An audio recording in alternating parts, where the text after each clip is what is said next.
Sup, my fellas. Don't forget to leave feedback, and enjoy the story. In front of us is the palace of the heavenly demon cult. Someone inside says that even a rare medicine can help here. The old man, bowing, asks for forgiveness from the heir of the cult. The young man says that energy deviation is not something that can be easily fixed, and he himself is to blame for what happened. In front of us is a dark figure lying on the bed. The guy thinks that he is guilty at least because he is a mediocre disciple. He remembers that since birth he did not have a lower core, and could not cultivate internal energy, but instead focused on mystic arts to rise to the position of the heir of the heavenly demon cult.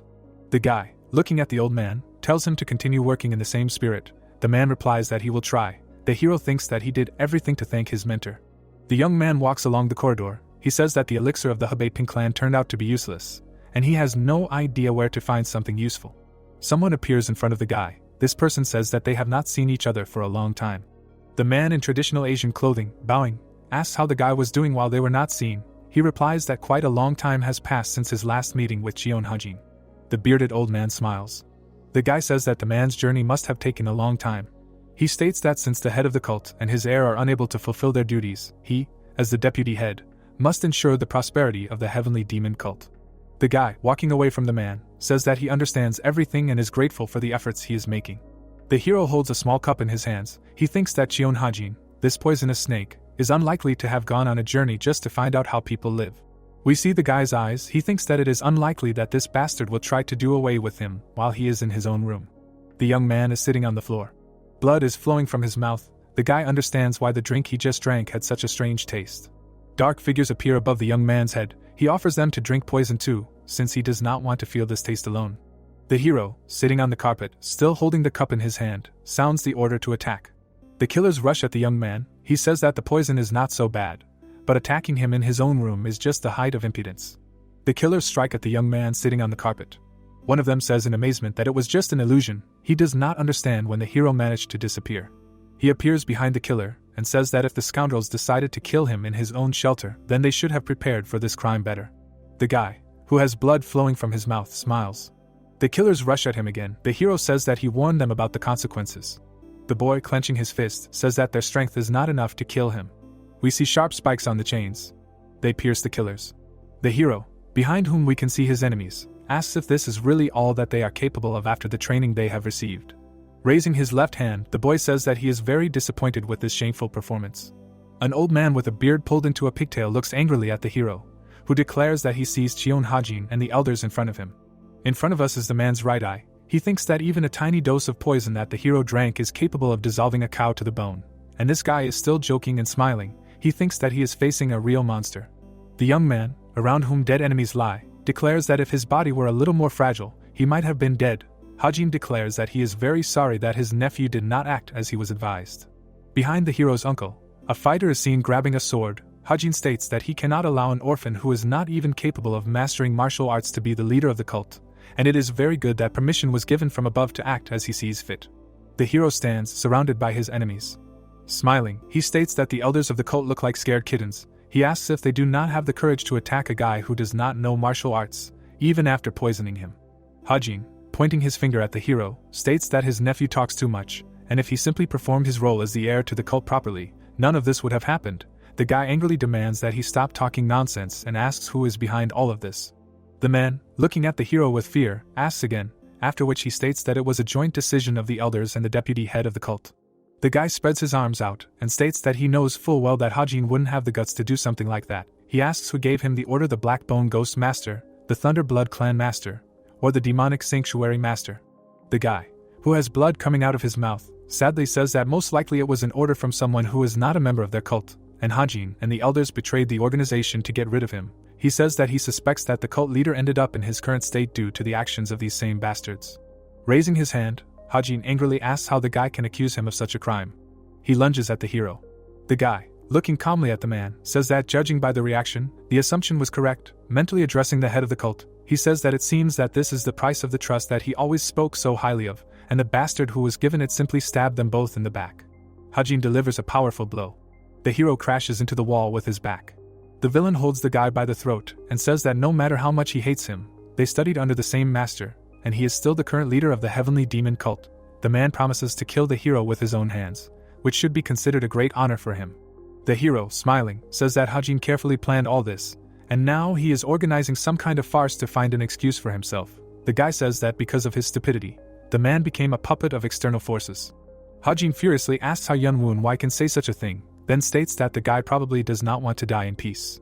We see the faces of the two opponents. Hajin says that the guy does not need to worry, as he will correct all his mistakes and ensure the prosperity of the cult. Wai opens his bloody mouth wide. He sees elders in front of him, armed with various weapons. The man's hand squeezes the guy's throat. Wai says that the bastards tolerated him for a long time, but were still unable to understand his true strength. Hajin presses the hero against the wall. He says that since his enemies decided to kill him, they should have remembered one simple thing. Hajin, holding the enemy by the throat, says that he talks too much before dying. Amazement appears on the man's face. He notices the demon dragon sword. The hero holds this weapon in his hand. Hajin reaches for the sword. He angrily asks how dare Wai cause trouble until his very last moment on this earth, and does he really think he will be allowed to pull such a cheap trick? We see a bright purple glow. Hajin flies away from the hero. The man, looking at Wai in fear, asks when he managed to gather such a huge amount of mystical energy. A bright flash occurs above the bloody guy's head. Wai says that he put all the mystical power he has into the demon dragon sword, which contains the will of the first heavenly demon. The guy grins bloodthirstily. He says that he collected this energy while defending himself from the ridiculous attacks of his enemies. One of the elders screams in horror for his comrades to form a defensive formation and use internal energy. His comrade yells that all this must be done very quickly. The sword glows brightly. Wai says that it is already too late. We see white eyes. The hero uses the Hellfire Soul Explosion ritual skill. White energy fills the entire room. The elders scream hysterically. Hajin looks at his nephew in horror. He opens his mouth wide and shouts his name. In front of us is a temple standing on the edge of a cliff. Circles are spreading around it. A powerful explosion occurs. Wai is sitting in a lotus position on a snowy mountainside. He thinks that no matter how miserable his life was, he did not expect such an end. Snow falls on the guy's head. Wai remembers how children beat him. He thinks that the snow now is the same as it was on that memorable day. The child is lying on the ground. One of his opponents says that he will spare this scoundrel who sees ghosts. Grinning, the young man declares that he will beat the hero half to death if he once again starts talking nonsense about seeing evil spirits in someone. The boy looks down sadly. His opponent says that from what he heard, the boy also has a destroyed core. He says that he would have committed suicide long ago if he were an orphan who does not have a core. In front of the child lies a stone. Wai remembers that he simply told everyone the truth, but in response he received only hatred. He takes the stone in his hand. The boy jumps. He is preparing to bring the stone down on the head of his enemy, who just says that he is very hungry. Wai thinks that in order to survive in such a disgusting world, he could not sit idly by. The children shout loudly that they need to catch the bastard who dared to attack them. The boy sits by the wall. He says that the little bastards do not know that it is necessary to surrender in time. In front of us is the left eye of the young man. He sees terrible monsters in front of him and asks when these vile lost souls will finally leave him alone. The man standing behind the boy says that he has some special eyes. Wai looks at the one who approached him with fear. The boy does not understand how he managed to get close to him so unnoticed. The hero pays attention to the hilt of the sword. He thinks that the man is wearing expensive clothes and has an even more expensive sword. Wai realizes that he ran quite far from crowded places, and if this man came for him on purpose, then it still means something. The hero, looking down sadly, says that if his interlocutor finds the eyes of this damned bastard unusual, he can take them if he wants. The man, who towers over the boy, asks why he is so willing to part with his eyes. Wai says that in front of him is a martial arts master who can take whatever he wants. The hero remembers that back then he was not at all against leaving the world forever, in which hatred and disrespect have become the norm. The man grabs the child by the chest. Wai says he doesn't know if his eyes can be useful, but the master can rip them out, boil them, roast them, and generally do with them what he wants. He declares that the boy's eyes are not a curse, but a blessing. The man sits down in front of the child sitting on the ground. He says that some people are born with a blessed upper energy core or with a special soul, and such people always do great things. Wai remembers that these words seem too sweet to him to be true. The hero looks at his consoler in shock. He says that the boy has the potential to become more unique than anyone else in this world and offers to go with him. Wai remembers that for the first time in his life he felt warmth from another person. The boy and his new acquaintance walk forward. The man asks the child's name. The child replies that he has no name. The martial artist states that in this case, to immortalize the moment of this meeting, he wants to give him the name Yunwoon Wai. The hero sits in the snow. He remembers that he found a reason to live on then, and did everything possible to help his master. A vague figure is visible behind the curtains. Wai thinks that because of his cursed body, the master was in a state of energetic deviation. The guy grinds his teeth in anger. He thinks that if he just dies here, it will be too pitiful an end to his existence. He understands that his body is about to turn to dust, and no matter what he does, it will not survive, so he has only one way left. A bright flash is visible around the guy. Y sits in the lotus position. He uses the forbidden art of Zoroastrianism reincarnation through the primordial divine wheel, used to overcome death and transfer the soul into the body of another person. We see a magical formation. The hero thinks that even if the transfer is successful, the new user of the body is doomed to a short life due to the fact that his soul is rejected by the body. Y rests his left hand on the yellow magical formation. He thinks that he has channeled the remaining mystical energy into the fragments of the demon dragon sword to activate this art, and now he can only hope for the will of heaven. Not far from the hero, a temple is visible. Fire rises up. Under the column of flames, ruins are visible. Y begs his master to live until his return. The guy is lying on the floor. Someone asks him if he understands what he is supposed to do during his visit to the clan leader. He is explained that as the son of a concubine he must keep a low profile. Y is incredibly annoyed by what is happening now, plus his whole body is numb and tingling. The guy thinks that waking up from such screams is the worst thing that can happen. In front of us is the left eye of the young man.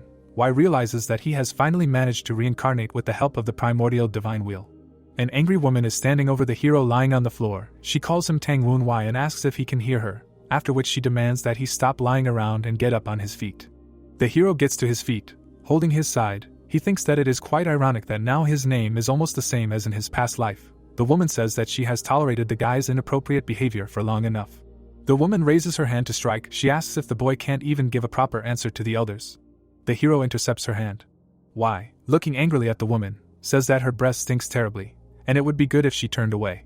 The woman pulls her hand back and angrily asks if the boy really rejects her fair instructions and shows complete disrespect. The door slams shut, and the woman finally screams at the hero not to even think about leaving here until he realizes all his mistakes. The hero sits on the edge of the bed and sighs with relief. He says that he can finally be in silence for a while. The boy thinks that, according to the preserved memories of his new body, this woman is his stepmother. The hero looks ahead gloomily. He thinks that reincarnation through the primordial divine will only works on bodies that have just died or are on the verge of life and death, and although the child he transferred into is not this woman's biological son, it is hard to believe that she beat him half to death. The hero previously thought that his previous life was pathetic and insignificant. But the fate of this very Tang Woon Y can easily compete with it. The hero grabs his shoulder. He says that, in any case, the body he received is very poorly trained and is in a disgusting state. A bright glow is visible in the guy's lower abdomen. Y says that, nevertheless, this body has something that he did not have in his past life, namely the lower energy core. We see a blonde warrior. The hero thinks that if he can develop his lower core and learn martial arts based on the mystical skills he learned with his upper core in his past life, while maintaining the power of his eyes that can control the dead, he will be able to protect his master. Y raises his right hand. He thinks that he simply must do all this. The youth clenches his fist in anger. He thinks that he must also show the bastards who betrayed the heavenly demon cult who exactly they messed with. In front of us is the door of the pagoda. It is reported that the Tang clan was one of the 6 greatest clans in the martial realm and ruled the province of Sichuan. We see a map. Potala Palace and the Kunlun School were located to the west of the clan's territory, and to the south were the Heavenly Dragon Monastery, Tianzeng Sect and the 5 Poison Sect. To the north were the Central Plains, which were the border with the heavenly demon cult. The moon shines above the armed men. It is reported that the striking force that ensured the hegemony of the Tang clan was the Wild Wind Squad. We see the squad's fighters and their commander. The hero thinks that this squad was led by Tang Ho-san, nicknamed Wild Wind Rampager. In front of us is a wooden tablet. It is reported that Tang Ho-san founded not only the Wild Wind Squad, but also the 9 Dragons Division family.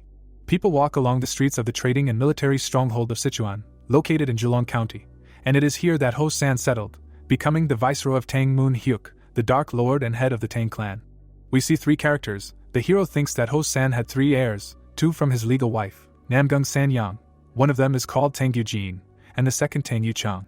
Behind the hero's back, his father is visible. The guy thinks that the mother of this man's 3rd son was a servant with whom he slept while very drunk, and Y reincarnated in the body of this illegitimate descendant of the Tang clan. The hero stands, sadly lowering his eyes. He thinks that everyone around him treats him with contempt, but he is still the ruler's son and his heir. A servant approaches the hero, who complains that the guy's stepmother ordered not to deliver food to their rooms, and now they will all starve. Y cannot believe that even the servants look down on him. The servant shouts for the guy to run and beg for forgiveness. Y slaps the angry man. He flies back and falls on his back.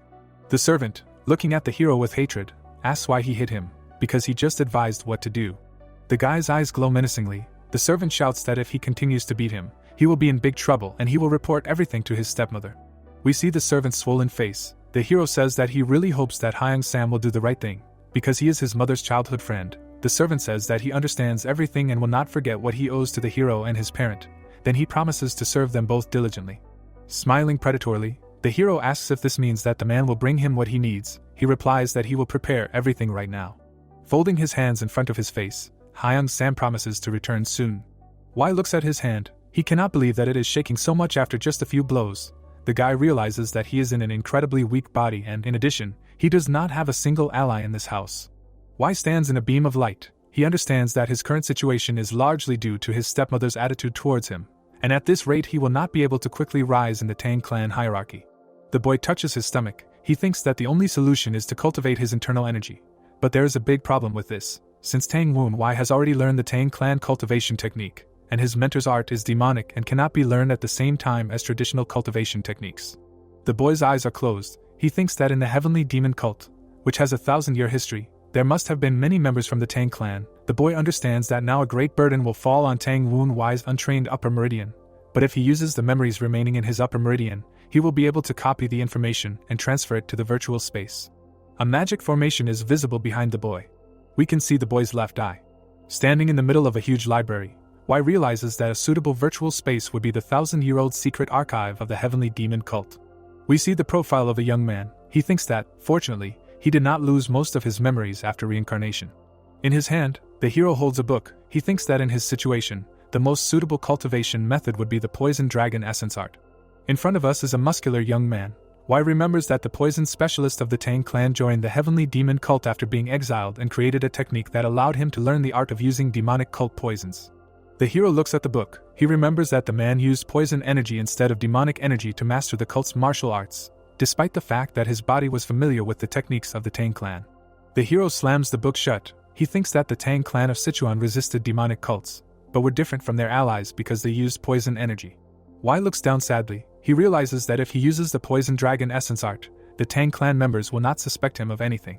The boy stretches his legs. He thinks that the problem is that he will have to experience excruciating pain when using this energy, and in order to obtain it, he will have to absorb very high-quality poisons. The boy's eyes emit a purple glow. A smile appears on his face. He says that after using the upper meridian, the special properties of his eyes have finally opened. Raising his left hand, Wai asks how long they are going to look at him like this. Vague silhouettes are visible in front of him. The boy says that he understands that he was quite attractive in his past life, but he still feels awkward when they look at him like that. We see the boy's killers chained up. He states that Cheon Hajin and the elders are in front of him. The old man opens his mouth wide and angrily asks why the man standing in front of him is talking in such a tone. One of the elders shakes the chain around his neck and demands that the heir of the cult free them. He asks if the boy is afraid of their wrath. Wai, propping his head in his hand, says that he is very happy to see such a reaction from his uncle and the elders. One of the men, pointing at the boy, says that he remains as vile as in his past life, and must understand that back then they rebelled against him precisely because of his intolerable character. Hand holding the chain, Wai says that the elders should have been prepared for all this if they were going to kill him. One of his enemies is smashed face first into the floor. Hajin looks at the boy in fear. The boy asks if his uncle knows what his nephew is capable of. A toothy monster appears above the boy's head. Wai uses the Ghost King skill. The boy looks up. Hajin tries to understand if the boy was really always that strong. The old man lies on the floor. Wai declares that if his uncle remains a ghost forever, he will not be able to complete the cycle and reach samsara. He asks if this is what the old man wants. Hajin curses. The ghost, opening his toothy mouth, says that his nephew needs the information he has, and if he wants to get it, he must behave differently. Wai declares that his uncle is wrong. Hajin asks again in amazement. Putting his hand out in front of him, the hero says that he has more than enough informants. Wai moves his hand towards his uncle's head. The old man's face stretches out. He screams piercingly.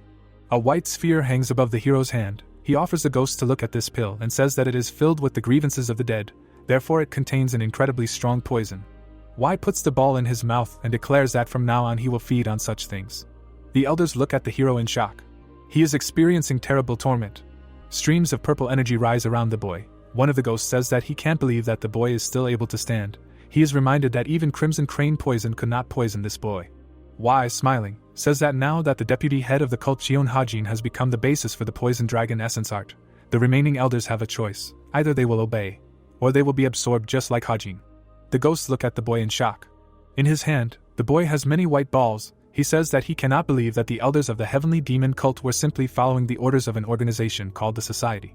The ghosts swear that they are not lying. The hero thinks that the problem is that an organization that does not have a normal name has completely real members. The boy brings his left hand to his face. One of the elders shouts that the customers did not provide any information about themselves, and asks the boy to believe him. In front of the pagoda, a dark figure hangs in the air. Why thinks that the members of the heavenly demon cult believe that their ruler was an incarnation of a god. The leader of the cult is lying on the bed. Why thinks that the elders, who considered the heavenly demon their god, decided to destroy him, the heir, because they believed that he was undermining the reputation of their god. Blood flows from Y's mouth. We see the funny faces of the elders. The boy thinks that these people were more afraid of the members of the society than their master, the heavenly demon they worshipped. The young man looks down. He thinks that the elders simply became victims of the cunning plans of one of the Husk Shedders factions.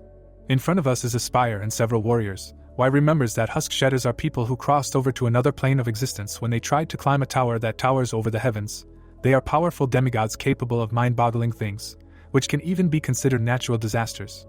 Y sits on his bed. He thinks that the real customers of his murder turned out to be much more powerful beings than he assumed. The young man covers his mouth with his hand. He thinks that he does not have time to wait until his body gradually adapts to the poison. Y, smiling, says that he must speed up. The dishes break against the wall. It is reported that the incident takes place 2 months later in the room of the hero's stepmother. The woman asks if her interlocutor is sure that he did not bring food to this damned bastard. The servant kneels before Sanyang. He states that he would never dare to disobey an order. The woman asks why in that case the hero is still completely fine. Because she expected him to surrender in 3 days and crawl on his knees to beg for forgiveness. Sanyang cries. She says that rumors have spread throughout the estate that she killed her stepson and replaced him with some kind of double. The head of the clan will arrive soon, and she does not know what will happen if these rumors reach his ears. The woman, sitting at the table, asks what documents exactly the hero asked to bring. The servant replies that it is information about the current state of affairs in the martial realm and especially in the outer regions. Sanyang clenches her fist. She thinks that the guy was never interested in such things and has changed too much in the past 2 months. The woman tries to understand who is behind all this.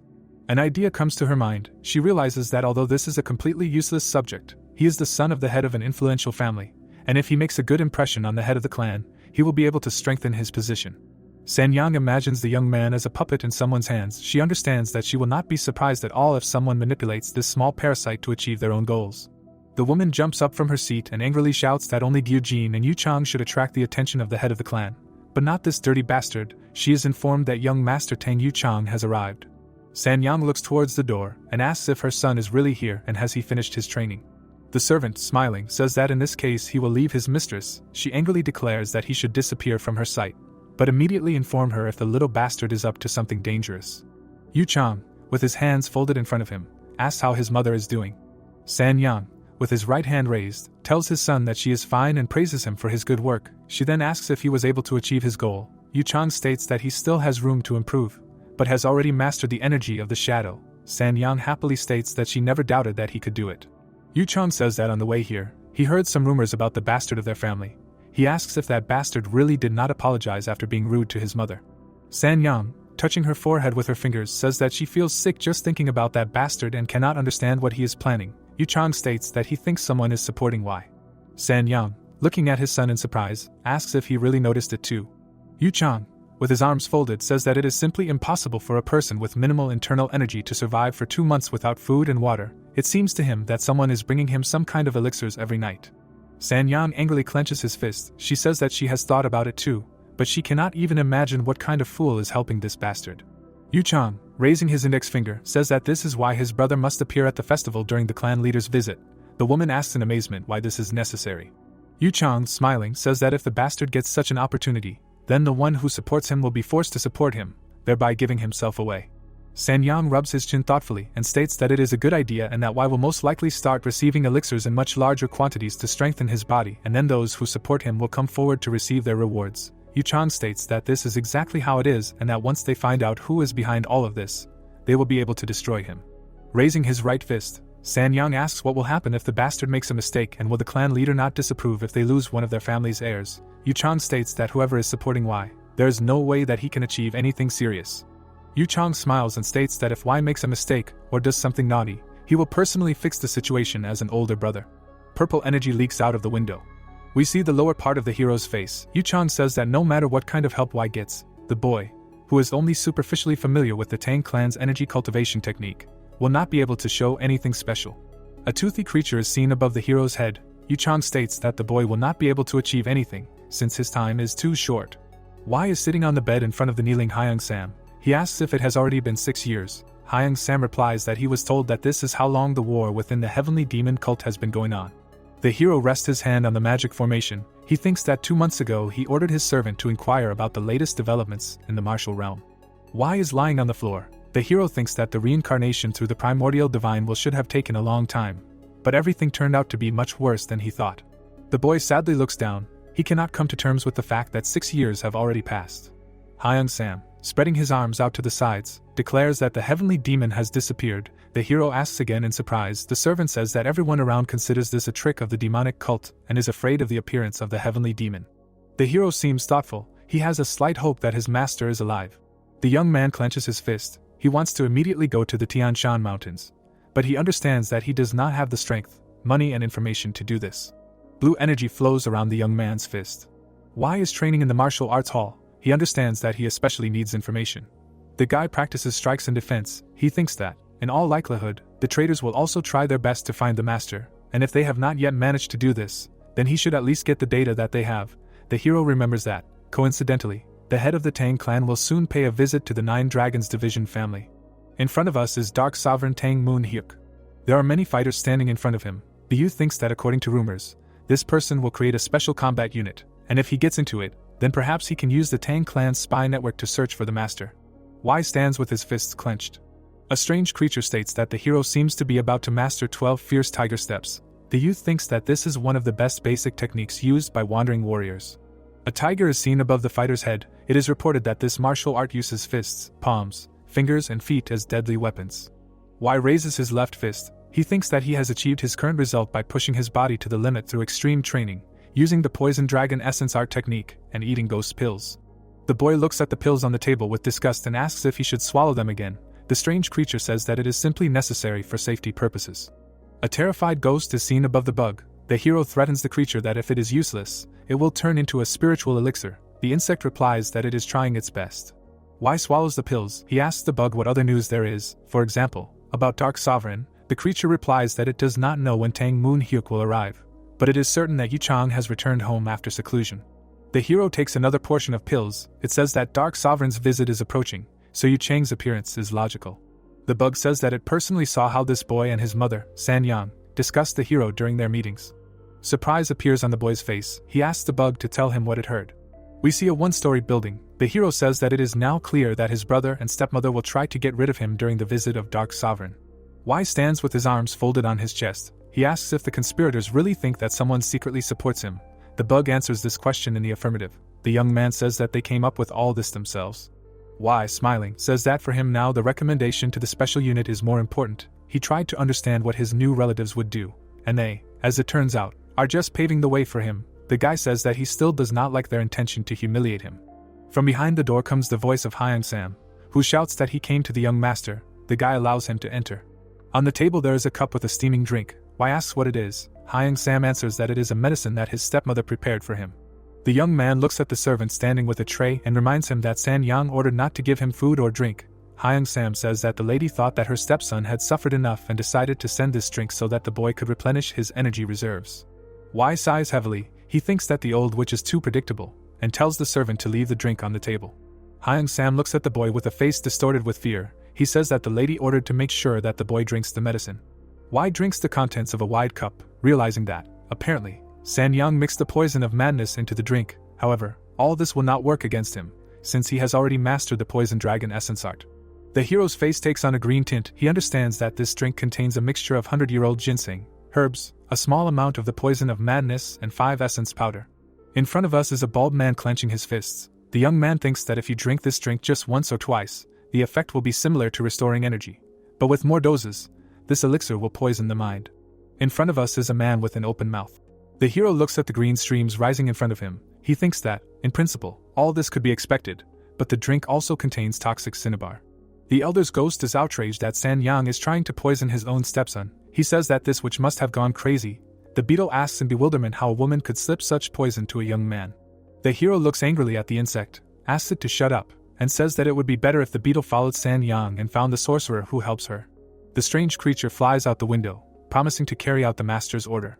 The young man puts the cup on the table. He understands that the stepmother planned to drive him crazy with poison, and then cast a spell that turns him into a puppet. The hero is very interested in how good the sorcerer she hired is. The young man looks at Hyung Sam in surprise and asks why he is still here if he already saw how the elixir was drunk. The servant says that the hero is waiting for the martial artist sent by San Yang. Why asks again in surprise? The boy stands in front of the mentor sent to him. He introduces himself as Tang, a martial artist who was assigned to train the young master. The mentor has a very strange expression on his face. He says that he will teach the boy, albeit not for very long. Why understands that he is a great warrior, and when the Wild Wind squad was active, he was one of the best fighters of the most elite squad and was among the 5 most outstanding martial artists of the 9 Dragons division family. Tang yawns. The hero remembers that, however, he is an incredibly lazy person who has long stopped fulfilling his duties. The young man is very interested in why he suddenly decided to take up his training. Tang holds up 4 fingers and states that this is how many days he was ordered to train the hero before the clan leader's visit. Why understands that the fighter agreed to work with him because he did not want to help with the preparations for the ceremonial events.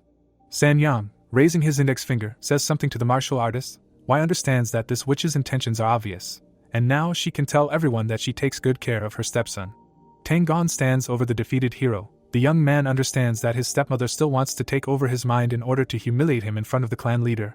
The hero thinks that San Yang's plan has finally become relatively clear to him. Why calmly asks Tang what he is going to teach him. The warrior, chewing on a straw, states that San Yang ordered her stepson to be trained in a certain type of martial art. Why and Tang stand opposite each other. The hero asks what martial art exactly they are talking about. The mentor states that the boy must be careful, since he will not show anything twice. Copies of his mentor are visible around the boy. Why realizes that a special step technique allows a martial artist to move like a shadow. In front of us is the boy's left eye. The boy pays attention to his mentor's feet. Tang, standing in front of the boy, states that he just saw shadow steps. Why asks if this is the same skill that Yuch Chong uses. Tang confirms this assumption. The older brother is visible behind the hero. Why realizes that San Yang is going to elevate his own son by arranging a demonstration performance, during which they will perform together. Tang, raising his fingers, says that shadow steps are ideal for use with poisons or hidden weapons. There are footprints on the ground. The mentor states that he left them for the hero to follow. The hero thinks that Tang left the footprints by moving like a shadow, and he fully lives up to his reputation as a warrior of the fierce wind. The mentor, chewing on a blade of grass, states that he showed how to do the shadow steps, and the hero should now try to repeat them. The warrior states that it is time for him to go, and if the guy is unclear about something, he can talk to the head of the Righteous Wind Hall. Why says that he has learned everything a long time ago.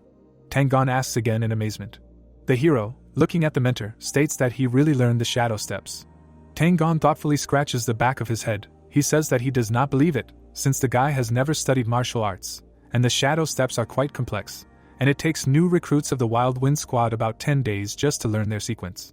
The man puts his hand on his chest and says that even a genius like him needed 5 days to learn it, and that to truly understand the shadow steps, one needs at least 3 months. The hero is surprised that Tang just called himself a genius. The martial artist walks away from his student, saying that if he understood everything, he can start training hard. Wai insistently repeats that he has already learned the shadow steps. Tang grabs his face and tells the young master Wai that this is not an art that can be repeated after seeing it once. The hero asks if Tang wants to bet with him. The guy holds up 3 fingers and says that he will bet 30 silver coins that he has already completely mastered the shadow steps. The master turns around and asks again in amazement. The young man, still showing the same number of fingers, says that Tang seems to have finally become interested. He states that as far as he knows, a master's monthly salary is about 10 coins, and that real interest usually only arises when the bet is equal to about 3 months of labor. Tang thoughtfully rubs his chin. He says that shadow steps are a martial art created within the Tang clan, and betting on something so priceless is simply absurd. The hero, putting his hand to his mouth, calls out to his instructor. Looking at him defiantly, the boy asks if Tang is by any chance afraid. The man's eyes fill with anger. The young man spreads his arms out to the sides in a funny way and says that Tang is a common coward who said that a genius like him needed 5 days to master this technique. And here some young man claims that he coped with the same task in less than an hour. Wai says that in this case everything suits him and he will continue to train on his own. A smile appears on Tang face. He says that the guy is an excellent provocateur, after which he says that he agrees and will accept 30 coins as a fine for blatant disrespect for martial arts. Wai, smiling, says that Tang agreed and now he cannot take his words back. The mentor invites the impudent guy to show what he is capable of. Wai quickly moves around Tang. He looks over his shoulder in amazement. The guy smiles mockingly. He holds a bag of money in his hands and says that Tang Gon seems to be going to drink today. The hero says that there is a pretty decent amount in the wallet. Tang Gon, sweat running down his face, says that it is simply impossible, and the villain even managed to rob him along the way. Tang Gon, indignantly spreading his arms, shouts that this is a deception. He does not understand when the hero managed to learn the shadow steps. The young man answers that there is no deception here, and he just learned this art. Why asks to answer whether he ever had the opportunity to study martial arts. Tang Gon thoughtfully says that the young man seems to be right, but he simply could not learn the shadow steps, having seen them only once. The hero, smiling, declares that his instructor cannot admit his defeats at all, and offers to test him again. The guy says that if Tang Gon knows some other martial art, preferably not so boring, he will be able to see that he is wrong. Tang Gon looks incredibly upset. The hero mocks him, saying that it must be difficult to deal with a genius. In addition, he notes that the bets the instructor makes are simply ridiculous, and this also affects his confidence in his abilities. Tang Gon, whose back we see, is seething with anger. He asks the youth to wait for him here, and promises to bring more money. Wai, smiling, thinks that he is dealing with a simpleton. The instructor, gritting his teeth in rage, declares that he knows many much more complex secret arts than shadow steps, and that he will still see what the youth shows him. Wai, smiling, says that the situation the instructor finds himself in must be confusing for him, because his student, who has never practiced martial arts, mastered the skill after only seeing him once, and in addition, he took possession of the contents of his teacher's wallet. There are many corpses around the hero.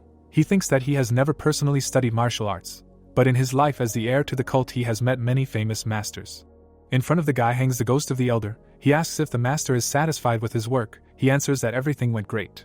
The ghost reaches for a bag of money. Wai thinks that in his past life he remembered a huge number of basic martial arts, but stealing a wallet from Tang Gon, who is much stronger than him, would be impossible if he had not been helped by spirits, for whom such tricks are a piece of cake. An evil light shines in the guy's eyes. He declares that it is time to completely rob the instructor. 4 hours later, Tang Gon demonstrates the butterfly, haunting the soul skill to the hero. Then he shows several more of his skills. Tang Gon screams out loud, saying goodbye to his money. There are 2 ghosts in front of us. One of them says that he still feels sorry for this heretic who was unlucky enough to get involved with the young master. The second one says that he himself experienced similar suffering in his past life. Wai, humming a song, asks if Tang Gon has any other skills. He sadly says that he can no longer borrow money from the bank. The hero says that this is very sad.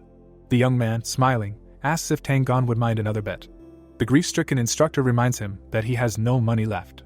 The young man points to the money lying on the floor and offers just one more bet, in which he will put everything he has won on the line. Tang Gon is shaking with anger. He asks if the guy is really going to sell him as a slave. Wai says that he is not going to do anything like that. The guy raises his index finger and says that Tang Gon has an important martial art that is very difficult to copy. The young man clarifies that it is the storm dance. We see the instructor's left eye. The man calls the hero young master Wai. The guy looks at the mentor a little embarrassed. Tang Gon angrily clenches his fist. He declares that the storm dance is the soul of the storm squad. We see that the man is angry. He says that putting the storm dance on the line in an argument would be disrespectful to the squad, which is the stronghold of the 9 Dragons division family, so he demands to refrain from mentioning it. Wai thinks that Tang Gon may seem simple, but in no case should we forget that he is a warrior of the fierce wind from the storm squad. The young man asks his mentor if he has the right to learn the storm dance. Tang Gon, closing his eyes, says that of course Wai has the right to do this, because he is the son of the head of the 9 Dragons division family, and since this art has already been demonstrated to the first daughter and third son of this family, it would be logical to show it to another representative of it. Wai, clenching his fists, tells the mentor that he does not mean his rights as an heir. He asks if the warrior believes that the boy standing before him can master the storm dance. Tang Gon looks at the young man in amazement. He, raising his left fist, asks the warrior of the furious wind from the storm squad if he believes that Wai has the talent to become a storm. Above the head of the young man, a warrior in a straw hat is visible. Wai asks if he, Tang Woon Wai, has the right to continue the mission of the storm squad. Tang Gon looks at the guy in shock, remembering the legacy of his squad. We see the warrior sitting next to the corpses of his comrades. The surviving fighters bow before their master. Tang Gon thinks that after that terrible defeat, the squad practically ceased to exist. The fighter looks up. He thinks that one day he can become a real storm again. In front of us is Wai. Tang Gon thinks that 20 years have passed since the defeat. He has almost buried those memories in himself, and he could not even imagine that he would hear such words from Tang Woon Wai, the weakest of the heirs. Tang Gon excitedly says that the hero's words stirred his heart, but the fact that the young man offered to put the storm dance on the line in a bet makes him doubt the sincerity of his words. Tang Gon hits his chest with his hand and screams that all this is simply driving him crazy. Wai, raising his right hand, asks if Tang Gon would have agreed to teach him if 4 hours ago, When they first met, he asked to teach him the storm dance because he wanted to inherit it. The young man reminds his instructor that he had no doubts when he showed him the shadow steps. Tang states that he does not know how to answer that question. The man, looking down sadly, states that he understands that the boy provoked him by offering a bet to show off his skills.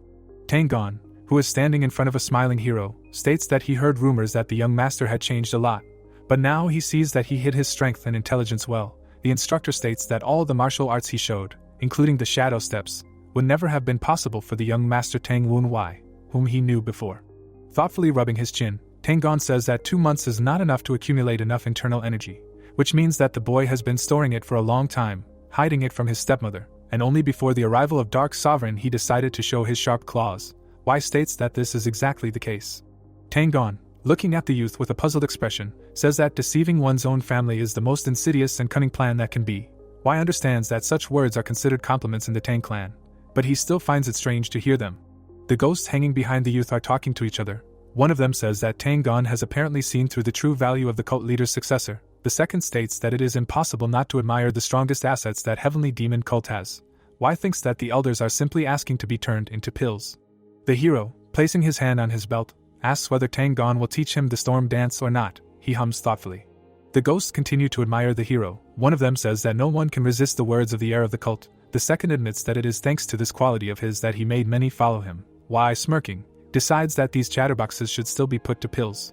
Tang looks at the hero dealing with the ghosts. The warrior declares that he will teach the boy the true storm dance. The hero smiles. Folding his hands in front of his face, he officially declares that Tang Wunwei of the Tang clan requests training from his mentor, Tang. The warrior looks at the boy in confusion. A smile appears on his face. Wai and Tang stand opposite each other. The mentor declares that a member of the Storm Squad, the warrior of the fierce wind Tang, accepts the request. We see the fighter's leg. He declares that, unlike previous martial arts, his student will not be able to master the storm dance quickly. The cloak flutters around the mentor. Wai smiles and suggests changing the bet. Tang asks if they are still arguing.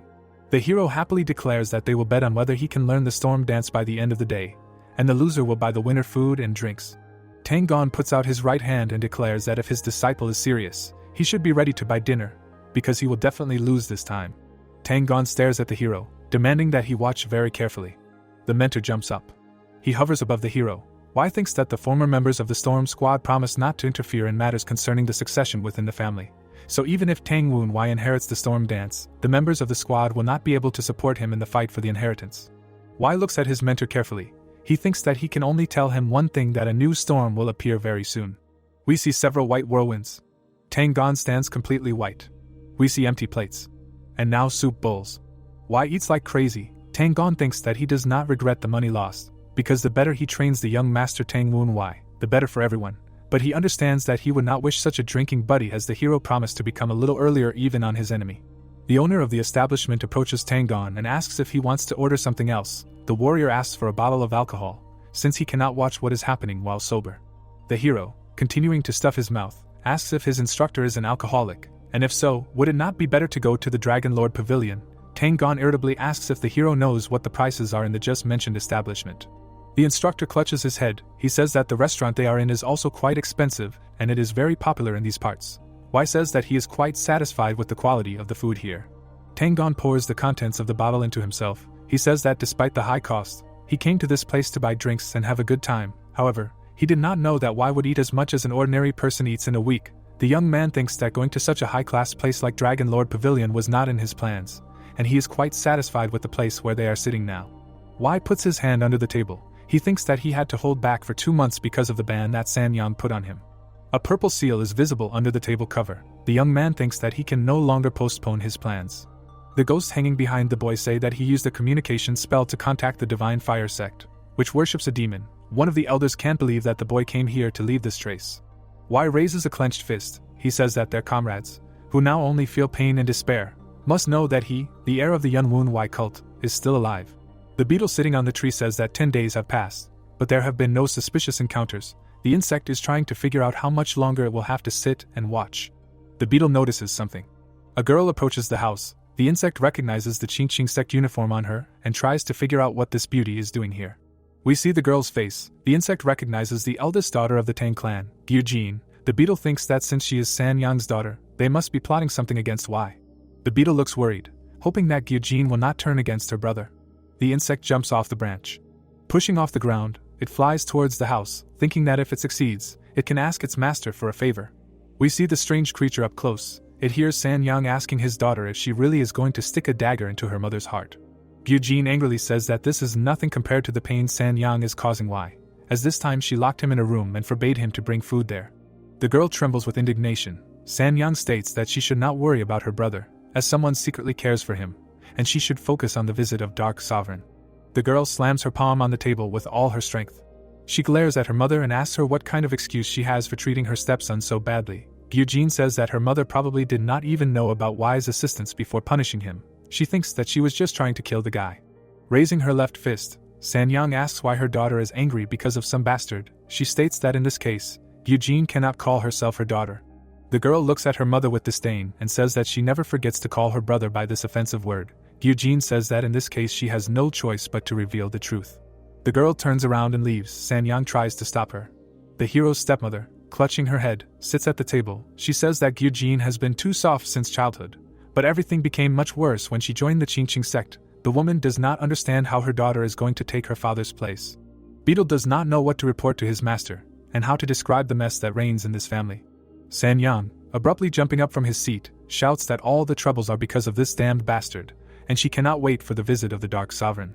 Sanyang moves away from the table. She shouts to her servants that she needs to leave. The beetle tries to understand what this witch is going to do to his master. The insect jumps off the table. It guesses that Sanyang is probably going to the sorcerer. Y and Tang are practicing on a spacious platform. The hero thinks that 10 days have passed since he made a mark in the tavern, but there is still no reaction, and no one from the Divine Fire sect has made themselves known. The young man strikes with a pole. He actively waves his weapon. The guy understands that the situation with the followers of the demonic cult where he ended up is not very good. Y strikes with his weapon. He understands that if he does not gain sufficient strength soon, everything will be sad for him.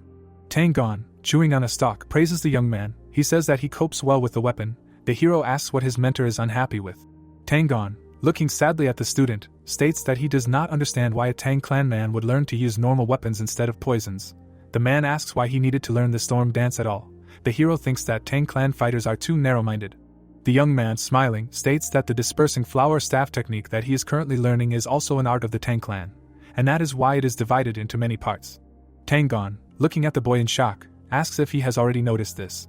Y, giving a thumbs up, states that he is a very capable student. Tang replies that if he really is a true genius, it would be nice to learn modesty as well. We see fighters using various techniques. The hero thinks that many sects and clans often have very complex movements because they are trying to express the enlightenment of martial arts in a physical form. Now we have bottles and various types of projectiles.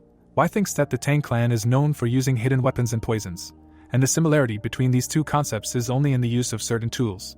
We see intertwined beams. Y thinks that in the Tang clan, techniques are broken down into parts so that no matter what tool is used, you can move on to the next one. The young man is leaning on a pole. He asks the teacher where he should shift his center of gravity. Y thinks that although the Tang clan's martial art is far from the most spectacular, it wins due to efficiency. The boy looks at his hand holding the pole. He thinks that the Tang clan system is the basis for successful assassinations and poisoning, but the art of Heavenly Demon's 9 swords of his master, which he wants to learn, is also broken down into many components, so the Tang clan system can be useful when learning said art. We see a dark figure with a sword in his hand. The young man hopes that his current training will help him use his master's art in the most effective way. The hero smiles strangely. He thinks that, as much as he pities his instructor, but the skills of secret assassinations and poisoning will have to wait. Tang, looking at the student, asks what he is planning. Tang, folding his arms on his chest, says that Miss Gyujin has returned. He remembers that it seems that the brother and sister were quite close. Y remembers how he communicated with the girl, and that she was the only person in the 9 Dragons division who treated Tang Y as a full-fledged member of the family. So this girl was deeply etched in the memory of the guy in whose body the hero found himself. Y is sitting at the table. He remembers that he received many letters from Gyujin even after he reincarnated in her brother's body. We see these messages. The hero remembers that they were full of care and sympathy, and he really wants to hope that he will maintain a good relationship with Gyujin. Y understands that the problem is that Sanyang has become his sworn enemy, and no one knows where things will go when this relationship deteriorates even more. Tang, folding his arms on his chest, says that today the guy needs to go greet the clan elders, so they will continue training tomorrow. Y, sighing, says that they will do so. The hero, looking at his mentor, says that then he must do something before meeting his sister. Tang asks if this is what the guy mentioned earlier, and whether he is going to do all this today. The young man, smiling, looks at the warrior and says that, in principle, he has already done everything. Another character is kneeling in front of the man sitting at the table. The first asks the second if he took the pills for 10 days as agreed. The kneeling man states that this is exactly what happened. A bag of money lands in front of him. The master praises his servant, who thanks him. The man runs towards the door. His name is called Mu Yang. We recognize the man sitting at the table as Yuch Chong. Mu Yang asks him if he needs to take care of the guy. The young man states that the man can do as he pleases. Yuch Chong rubs his chin in satisfaction. He says that if Y took the madness poison for 10 days, then the poison has probably completely filled his body by now. And even if those who support Y try to detoxify, it will be difficult for the guy to fully recover before the Dark Sovereign's visit. Tang and Y are standing next to each other. Yuch Chong thinks that it seems like the mentor is trying his best to teach his brother, but even he himself spent 8 days learning the basic movements of the shadow steps, and no matter how hard the bastard of their family tries, he will only be able to learn the most basic forms by the time of the upcoming event. His sister is visible above Yuch Chang's head. The guy thinks that now the main problem is in her. Since she barely returned, she managed to quarrel with her mother because of Y, and all this can lead to the failure of the plan. With his hands clasped behind his back, Yuch Chong looks out the window. He thinks that when Gyujin turns 30, she will become the official heir of the Nine Dragons Division family, but she is too spineless to occupy this position. The sun is shining above the guy's head. He thinks that his sister joined the Qingqing sect and did not study the martial arts of the Tang clan, so she cannot be the heir of the family. Yuch Chong looks up. He feels that in this regard, it would be fair if he himself took this position. The young man smiles happily. Yuch Chong turns his head to the door, from behind which they say that a letter has arrived from the White Pavilion. He allows them to enter. Hyung Sam with a frightened expression declares that this letter is from Master Tang Woon Wai. Gyujin demands that he give the message to him immediately. The guy looks at the letter in which his brother calls him a bastard and offers to fight. Gyujin shakes with rage. It seems to him that the bastard moron has completely gone mad from the poison. Then the thought occurs to him that this could be a trap set up by the one who supports Y. He holds the letter up to the light, suspecting that the paper contains a poison that can poison the recipient, and that is very easy to obtain from the Tang clan. The boy pulls the string. He realizes that it seems that his brother did not try to poison him, which means that he is indeed challenging him to a duel. Y stands with his hands folded in front of him. His brother reads the rest of the letter, in which the boy suggests that they reform their awkward relationship through this duel and let go of all grudges. As befits true martial artists, Yuch Chong thinks that the little bastard is up to something. He feels that he should use Y to rise in the eyes of the Dark Sovereign. Yuch Chong, looking over his shoulder at Hyung Sam, says that he should tell Y that he received the letter, is very grateful for the challenge, but refuses the duel. The servant states that he understands everything. An hour later, Yuch Chong receives another letter, which says that he apparently wet himself out of fear, thinking that his brother is in a hurry for some reason. Yuch Chong crumples the letter and tells his servant that Y will probably continue to send such letters, so for a while they just need to stop accepting letters from the White Pavilion. Yuch Chong looks at the writing on the wall in amazement, which repeats the phrase about wet pants.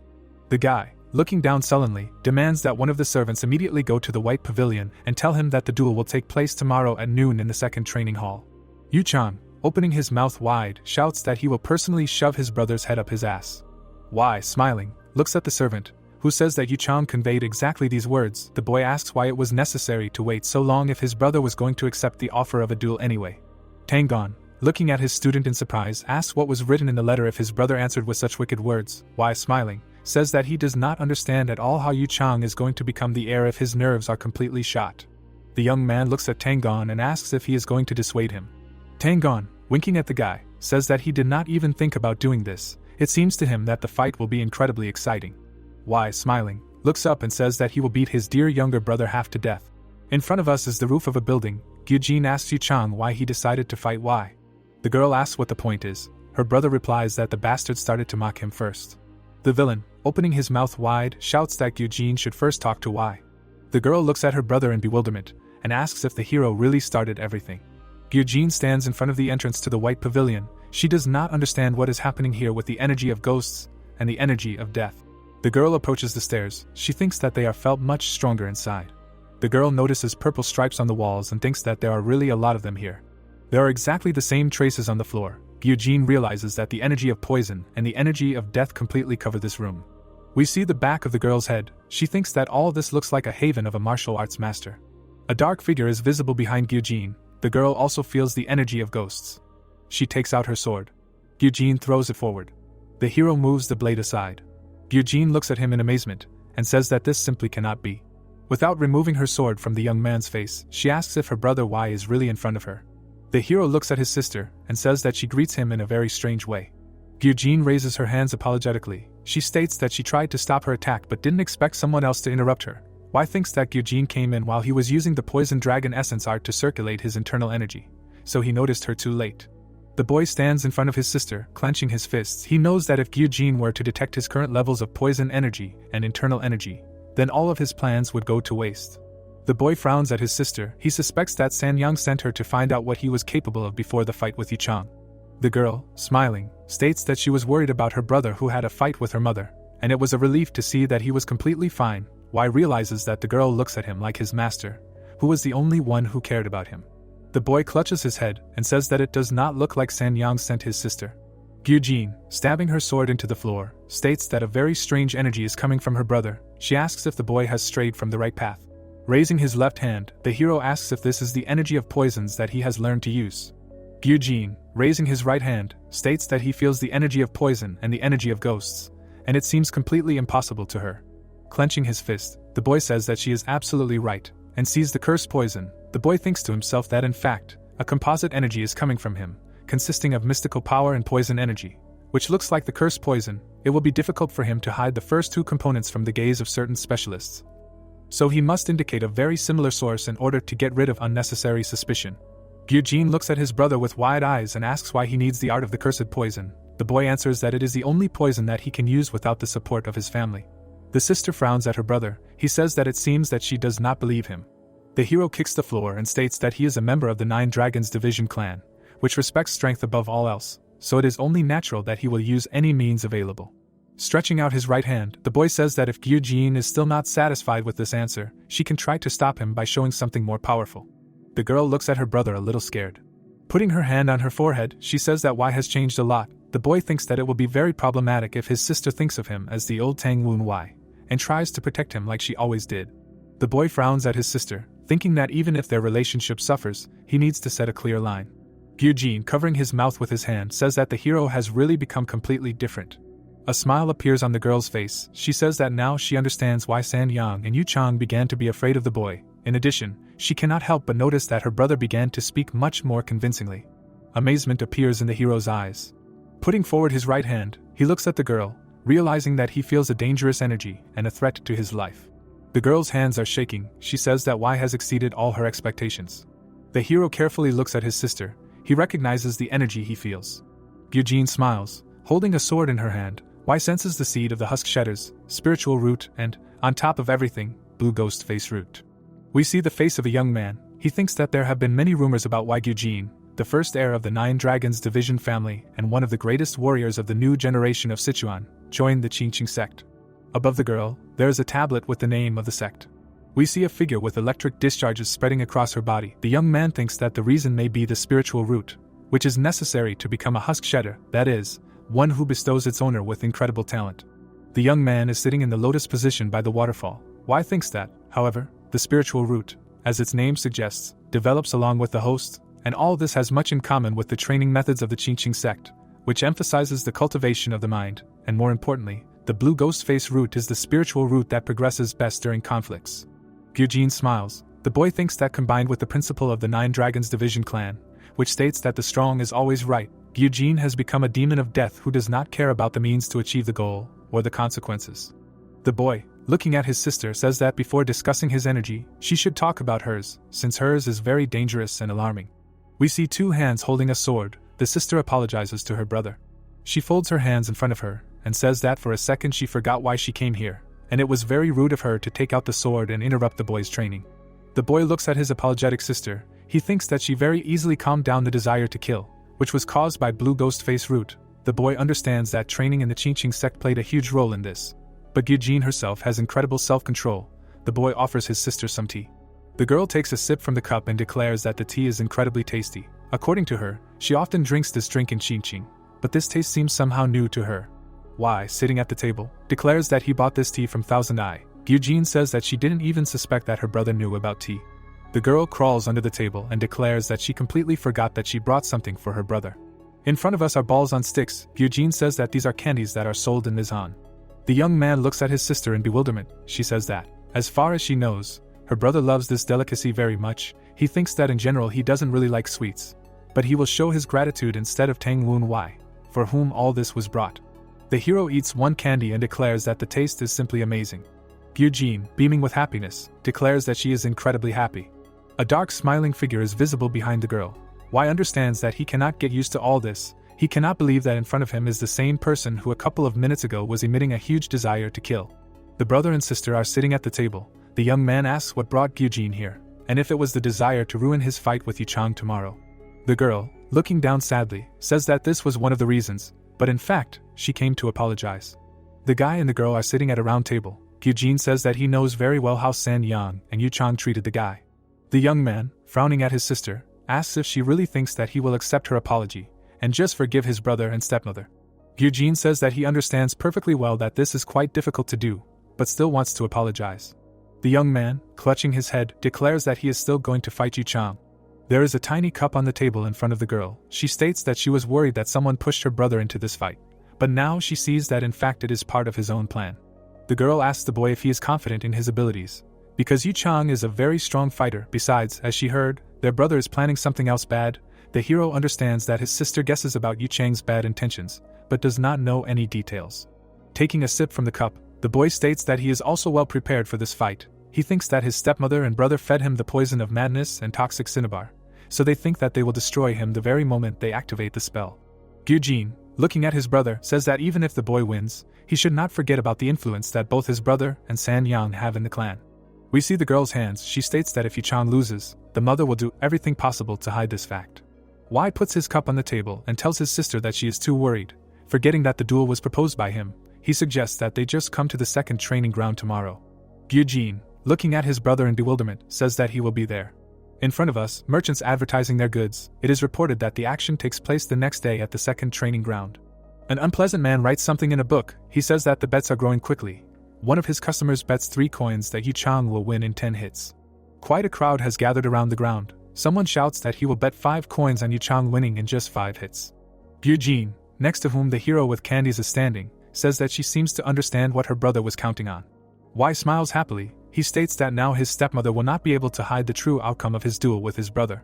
Gyujin, with his head down, sits under the canopy. Wai states that in addition to this, their common younger brother seems to be very reluctant to go out on the court, as he is afraid. Yuch Chong, gritting his teeth in anger, looks at someone.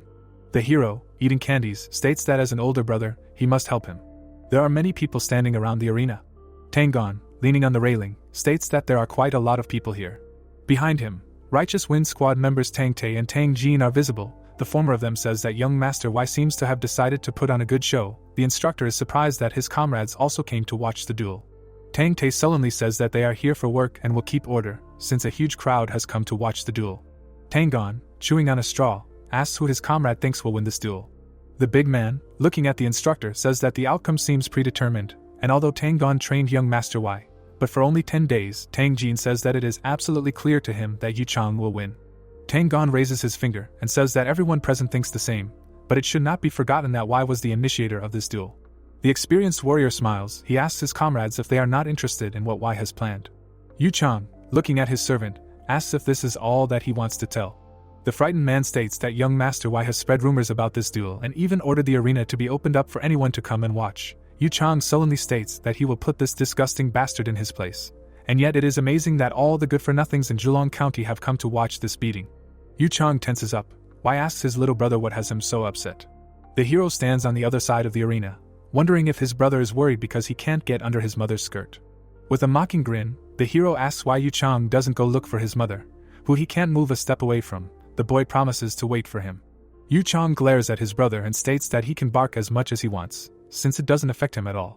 Wai says that his gentle brother gets very upset when he hears rudeness and bad words. Yuch Chong is shaking with anger. He demands that his brother shut up. The hero continues to mimic the younger man. Yuch Chang's eyes fill with anger.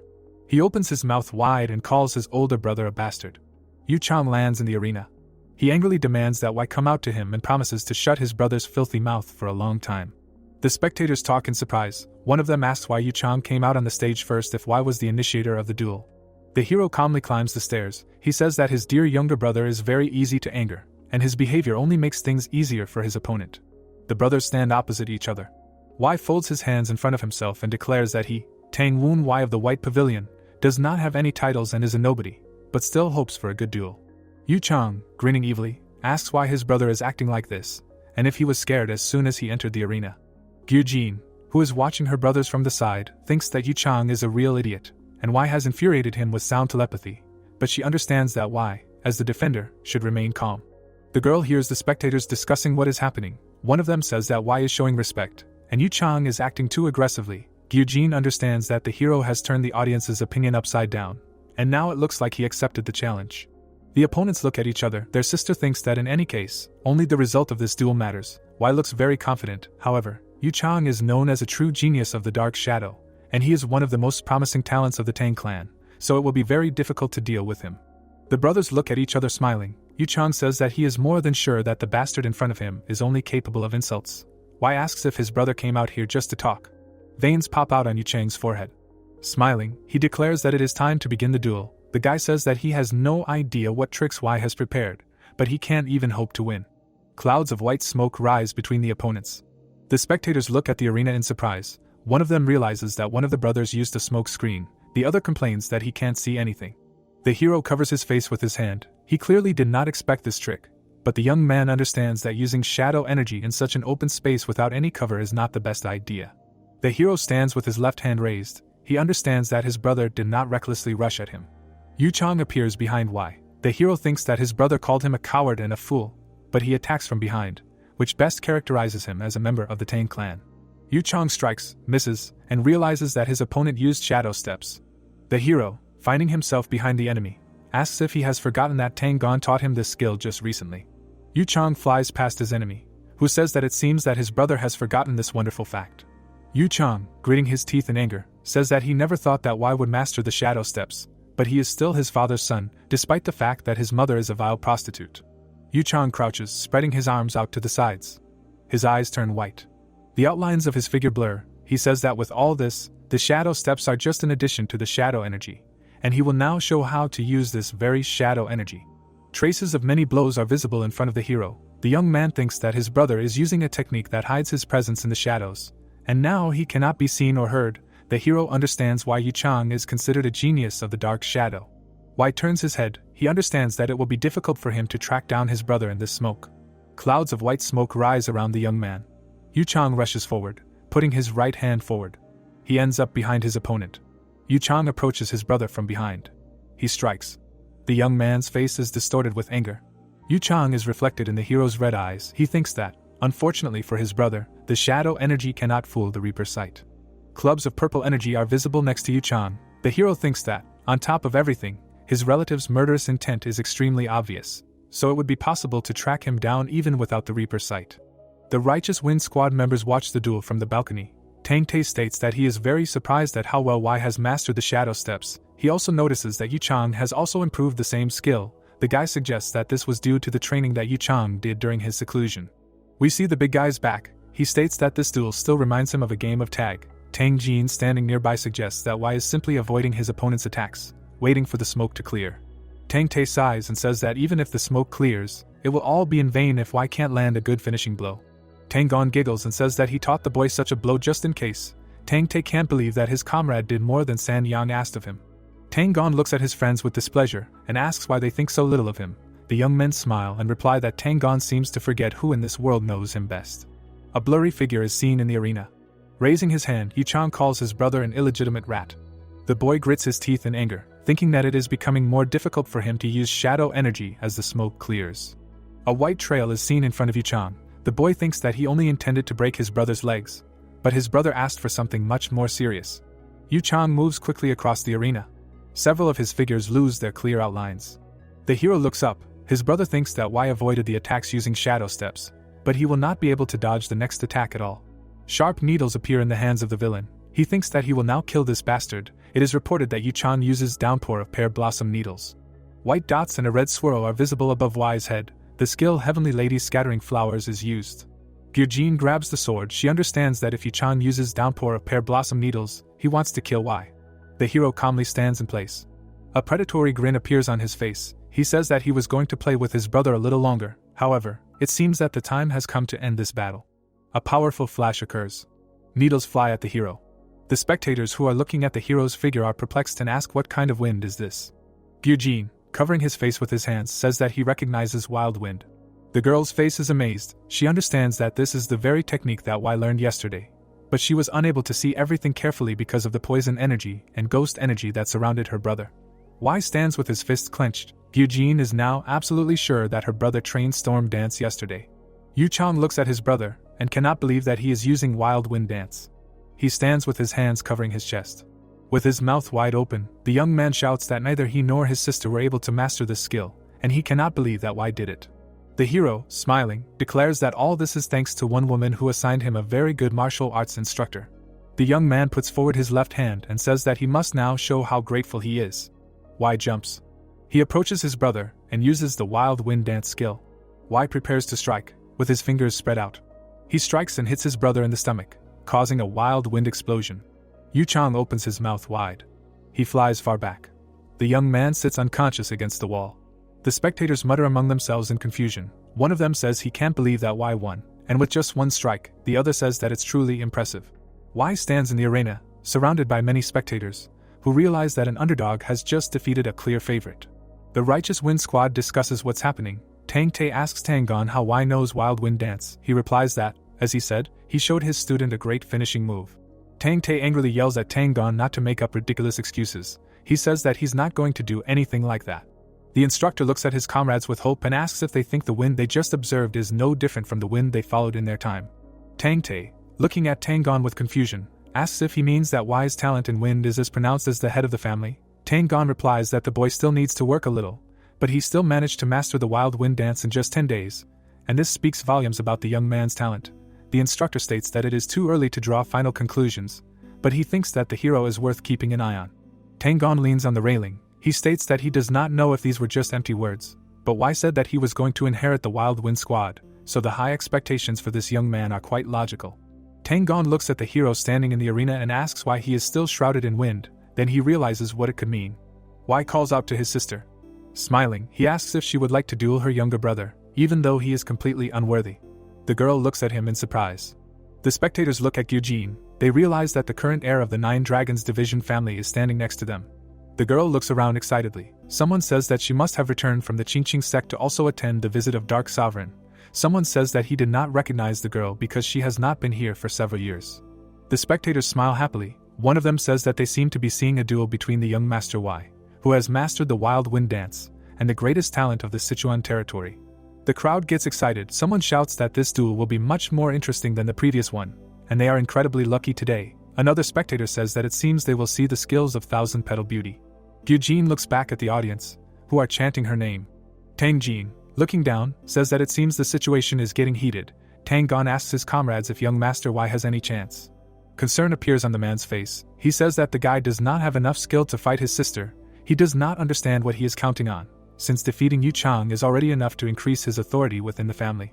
Sweat runs down Tang forehead. He realizes that if the hero can defeat Gyujin, he will become the heir instead of her. However, if he loses, the girl will only be the star of the event. Tang thinks that the young lady should understand that this is a very dangerous duel for her in terms of reputation. The girl, clenching her fist, looks down. She tries to understand what her brother is counting on. There is deep thought on her face. Gyujin thinks that if there was no one around, she would not care about the outcome of this duel. But with so many prying eyes around, she will tarnish the clan's reputation if she refuses. The girl clutches her head. Someone inside her asks why she doubts and reminds her that it was Y who proposed the fight. This entity states that it knows very well that the girl is eager to fight, and she should be honest with herself and follow her instincts. Gyujin covers her ears with her hands. She thinks that her brother has always been bullied, and she should put his feelings above the clan's reputation. The hero from the arena asks his sister why she is thinking for so long. Smiling, he says that this is just a friendly duel, and there is no need to perceive it as anything more. The guy suggests that the girl just enjoy a quality fight. Gyujin turns away, wondering if she can enjoy this duel, before deciding she has held back too long. She lands behind her brother. The two stand in the arena, the crowd cheering as Gyujin accepts the challenge. We see the girl's leg. With her hands clasped in front of her face, she states that she is the heir to the Nine Dragons Division family and a follower of the Qingqing sect. Gyujin reveals that she studied under the monk Wu Ho and specializes in skills such as One Energy of Heaven and Earth and Sword of Discharge Lightning of Extreme Light. Bowing to her brother, the girl says that the people of the martial realm have given her the nickname Thousand Petal Beauty. and she hopes that this will be an honorable duel. The hero, folding his hands in front of his face, declares that he is the second son of the Nine Dragons Division family and his name is Tang Woon Wai. He was trained by the warrior Tang Gon and he has mastered the Wild Wind Dance. The young man asks not to show him leniency and share wisdom with him. The spectators joyfully raise their hands, they shout that the duel will take place. The hero, smiling, looks at his sister. He says that she seems to be anticipating a good fight. Eugene replies that she has not participated in anything like this for a long time, so it is true. The girl shines with happiness. The sister and brother look at each other. Wai asks if the girl is experiencing too much emotion. She replies that it is natural to feel such excitement. Eugene grabs the sword and calls the hero his dear brother, who wants to fight a duel with his older sister. The girl holds the sword in front of her. White streams are visible around the hero. He declares that he is ready. Looking at his sister with a playful look, he asks if she is ready for a duel. The girl's eyes glow dangerously. She declares that she is completely ready. Leaning forward, the girl excitedly shouts that it is time to begin this duel.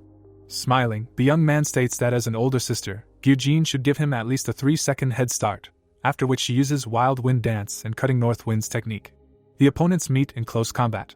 They look into each other's eyes. Eugene asks if this is the technique her brother used yesterday to stop her sword. She jumps away from the hero, declaring that as far as she understands, she can now fight at full strength. We see the leg of one of the opponents. The girl rushes forward, declaring that she does not understand why she should give her brother a head start if he said that she should not show leniency to him and enjoy the duel. Wai looks at his sister with concern. He realizes that she is moving too fast, so he decides to use shadow energy. 3 dark figures are visible in front of Eugene. The shadow afterimage skill is used. We see the girl's eyes. She asks her brother if he is using the technique he saw in Yuch Chong, after which she states that Wai surprises her more and more. Eugene, smiling, looks at the young man. She strikes and states that, however, the boy has not yet fully mastered his new skills. Wai, leaning his hand on the ground, raises his left hand to strike. Smiling, he asks his sister since when the art of Qingqing became so aggressive. The girl, calmly standing in place, explains that her brother did not see the art of Qingqing in front of him. Grinning slyly, Eugene says that since the boy is hiding the energy that she noticed in him yesterday, she will also keep some of her secrets a secret. Wai frowns. Smiling, he declares that in this case, he will show everything to his sister. The young man, clenching his fists, uses Poison Dragon Essence art. A toothy creature appears above his head. The hero uses the Ghost Dragon release skill. Eugene, smiling, shouts that this is exactly what he needs. White streams swirl around the young man. The girl recognizes the energy of poison and the energy of ghosts. A blade is visible next to her head. Putting forward a sword, the girl declares that she has always dreamed of fighting against the owner of these energies. Eugene, holding the sword with both hands, declares that he will let his brother strike the first blow. The young man looks at his sister with a little fear, realizing that the atmosphere around her has completely changed. He realizes that the murderous intent that grows from the blue ghost face root is complemented by the pure energy of the Qingqing sword. A horned creature is visible behind the girl. Wai thinks that his sister reminds him of a demoness dressed in a maiden's clothing, and this is very strange. He understands that if she gave him the right to strike first, he should not hold back. The guy rushes to attack. He thinks that he can control the course of the fight if he makes a powerful attack. His fist flies past his sister's face. She declares that the Wild Wind Explosion skill, with which he defeated Yuch Chong, has become much stronger than before. Some kind of point is visible next to the hero's face. Wai leans back to let the blow above him. The girl declares that the young man is still acting too obviously. She strikes several times and says that the movements of Wild Wind Dance are too sweeping. Smiling, Eugene declares that her brother should be more careful with this when fighting a stronger opponent. The boy, leaning his hand on the ground, thanks his sister for the lesson. He thinks that Wild Wind Dance is a deadly martial art that emphasizes one powerful finishing blow. It has great power and is perfectly suited to the Tang clan technique, but it only works on opponents of a comparable level. The boy covers his face with his hands. He thinks that Wild Wind Dance has too many vulnerabilities if used against opponents of a higher rank, and in this case, he needs a martial art that is suitable for a long exchange of blows. The boy clenches his fists. He decides to use the skill 12 Fierce Tiger Steps. Eugene, holding out his sword, asks in surprise if her brother has already mastered 12 Fierce Tiger Steps. The hero thinks that the best complement to Wild Wind Dance is the explosive power of the said skill. He unleashes a hail of blows on his opponent. The girl with white marks around her smiles. The hero thinks that he will add torque to 12 Fierce Tiger Steps with propulsion of the Wild Wind. Eugene smiles. The hero hovers above her, thinking that he should act even faster. A mark from a kick is visible on the arena. The guy realizes that he should add even more speed. A white whirlwind swirls around his fist. Eugene, smiling, states that she understands the guy's intention to maintain the pace of consecutive attacks, but she advises him to wait for the strike when the distance is convenient for the enemy.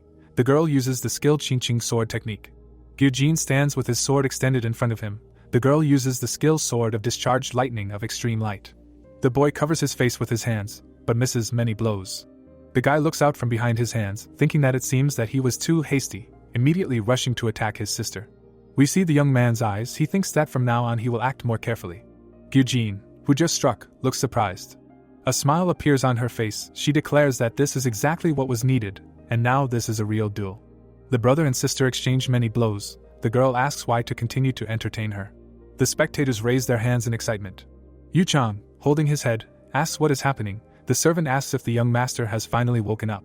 Yuch Chong, trembling with rage, says that the damned bastard not only defeated him, but also challenged their elder sister to a duel. Angrily looking at the servant, he asks if their mother has returned yet. The servant says that not yet. Yuch Chong thinks that Gyujin should not lose. However, the longer this duel lasts, the more the authority of the bastard he hates so much increases. The boy looks at the audience in bewilderment, who are joyfully shouting that young master Y has gone on the attack. The villain's eyes turn white. He prays to God not to let his sister be defeated. Y punches the sword. One of the blows hits his sister in the chest. The boy sees an opportunity to attack. He looks closely at his opponent and understands that he needs to increase the pressure. The next second, he receives a powerful blow to the jaw. Gyujin says that her brother is focusing too much on the sword. Y, gritting his teeth in anger, looks at his sister. He thinks that kicks are not at all typical of the art of the Qingqing sect. Gyujin, smiling, asks if Y is surprised. She says that although she is now studying in Qingqing, she studied the martial arts of the Tang clan 5 years ago. The girl strikes many times. Y thinks that the Qingqing sect's direct sword strikes and the Tang clan's weak point attacks are being used against him now and look very effective together. The boy can see the mark of the strike in front of him. He understands that this is the power of blue ghost face root. Gyujin appears behind his brother, who uses the shadow step skill. The boy barely dodges the blade flying over his head. He jumps back and kneels down. The boy is breathing heavily. He thinks that his mouth is dry and his heartbeat is shaking his entire body. And this is how a real battle should feel. Gyujin, looking at his brother in surprise, says that he is very interesting now. The boy asks what his sister means. The girl says that he looks like a complete beginner in martial arts, but the way he reads the enemy's movements and avoids them is incredible. We see the girl's eyes. She says that in this regard, her brother is like an old warrior who has gone through hundreds of battles. The hero, whose back we see, laughs and asks if this is really true. The guy stands with his hands outstretched. He thinks that Yun Woon Wai did not have internal energy, and he had to survive surrounded by martial artists who could kill people with one blow, so reading the intentions of enemies and dodging attacks was a strategy that he honed for decades to survive and win. Wai takes a fighting stance. He thinks that after he received internal energy, he forgot about these important things, and when he began to use the dark art, he did not use them because he did not know the basics of the mystic arts. We see the face of the young man. He thinks that all this applies to martial arts too. Gyujin smiles and states that her brother's expression has changed again, and she likes it. The girl charges forward, stating that it seems like Y was trying to analyze something. There are marks from blows visible behind Gyujin's back. She says that she really wants to see what conclusions her dear brother has come to. Smiling, the girl demands that Y show her what he can do. The boy grinds his teeth from tension. He thinks that he has just been attacked strongly, but if you analyze it closely, Gyujin is not aiming for his vital organs. The boy realizes that those with blue ghost face root tend to enjoy fighting for as long as possible, and combined with the care that his sister has always shown for him, this has created a carelessness that can be exploited.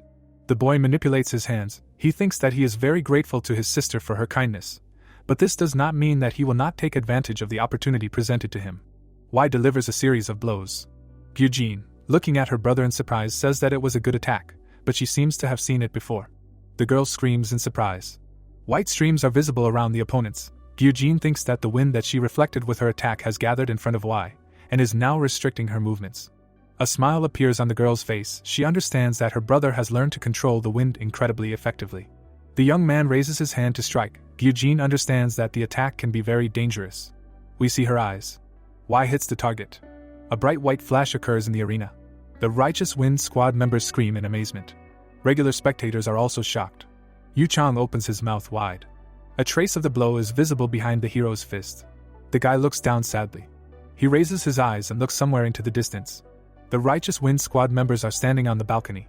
With their mouths wide open, they shout in unison. Tang Tae and Tang Jin look at Tang Gon in confusion, who asks in confusion what is going on.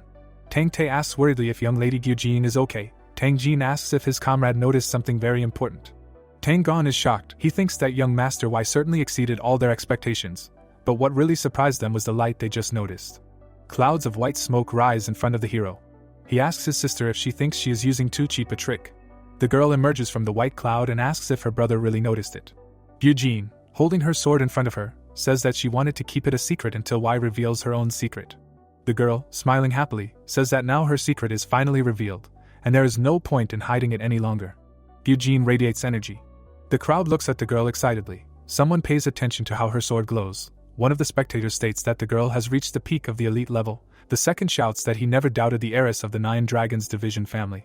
Yuch Chong, smiling happily, shouts that he always believed in his sister. The scoundrel thinks that now the bastard has no chance of winning.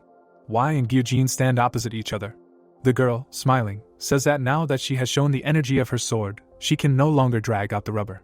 Looking down, Y replies that he understands everything perfectly well, and playing cat and mouse with an opponent of a lower level is behavior unworthy of a fighter. The girl says that she is very sad, and wanted to have fun, and also make the hero show what he is hiding.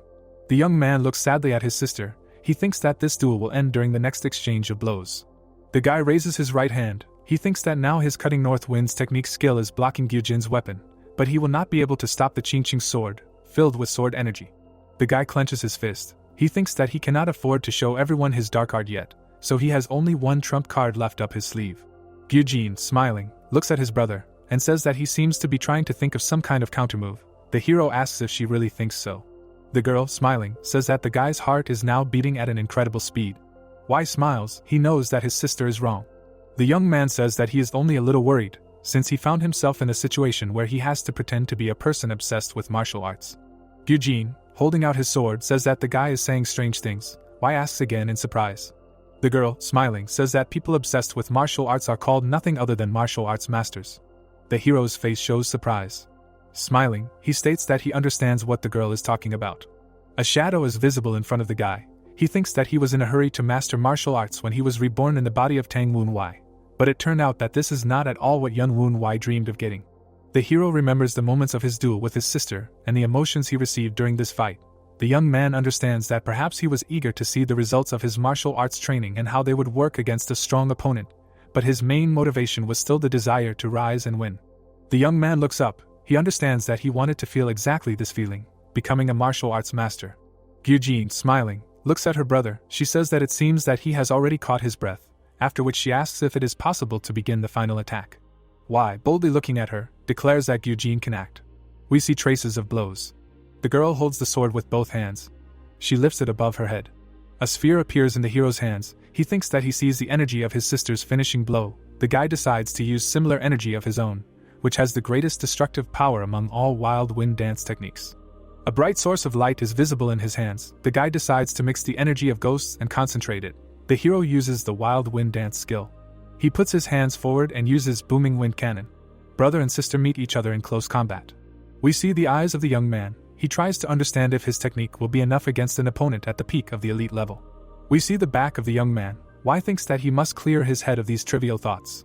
The hero pushes off the ground. He understands that now everything depends on whether he hits his sister or not. White marks remain behind him. The young man rushes forward. Yuch Chong is beaming with happiness. He says that he is upset that the gap between his skills and his sister's is growing, but it is simply impossible for the bastard to remain unharmed after the attack that Gyujin is about to unleash on him. The villain sees clouds of smoke in front of him and screams that this simply cannot be happening. The girl's sword is visible above the hero's head. Y thinks that he was waiting for this moment. Gyujin is shocked. Traces of blows are visible above the opponents. The hero thinks that he was waiting for the moment when his sister's sword turns into a completely ordinary blade after releasing all its energy. Y crouches on his right leg. The guy's hand is shaking. He realizes that it is paralyzed. The young man's legs are shrouded in black energy. He thinks that in a fight the winner is usually determined at the moment the sword breaks. But in this case, everything is far from over. In front of us is the back of the girl's head. Smiling strangely, she looks over her shoulder. The hero thinks that Gyujin, who is the carrier of blue ghost face root, will not stop even if her sword breaks. The hero smiles. He thinks that, naturally, the same applies to himself. We see a trace of a jump. The hero, suspended in the air, is enveloped in white streams. He thinks that he needs to put all his remaining strength into this final blow. The young man flies up to his sister. He uses wild wind dance and demonic wind hammer. Gyujin, giggling, declares that her brother is truly the best fighter. We see someone's leg. The girl falls on one knee. Raising her leg, she uses the skill's rising dragon kicking technique and ascending to heaven kick exploding yang. The Righteous Wind Squad members look at what is happening in horror. Tang Jin shouts that all this is too dangerous, as the opponents have gone wild. Tang Tae says that both of them will suffer greatly if everything continues like this. Amazement appears on the faces of the young people. A wide black stripe is visible between the opponents. Someone appears between the amazed brother and sister. This person shouts for them to immediately stop this outrage. We see the back of the man's head. He stands between the guy and the girl, after which he asks if they really decided to greet the head of the family from the hospital bed. Gyujin, bowing, greets the head of the Nine Dragons Division family. The hero, looking over his folded hands, understands that in front of him is Tang Woon-Wai's father. He greets the head of the Nine Dragons Division family in the same way as his sister. The man looks at his offspring with displeasure. The ghost of the elder hanging over the hero's head warns him to be very careful. The young man thinks that Ho-san must have become weaker after the Wild Wind Squad was disbanded, and it's amazing that he managed to achieve so much. The young man looks closely at his father. He thinks that even if he is doing other things, he is still the head of the special military unit of the Tang clan. Ho-san looks to his left. Wai thinks that he used to think that the head of the Wild Wind Squad would be equal in strength to the elders of Heavenly Demon Cult. However, it seems that he is much more powerful now, and the hero is no longer sure that he could defeat this man in his past life. Ho-san, looking at his son, states that the young man's gaze shows dissatisfaction. The father asks if he has something to say to him. The hero looks away, realizing that he seemed to be looking too arrogantly at his parent. We see the young man's face. To the horror of his sister, who is standing behind him, Wai asks what the head of the family is doing here. Ho-san, looking at his son in surprise, asks if there is any place in the Nine Dragons division that he cannot enter. The hero states that the crazy duel he had with his sister may have offended the head of the family. The Righteous Wind members, the regular spectators and Yuch Chong look at the boy in shock. Wai feels that everyone around him is shocked by his behavior. Gyujin seems ready to strangle her brother. The young man realizes that all this is not surprising, since, in the opinion of those around him, a useless bastard dares to talk to the head of the family without fear. Father and son look into each other's eyes. Ho-san looks sternly at his son. Then a smile appears on his face. The hero thinks that from the memories of Tang Woon-Wai left in his body and from what he sees with his own eyes, Ho-san is a true representative of the Tang clan. Turning away from the hero, the man states that he really did not notice anything interesting in the duel. Wai thinks that a father should talk to his children a little differently. The guy looks at his father's back in surprise, who says that he heard that Wai has changed a lot. Walking away from his son and daughter, Ho-san states that the changes he noticed were better than he thought. The man approaches his youngest son and states that, nevertheless, another of his offspring has greatly disappointed him. Ho-san looks sternly at Yuch Chong. He lowers his gaze. Tang Gon, Tang Tae and Tang Jin land in front of the head of the family. The man calls them by name, after which he states that they react with a great delay, so they should train harder. The members of the Righteous Wind Squad, lowering their eyes, declare that they understand everything. Walking away from them, Ho-san orders the crowd to disperse, the family members to leave and deal with the consequences. The young people make it clear that they understand everything. The hero, looking at his sister, asks why she looks so upset. The girl sadly says that they are still too weak to interest their father. The girl asks her brother if everything is okay with him. The young man replies that their father has always behaved this way. The hero states that Ho-san, who ignored his second son for a long time, suddenly became interested in him after he showed his potential, and conversely, completely lost interest in the third son, who disappointed him. Yuch Chong sits on the ground, his head bowed in sorrow. Wai and Gyujin stand opposite each other. The girl apologizes, after which she says that she should not have asked the young man about this, since she knows that he does not treat his father very well. The hero asks the girl if she is hungry. Raising his left hand, Wai asks if she would like a drink after they change. The moon shines above a typical Asian building. Gyujin, raising his cup, says that this is what makes life worth living. The hero, holding exactly the same dish in his hand, says that the girl eats and drinks as if she had been hungry for a long time. He asks if they don't give normal food in the Qingqing sect. The girl replies that there is plenty of food there. Plates are visible above Gyujin's head. She says that the problem is that they only feed them plants. Wai recalls that the members of this sect adhere to the traditions of Taoism. Gyujin waves her hands angrily. She says that at her age she should eat a lot of meat and drink a lot of alcohol. With her mouth full, the sister tells the hero that this is why he should never become a stupid ascetic monk. The young man replies that he will never do that and pours the girl another portion of the drink. Gyujin willingly holds out the cup and demands to pour as much as possible. The hero, holding the bottle, asks who is the person leading the Qingqing sect. Gyujin, flushed from alcohol, asks why her brother is so interested in this. Wai, smirking, says that his sister constantly mentioned this person in her letters and begins to give exact quotes from these messages. The girl in horror asks her brother to shut up. Showing sharp teeth, The hero reminds that his sister mentioned that the head of the sect will come to them as a guest to greet the clan leader. The guy says that he must learn more about this person in order to behave appropriately with him when they meet. Eugene indignantly says that her brother has mastered the dirty tricks of the Tang clan perfectly. The young man looks at his sister, resting his head on his hand. He thinks that he must be careful with the head of the sect, whose name is Ichiol-san, because there are rumors that Dark Sovereign is visiting the Nine Dragons Division family to establish a new special unit like Wild Wind Squad. In front of us is a man with disheveled hair, in front of whom are fighters. The young man thinks that if these rumors are true, various forces of Sichuan will closely monitor what is happening and even try to prevent this event, and the same applies to the Qingqing sect, which has long been allied with the Tang clan. Eugene puts another portion of food in his mouth. The hero thinks that if Ichiol-san personally goes to meet Dark Sovereign, then he does not trust his sister, although she seems to have no idea about it. Y looks ahead in surprise. He waves his hand, calling someone to the table. Eugene, smiling, says that it seems that her brother noticed his drinking buddy. Thoughtfully rubbing the back of his head, Tangon states that the guy must train hard. The drunk girl calls the man uncle. The girl gets up from her chair and bows. Tangon states that he is amazed by the girl's progress, since he did not expect that she would be able to master the energy of the sword so early. Eugene happily thanks his uncle. The girl, smiling strangely, asks the hero why he did not tell her that Tangon should come here too. The hero replies that no one asked him about it. Eugene calls him a little scum. The girl pulls out a chair for the man and asks him to sit down. Tangon thanks her. The instructor, chewing a blade of grass as usual, says that the brother and sister ordered a lot, as usual, and he hopes that he will not have to pay for it. The hero declares that this is a good idea, and this is exactly what he will do next time.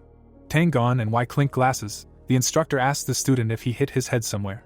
Eugene whispers to his brother why he behaves so familiarly with his uncle. The young man asks again in surprise. The girl says that the guy does not seem to know what kind of person he is. Tangon smiles happily. One warrior carries the other. Eugene says that this is not formalized in any way. However, Tangon is their father's sworn brother, because he saved Ho-san from mortal danger during a bloody battle, and the head of the Tang clan personally granted him the title of warrior. Y thoughtfully hums. The hero, looking at Tangon, calls out to him, who asks what happened. The young man folds his hands in front of him and states that he did not know about the special relationship between Tangon and Ho-san, after which he apologizes for the disrespect shown. The young man bows and once again asks for forgiveness. Eugene, smiling, says that her brother showed himself from the best side, and Tangon will certainly forgive him. A very strange expression appears on the man's face. Tangon, looking angrily at the girl, asks what the hell is going on here. He states that it is simply disgusting, after which he wonders if it was his sister who advised her brother to behave in such a vile manner. The hero sits back down at the table and asks his mentor what the Righteous Wind members' reaction was as former Wild Wind Squad members. Tangon, smiling, states that the boy seems to want to know how many points they gave him. Y, raising his cup, states that he is almost certain that he got the maximum points. Tangon, looking at the boy in confusion, states that he is too cocky. The hero says that he will apologize if he is wrong. The mentor, placing his hand on the back of the chair, states that the boy was not mistaken. The hero states that he knew it. Eugene puts food on the man's plate, asking for permission to court him. The hero thinks that thanks to the duels with his brother and sister, he has earned the interest of the former Wild Wind Squad members, which at one time included Ho-san and Eugene. The hero stuffs food into his mouth, thinking that, by and large, his main problem is San-yang, and this old witch is probably planning to do something before the Dark Sovereign visits. A carriage is driving through a dark forest. Someone in it is trying to figure out how much longer they will have to endure all this. It turns out that the thought belongs to a beetle perched on the carriage. The insect did not expect to have to go so far. The beetle looks scared. He thinks that if he goes too far, the owner may think that he escaped and kill him. The insect notices something. It realizes that the carriage has stopped, and this means that they have reached their destination. San-yang gets out of the carriage. The servant tells her that they arrived without informing anyone, so there may be no one in the temple. The beetle jumps to the ground. He guesses that if this is a temple, then the same bastard who added toxic cinnabar to his master's elixir may be here. Purple streams swirl around the doors of the temple. The insect feels an incredibly strong dark energy. He tries to understand who the hell this old witch has entered into a cooperation agreement with. The door opens. A dark figure with glowing eyes comes out of it, who thanks San-yang's follower for coming. The woman looks at the character standing in front of her, who states that the abbot of the temple warned about the woman's arrival. San-yang is surprised that the abbot knew that she was coming here. The woman says that this person's spiritual abilities have always surprised her. The entity that met San-yang takes off its hood. It tells the woman that she is expected inside, and she can enter. The beetle realizes that it is Advanced Jiangshi. San-yang follows Advanced Jiangshi. The beetle watching her thinks that the creature he sees has memories of its past and the ability to think independently. That is, The sorcerer to whom the woman is heading uses a creature that other sorcerers cannot even create as a simple servant. In front of us is a gate. The insect understands that this is the home of a very extraordinary sorcerer. The beetle is seen under the wheel of a cart. He understands that even what he saw may not be enough to return with a report to his master. He jumps over the fence, thinking that he must show his best so that Y agrees to listen to his request. A character with a very strange staff in his hand begs his god to send him new revelations. Jiangshi, appearing behind him, reports that a follower of Namgung has arrived for a visit. The sorcerer orders to let the woman in. Sanyang comes up behind him and greets him. The abbot says that the woman must have come because her previous plan didn't work. The sorcerer has huge balls on his neck. He says that Sanyang is too greedy, and the god only cares about those believers who constantly demonstrate their loyalty, and he doesn't like people who only show up when they need something. Sanyang, raising his right hand, asks what the god thinks of a man who makes very generous offerings. We see 2 chests filled with pearls. The woman says that other believers can't even dream of something like that.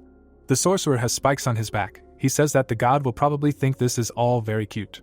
The wizard shows off his beautiful teeth. Looking into the chests, he says that both the god and himself like their contents. The beetle tries to figure out if this wizard belongs to the Maoshan sect.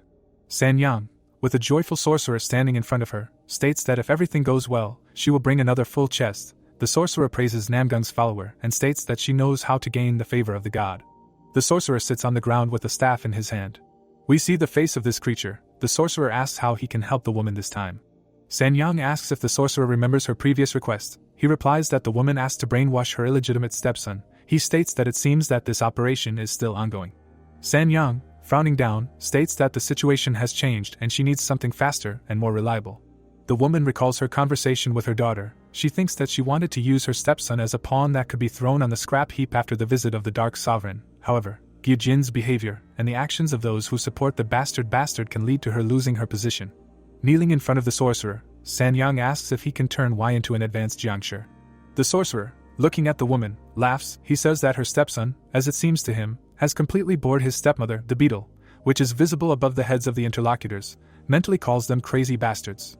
The insect jumps to the ground, thinking that it must immediately notify its lord about this conversation. The beetle jumps over the fence. It understands that if this abbot is able to calmly create advanced Jiangshi, Y in his current state will not be able to cope with him in battle. The insect lands. In front of him, a large number of predatory eyes are visible. The beetle sees terrifying creatures in front of him and realizes that it is Beast Jiangshi. The insect looks amazed. It cannot believe that the sorcerer can control these creatures. A grinning skull is seen above the beetle's head. The insect realizes that it is in Black Bone Ghost Valley, the offspring of the Maoshan sect, which has joined the heavenly demon cult. The sorcerer looks behind Sanyang and states that it seems that some kind of parasite is watching the woman. She asks if this means that someone is watching her. The sorcerer, smiling, states that the one who supports the illegitimate child has a unique ability to control spirits, which means that he is much more dangerous than previously expected. With a sad sigh, Sanyang declares that he will bring another treasure chest. The wizard, sitting in front of the table, giggles nastily. He declares that this is simply magnificent. The woman asks to work off the treasures that she has already brought, and reminds that the sorcerer must turn the vile bastard into advanced Jiangshi, and also find out who is behind him. The wizard, holding his staff tightly, declares that the client should not doubt him. He says that he is going to immediately find the one who sent the spy to follow the woman. A shadowy figure is visible behind Sanyang. In front of us is a muscular creature with white hair. It asks if the master summoned it. Continuing to grin, the sorcerer demands that this character track down the ghosts that escaped from here and find the wizard who controls the spy. Sanyang looks back in surprise at Jiangshi, who rushes headlong to carry out the order. The creature flies into the air. Landing on the roof, it states that even if Beast Jiangshi could not catch the spy, he must be very cunning and agile. Jiangshi thoughtfully rubs his chin. Black marks are visible above his head. The beetle senses someone's presence, which terrifies him incredibly. Terrible toothy monsters pursue the insect. The beetle, already in someone's mouth, screams shrilly for Y to run away immediately. The jaws snap shut. Gyujin sits on the edge of the arena next to the hero. It is reported that this is happening on the training ground of the White Pavilion. Y asks if his sister really does not want to leave. She replies that she will go home as soon as she sobers up a little. The young man looks thoughtful. He thinks that after humiliating his younger brother Sanyang will do everything in her power to take revenge. The guy is sure that Gyujin is also aware of her mother's plans.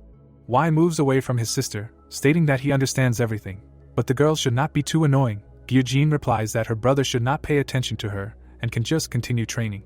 In front of us are 2 elders. One of them says that Gyujin is a follower of the ascetic sect Qingqing, but seems to be a fairly correct person. The second does not understand how a girl whose parents are a witch from the Namgung clan and the damn Tang Ho-san could become so kind. The hero shouts for the ghost to shut up, otherwise he will turn them into pills. The elders fall silent in fear. The hero looks in surprise at his hand, in which he holds a pole. The ghost asks the boy what the problem is. He says that he feels his weapon a little differently than during a duel. One of the elders asks to describe the feelings that the hero is experiencing. Y, clenching and unclenching his fist, says that he felt something like a desynchronization of movements and actions during martial arts training. We see the eyes of the boy. He thought that all this was happening because he was a beginner in martial arts. But now the feeling of desynchronization is not felt as sharply as before. One of the ghosts, smiling, says that in the cult in his youth he was a famous instructor, and asks for permission to examine the boy's body. He says that the elder can act. The ghosts fly around the boy. One of them, hovering in front of the boy's face, asks if he knows what cultivated energy is. Y wonders if in this case he means internal energy. The elder says that it is something else. The boy asks to continue the explanation.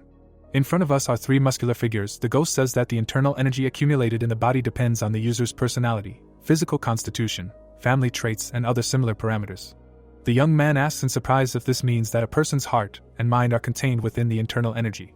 We see two ghosts, one of which asks the other to become his victim. The elder says that the young man is absolutely right, and this is why martial arts like the Great Absorption technique, which sucks out the internal energy of others, are unable to provide a significant increase in the user's internal energy. One of the ghosts turns into a skeleton. Behind the hero, a figure with white hair is visible. The ghost says that he is not entirely sure about this. However, in the case of the hero, desynchronization can be explained by the fact that there is a difference between the cultivated energy that has been accumulated in Tang Woon Y's body for 17 years and the energy that the hero himself has recently been cultivating, who has different characteristics. The ghost, looking at the young man, says that the weakening of the feeling of desynchronization may mean that the two cultivated energies mentioned above are slowly merging into one. Before us are Yun Woon Y and Tang Woon Y. The hero is trying to understand if all this means that he has begun to accept the identity of the previous owner of this body. The hero sits, hugging his knees. He thinks that since he has no choice, and he is forced to live the life of Tang Woon Y, he began to think that this body belongs to him. However, probably subconsciously he still thought that it was someone else's. Y remembers the episode of his fight with his sister. He thinks that during this duel he began to think that he uses martial arts not as the owner of Tang Woon Y's body, but as the owner of his own body.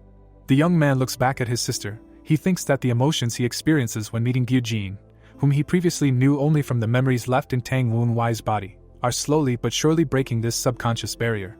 The hero looks at the ghost, raising his fist. He asks how much he thinks Yun Woon Y has already merged with Tang Woon Y. The elder replies that he estimates it is somewhere around 40%. The hero asks what will happen if this figure increases. The ghost replies that in this case the hero will be able to progress in martial arts more easily.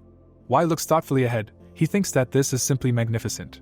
We see the boy's leg. He thinks that the unity of body and mind is also necessary for magic, so the greater the fusion between the bodies of Yun Woon Y and Tang Woon Y, the faster he will be able to restore his mystical power received in his previous life. The heroes actively wave the pole. Eugene looks back at him in surprise. The girl thinks that her brother has really changed a lot. He has become much more confident in his abilities and prefers martial arts. The girl looks down a little sadly. She thinks that she is a little sorry that the guy had to change, but now he is creating the foundation of his future success with his own hands. The girl remembers how I clinked glasses with Tang gone. Then the guy's conversation with his father comes to her mind. She thinks that this foundation will become stronger day by day, but their mother will try to destroy all this. We see the girl's eye. A strange creature is visible behind her. It calls out to Eugene. The girl thinks that she guessed about something like this. Y looks at the clouds of smoke rising behind the house. The ghost hanging in the air next to his head asks what it is. The young man answers that it is a ghostly fog. The hero, smiling, says that from the composition of toxic cinnabar, he realized that this poison was created by a necromancer. Putting the pole on his shoulder, the young man says that his enemies have finally taken the bait, and now it remains to be seen how big the catch will be. Jianshi, standing on the roof, states that it has been quite some time since he last hunted. The creature's eyes emit an ominous glow. It says that if its master's prediction is correct, then the one behind the bastard uses a unique form of necromancy. And in that case, the tools used must also be unique. Jianshi looks at the arena in front of him. He says that the bug's tracks led here, meaning that his master must be somewhere nearby. The monster states that he can't wait for the battle to begin. Jianshi, with his hands folded in front of him, states that the ghost fog of parasitic vulture has been prepared, and will be able to deceive his enemy's senses. In front of us is a magic formation. Jianshi thinks that he can link the previous skill with the bramble ghost fog formation. Jianshi jumps down to the ground. He raises his right hand, thinking that those outside the fog cloud will not be able to understand what is happening inside. Jianshi looks around. trying to figure out where his prey is now. The monster is standing behind the hero. A purple thread is visible next to the boy. Jiangshi is trying to figure out why the trail led him to the bastard, who is his second target. The monster's eyes are glowing. He thinks that the boy was left all alone and perhaps the caster who controlled the bug activated his skill, controlling this boy, and did not use the art of necromancy directly. The hero, smiling insidiously, asks what kind of fog this is, and complains that he cannot see anything. Jiangshi thinks that the one standing behind him is much more cunning than he thought, but at the same time Y is still his target.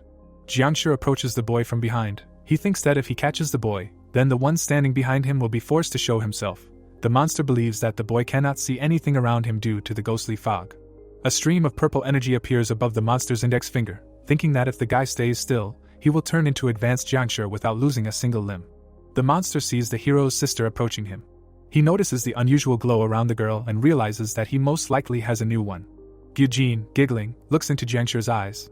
She rushes past her brother and shouts that she will now deal with the monster. The hero, looking back, declares that he hit the jackpot, and that he could not even imagine that the enemies would send not only an unusual warrior against him, but also a parasitic vulture. The ghosts hanging next to the boy's head declare that this creature undoubtedly comes from the Black Bone Ghost Valley. They ask the guy if he is sure that everything will go according to plan, considering that Jiangshi most likely belongs to the third class. Y reaches under the hem of his suit. He states that a Qingqing sect Taoist is unlikely to lose to Jiangshi under equal circumstances. But the problem is that this monster is an assassin sent by Namgung Sanyang.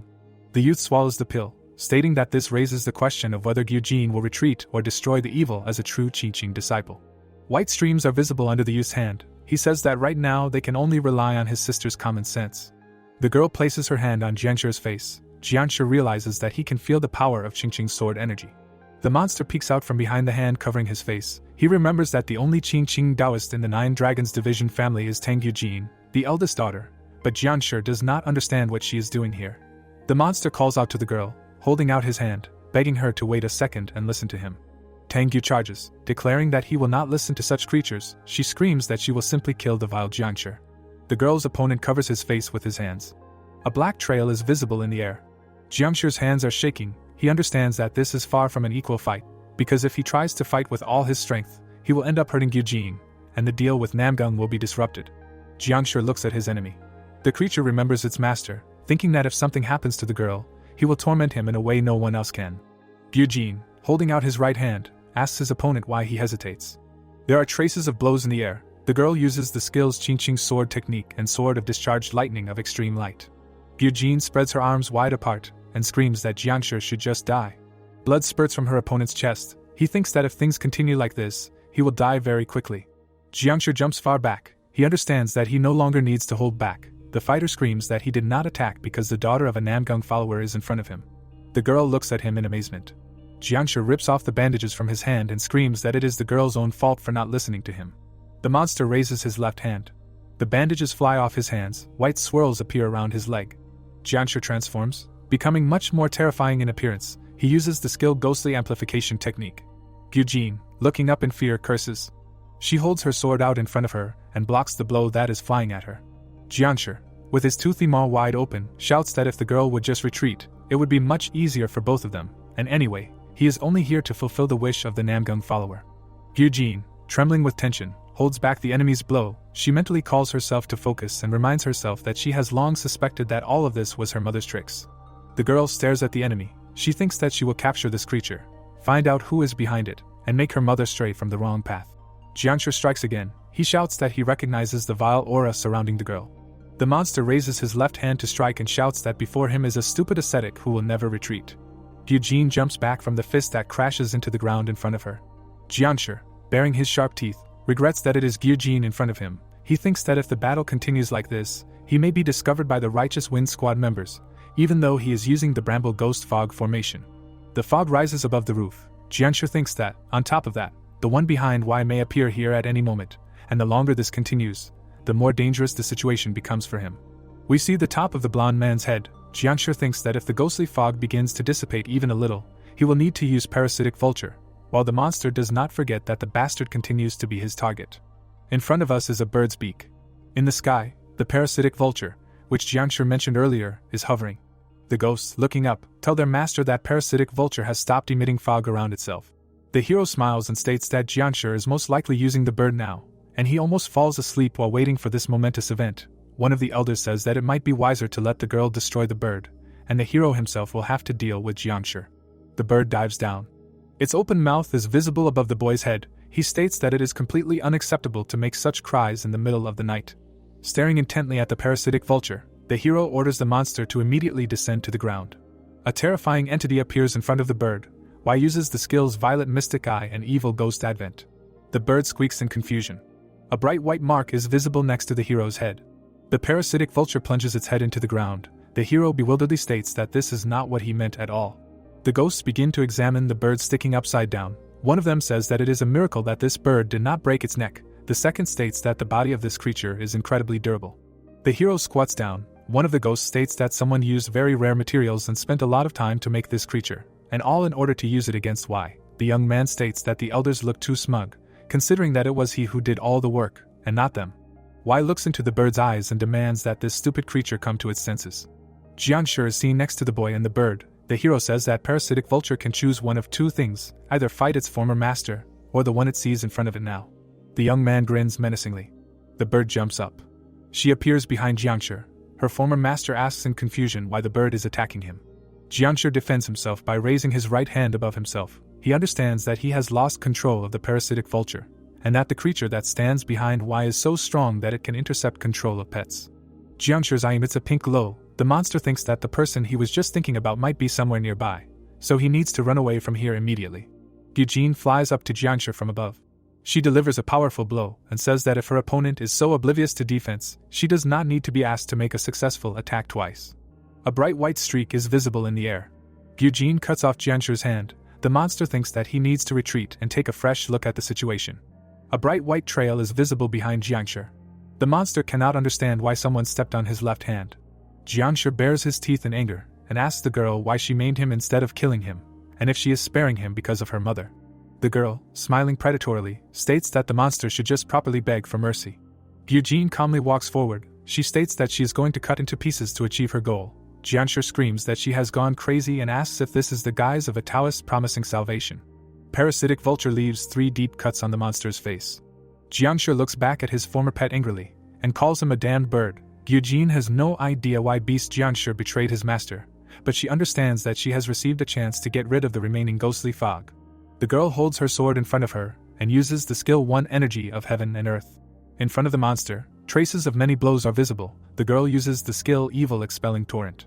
The monster leans forward a little. He realizes that the ghostly fog is dissipating, and his ghostly amplification technique has stopped working. Jiangshi looks back at his hand behind his back and realizes that he needs to find a way to escape. It seems to him that some part of the ghostly fog is still left, and this is his last chance to escape. Jiangshi's hand emits streams of white energy. Eugene, standing in front of him, holds a weapon in front of his face. The monster flies into the air and tries to grab the hand lying on the ground. Eugene and Parasitic Vulture rush after the monster. The girl screams loudly. Where is he going to escape? We see Jiangshi's eyes. Eugene looks at the hand lying on the ground in amazement. A bright flash occurs in front of the girl. She holds the sword with both hands. A purple ball appears in the monster's remaining hand. We see a trace of the jump. Eugene approaches his enemy. The tip of the sword approaches Jiangshi's head.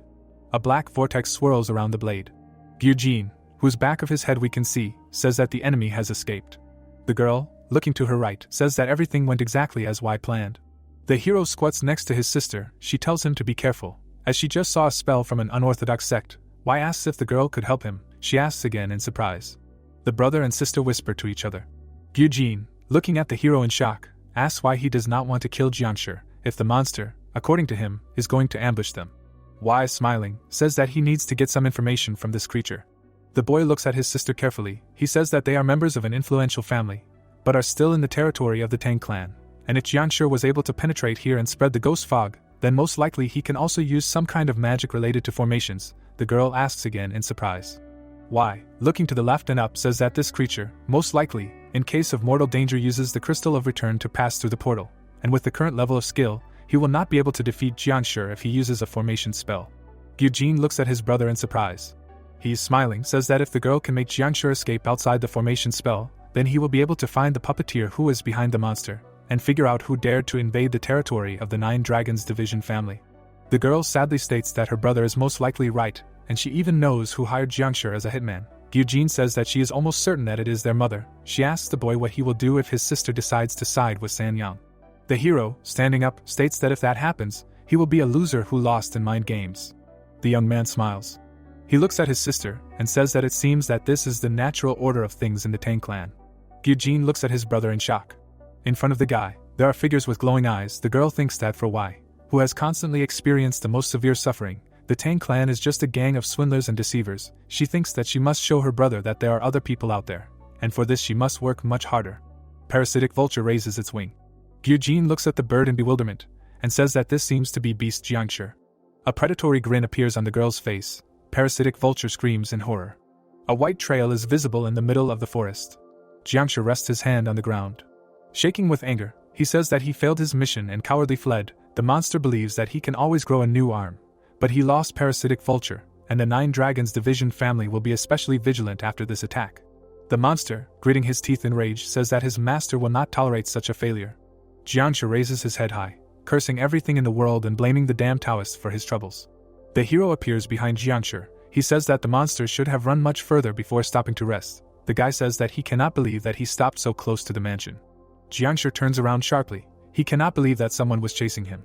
The hero calmly looks at the enemy. The monster tries to understand what the illegitimate son of the Nine Dragons Division family is doing here, and how he managed to catch up with him. Jiangshi takes a semblance of a fighting stance. He suspects that the guy was sent by the wizard who is standing behind him. The monster thinks that if this sorcerer was able to intercept the parasitic vulture, then, most likely, he will be able to calculate the location of the portal of the Bramble Ghost Mist formation. A smile appears on the monster's face, realizing that in any case, he has suddenly received a good opportunity. And now he can capture the bastard, figure out the identity of the sorcerer, and even get back the parasitic vulture. The hero is reflected in the iris of the monster's eyes. A toothy creature is visible above the youth's head. Jiangshi senses the energy of ghosts. He understands that the sorcerer seems to have given the youth one of his spirits. Grinning evilly, Jiangshi raises his right hand. The appearance of the creature that is visible behind the hero seems unfamiliar to him, in contrast to the energy it emits. Y, calmly looking at the enemy, states that the damn Namgung Sanyang was most likely in despair, but it is completely unclear how she could enter into an alliance with Black Bone Ghost Valley if she herself belongs to the Namgung clan. Jiangshi, looking at the youth in shock, asks how he can know all this. Black energy streams are visible above the hero. He suggests the monster to think carefully. The one-armed creature calls the hero a bastard. Jiangshi grinds his teeth in anger. He seems to understand something. The hero's eyes glow frighteningly. White teeth glow on the guy's face. The monster recognizes the evil ghost battle robe. The hero, looking at the enemy, says that he must be a veteran if he could recognize the robe that he just mentioned. The guy thinks that any member of Black Bone Ghost Valley, who has been in the organization for more than 10 years, should remember the evil ghost battle robe.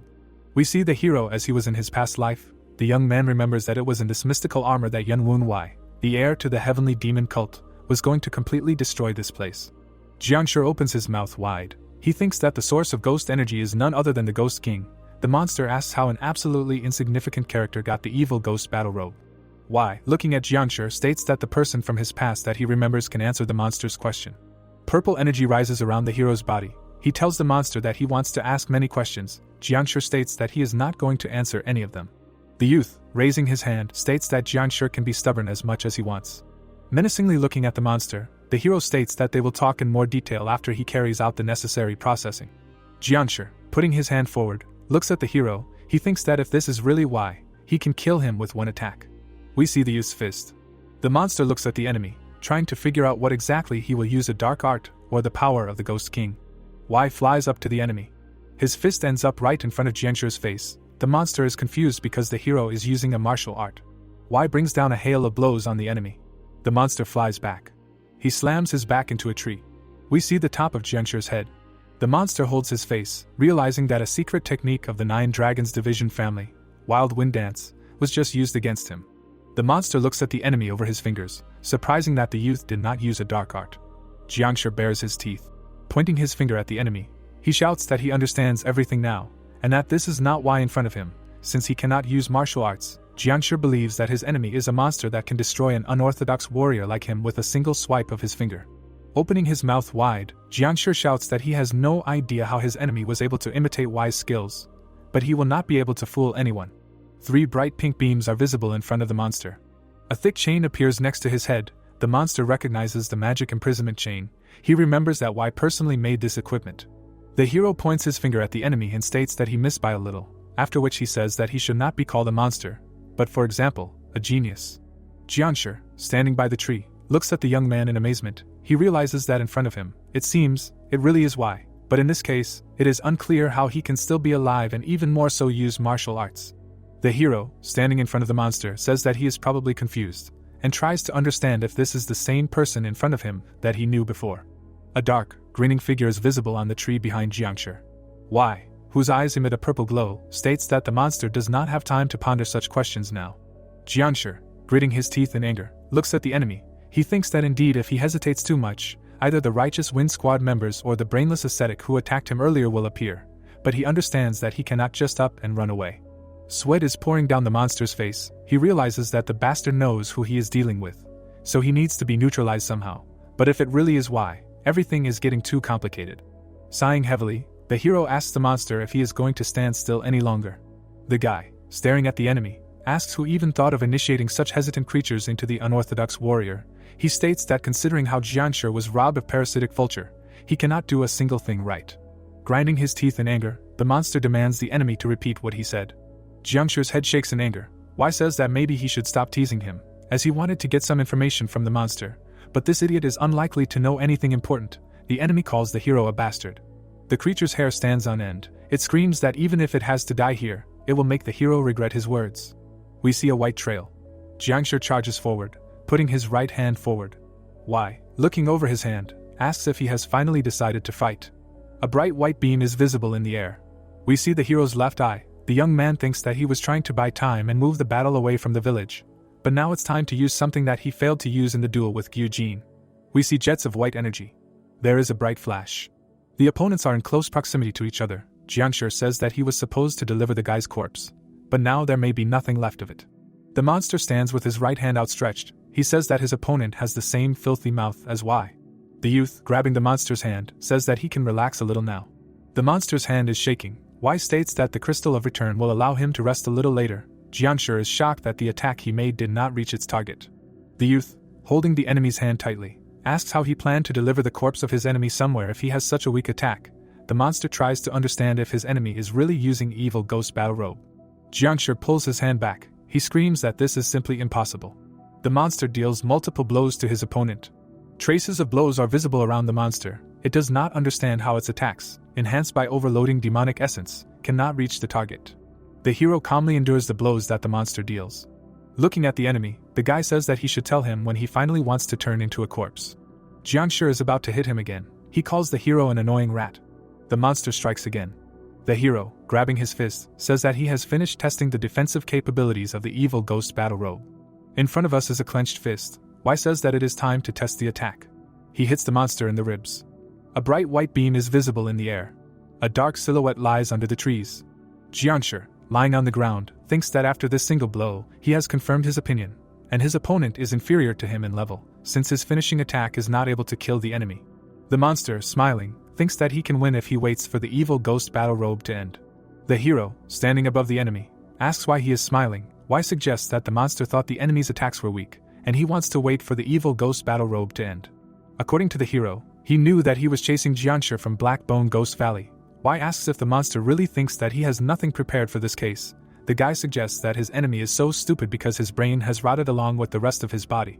Getting up from the ground, Jianshi states that Wai is talking all sorts of nasty and stupid things, since he can only rely on the evil ghost battle robe. Gritting his teeth in anger, he states that if the guy has some kind of trump card up his sleeve, then he should show it immediately.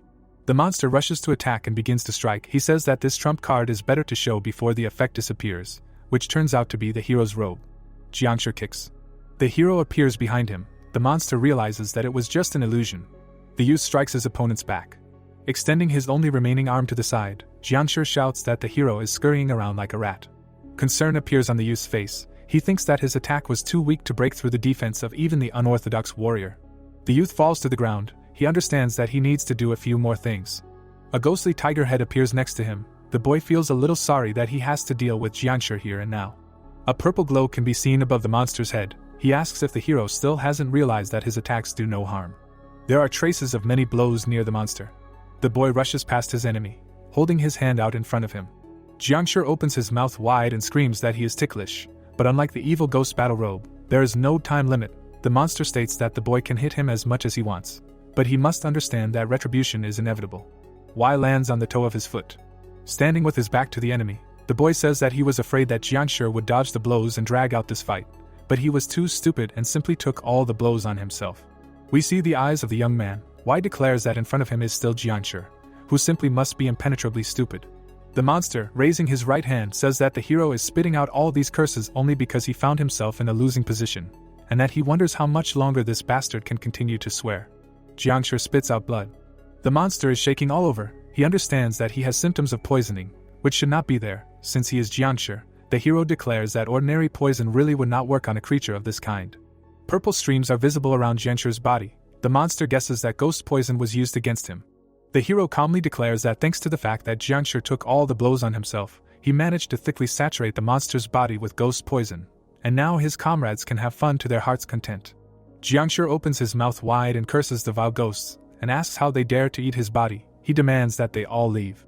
There are several ghosts in front of us. They transform. The elders attack Jiangshi from all sides. He opens his mouth wide. The monster falls to his knees. The hero approaches him from behind. The youth's eyes emit an eerie glow. Jiangshi, looking tiredly at the enemy, asks to say only one thing: is it really Y in front of him? The hero looks at the enemy. He squats in front of Jiangshi and declares that this is not the end for the monster. A chain appears next to Jiangshi's head. Looking at it, the monster begs the boy to tell him that he is not going to use magic imprisonment. Bowing, the hero tells the elders that he must go. Waving his hand in farewell, he declares that the ghost must teach the new recruit how to properly follow orders. The elders stand over Jiangshi, telling the hero that they understood his order. Y walks through the forest, thinking that everything was more difficult than he expected. The hero, looking at his trembling hand, thinks that all this is because he is not yet experienced enough to use martial arts on a subconscious level. He is also unable to use skills that require long training. It seems to him that after he gets used to it a little, he will need to work on the speed of casting spells. The young man clenches his fist, stating that it seems he will have to do his homework. Y looks ahead in surprise. We see the boy's eyes. He understands that someone is looking at him. A pagoda is visible in front of the young man. A dark figure is noticeable in the window. Y tries to understand who it is and why this person is watching him. The hero realizes that Tang Ho-san is watching him. Y looks up with a frown. He realizes that his father belongs to the Tang clan, whose members are distinguished by their cunning and guile, while the guy thinks that doing nothing, watching what was happening, is a special talent. A drop of sweat runs down the boy's cheek. He thinks that Ho-san was far away from him and hardly saw exactly what was happening, but he still should have guessed that his son was fighting with someone who entered their territory. The boy thinks that his father behaved simply disgustingly. Eugene waves his hand to his brother. The guy says that he finished everything and returned.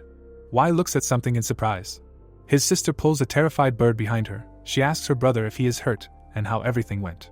The boy, looking at Eugene in amazement, replies that he is fine, then asks what she is doing with this feathered creature. The girl replies that she wanted to ask the bird about something, and that she planned to cut its wings, but they turned out to be very strong, and she was unable to do what she wanted. Continuing to squeeze the neck of the unfortunate creature, Eugene says that instead she simply beat the monster half to death. Y thinks that in the future he should not anger his sister. The hero tells Eugene that the Jiangshi he was chasing managed to escape. The boy states that his sister also fought, and he is very sorry that he missed their enemy. The girl says that everything is fine, and she is very glad that her brother is alive and well. Eugene continues to strangle the bird. She says that she has no doubt that they can find out the location of the intruders by beating this beast Jiangshi, who, it seems to her, understands human language. Parasitic Vulture looks at the hero with a pleading look. The young man looks at the bird, thinking that it will be very difficult to hide a beast Jiangshi of such a size. Parasitic Vulture turns into a small funny creature. The hero looks at it in amazement. He understands that this creature can use spells. We see the eyes of the young man. Parasitic Vulture sits on the hero's hand. He declares to his sister that for now this Jiangshi will live in the white pavilion, and his sister, who is probably very tired, should go and rest. The girl looks down sadly. Raising her left hand, she declares that if there is no more danger, she can return to her room. The girl offers to do the same to her brother. He willingly agrees. Eugene turns around and leaves. She looks very displeased. A lantern is burning on the wall. A question is heard about whether the master of the interrogated person is really White Bone Wraith. Ghost Jiangshi, kneeling, declares that everything is exactly so. The young man says that this means that this character is somewhere nearby, and that a long time has passed since he last saw him. The ghost, looking at the young man in bewilderment, asks if he really knows White Bone Wraith. The hero answers in the affirmative. Yun Woon White turns away from the astonished sorcerer. The hero remembers that he studied the dark arts from this character in his past life, and then it seemed to him that he understood almost nothing in his craft, so he ran away from him after only a month of training.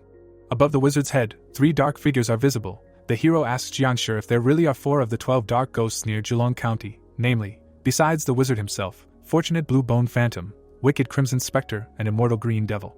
The hero sits with his head in his hand thoughtfully. He thinks that the 4 elders of Black Bone Ghost Valley are nearby, and there is only one reason why they would be interested in Julong County: the visit of Dark Sovereign. We see the right side of the face of the said character. The hero thinks that Tang Moon Hyuk, one of the 10 great masters, has decided to establish a new special combat unit, and the cult members cannot just wait for Julong County to become even stronger. We see dark figures. The young man understands that under normal circumstances the cultists would simply send a spy into the newly created squad or try to weaken it in some way.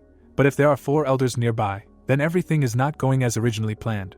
A grinning sorcerer is visible behind Sanyang. The young man thinks that the fact that the cult members have grabbed his stepmother, the most influential lady in the 9 Dragons Division family, means that the plans of the scoundrels are much grander and more insidious.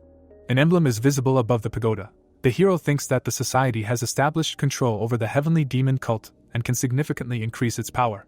2 fingers touch some chips. The young man understands that if all this is really so, then the plan that would have looked reckless and simply stupid in his past life can now work and looks very dangerous. Before us are hieroglyphs. The hero looks thoughtfully over his hand. He realizes that the bastards want to kill Dark Sovereign.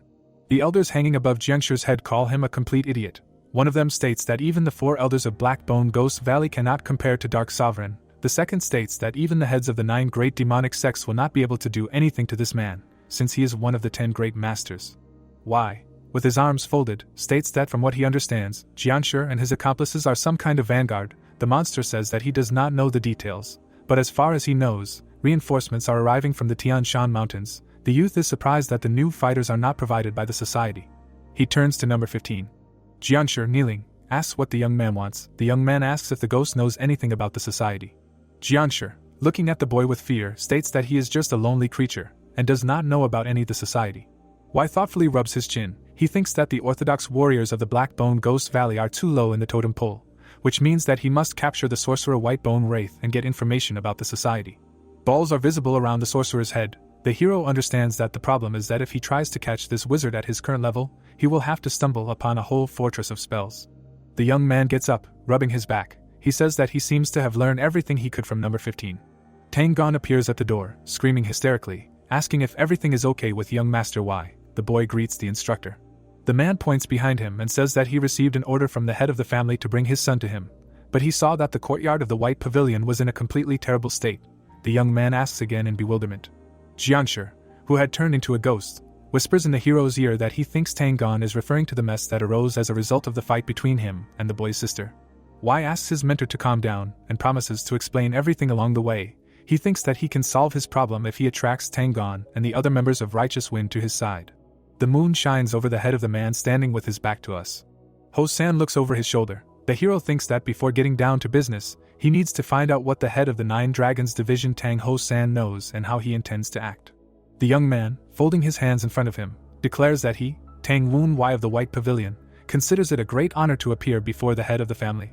The father, looking at his son in bewilderment, says that he could be called the head of the family during the duel, when many spectators were watching them, but now, when they are alone, it is very strange to maintain the same distance. Father and son stand opposite each other. Y apologizes for the too formal tone of communication. He explains this by the fact that they have not communicated for too long. Tang Gon, standing behind the young man, whispers that the guy is behaving like a complete psycho. He states that he praised him in front of Ho-san as much as he could, and the young man is now openly drowning himself. The hero, smirking, asks if Tang Gon really praised him, and declares that he is about to die of embarrassment. The instructor angrily says that now is not the time for jokes. The guy asks the man to just see what happens next. Smiling, the young man tells his father that if he is going to reward him for defeating the intruder, then he should do it in front of the general public. The hero realizes that his father did not call him here to strengthen his bond with his son, and simply wants to find out how much his offspring knows. Ho-san, looking at his son, states that he seems to know exactly why he was called here. Y sullenly says that, as far as he understands, his father has already found out the identity of the intruder and established that he was connected to Sanyang. Ho-san calmly looks at his son. He states that all this is natural, since it is directly related to the visit of the clan leader. Y looks at the man from under his brows. He understands that he even knows about the plans to kill Tang Moon Hyuk. Closing his eyes, Ho-san states that if his son is not surprised, it means that he has already figured everything out himself. The man whose eyes we see states that he was told that Y had changed a lot, but what he now sees is beyond all expectations. Ho-san says that he notices in the boy an inner energy, foresight, ability to think strategically, and all this cannot be developed in oneself even in a year or two. A snake is visible above the boy's head. Ho-san says that his son must have spent time in very deep holes. Smiling, the man states that Y has deceived his father for a long time, and the boy's cunning is worthy of the name of the Tang clan. The boy, bowing low, thanks his parent for the words of recognition. The boy thinks that to someone they may seem an insult, but in fact, in the Tang clan, this is the highest form of praise. The father looks at his bowed son and says that he should not go further. The hero asks what the word further means in this case. Ho-san states that he will not interfere in any way with the war that is happening between the guy and Sanyang. However, the young man should not get involved with people who support this woman. The hero thinks that the man is not against the showdown for the inheritance within the family, but for some reason objects to someone dealing with the members of the cult, who are complete strangers. Y does not understand what this cunning snake is planning. In front of us is Ho-san. The hero tells him that he understands everything. The young man passes by his father. He thinks that whatever his parents' motivation, it will not be possible to deal with the white bone wraith for now. Ho-san states that the conversation is over and the guy can go about his business. Y, looking back at his father, asks if he wants to reward him for dealing with the one who invaded their territory. The man turns to his son and states that, as far as he understands, he wants to get something specific, something that he cannot get with his own hands. Looking at the young man, he offers to say what exactly he wants. Y replies that he wants to train in the Twisted Forest. He thinks that this is an area full of poisonous insects and very strange creatures, and if he goes there, he will be able to quickly restore the mystical powers he had in his past life. Ho-san thoughtfully repeats the name he just said. Turning away from the young man, he says that only the head of the clan has power over the Twisted Forest. The man says that he can ask for a pass there when he sees Dark Sovereign, but he naturally cannot guarantee a positive answer. Y realizes that his plan did not work. Ho-san reaches under the hem of his suit. In front of the hero, butterfly wings are visible. The insect sits on Ho-san's finger. The man says that perhaps his son will be satisfied with this reward. Tang looks at Ho-san in shock. He seems to understand what he is passing on to his son. The head of the family looks back at the instructor with displeasure and demands that he remain silent. Y looks at his father, trying to understand what it could be and why his mentor is so worried. The boy, looking at the butterfly, understands that it looks like just some kind of decoration. Ho-san, standing in front of his son, asks him if he likes the insect. The boy answers that he does. An energy circle is visible around the head of the family. The hero thinks that his father has put up a barrier around himself that he cannot pass through, and thus suggests taking the butterfly in some other way. The young man turns to ghost number 15. He flies after the butterfly. We see the antennae of the insect and Ho-san's face. Tang, open-mouthed, looks at the butterfly taking off. It lands on the hero's hand. Ho-san looks at his son. He moves away from the boy and declares that she now belongs to him. The man turns to the instructor and demands that he go with him. Tang, shaking his head excitedly, declares that he understands the order. The hero watches them leave. Y, examining the butterfly, tries to understand what it is, and calls his father a bastard from the Tang clan. The elders look at the insect. One of them says that it looks like an expensive high-quality ornament. The other states that since it belonged to the scoundrels of the Tang clan, no one can guarantee that it is not some kind of murder weapon. Y squeezes the heads of the two ghosts. He asks who asked them to give their opinions, and why none of them thought to follow Ho-san and Tang. The elders disappear into the distance. Tang, who is walking next to his commander, asks if it was even possible to do such a thing. He reminds that a blood butterfly, as far as he knows, is priceless to a man. Ho-san, looking up, says that it is indeed a great value, but the Wild Wind Squad has already been disbanded, and more than 20 years have passed since the Nine Dragons Division family was formed, and his son Y has expressed his desire to continue the Wild Wind business. Tang looks down thoughtfully. He says that he understands the reason why Ho-san gave the blood butterfly to young Master Y. The man thinks that his commander must be regretting not being able to live up to Wild Wind Squad's expectations.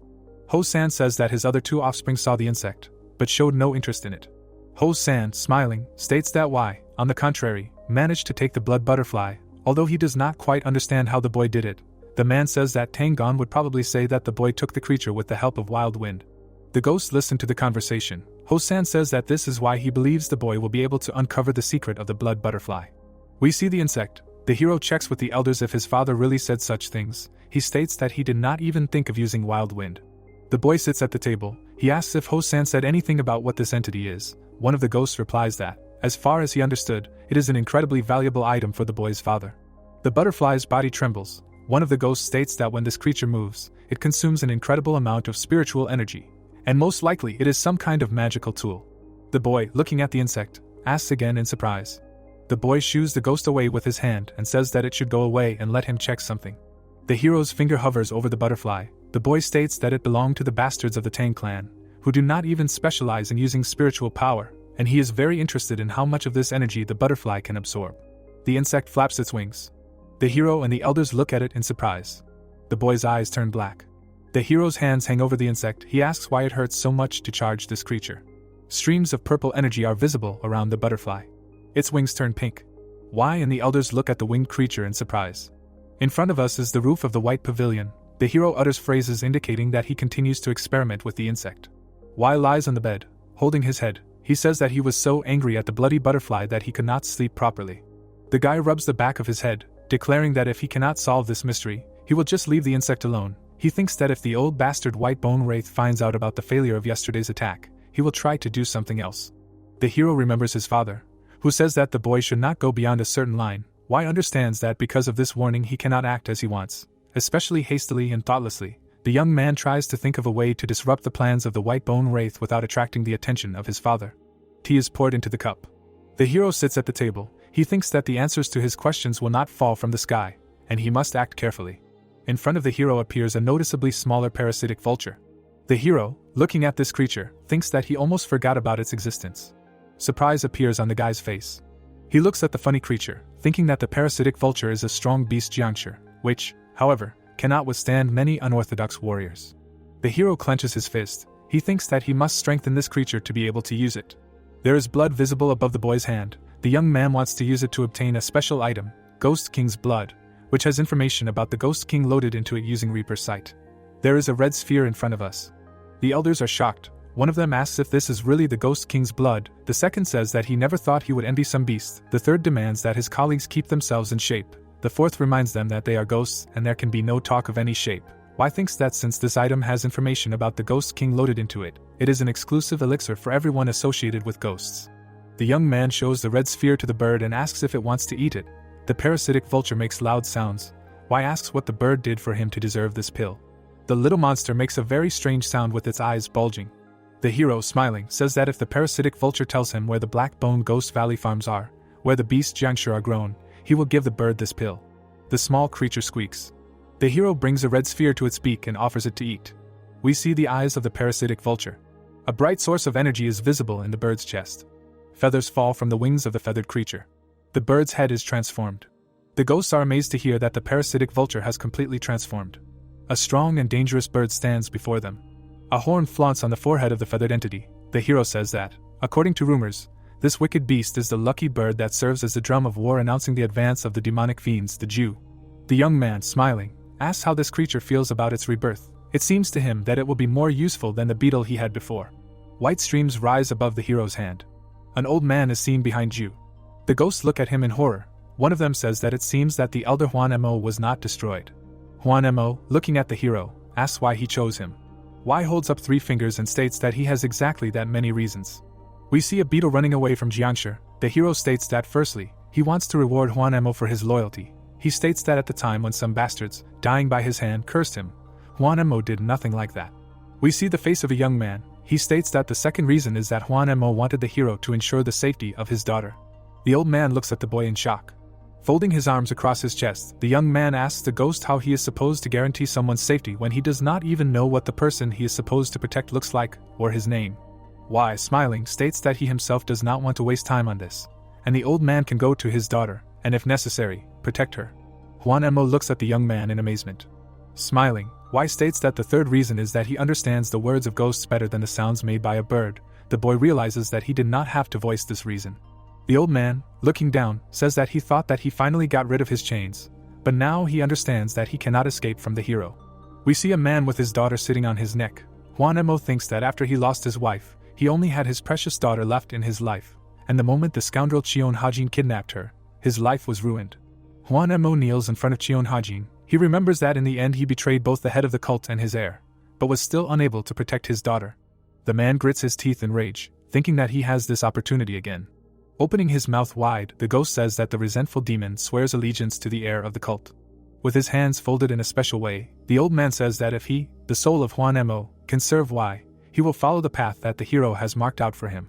The youth, looking down, asks the old man if he still has the memories that the parasitic vulture had, and if so, where is the farm he spoke of.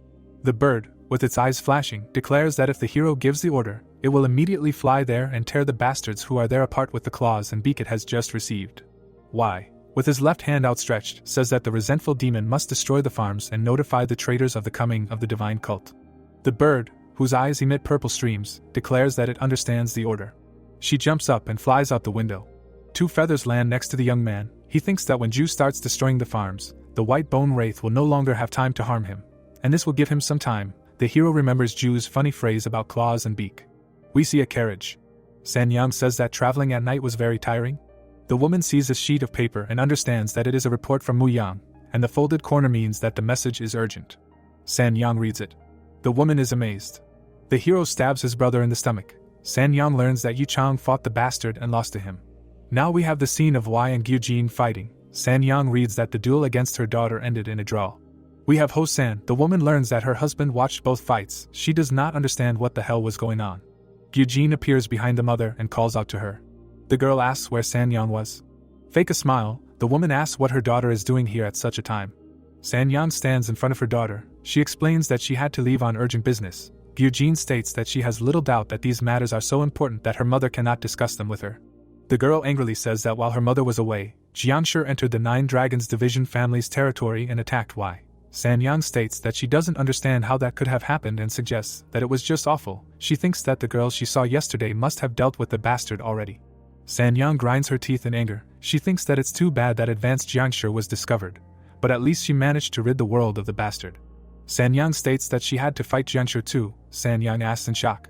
She places her hands on her daughter's shoulders and asks why she did that when she could have gotten hurt. Gyujin states that she is perfectly fine. The girl, looking angrily at her mother, states that the attacker gave Sanyang away and didn't dare fight her. The woman thinks that she got involved with useless scammers who only set her up. Sanyang grinds her teeth in rage. The woman holds out her right hand and explains to her daughter that she is doing everything for her and Yuch Chong, and that Y, that bastard, is just an obstacle in their way. Gyujin asks if her mother really hates her stepson that much.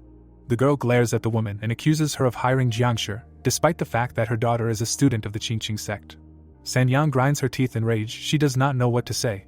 The girl, turning her back to her, declares that if her mother is not going to turn away from the wrong path, she will simply not let her go further. Gyujin looks back menacingly. We see the woman's hand trembling. She calls out to her daughter. Sanyang, clutching her head, screams that Gyujin got it all wrong, and is doing all this for her own good. We see the woman's eyes, and then her mouth wide open.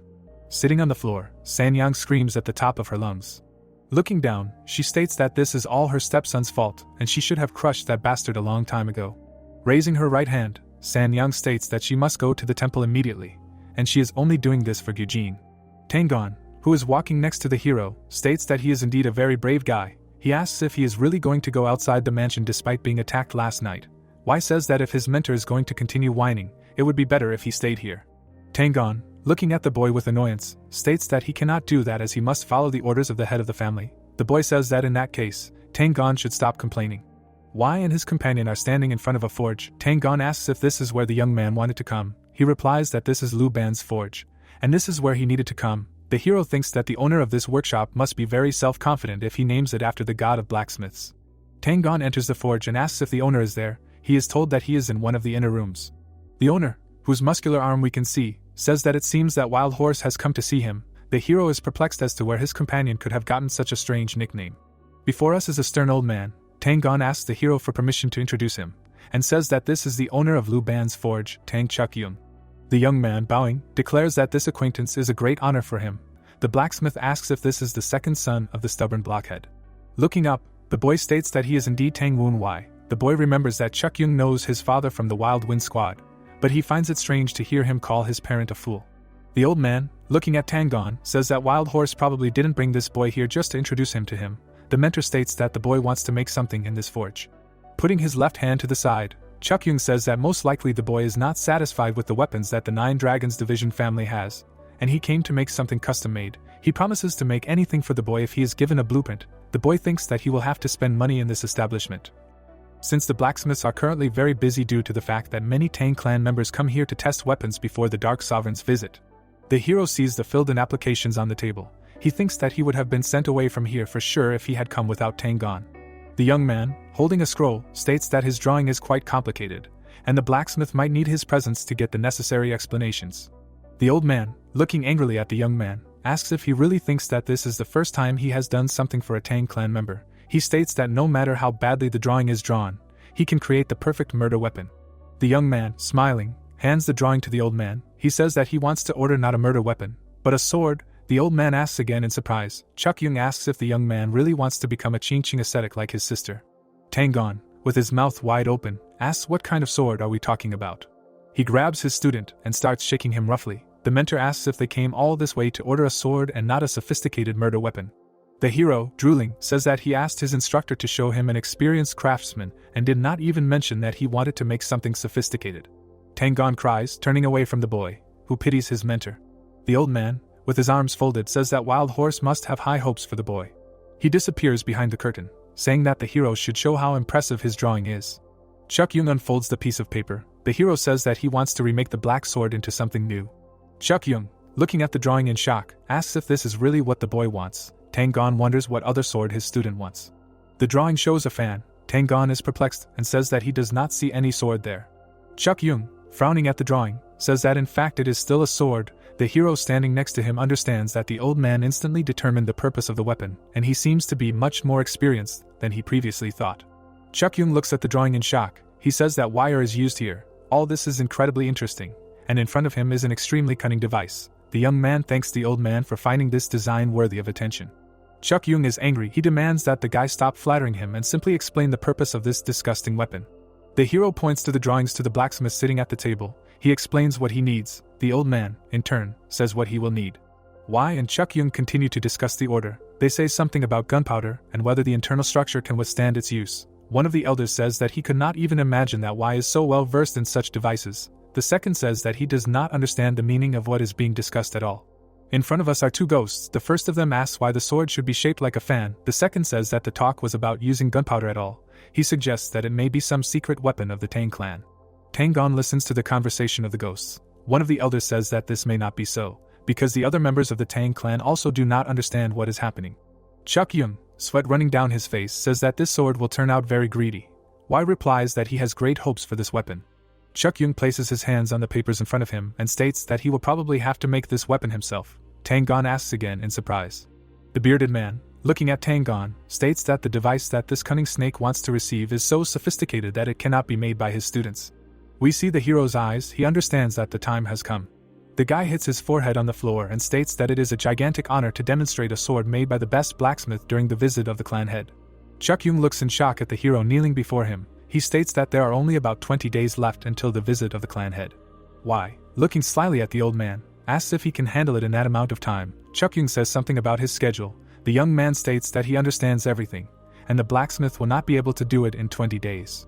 Yuch Chong looks at the guy with wild eyes and says that it is not completely impossible. Wai replies that he understands everything, and his order is probably too complicated to be completed in this time.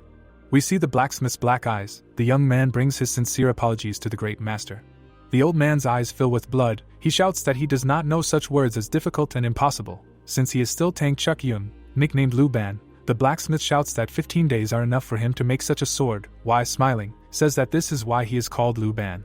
Tang and the elders look at the hero with displeasure. They realize that another person fell for his cunning tricks. Wai thoughtfully rubs his chin. He thanks the heavens that the old man turned out to be much more talented than he thought.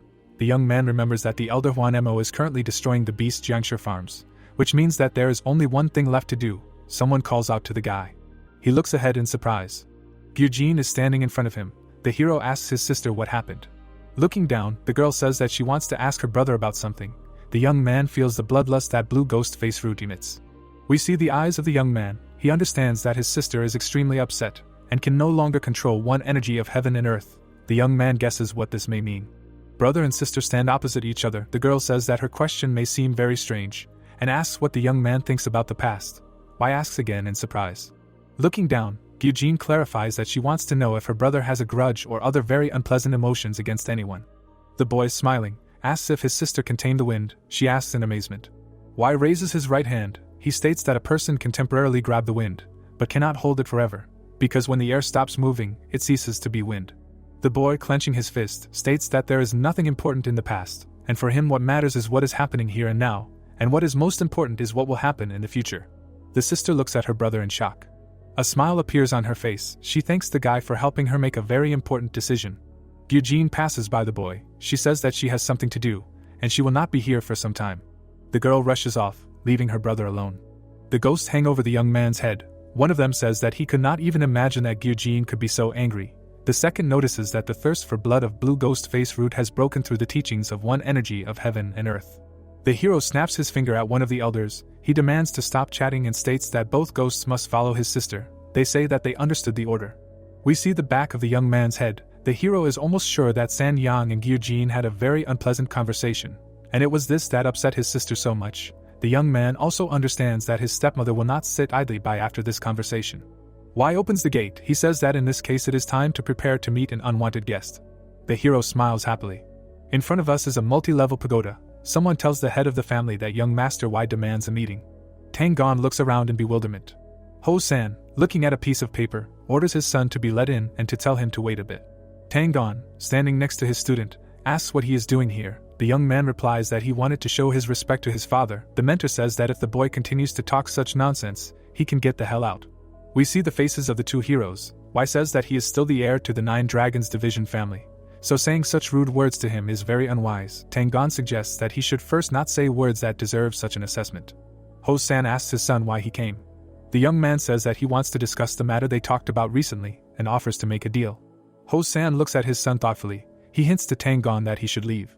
The martial artist bows and says that he understood the order. The hero thinks that his mentor disappeared almost instantly, and with him the other people who were here unnoticed. The young man looks up. Ho-san looks at his son and says that if he continues to interfere in this matter, the Tang clan may get into trouble. The man folds his arms and says that his son must give him a good reason for permission. Y thinks that there is some unusual energy coming from the head of the family now, which he first felt from him at the training ground. Looking from under his brows, the hero says that he will try to convince his father. The guy thinks that Ho-san mentioned the plans of the Tang clan, so perhaps this organization is up to something. Sitting at the table, Ho-san states that the deal implies that each side receives something and parts with something. He asks what his son can give him. Y states that he has nothing right now, but he promises to give something very significant in the future. Ho-san asks again in surprise. The hero says that he will protect his older sister Eugene. The father looks at his son in bewilderment. He says that his father knows very well what kind of people his wife has gotten involved with. The man looks down sadly, mentally asking his son to tell him. The hero looks at the man sitting at the table and realizes that he is using telepathy, because there may still be someone in the room. Looking at his father, Y mentally tells him that if San Yang's connection with the demonic cult becomes known, Eugene and Yuch Chong may be in danger. We see many eyes and 2 people sitting on the floor. Y states that if people around him begin to consider his brother and sister servants of the demonic cult, the attitude towards them will change in the most disgusting way. Father and son look at each other. Y says that Eugene and Yuch Chong will not be able to stay in Jianghu anymore. The head of the family reminds that he, Tang Ho-san, led the Wild Wind Squad that stopped the Demon Lord, and it is unlikely that anyone will be able to call his children servants of the demonic cult. Above the hero's head, suffering people are visible. He mentally conveys to his father that, naturally, no one will say anything in front of the head of the family, but this world does not forgive such mistakes. We see the upper part of the young man's face. He says that therefore he will do so that no label will stick to his sister. Ho-san, frowning at his son, says that he will not even ask how he is going to fulfill his promise. He wants to know what the young man wants in return. Y says that since his role in this matter will be huge, he wants his father to involve him in his plans. We see the faces of the 2 interlocutors. Ho-san asks if his son really thinks that he is already strong enough to work for his father. The guy answers that he will prove that this is really so. The man is interested in how the young man is going to do this. He says that the answer is White Bone Wraith. In front of us is the right eye of the head of the family. Ho-san hears that his son will bring the head of this demon. Y stands with his hands behind his back. In front of us is a bowl with 3 lit candles. Next to it someone is addressing Amateus. San Yang is standing behind the sorcerer. She asks why he took the matter so lightly and asks him to remember how much she paid the sorcerer. He calls her a follower of Namgung. The woman angrily asks if the sorcerer knows what nasty things her daughter said to her and declares that she is very interested in why the bastard is still alive. The sorcerer, on whose neck we see the balls, again calls the woman a follower of Namgung. The woman cries. The sorcerer, who has a staff in his hand, declares that he also feels that, judging by how it all ended, his mind has failed him. White Bone Wraith, grinning angrily, declares that he too has lost an apprentice, is not going to sit idly by, and will personally take care of this matter. An agitated Jiangshi appears at the door. She calls out to the abbot. The sorcerer asks why this creature is rushing and if it sees that Namgung's follower is here. Jiangshi says that it is a very urgent matter. White Bone Wraith, putting his hand on his knee, asks San Yang to sit down and wait. He says that, apparently, the news is really urgent. The woman sits on the floor. She thinks that she is not at all happy about what is happening, but she thinks that there is no doubt in the abbot's skills. A smile appears on San Yang's face. She thinks that if he said that he would personally handle this matter, then her stepson can already be considered a corpse.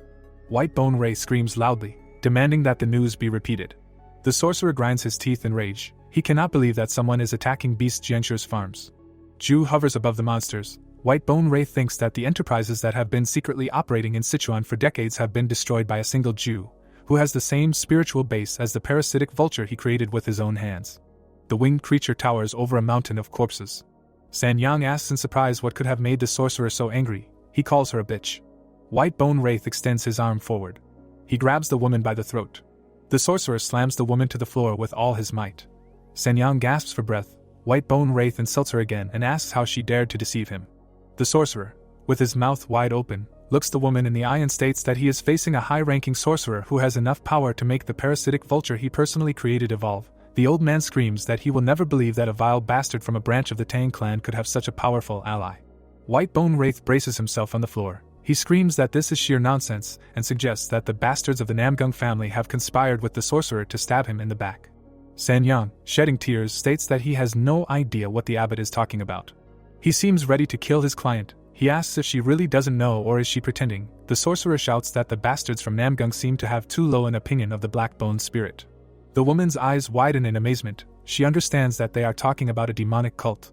White Bone Wraith stares into the woman's eyes. He understands that, judging by the surprised expression on her face, this bitch really doesn't know anything. It seems to him that the scum from Namgung decided to use this stupid creature and then just get rid of her. The sorcerer lets go of the woman and gets to his feet. He says that there seems to have been a small misunderstanding. The woman holds her hands to her throat. She tries to understand if she, Namgung San Yang, really ended up connected with the head of a demonic cult and met him under the orders of her own family members. Tears flow from the woman's eyes. She understands that all this means that the Namgung clan is connected with demonic cults. The woman, trembling all over, sits in front of the sorcerer, who asks if her stepson's name is really Tang Woon Wai. White Bone Wraith says that the name of this bastard reminds him of someone, and now, even if there was no corresponding request, he has a reason to tear apart both this bastard and the sorcerer who supports him.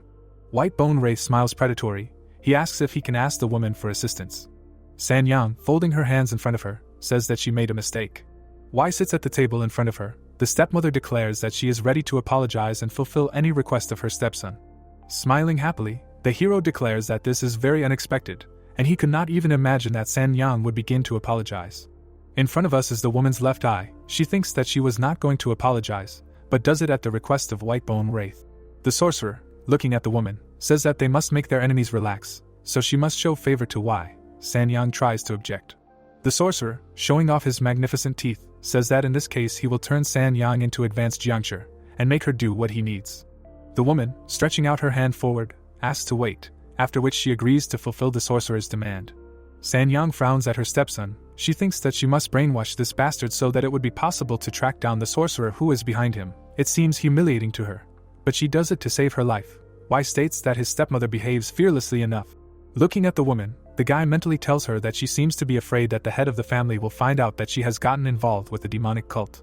San Yang looks at his stepson in fear, trying to understand how he knows all this. The woman realizes that the guy is not just saying this, because his eyes are full of confidence in his words. In front of us is the upper part of the young man's face. San Yang is shaking with fear. She thinks that she only recently found out that she is dealing with members of a demonic cult, and Wai already knows everything. The hero's face takes on grotesque outlines. He says that his stepmother looks completely broken. The hero approaches the woman. She thinks that for several months she thought that her stepson was supported by some sorcerer, but now he has the eyes of a person who is unlikely to be controlled by anyone. San Yang is shaking. The hero, standing above her, smirks. The woman understands that her stepson acted alone from the very beginning. San Yang looks at the boy. She thinks that maybe he doesn't fully understand the situation, and says that she has no idea what he's talking about. The boy, smiling, says that in this case she will have no problem telling her husband about everything. He mentally reminds her of the investigation that was conducted regarding Righteous Wind, as well as the strange shrine that the woman visits very often. Sanyang looks at the boy in amazement. He adds that the woman also has some items that are connected to the Namgung clan. The hero asks if it will be funny if Ho-san and, on top of everything, the members of the Namgung clan find out about this. The boy tries to look into the eyes of the woman, who has lowered her head. Sanyang looks down in horror. She understands that they will simply get rid of her. The woman thinks that the members of her clan will say that she herself got involved with a demonic cult and leave her to her fate. Sanyang, whose whole body is shaking, tells the hero that she is the wife of the head of the Nine Dragons Division clan, and it is simply impossible for her to be easily disposed of. The hero states that his stepmother is deceiving herself and is not sure of what she is saying. Sanyang looks at the guy with hatred and asks him what he needs. Why smirks. Raising his hand, he states that he needs quite a lot of things. In front of us are several items. The hero thinks that during the week Sanyang gifted him various treasures: heavenly silk robe, darkness gauntlets, pure marten leather boots, and other expensive items. Acquiring all these rare things, his stepmother did not have time to make any plans against him. The movers unload the chests from the carriage. The hero stands surrounded by ghosts. He says that Namgung is a very rich clan, whose reserves simply do not end. One of the elders says that this is simply magnificent, and now the young man is dressed from head to toe in rare items. The second says that his stepmother is probably close to bankruptcy, and this fool deserves it for being at odds with Y. The young man, over whose head ghosts hang, says that it is not for them to talk about conspiracies and other evil things. The hero reaches under the hem of his suit. He takes out a greenish sphere from there and says that the most valuable thing he received is precisely this. Streams of energy rise around the hero's fist. The elders claim that they feel a gigantic poison energy. They ask what it is. The boy replies that it is a medicine created from wilting fungus, toxic flame herb, and white life oil. One of the ghosts states that it looks more like poison. The second suggests that the hero is trying to raise poison dragon essence art to level 6. The young man, smiling, states that this is exactly how it is, and he is going to open Middle Dantian and raise it to the peak level. We see an open door. From behind it comes a phrase that wilting fungus is often used as an ingredient in various elixirs, but using it incorrectly can lead to the poisonous fungus starting to grow and killing the user from the inside. Y walks forward surrounded by ghosts. He states that in order to increase the toxicity, he combined wilting fungus with toxic flame herb and white life oil, resulting in a pill that is incredibly poisonous, and for someone who practices the poison dragon essence art, there is no better elixir. Y kneels down. One of the ghosts says that he understands the youth's intentions, but even for him, this substance may be too poisonous. The elder asks if the hero is sure that his body can handle this poison. Sighing heavily, the boy reaches under the hem of his robe. He says that for this reason he acquired another thing. In his hand is a case with a bluish sphere. The boy thinks that this is the divine azurite medicine pill. The hero examines the small ball. He thinks that this is an elixir that increases internal energy, and was created by the divine doctor of life and death. The boy swallows the blue pill, thinking that with its help he will increase his internal energy. A blue disc flashes above the hero's head. The guy feels a stream of pure energy rushing through his body, and it seems to him that this pill is considered miraculous for a reason. The guy has another ball in his hand. He thinks that it is time to take wilting fungus, which contains poison, which, according to the elders, is impossible to digest. The young man clenches his fist. In front of us is a greenish sphere. The hero thinks that with his current level of poison dragon essence art, he will experience unbearable pain. The sphere flashes with a bright light. It emits waves of greenish energy. The young man's face is distorted with pain. The guy screams loudly. Ghosts are visible behind him. One of them says that he feels incredible poison energy. The elders look at the guy with concern. They ask if Y is okay. There is a white sphere visible in the boy's abdomen area. He thinks that the mushroom poison exploded inside his body, and he must convert the poison energy into internal energy for poison dragon essence art. The ball emits purple streams. We see it in the hero's chest. The guy looks down. He thinks that he needs to condense the energy and deliver it to Upper Dantian. We see the hero's heart. A brightly glowing ball is visible in front of him. Powerful streams of energy are visible above the hero's figure. The young man, smiling, declares that he did it and received the poison dragon essence art of the 6th level. The ghosts hanging above the guy's head congratulate him on reaching a new level. One of them says that Y has reached the peak level in just 2 months of martial arts training, and this progress is unmatched. Y touches his chest. He thinks that the sensation is still weak, but he can already feel that the poison dragon essence art has taken root in him in Middle Dantian. The guy understands that he has endured 5 dragon crossings and reached the peak level.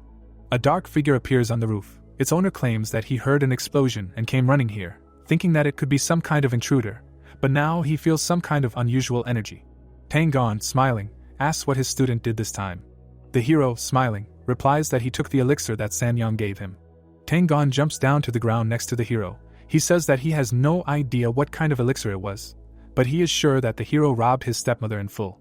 The mentor throws the guy a pull, saying that he probably wants to test how much stronger he has become. The hero, taking the weapon in his hands, says that he has an excellent martial arts teacher. The guy jumps up, declaring that he will not refuse the offer. Preparing to strike, the young man shouts that he will not hold back. Tang looks at Y in shock and says that he seems to be able to imbue his weapon with energy. The teacher admits that the boy has incredible talent. The teacher and the student fight each other. Tang, looking at the boy, says that his last blow had great power. He puts the pole towards the enemy, and says that now they will see how he copes with this blow. The boy thinks that before he could not keep up with the teacher's movements. But now he sees them clearly and distinctly. In front of us is the boy's left eye. Y thinks that, in addition to everything, he can now move much more freely. The boy parries the enemy's blows with the pole. He understands what the difference is between different levels of skill. Bright flashes are visible between the opponents. The boy realizes that now, when he imbues the weapon with energy, he has the same vision as Tang. The hero holds the pole in his hands. Behind him, a monster with glowing eyes is visible. Tang looks at the guy in fear. He asks if he can really use 12 fierce tiger steps with a spear. Y deals multiple blows to the instructor, who is in the air. The participants of the sparring find themselves opposite each other. Tang puts the pole in front of him. Looking tiredly at his student, he says that it seems that he can no longer act half-heartedly.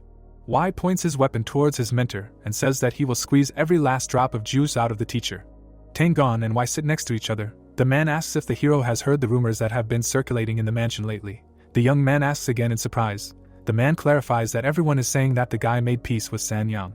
The mentioned characters are seen above Tang head. He says that some people even say nonsense about the young man, amazed by San Yang's generosity, giving up the position of heir. Y asks what is wrong with this, and says that he might do it for the sake of harmony in the family.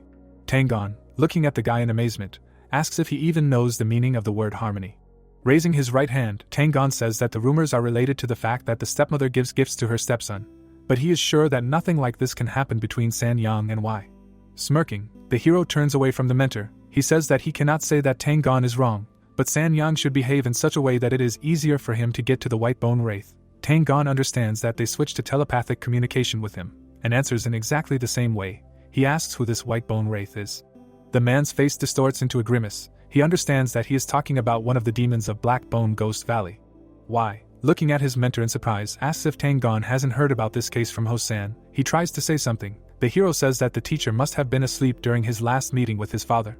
Tang thoughtfully rubs his chin. He says that everything is clear to him now, and the guy most likely found out that San Yang is connected with these bastards. The young man thinks that his mentor behaves like a real idiot most of the time, but becomes very serious when it comes to the cult.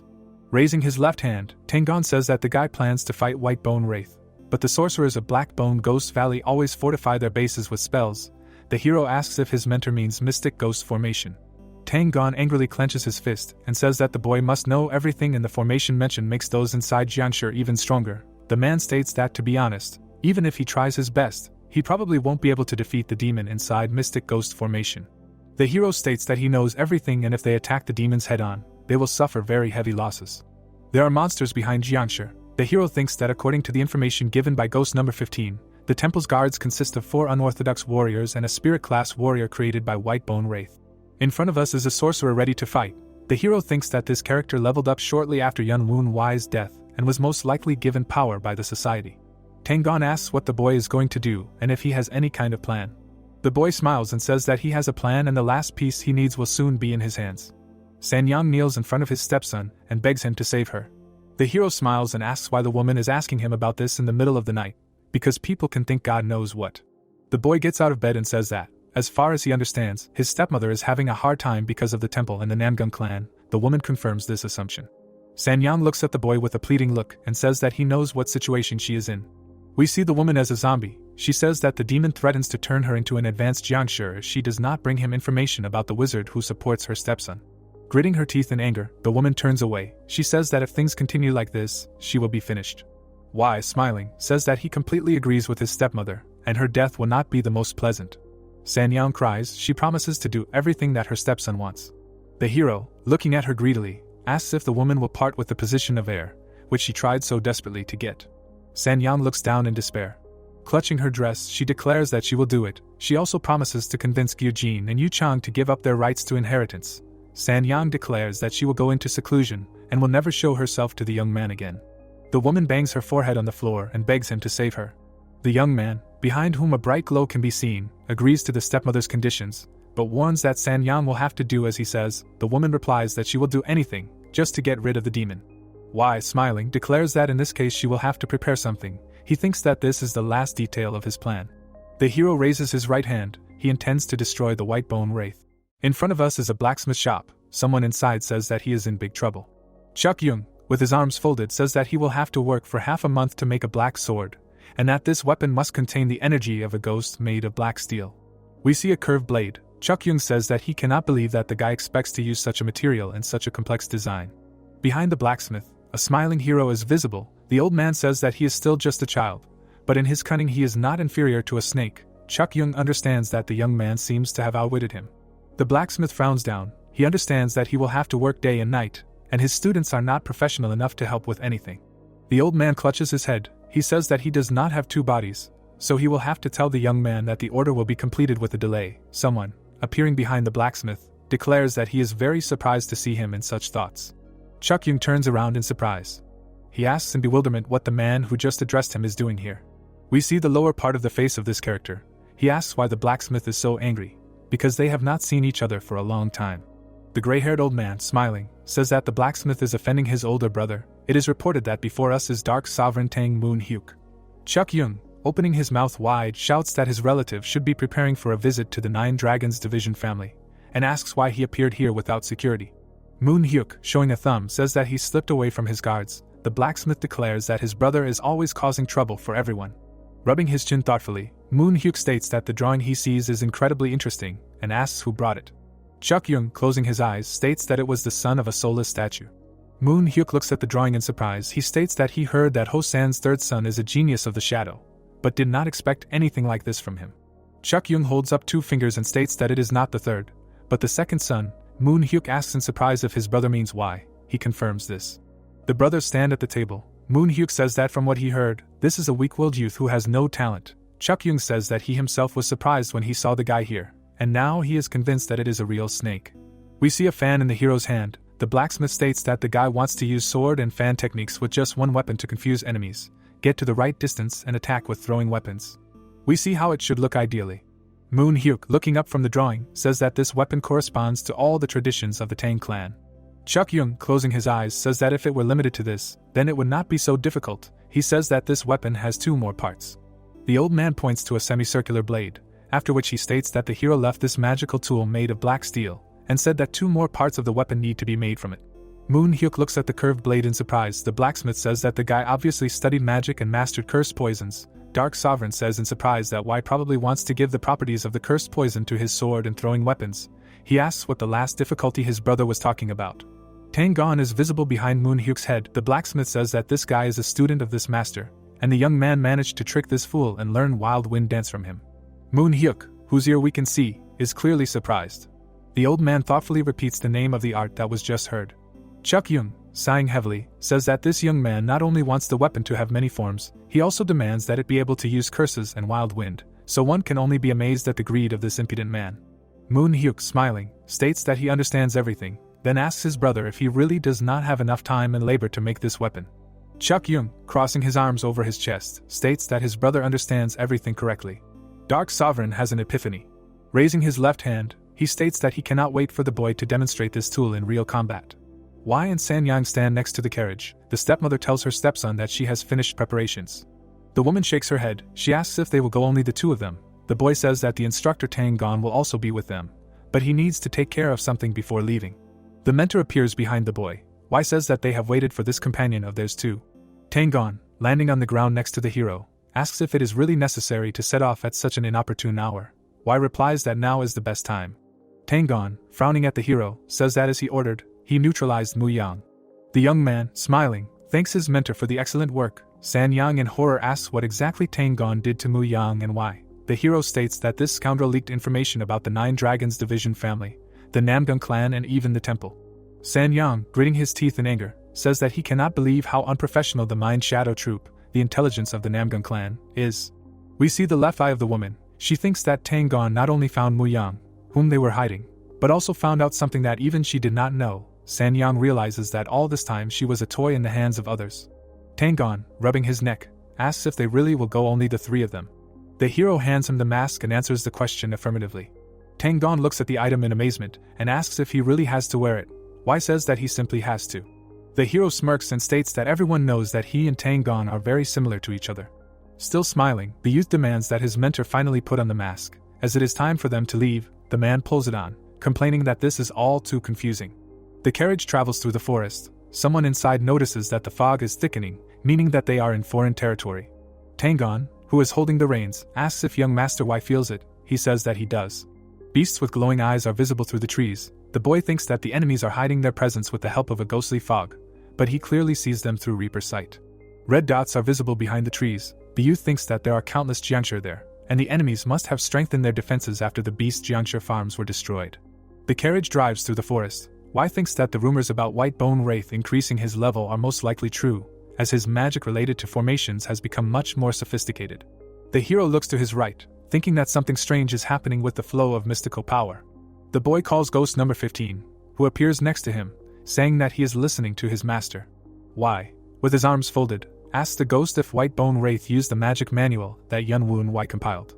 The ghost is shaking in terror. He says that he does not know the details, but he heard that 12 dark ghosts found some incredible treasure when they were cleaning the ruins of the house of the heir of the head of the cult. The elders pounce on their comrade in misfortune. One of them calls him a vile Jiangshi, the second asks how he dared to steal the boy's knowledge. We see a powerful flash. The hero assumed that all traces would be destroyed with the Hellfire Soul Explosion ritual. However, apparently, some parts of his grimoire still remained.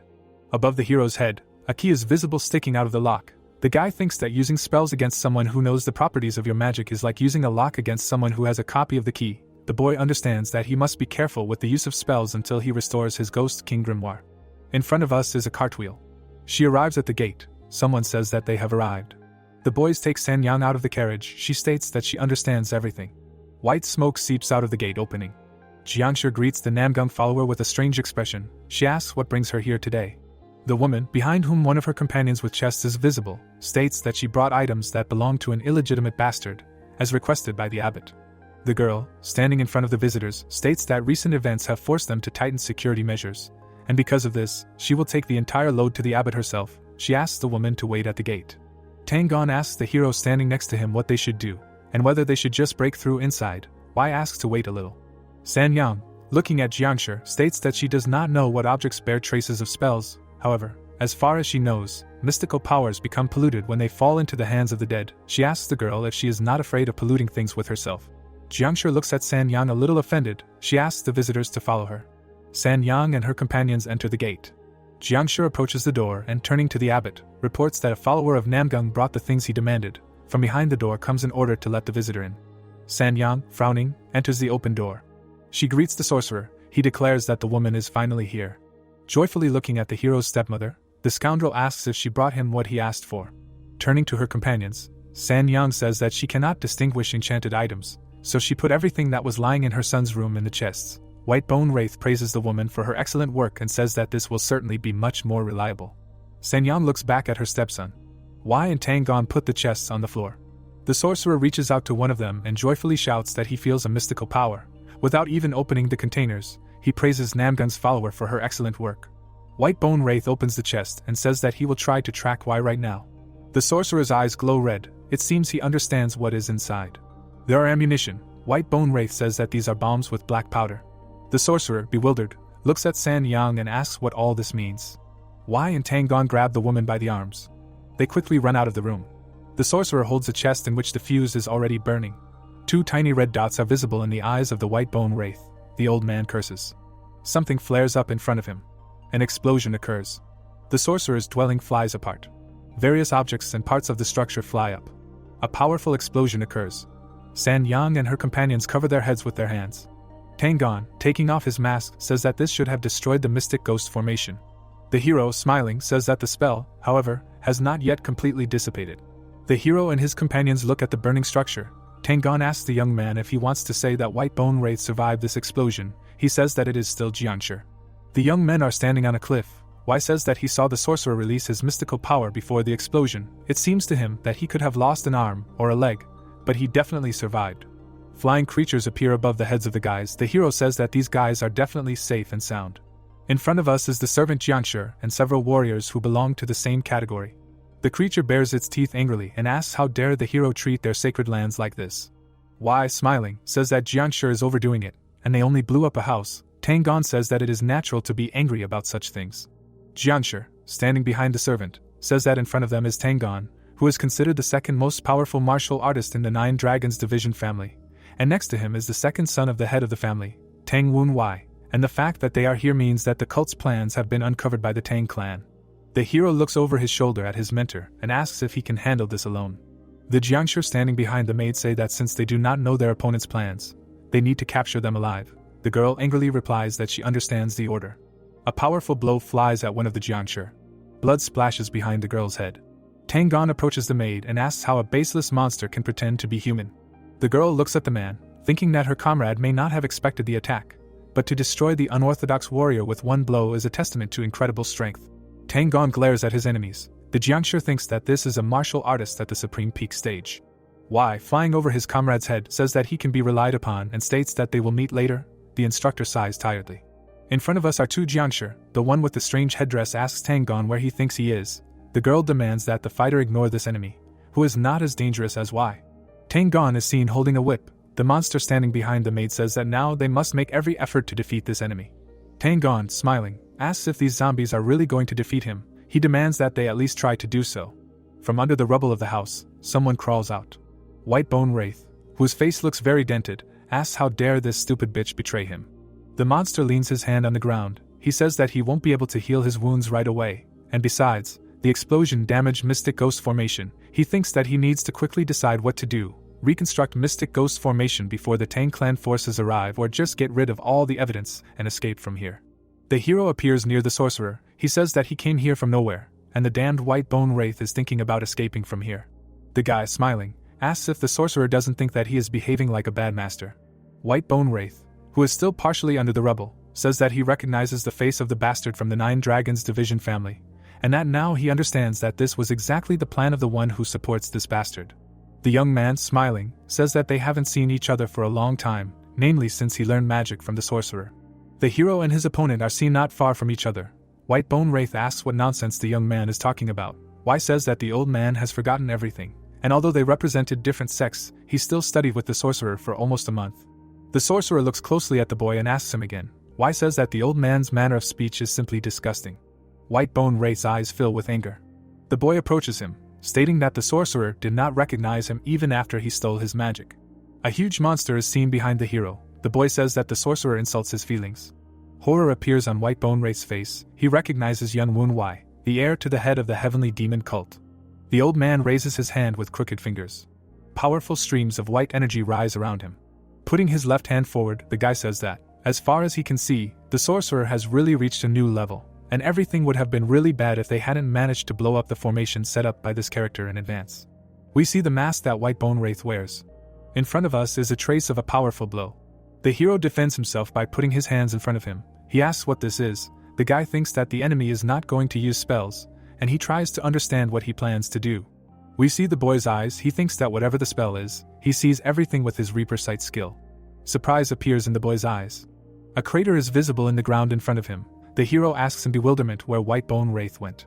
The guy turns his head, thinking that stealth is not this creature's strong point, and he himself does not feel any mystical power, so using an illusion is out of the question. Elders appear next to the guy. One of them shouts that the sorcerer is upstairs.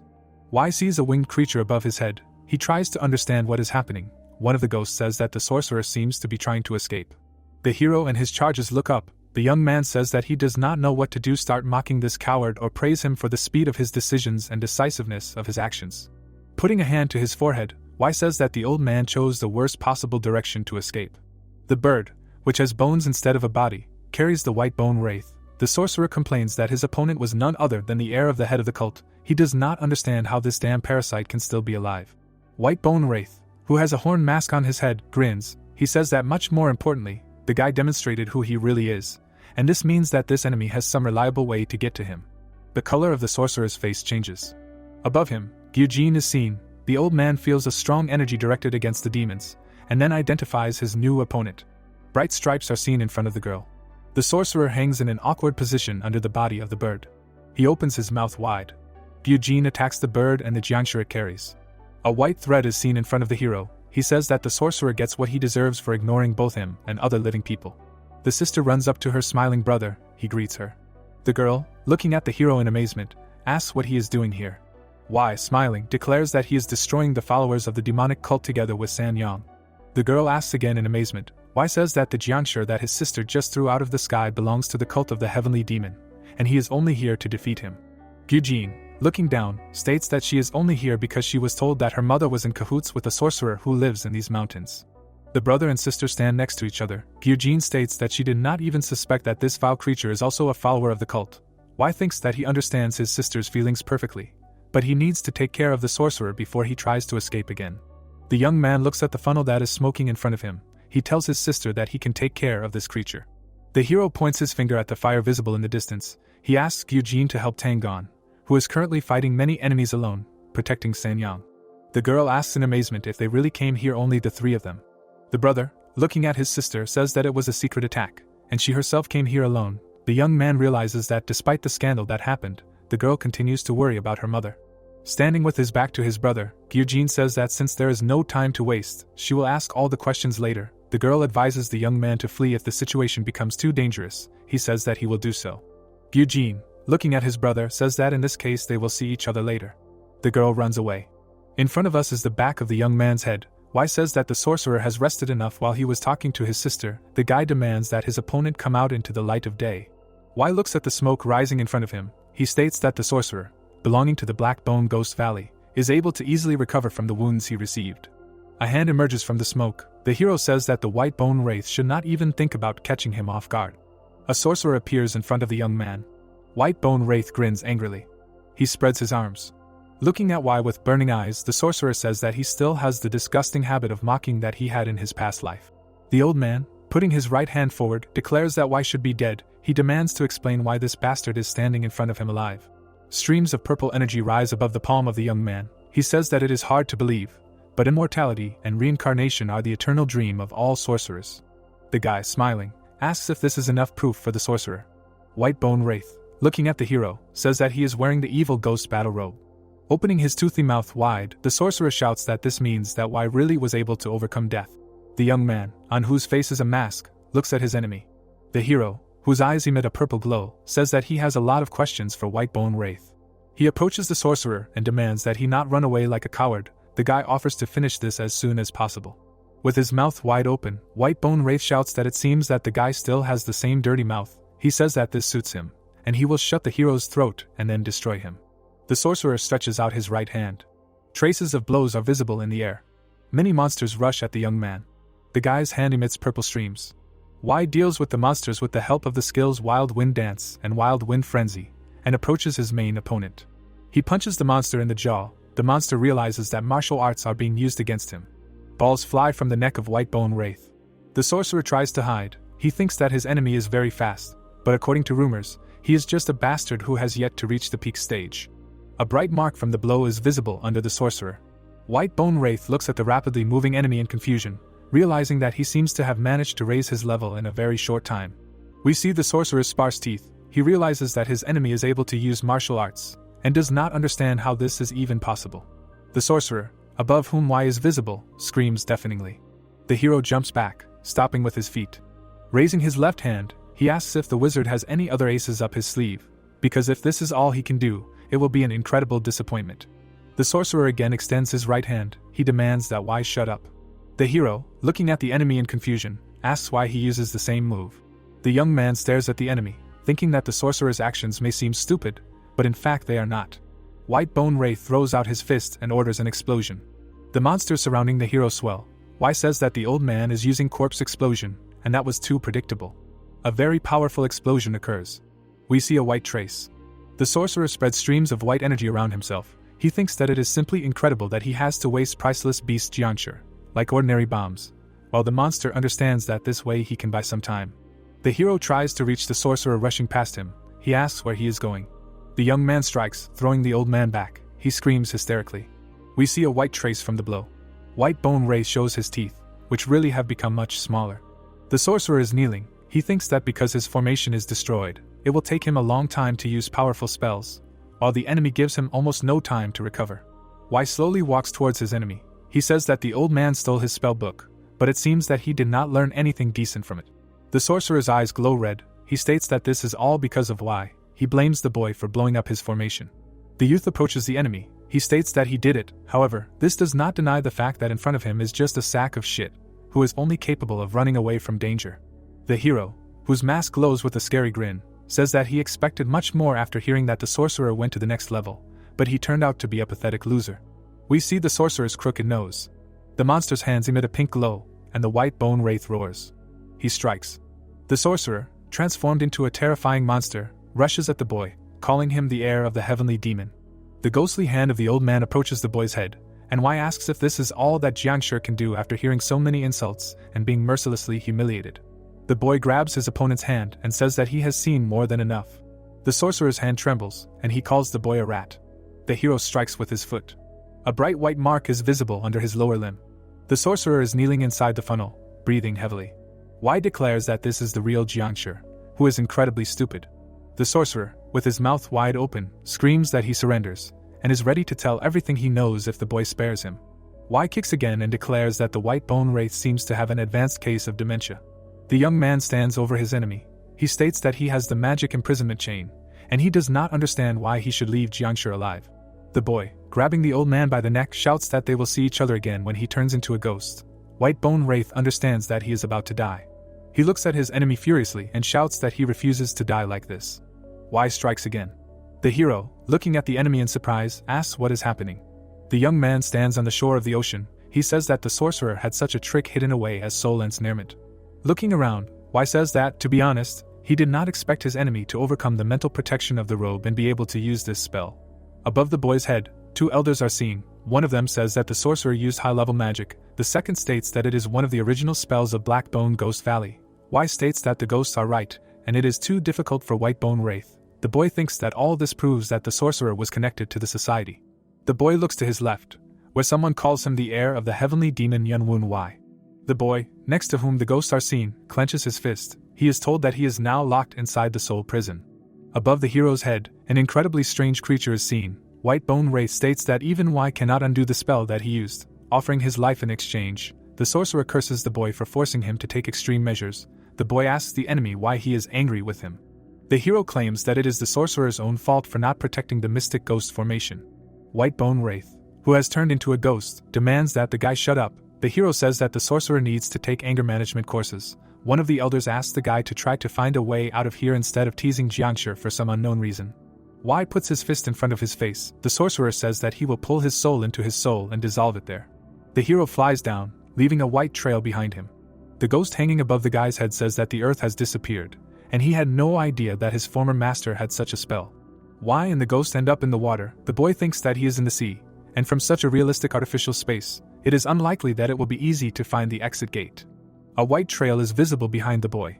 Wai thinks that it seems that it all comes down to whether he can analyze this spell before he drowns. He realizes that everything around him looks the same, but he can see the mystical power that the currents carry, and this gives him the opportunity to read the texture of the spell. Wai dives into the ocean. He thinks that if the wave he saw earlier can be called the blocking gate, then the ocean currents are the enclosure gate, and if he follows them, he can reach the central gate, from where he can see the entire space. The boy looks up. He thinks that even from here he cannot see the death gate and the life gate. He remembers that the old man sacrificed himself to cast this spell.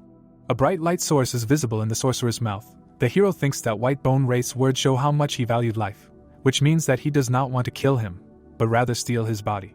The young man looks at his palm. He thinks that in this case the gate of death in this space will be his drowning.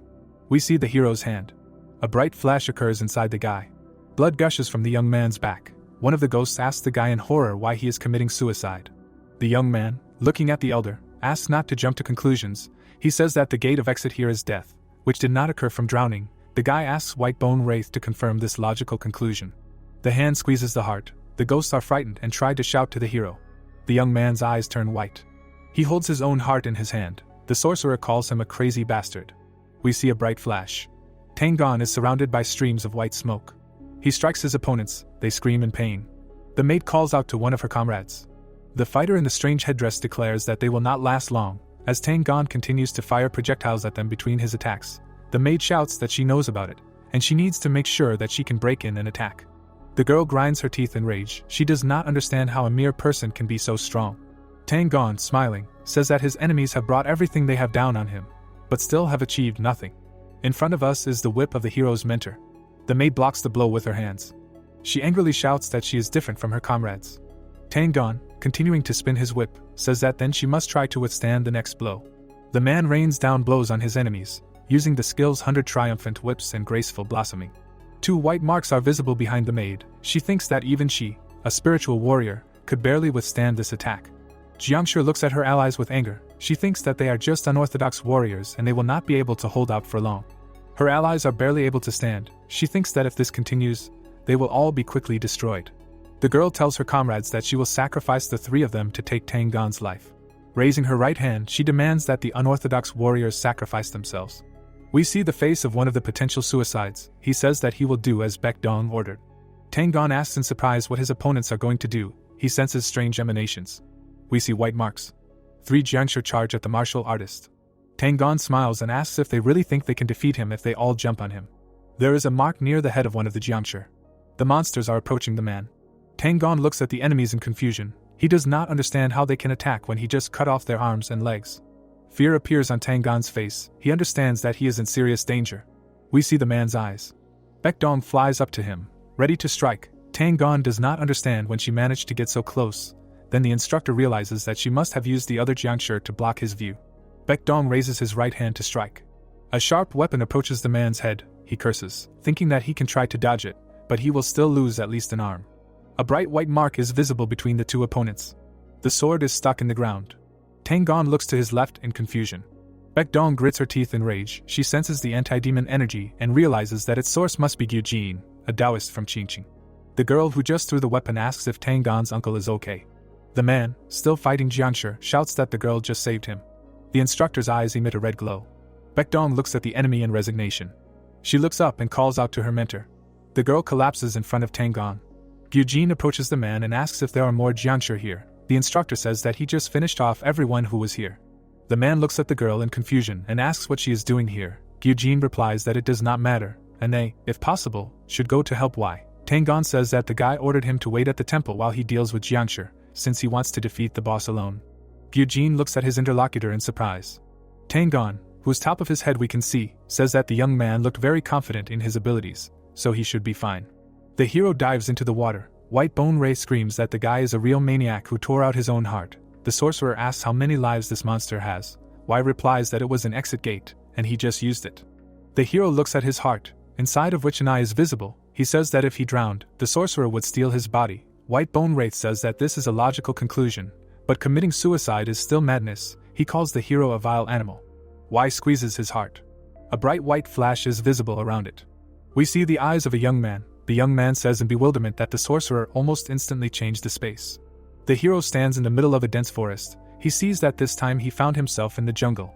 Y walks through dense thickets. The sorcerer says that this place is teeming with poisonous creatures, and he cannot wait to see the boy writhe in agony, poisoned by many poisons.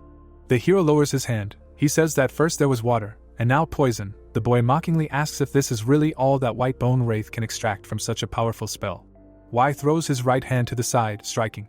He is clutching some kind of lizard in his hand and demands that the sorcerer stop using cheap tricks.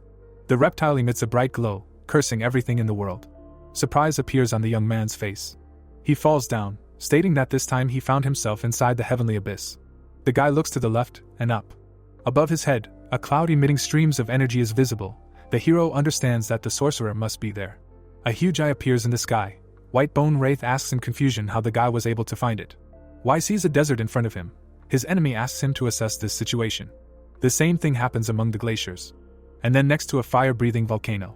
Y stands looking up. He says that it seems that after going through many worlds, they again ended up where they started. The guy states that the enemy seems to have run out of ideas. A terrifying creature is seen above the boy's head. The sorcerer asks what kind of tricks the boy is using and how he manages to constantly find the exit gate.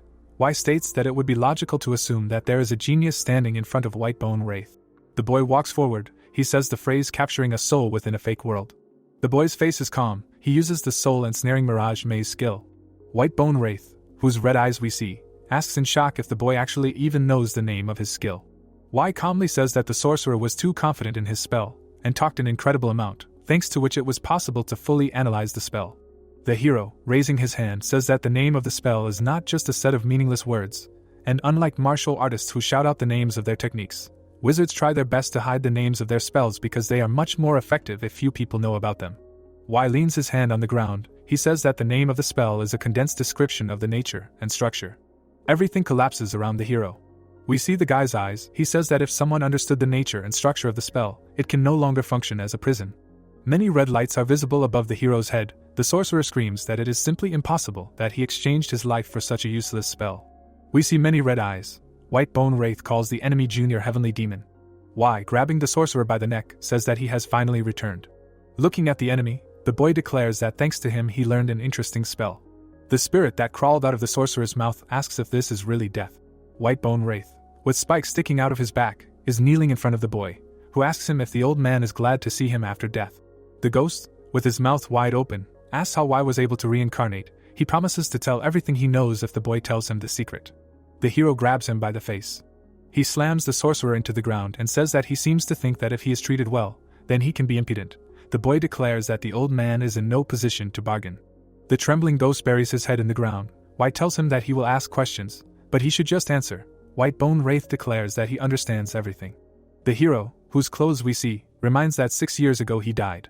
A young man sits with his legs crossed, asking what happened in the Tian Shan mountains. A sorcerer sits in front of the hero, his head hanging down, who demands that the old man tell everything he knows, without hiding anything. We see a powerful explosion. It is reported that 6 years ago, after Yun Woon Wai died along with many elders, the heavenly demon cult plunged into internal strife. In front of us are the emblems of 5 organizations. The ghost says that 5 of the 9 demon factions united and rebelled. In front of us is a burning pagoda. The old man says that these groups defeated the ancient demon Celestial Mythos, who protected the gallery of the cult leader and even invaded the main palace. In front of us is the cult leader lying on a bed. The hero learns that the rebels wanted to capture him. The young man remembers himself in a past life. When he drank poison, he learns that the conspirators, having eliminated him, tried to capture his mentor, and only revered demon god Mythos rebelled against them. There is a broken weapon on the ground. The sorcerer reports that other factions submitted to the rebels, and they were able to come to power, but then an internal war began, and if you believe the rumors, the rebels failed to capture the hero's mentor. Y looks down sadly. We see the right eye of the young man. Y asks the ghost what happened to the head of the cult. White Bone Wraith is horrified. He cannot believe that the eyes in front of him can belong to an ordinary person. He understands that this bastard has some monstrous abilities. A terrible monster is visible behind the guy. The sorcerer thinks that Y controls the dead, being alive, and is the real king of ghosts. White Bone Wraith trembles all over. He understands that now, having become a ghost, he feels an uncontrollable feeling of fear, and if he cannot resist the hero, he must try to avoid disappearing. White Bone Wraith, his mouth wide open, begins to talk about the head of the cult. Suddenly, he begins to dissolve into thin air. Y is amazed. The boy, looking around, says that someone is approaching them. A black whirlwind swirls around the ghost. The sorcerer, whose face is distorted with fear, seems to understand what is happening. The elders shout to the hero that something is wrong here. The young man jumps back. White Bone Wraith stretches out his hand and begs that the heir of the head of the cult save him. Streams of black energy appear in front of the ghost. The sorcerer promises to tell the boy everything he knows. A strange red creature is visible above the hero's head, which seems to consist only of a mouth. In front of us are the teeth of this creature. They slam in front of the hero. The guy says that this monster seems to have devoured the soul of the White Bone Wraith. Y, next to whom the elders are visible, asks what kind of creature this could be. The ghosts advise the guy to stay away from this creature, which is probably incredibly dangerous. He understands that perhaps this creature is called to keep the secrets of the society. In front of us is the top of the monster's head. It begins to move. Y tries to understand what to do. In front of the guy is visible a stream of black energy. A trace of the same color is visible on the ground. White smoke rises from a black hole in the ground. The hero and the ghost surrounding him stand in front of the hole. The young man says in surprise that it seems that this creature appeared solely to devour the soul of the White Bone Wraith. The ghost of Jiangshi tells the heir of the cult that he heard about something similar from the sorcerer, and it seems to him that this is desire. The young man asks again in surprise. A terrible monster is visible behind the ghost. He explains that desire is not a monster, but rather a mysterious anomaly. We see the hero grab the sorcerer by the neck, as well as the creature's teeth. The ghost says that this creature gives great power to the one who makes a contract with it, but if it is treated incorrectly, it can absorb the soul of its ally. The young man goes forward. He says that, as far as he understands, the contract with desire has a higher priority than his abilities as the king of ghosts. Jiangshi replies that, apparently, this is exactly the case. The guy gets down on one knee. He says that the fact that someone dared to steal his soul, which he bound as the king of ghosts, is simply nonsense. Sand pours out of the guy's hand. Y says that he needed to hear so much from the sorcerer, and they just took away an incredibly important informant from him. A small black spot smokes in front of the young man. Y thinks that this is not the end, as he still feels the remnants of the white bone race personality. Y puts his right hand to the side. The guy, gritting his teeth in anger, says that he will get information, even if it is just scraps. We see white fragments in which white bone wraith is reflected. The hero thinks that the memories that were in the head of the sorcerer at the moment when desire absorbed him must be the brightest of all, and they were probably connected with the society and the events that took place when the old man made a contract with desire. The hero sees several characters bowed down. He understands that he sees the gallery of the palace of the head of the cult, and in it the elders of Black Bone, Ghost Valley, and White Bone. Y stares into the distance. We see the face of the young man. He understands that he feels great tension even in these fragments of memories. A man in his underwear sits on the throne. The hero realizes that the bastard from the society, Divergent, is in front of him. A bald man stands before us. The hero looks closely. He realizes that the face is not clearly visible, and it must be a fragment of white bone race memories. The young man is kneeling behind the sorcerer. He realizes that he is not seeing what is happening through the old man's eyes. In front of us is the young man's right eye. And now the same organ of vision of Divergent. Y realizes that the sorcerer's memory only imprinted the fact that Divergent had eyes with inverted yin and yang. The fragment, inside which Y is visible, is destroyed. The guy thinks that he was able to extract from the remains of his memories only what he saw, but the distinguishing feature that will help identify the opponent's forces is incredibly important, and now he knows it. Y is kneeling, leaning on the ground. The youth looks into the distance, declaring that he can't get anything more here, and now all that's left is to clean up. The hero notices something. Dark streaks are visible on his fingers. A black substance is rising up the hero's right arm. Y looks at his limb in fear. He realizes that he lowered his hand into the rift from which desire emerged. The man sitting on the throne appears before him again. The boy understands that all this is dangerous, and the Divergent Lord found him when he was checking the memories of the white bone wraith. The youth is alarmed. He realizes that his enemy may have learned of his existence, and that the situation could be much worse. Blood spurts from the youth's mouth. We see the hero's hand. The black circle emits powerful jets of white energy. The hero, surrounded by ghosts, jumps back. The elders ask the boy with concern if everything is okay. One of them says that Y is covered in cold sweat. The hero asks his charges not to worry about him. The young man remembers the unusual eyes of the head of the society. He says that he almost got caught, but received very important information. The ghosts, surrounding the young man, joyfully exclaim that the heir of the head of the cult is simply incredible, and was able to obtain data simply from the remains of the sorcerer's thoughts. Y looks thoughtfully into the distance. A meteor shower is visible above his head. The boy thinks that no matter how well the society covers its tracks, it will still get to him. Ho-san examines some document. A man appears in front of him who says that the father is probably worried about his son. The head of the family asks again in surprise. Here we have Gwij Tang, the housekeeper of the Nine Dragons Division family. She says that the man has not been able to concentrate on his business lately, namely since he found out that his son went somewhere with San Yang and Tang. Ho-san, sighing, says that Gwij looks worried. The woman holds a fan in front of her face. She states that if Y brings the head of the white bone wraith, it will be incredibly interesting. Folding her arms over her chest, the man asks if Gwij really thinks that is possible. Covering her mouth with her fan, the housekeeper states that she thinks the guy is capable of doing it. 24 asks Gwij why she thinks so. The woman turns away, waving her fan, and states that the guy's behavior lately speaks volumes. The hero stabs his brother in the lower back. Gwij states that just 2 months after rumors began that the guy had changed, he defeated Yuch Chong. We see the moment of the hero's fight with his sister. Gwij states that he then fought Gyujin and held his own with her for a long time, and then completely defeated the monsters that had entered the estate. The hero, squatting, looks at his sister. Sanyang hits his forehead on the floor. Gwij reminds that the guy then brought his cunning stepmother to her knees, and it was he who created many incomprehensible variables in the housekeeper's plan of action.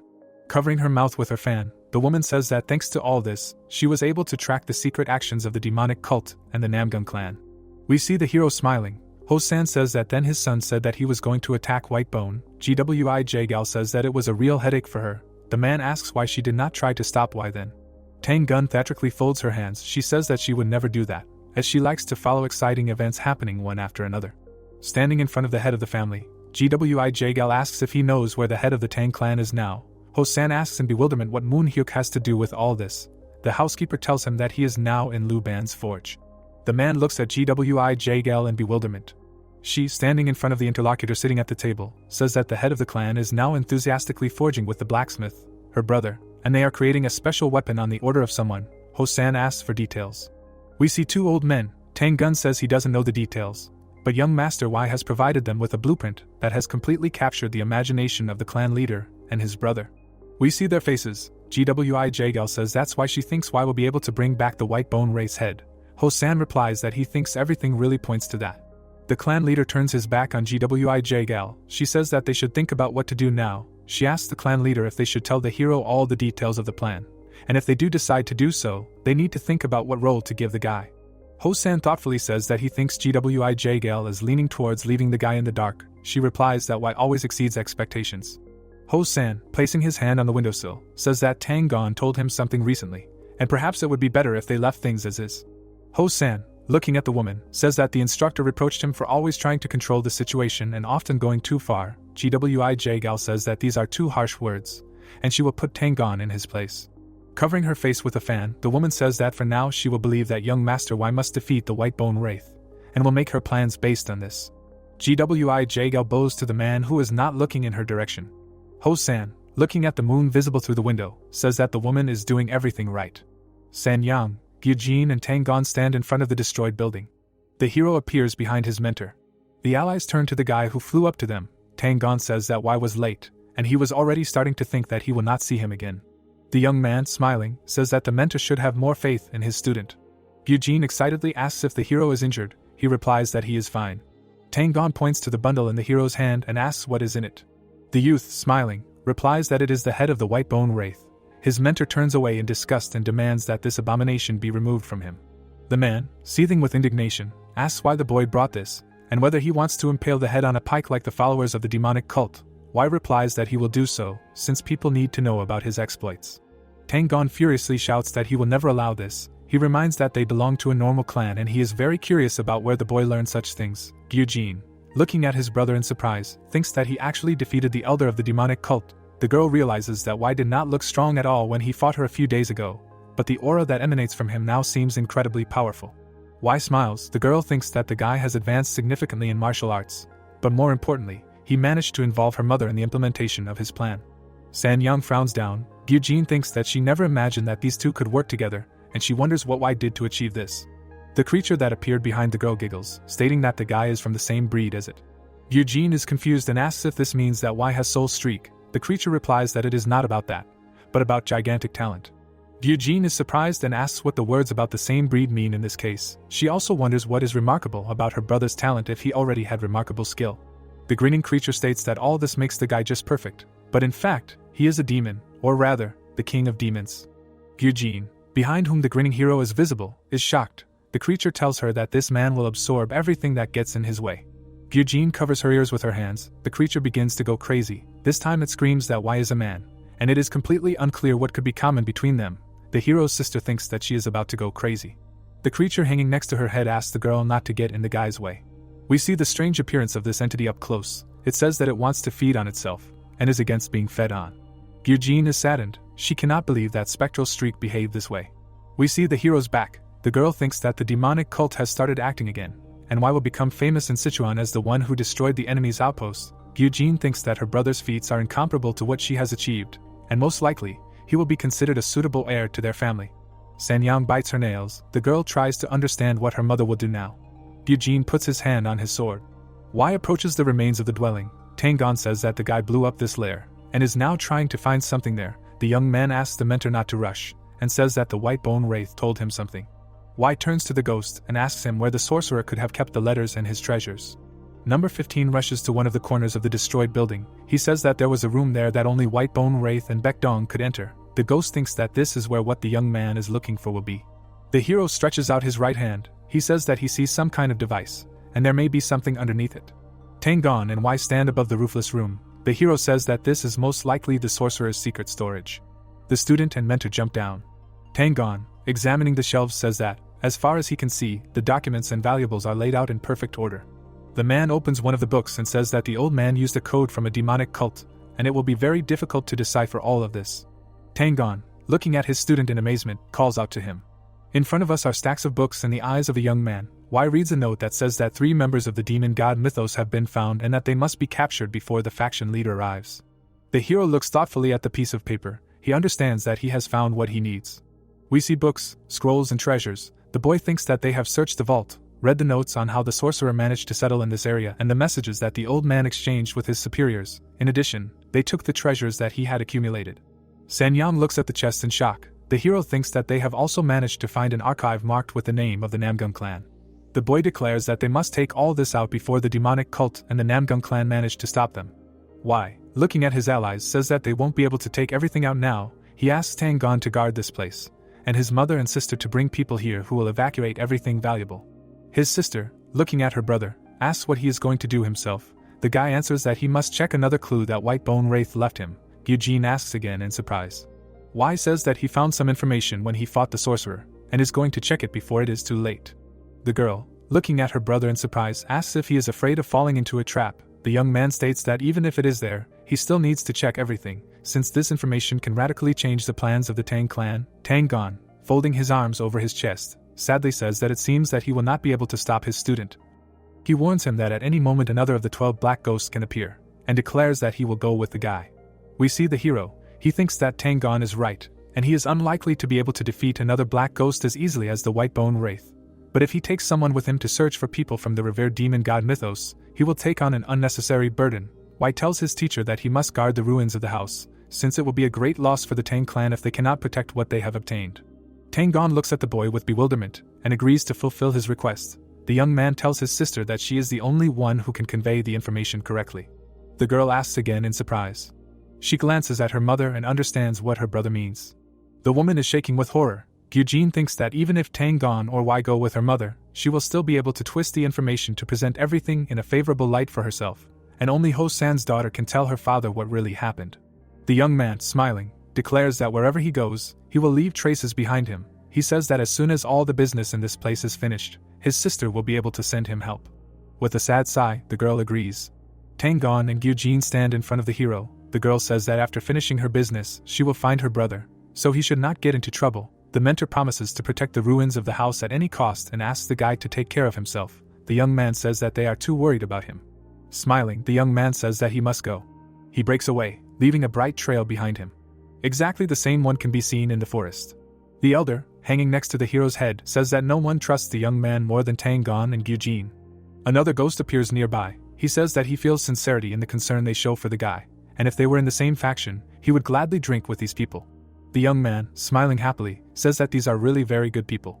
Y rushes forward. He thinks that if these two were not in the 9 Dragons division family, his new identity would mean no more to him than his current physical body. Streams of purple energy swirl around the young man. He thinks that now there are people next to him that he wants to see next to him. But the business he is currently doing is not the responsibility of Tang and Y from the 9 Dragons division family. In front of us are the eyes of the young man. We see a white trail and falling leaves. The hero thinks that this is the business of the heir of the Cultivating Y. People are visible next to the hero. It is reported that he is in Duel County. The guy notices that this area is very crowded. Ghosts are visible around the head of the young man. One of them says that all the 9 Dragons division hotels are overcrowded due to the upcoming visit of the Dark Sovereign, so people are staying in neighboring areas. Y says that now he will need more time to find who he needs. A bright white flash is seen near the guy's head. The hero demands that the ghosts split up and start looking for traces of his surviving followers and their pursuers from Black Bone Ghost Valley. The elders indicate that they understand the order. The young man looks up. He thinks that if it is too crowded here, he needs to climb higher to get a better look. He notices a tall building and realizes that it is perfect. A young man approaches the hero and greets him. Y asks if there are rooms on the top floor of the inn. The answer is that there is only one left. The young man says that he will take it. Folding his hands in front of him, the man asks the hero to follow him. He points his finger away from himself and states that there is a great view of the city from here. We see the guy's shoulder. He thinks that the demonic characters that roam the city will be able to easily hide their aura, but fortunately, traces of their energy still remain. Sitting at a table, Y looks out the window. He realizes that those he is looking for have not yet left Duel County. A waiter approaches the table. One of the ghosts says that he has found a secret observer. This is an assassin who was hiding nearby. The hero demands to know in which direction this person went, since the allies should be where he went. Next to the hero's head hangs a ghost. He says that he overheard a conversation. The young man asks to convey the content of the conversation. In the guy's hand is a teapot. The elder says that the pursued seem to know that they are being hunted. They erase all traces behind them. and therefore it will not be so easy for the pursuers to find them. Y asks how many fugitives the ghost noticed. He answers that 3. When asked how many pursuers in total, the answer follows that only 9 such characters have been identified. Tea pours from the teapot into the cup. The ghost says that he is not entirely sure, but one of the pursuers seems to be a demonic entity from the 9 demon mythos faction. The young man puts the cup on the table. He understands that it is a faction that is an ally of Blackbone Ghost Valley. The young man says that it must be Blade Demon North Sea mythos. In front of us are blocks of blue ice. The young man knows that 9 demon mythos settled in the north. Among the glaciers and snow, this faction was once called the Golden Sword Sect, but it declined, and its remaining members joined the divine cult. In front of us is a frozen-to-death man. The hero thinks that the cold that the members of this cult generate around themselves could freeze anything, so the members of this organization were quickly able to enter the 9 main factions of divine cult. In front of us is a white sphere. Y thinks that the most valuable asset of Blade Demon North Sea mythos, ice essence, contains an incredible amount of energy, which is the most important material used by Blackbone Ghost Valley to create advanced geometry. There is a man sitting on the throne. The young man thinks that because of this, Blackbone Ghost Valley swore allegiance to Blade Demon North Sea mythos, and became nothing more than their watchdogs. In front of us is a long-haired old man. The hero comes to the conclusion that, therefore, Blade Demon North Sea mythos is behind the attempt to kill Dark Sovereign. He asks the ghost how strong the follower of this faction seems. The elder answers that this man hid his aura, so it was not possible to determine his strength. Y thinks that a character who can perfectly hide his aura is a peak-level master, so it will be very difficult to deal with him. The hero orders the elder to more accurately determine the location of his allies. He rushes off, declaring that the order has been accepted for execution.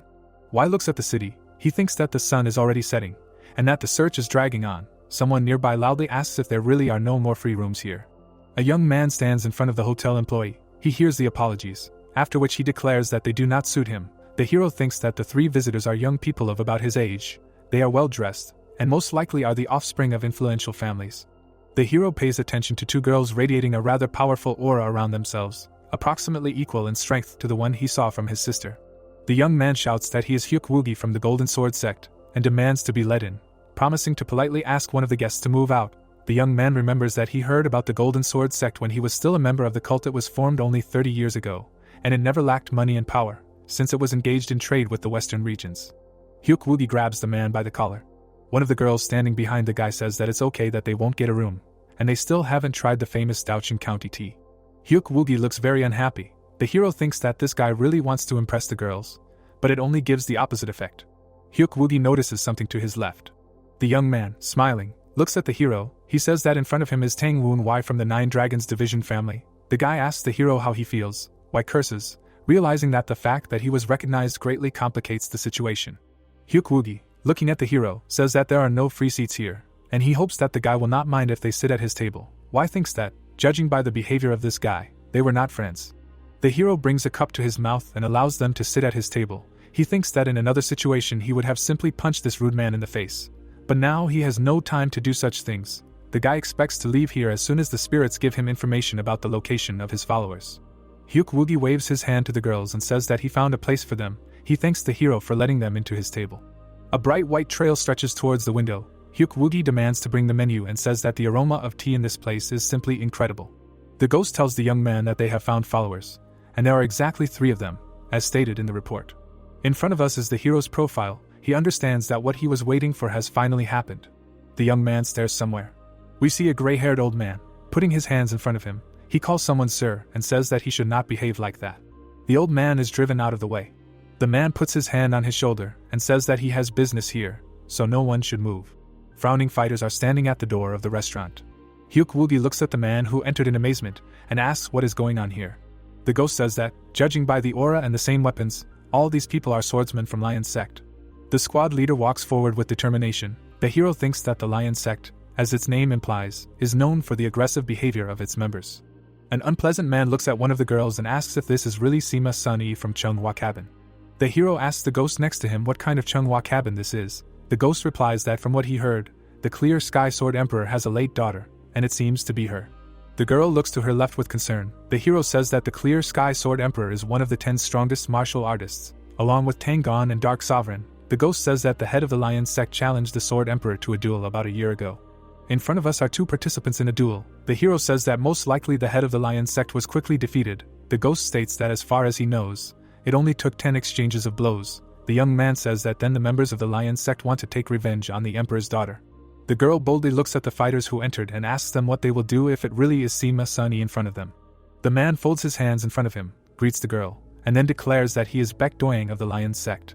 Looking at the girl strangely, the man says that as a representative of the lion sect, he challenges Sima Sunny to a fight. The two customers look at Baek Doing in amazement. One of them says that this man always seems to want blood. He cannot believe that the second disciple of the head of the lion sect is here. One of the girls, looking at the man, asks if he doesn't think that challenging a girl to a fight without a special reason is some kind of wildness.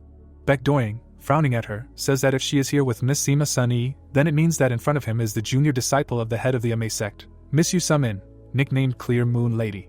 The girl looks at the man defiantly. Wai looks to his right with displeasure. He realizes that the third member of the group is a martial artist from a Ma sect. Baek Doing, smirking, states that this is a long-standing feud between Lion sect and Chunghwa cabin, and it would be very wrong for a Ma sect to interfere. But if Miss Sima Sunny thinks that she cannot handle it on her own, then he does not mind her friend also participating in the duel. We see the faces of the two girls. Sunny, looking at Baek Doing, declares that she agrees to accept the challenge. Sumin tries to stop the girl. She asks him not to worry about her. Defiantly looking at her opponent, she declares that if she always avoids such challenges, she will not be able to call herself the daughter of Clear Sky Sword Emperor. Baek Doing smirks happily. He says that the girl is very brave, and nothing else could be expected from the heiress of the Sword Emperor. Sparks fly between the opponents. The man asks if they should move their duel to a more suitable location. He says that the backyard of this tea house is quite spacious and is perfect for a sword fight. Wai rises from his seat. The ghost tells him that the situation seems to be resolved now. The boy states that they are really wasting time on something completely useless. The elder reports that the hero's followers have disappeared into the alleys and the other ghosts have split up to track them. Wai asks to be led to the ally who is closest. The youth approaches the fighters standing inside the establishment. One of them puts out his hand and, apologizing, says that until their commander's duel with Miss Sima Sunny is over, everyone should remain in their places. The hero asks again in surprise. Baek Doing smugly raises his right hand and declares that all the customers of the tea house will witness the duel, especially those who seem to be acquainted with Sima Sunny. The man points his finger at the hero. Wai pushes one of the fighters aside and walks forward. The hero has a sword pointed at his neck and is asked to take his place. The fighter, looking angrily at the back of the guy's head, says that he heard Baek Doing's order perfectly well. The young man grabs the bastard by the face. He throws him aside. Baek Doing looks at the guy in fear. We see the faces of the two girls. A purple glow appears around the hero, and he orders everyone to disperse. Smiling predatorily, Wai asks why no one ever listens to him. The ghost behind the hero says that these degenerates got involved with the heir to the cult at the most inopportune time, when the young man was on edge. The two fighters glare at the hero. One of them curses him, and the other asks how the guy dared to touch a member of the lion sect. They swing their swords. Wai, whose eyes turn black, asks who else dared. A predatory smile appears on his face. The young man clenches his fist. The head of a bald fighter is visible in front of him. This character opens his mouth wide and shouts, "What kind of crime against the lion sect is this?" The fighter looks at the scattered sword in bewilderment, not finishing his previous sentence. Wai kicks. One of the opponents falls to the left of the guy, and the second rushes at him with the sword. The blade approaches the young man's head. The guy's fist crashes into the enemy's eye. It leaves a noticeable dent in the enemy's face. The fighter flies back. Baek Doing looks at his comrade lying on the floor in bewilderment. The bald warrior lies motionless. His comrade has noticeable gaps in his teeth. Baek Doing thinks that the hero easily defeated two members of the elite lion sect, which consists of the best fighters and makes it easy to rule Guizhou. Wai stands in front of his enemies. Baek Doing reaches for the ball. He says that he did not want to interfere, since he already had a duel scheduled, but now he must show why he is called the Crimson Lion. The villain strikes with his sword. He screams loudly, jutting out his huge chin. The hero calmly looks at the enemy. He thinks that in any case, he would have simply disarmed this fool, but both he and his friends greatly miscalculated, messing with him when he is in a bad mood. Baek Doing strikes, but it hits the floor in front of the hero. We see the hands holding the weapon. Baek Doing admits that his opponent is doing a good job of dodging. He charges forward and delivers another series of blows, declaring that if his blade ever touches his opponent, he will be finished. Baek Doing opens his mouth wide and angrily asks if the boy really only knows how to run away.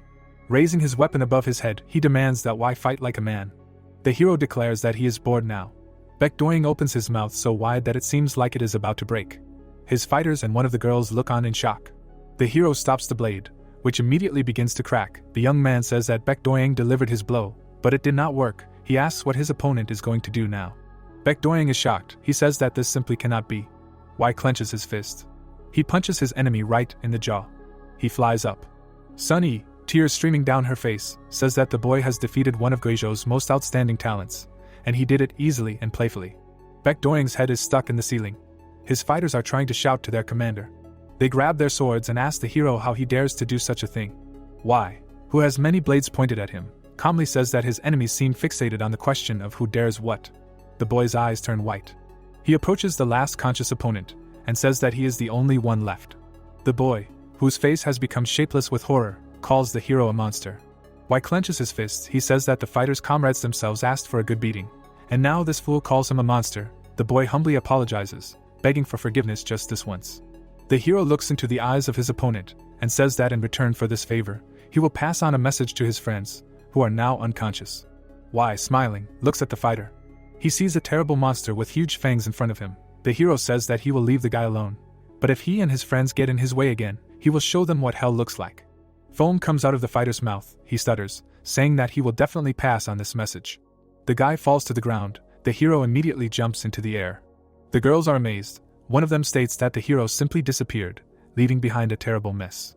Sumin says in fear that they seem to have no time to drink tea. Sunny agrees with her. The girl's face is amazed. She understands that a new martial arts master has appeared in their area. Who is their peer?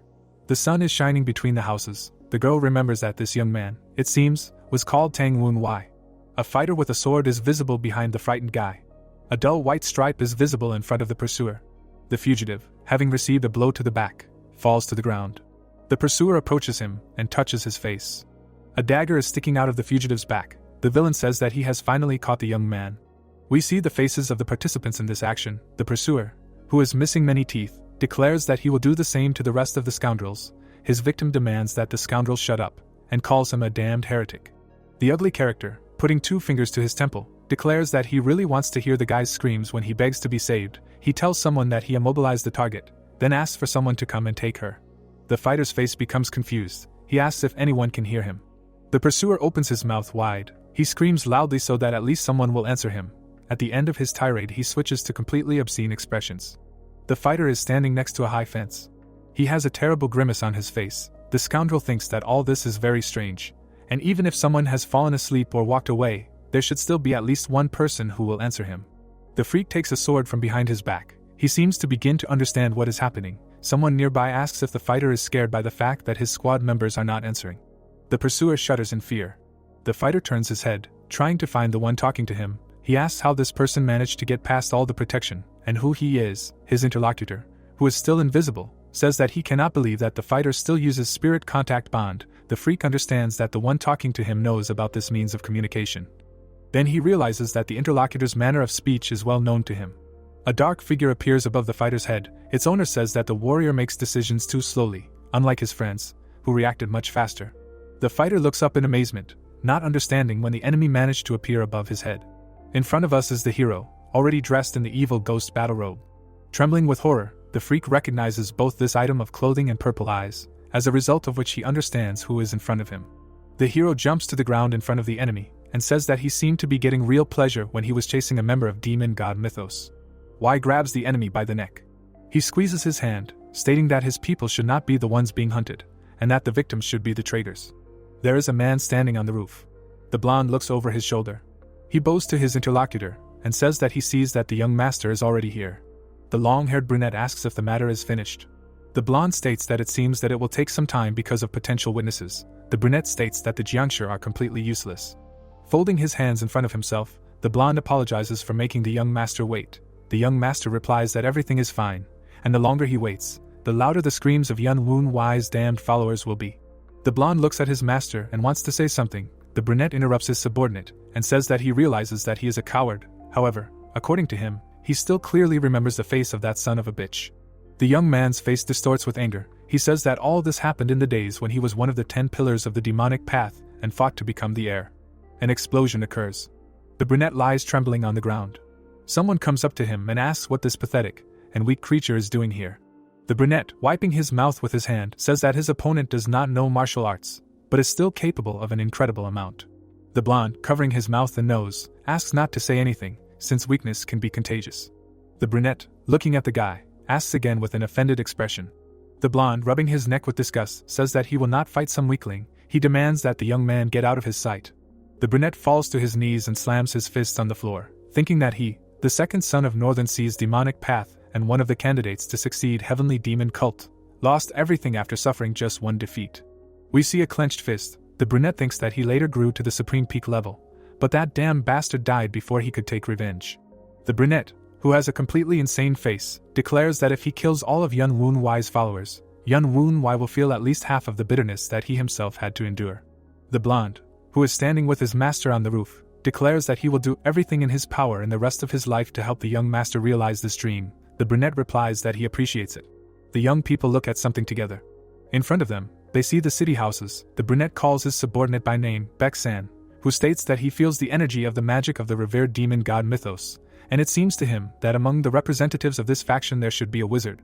The brunette looks very displeased. He says that the character they are talking about is quite weak. However, the swordsman Jianshi from Blackbone Ghost Valley is unlikely to be able to defeat him. The blonde, bowing, says that if his master allows, he will take care of this matter. The brunette gives the corresponding permission. Baek-san takes off, leaving a bright trail behind him. The brunette grits his teeth in anger. Clenching his fists, he says that the energy he feels is damn similar to the one that Yun Woon Wai possessed.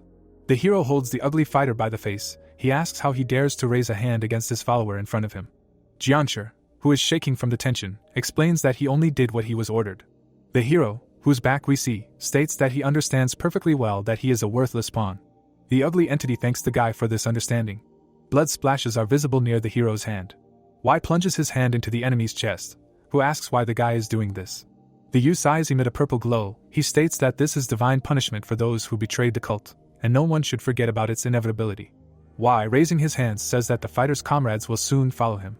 The hero, clenching his fist, promises to kill all the traitors. A huge hole is visible in the ugly fighter's stomach. Wai stands raising his left hand. His eyes emit the same glow. The fugitive, looking out from behind the wall, says that he sees the evil ghost battle robe and purple eyes in front of him. The youth comes out from behind the corner and stands in front of the hero.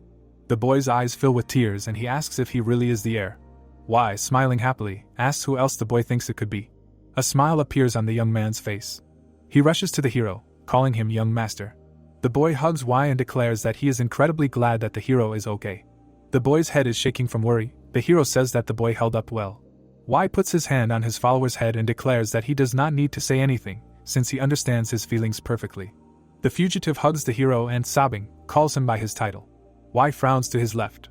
He moves away from the boy, declaring that he would like to stay and talk longer. However, as it seems to him, an incredibly interesting character should appear here soon, so the boy should move away. A black figure is visible in the sky behind the hero. The blonde lands on the ground. He looks at the mangled corpse and says that he never imagined that such a high-level character would be here. Streams of white energy rise up around Baek-san. He states that they seem to have caught a very large fish. The hero, calling him by name, says that they haven't seen each other for a long time, and that he didn't know that the living corpse of the Northern Sea was still in business. Baek-san looks at the hero in amazement, who states that if the blonde guy is here, then Du Min-chai must be nearby somewhere. He asks how the weakling is doing. Baek-san, frowning at the hero, says that the guy's clothes look familiar, and there was only one person who called the young master a weakling. Wai, smiling, says that he is absolutely sure that he is the person Baek-san thinks he is. The blonde guy, with his mouth wide open, shouts that he is a young heavenly demon. The ghosts hanging in the air next to the hero warn him of danger. One of them says that Baek-san emits incredible cold energy. The second states that before them is a blade demon and bodyguard of the second son of the head of Northern Sea's demonic path, who is believed to be the second most powerful of all blade demons. Wai and Baek-san stand opposite each other. The hero says that he finds it surprising that an ice ghost, who usually only live for about 10 years, is still alive. He states that the blonde must be about 15 years old now. The blonde replies that Wai should have died 6 years ago, and he too is surprised to see him here alive and well. Baek-san smiles. He states that all this time he has been sending the hero's followers to hell, where he believed Wai to be. The hero stares at the enemy. The latter says that it seems all these people never met him in hell. The fugitive looks out from behind the wall. Trembling with fear, the boy states that while the hero was gone, the second son of the Northern Sea's demonic path was possessed by the revered demon god Mythos. The hero grimly says the name Gu Min-chai. Ice is visible around the blonde's hand. He says that he sees that the hero is barely alive, and that his energy is inferior not only to Min-chai, but even to himself. Baek-san screams like a madman, that he simply cannot miss this opportunity. The hero calmly declares that Baek-san is very wrong. A man with white hair is visible behind the guy. Wai says that his whole life has always been filled with difficulties, but he has never known the bitterness of defeat. The young man raises his right hand and calls Baek-san to attack, declaring that he gives him 3 seconds. An ice blade is visible in front of the blonde. He declares that he will see how long Y can last. A bright beam of light flashes. Approaching the hero, Baek-san loudly screams that he will now shut his opponent's filthy mouth.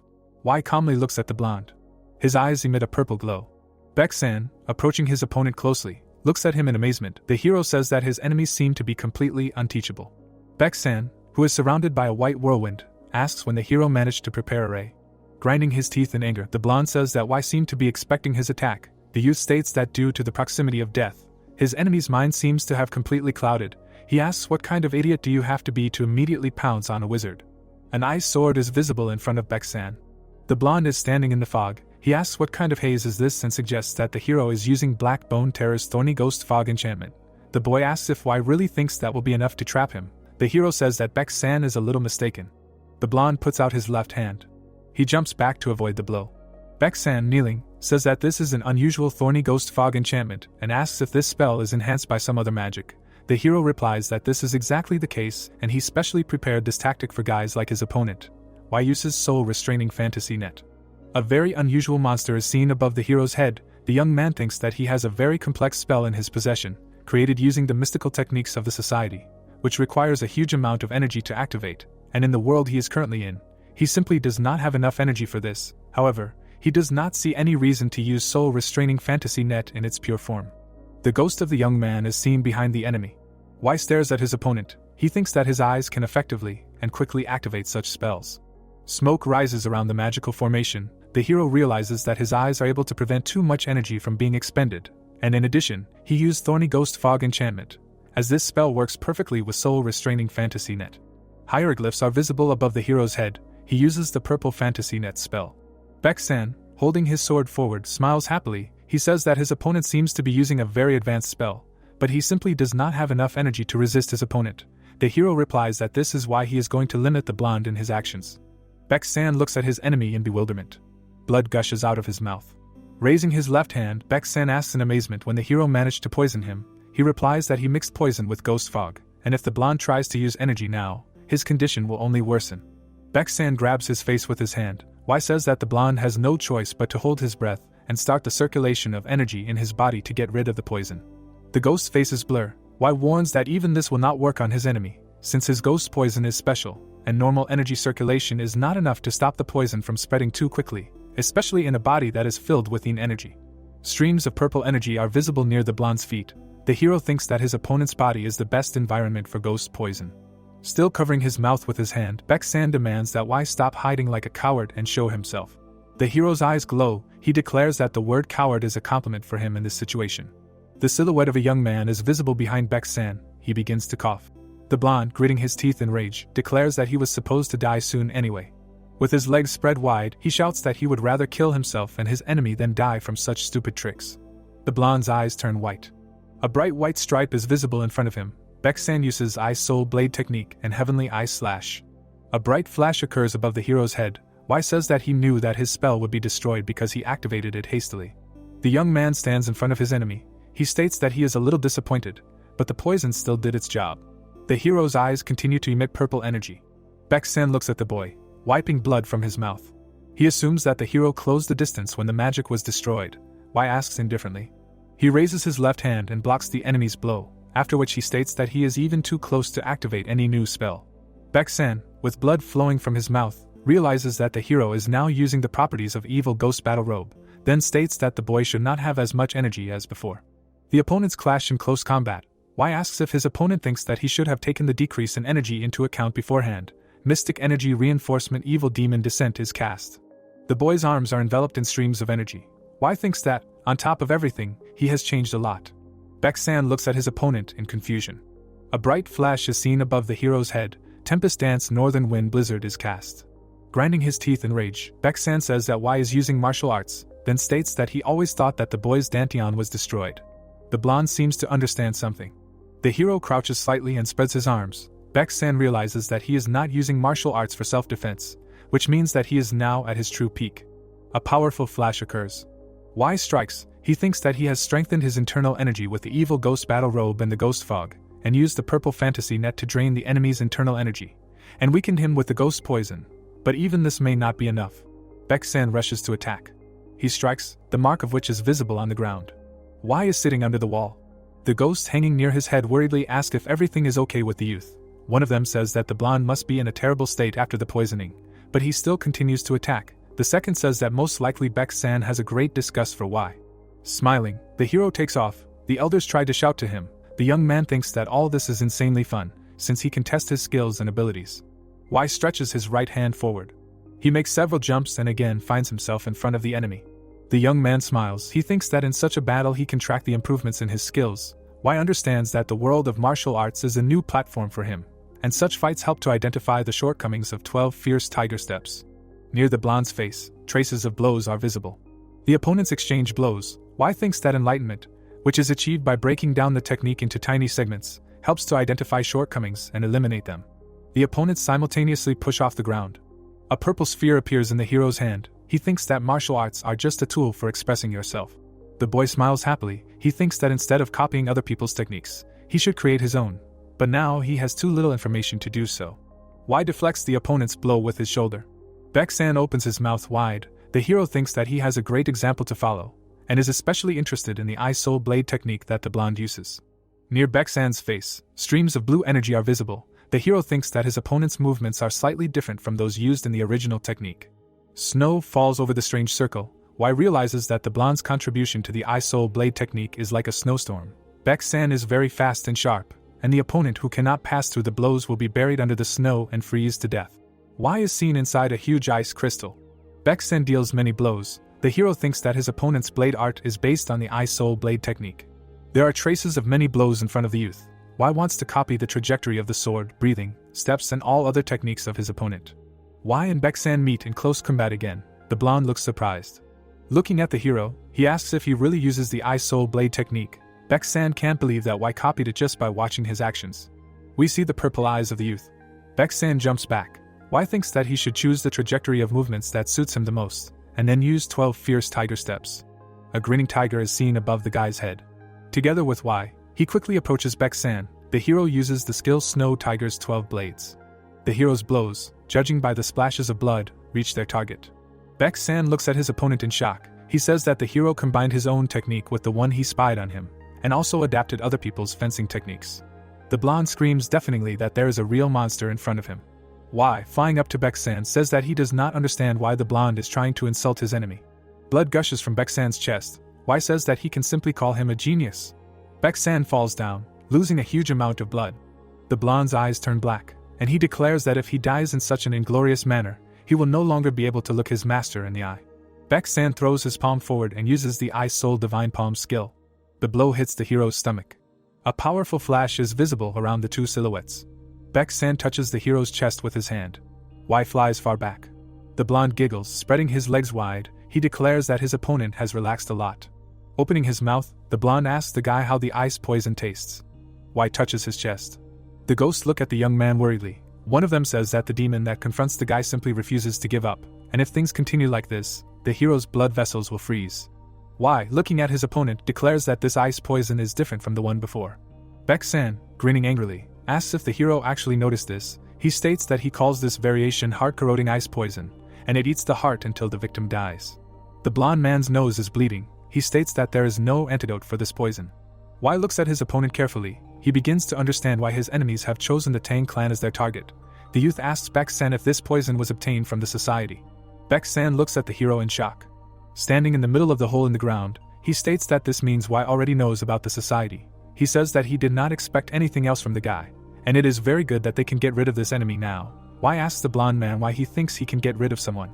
Purple balls are visible in the guy's hand. He thinks that on the way here he destroyed 5 Jiangshi swordsmen.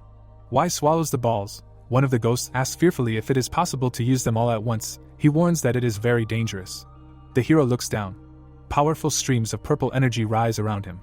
Baek-san smiles predatory. He declares that trying to save himself is useless, and there is no antidote to heart-corroding ice poison.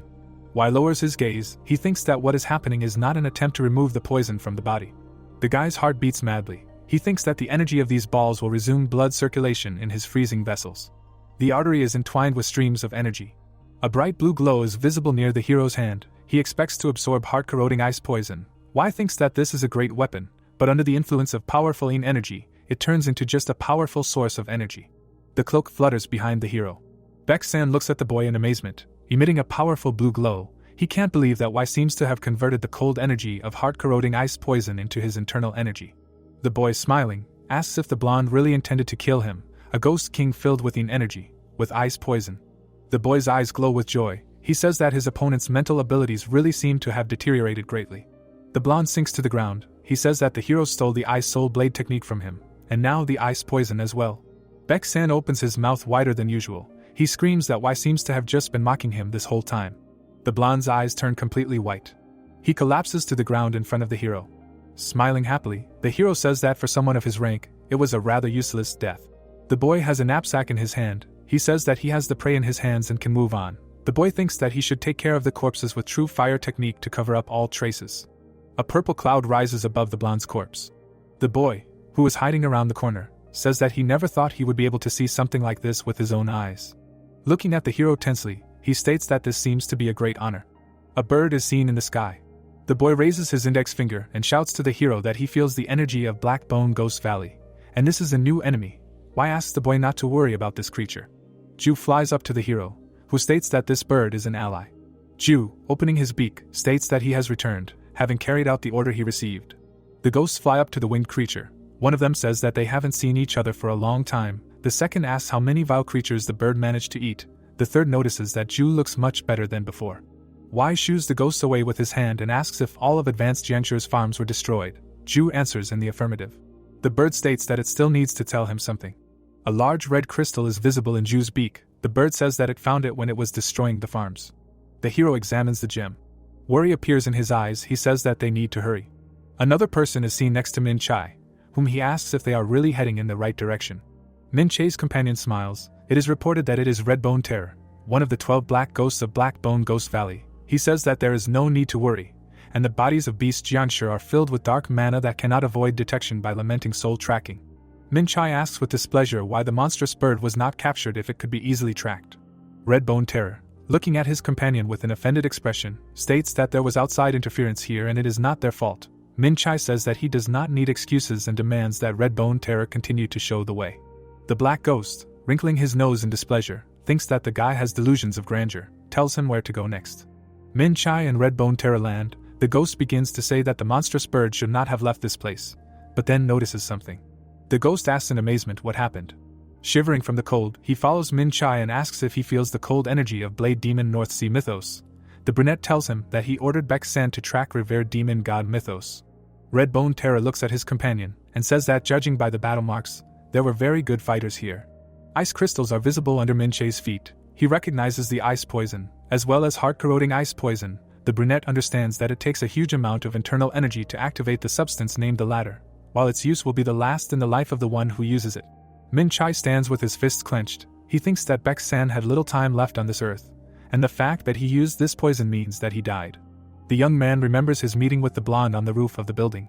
Red Bone Terror says that all this is strange, and according to lamenting soul tracking, the monstrous bird should be somewhere around here. Min Chai grabs his companion by the throat. He, hanging in the air, asks why the brunette is doing this to him. As Min Chai continues to strangle the black ghost, he explains that he followed Red Bone Terror on orders from his faction leader to kill a monstrous bird that was destroying farms, and now he sees no feathered creatures here, only traces of a battle. Min Chai grabs his sword. He states that he trusted his companion to follow him, and now he cannot prove that anyone ever left this place, despite the fact that there are traces of heart-corroding ice poison being used here. Min Chai raises his sword, threatening his companion with it. He says that the owner of the monstrous bird and the remaining members of the revered demon god Mythos are somehow connected, and he must figure out what unites them. The brunette says that Red Bone Terror must tell him everything he knows about the bird's owner. Min Chai glares menacingly at his companion, stating that if he does not, he will learn the workings of the life-sucking sword. Red Bone Terror gasps and states that the bird's owner is a member of the Nine Dragons Division, and that the monstrous mutant Jew they are hunting is a mutated youngster sent to kill the head of the family's son. Min Chai looks at Red Bone Terror with disgust, thinking that the Nine Dragons Division is a branch of the Tang clan, and that the plan to kill Dark Sovereign is to be carried out in this family's territory. He demands to know more details. Sanyang stands before the sorcerer. Red Bone Terror reveals that they tried to recruit the wife of the head of the Nine Dragons Division to their side in order to infiltrate the Nine Dragons Division's territory, but the woman demanded that they kill her stepson. Ju stands on top of the corpse mountain. The black ghost says that the assassination was carried out by Jianshi, who for some reason mutated and began attacking their own farms. Min-Chai lets go of Redbone Terror and asks if this useless creature has any idea why this happened. Redbone Terror, holding his throat, says that a cursed Whitebone instructor is currently investigating this matter, but they have not been able to fully infiltrate the Nine Dragons division, so it is impossible to find out all the details. Min-Chai states that everyone knows how cautious the bastards from the Tang clan are. Holding his chin, Redbone Terror states that this is why everything is taking longer than it should, and another problem is that they cannot figure out what organization is behind the bastard from the Nine Dragons division family. Redbone Terror recalls the metamorphosis that is happening to the hero. He says that just a couple of months ago this bastard was not taken for a person, and then he suddenly changed and began to directly affect their plans. Min-Chai sullenly says that all this is very suspicious, and asks what the name of this bastard is. Redbone Terror, looking at the brunette from under his brows, answers that it is Tang Woon-Wai. Min-Chai grinds his teeth in anger. He thinks that the wizard from revered demon god mythos, who killed Baek-san, made Jianshi from Black Bone Ghost Valley mutate, supporting the guy who constantly ruins their plans, is named Woon-Wai. Judging by the expression on his face, Min-Chai understands who he will have to face. Three young creatures look at the hero. Standing in front of them, Wai hears that three Kunlun chicks are greeting the heir of the cult leader. The young man thanks them for holding out for so long, smiling. Wai asks worriedly if the cult leader is okay. The young man's followers are confused. The hero asks worriedly if something happened to his mentor. The young blonde man states that they all thought that if the heir was alive, the cult leader would be with him. Fear appears on Wai's face, asking to explain the situation. The conspirators stand in front of an empty bed. The hero learns that when the five factions rebelled after the hero's bloody battle with the elders, it turned out that the leader of the heavenly demon cult and the guards were not in his chambers. The young blonde man carries a white flag. Wai hears that after the loss of both leaders, the revered demon god Mythos was expelled from the Tian Shan Mountains, and its members scattered across the country. Arrows are visible on the map. The hero is informed that the members of the revered demon god Mythos were trying to find the cult leader without being seen by the society. Wai remembers leaving a mark under the table at the inn. He learns that it was found 6 years later. The hero looks at the three young men. They say that they were sent here to confirm its authenticity. Raising a trembling hand, Wai states that a leader must be with his followers even in the most difficult times. Closing his eyes, the young man asks to forgive him for his weakness. The young blonde begs the boy not to say such words, as they are grateful to the boy for returning. Wai, looking up, says that as his followers have already realized, the leader of the cult is not with him. The young men sadly lower their eyes. The hero, turning away from them, states that he was not even able to recover to the level he was at 6 years ago. The young man looks down sadly. He thinks that the squad of demons that protected the cult leader may have also disappeared, but this is understandable, since his opponents were the society and the 5 demon factions. Wai also thinks that if the cult leader was okay, he would have taken all the followers with him, including those who are now next to the hero. Wai remembers his mentor standing under the moon. The long white hair of this man attracts attention. He is wearing a long purple robe. The hero mentally asks his teacher what he should do now. The young blonde man, kneeling behind the hero, asks what they should do now. The young man thoughtfully looks to his right. He sees 3 pairs of eyes in front of him. Wai understands that for him only a few months have passed, and they waited for 6 whole years. The guy remembers his mentor, and his words about how the leader of the heavenly demon cult should act. The moon now shines over the hero himself. He tells his followers that all demons must bow before them.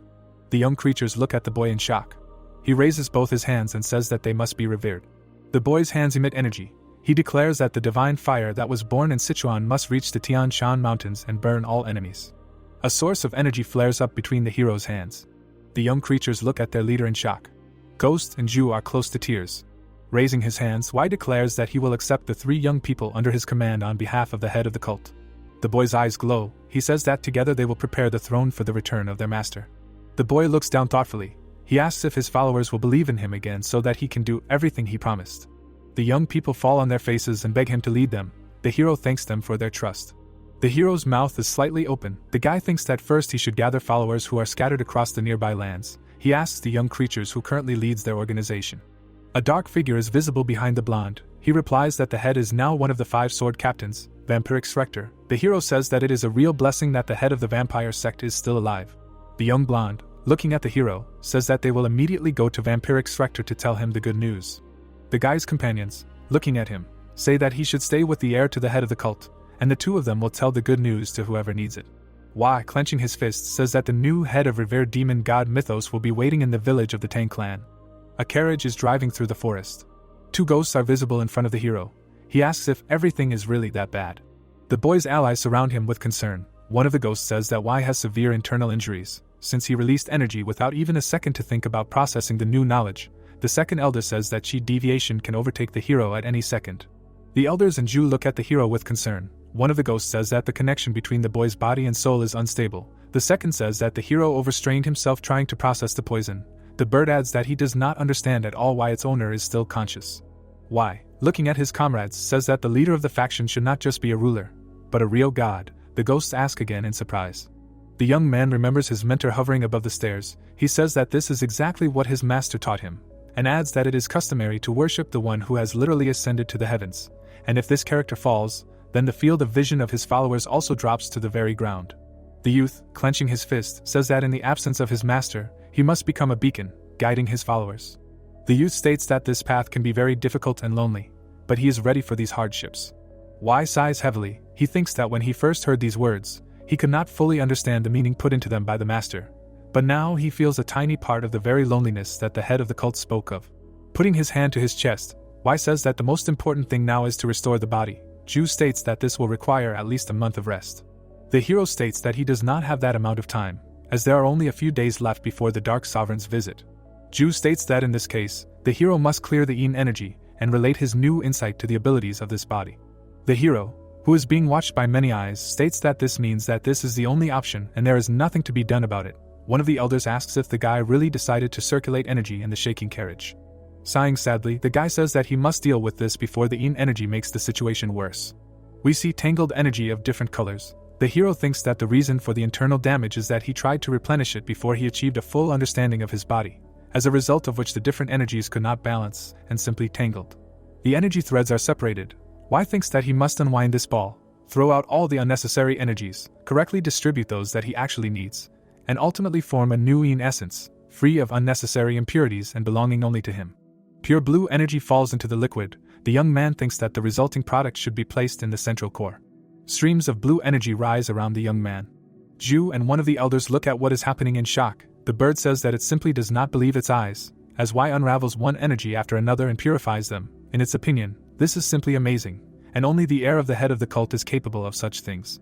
The youth's face is peaceful. His companions say that the yin energy is stabilizing, and the youth must have finished the purification process. Y opens his eyes.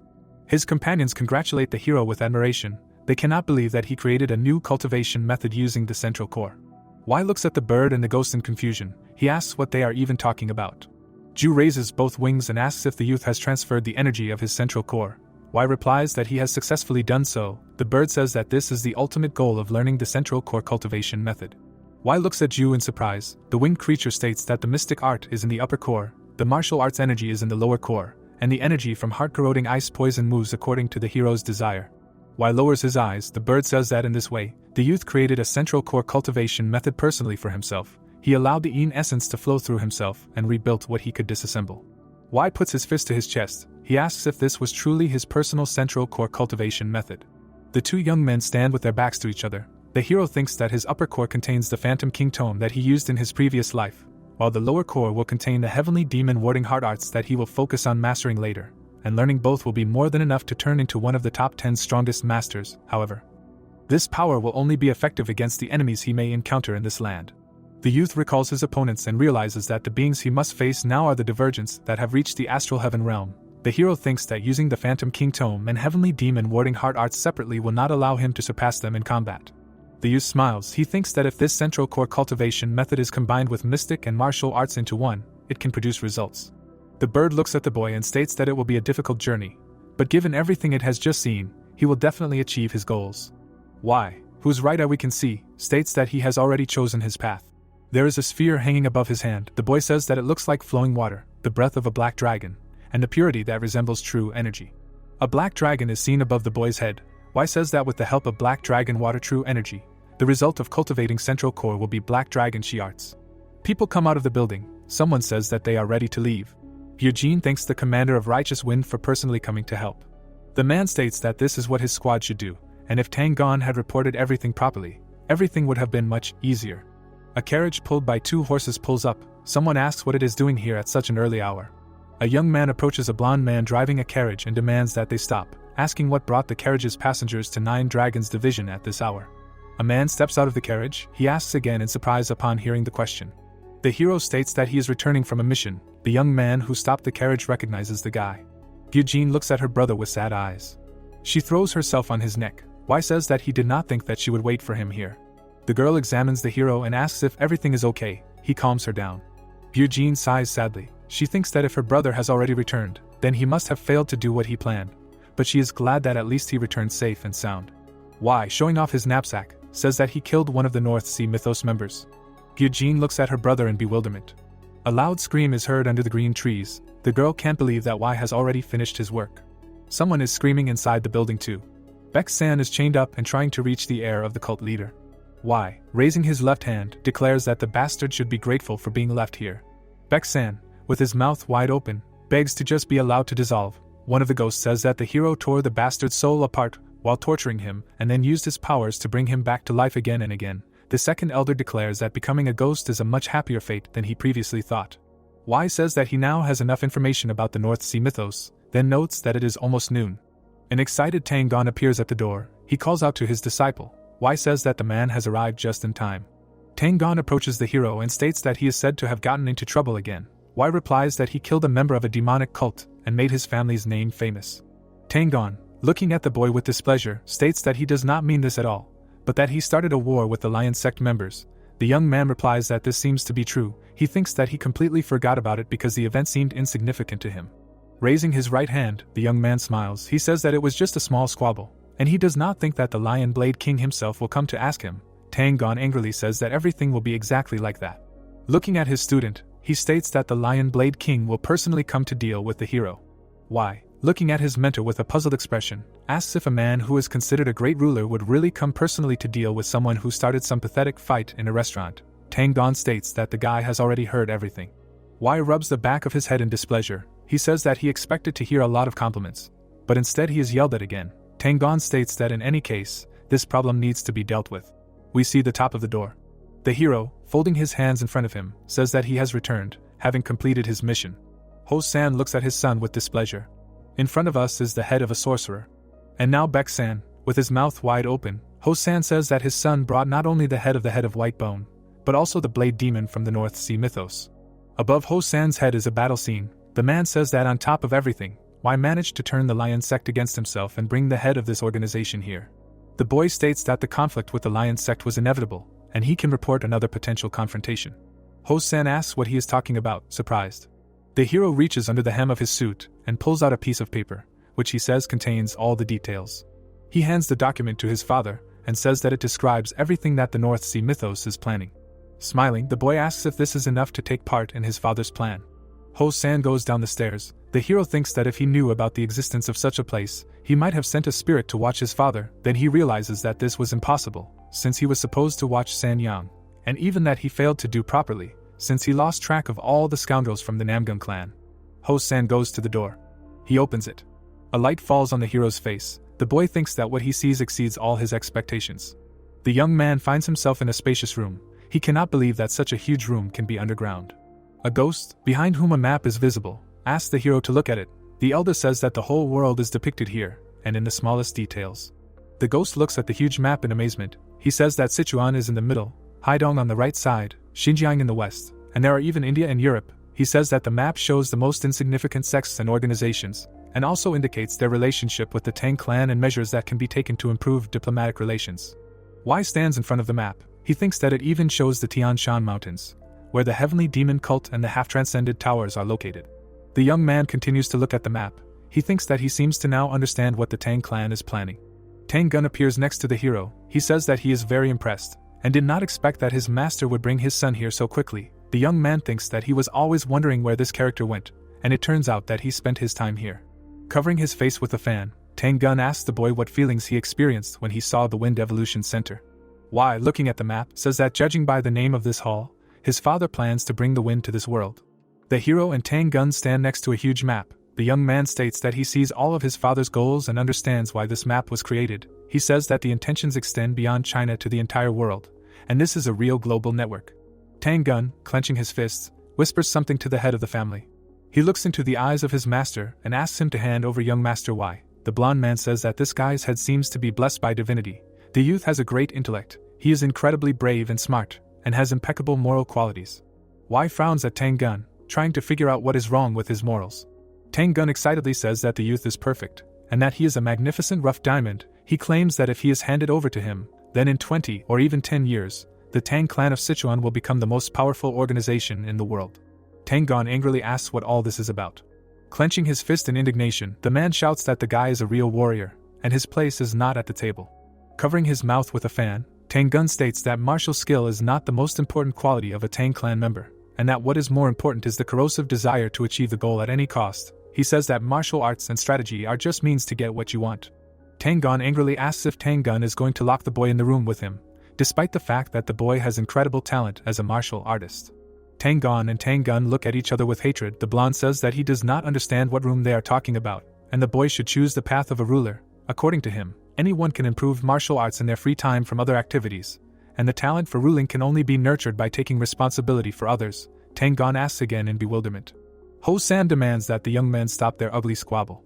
He approaches the disputants and states that Y should choose his own path, and all discussion should be postponed for later. Ho-san looks back at his astonished son and says that he has guessed correctly and that the Wind Evolution Center was created by the Tang clan to unite the world. The man states that the people of Jianghu view the Tang clan as a barrier that blocks the path of outside forces. A terrifying monster is seen above the people's heads. The father and son stand in front of a map. Ho-san states that neither he nor the clan leader intend to leave the Tang as some kind of wall. The sun rises over the mountains. Ho-san, smiling, states that the clan aims to become a magnificent castle that towers over the entire world and discourages any thoughts of climbing it. Ho-san turns his back on the youth. He states that in order to build such a castle, one must first become an impregnable fortress that no demonic cult would dare to approach. Ho-san places his hand on the table. He states that 6 months ago, news came that the followers of the demonic cult dared to plot the assassination of the clan leader, and the Namgung clan tried to use these scoundrels to kill Tang Moon Hyuk. The man says that at first they tried to prevent the assassination, but the clan leader opposed it. Ho-san recalls his conversation with the old man, who states that by preventing the assassination attempt, they would be chasing the tail, and they need the head. The old man, smirking, says that he is taking on the role of bait. We see a map of the area. Ho-san states that this is how the plan to destroy the demonic cult was devised. The father and son stand in front of the table. The young man says that from what he understands, his father intends to use the assassination attempt as an excuse to attack the demonic cult that has already infiltrated Jianghu, so it is time to mobilize all of the Tang clan's forces. The young man thinks that Tang Moon Hyuk is a real psychopath if he is going to personally expose himself to such an attack. While the young man notes the old man's ability to gather information and make very responsible decisions, Y looks down sadly. Standing next to his father, he states that this plan will fail. The bald man extends his hand towards the hero and his father. The young man realizes that Ho-san and Moon Hyuk do not know about the biggest variable in this entire plan, namely the society. Ho-san looks at his son in surprise, who says that the plan will fail. The man frowns, stating that the boy better choose his words carefully, and he should explain his thought process. Tang Gun squeezes in between Y and Ho-san, stating that the boy may not know this, but they have done a lot of preparation for this attack. The blonde opens the fan above his head. He states that everything has been planned out, from the mechanisms and battle formations to the use of mystic arts and the maneuvers of the clan's troops. The youth says that everything he saw on this table allowed him to appreciate the excellent abilities of the Wind Evolution Center specialists who collected data to develop this strategy. Tang Gun asks why then escalate the situation and anger those around him. The hero takes out a piece of paper and says that this is the information he managed to obtain. Tang Gun looks at the contents. He says that it seems to be the location and orders that the members of North Sea Mythos and Black Bone Ghost Valley, who infiltrated the territory of the Nine Dragons Division, have. Ho-san looks surprised. He asks how well this all agrees with the information they have. Tang Gun points his hand over the map. He says that 90% of the data is similar, but 10% is different, while all the plans he sees are within the framework of the predicted probabilities. Tang Gun says that the accuracy of the information he sees implies that it was obtained directly from within the demonic cult. Ho-san, raising his left hand, says that according to his son, this is the complete plan of the North Sea Mythos. The hero replies that this is exactly how it is. The head of the family places his hand on the map. He states that he can confirm that the hero has provided reliable information, but reminds him that earlier, the boy said that the strategy developed by the Wind Evolution Center was excellent. The father, frowning at his son, asks why then thought the plan would fail. The hero, holding a piece of paper, says that it is quite simple, and that the Wind Evolution Center is misjudging the demonic cult's strength. He states that this organization is a level more powerful than his father and the Wind Evolution Center believe. Ho-san asks irritably if his son really thinks that the Wild Wind Squad and himself have never fought the North Sea Mythos. He states that even the possibility that the demonic cult has grown stronger as a result of internal conflicts has been taken into account. The boy, raising his right hand, states that all this is not enough. We see a map of the area. The hero is amazed that the plan that his father and the Wind Evolution Center came up with could guarantee victory even if the enemy forces were at their peak, but he realizes that it only considers normal enemies. The sorcerer, surrounded by orbs, grins predatorily. We also see Baek-san holding his sword in front of him. The boy thinks that, thanks to the society, both of these characters were significantly stronger than they were 6 years ago. The hero stands on the seashore. He thinks that the soul-restraining fantasy net requires a huge amount of mystical energy, but it is almost impossible to escape from it. The boy remembers the touch on his chest. He thinks that heart-corroding ice poison consumes an incredible amount of internal energy, but this skill kills anyone who is infected.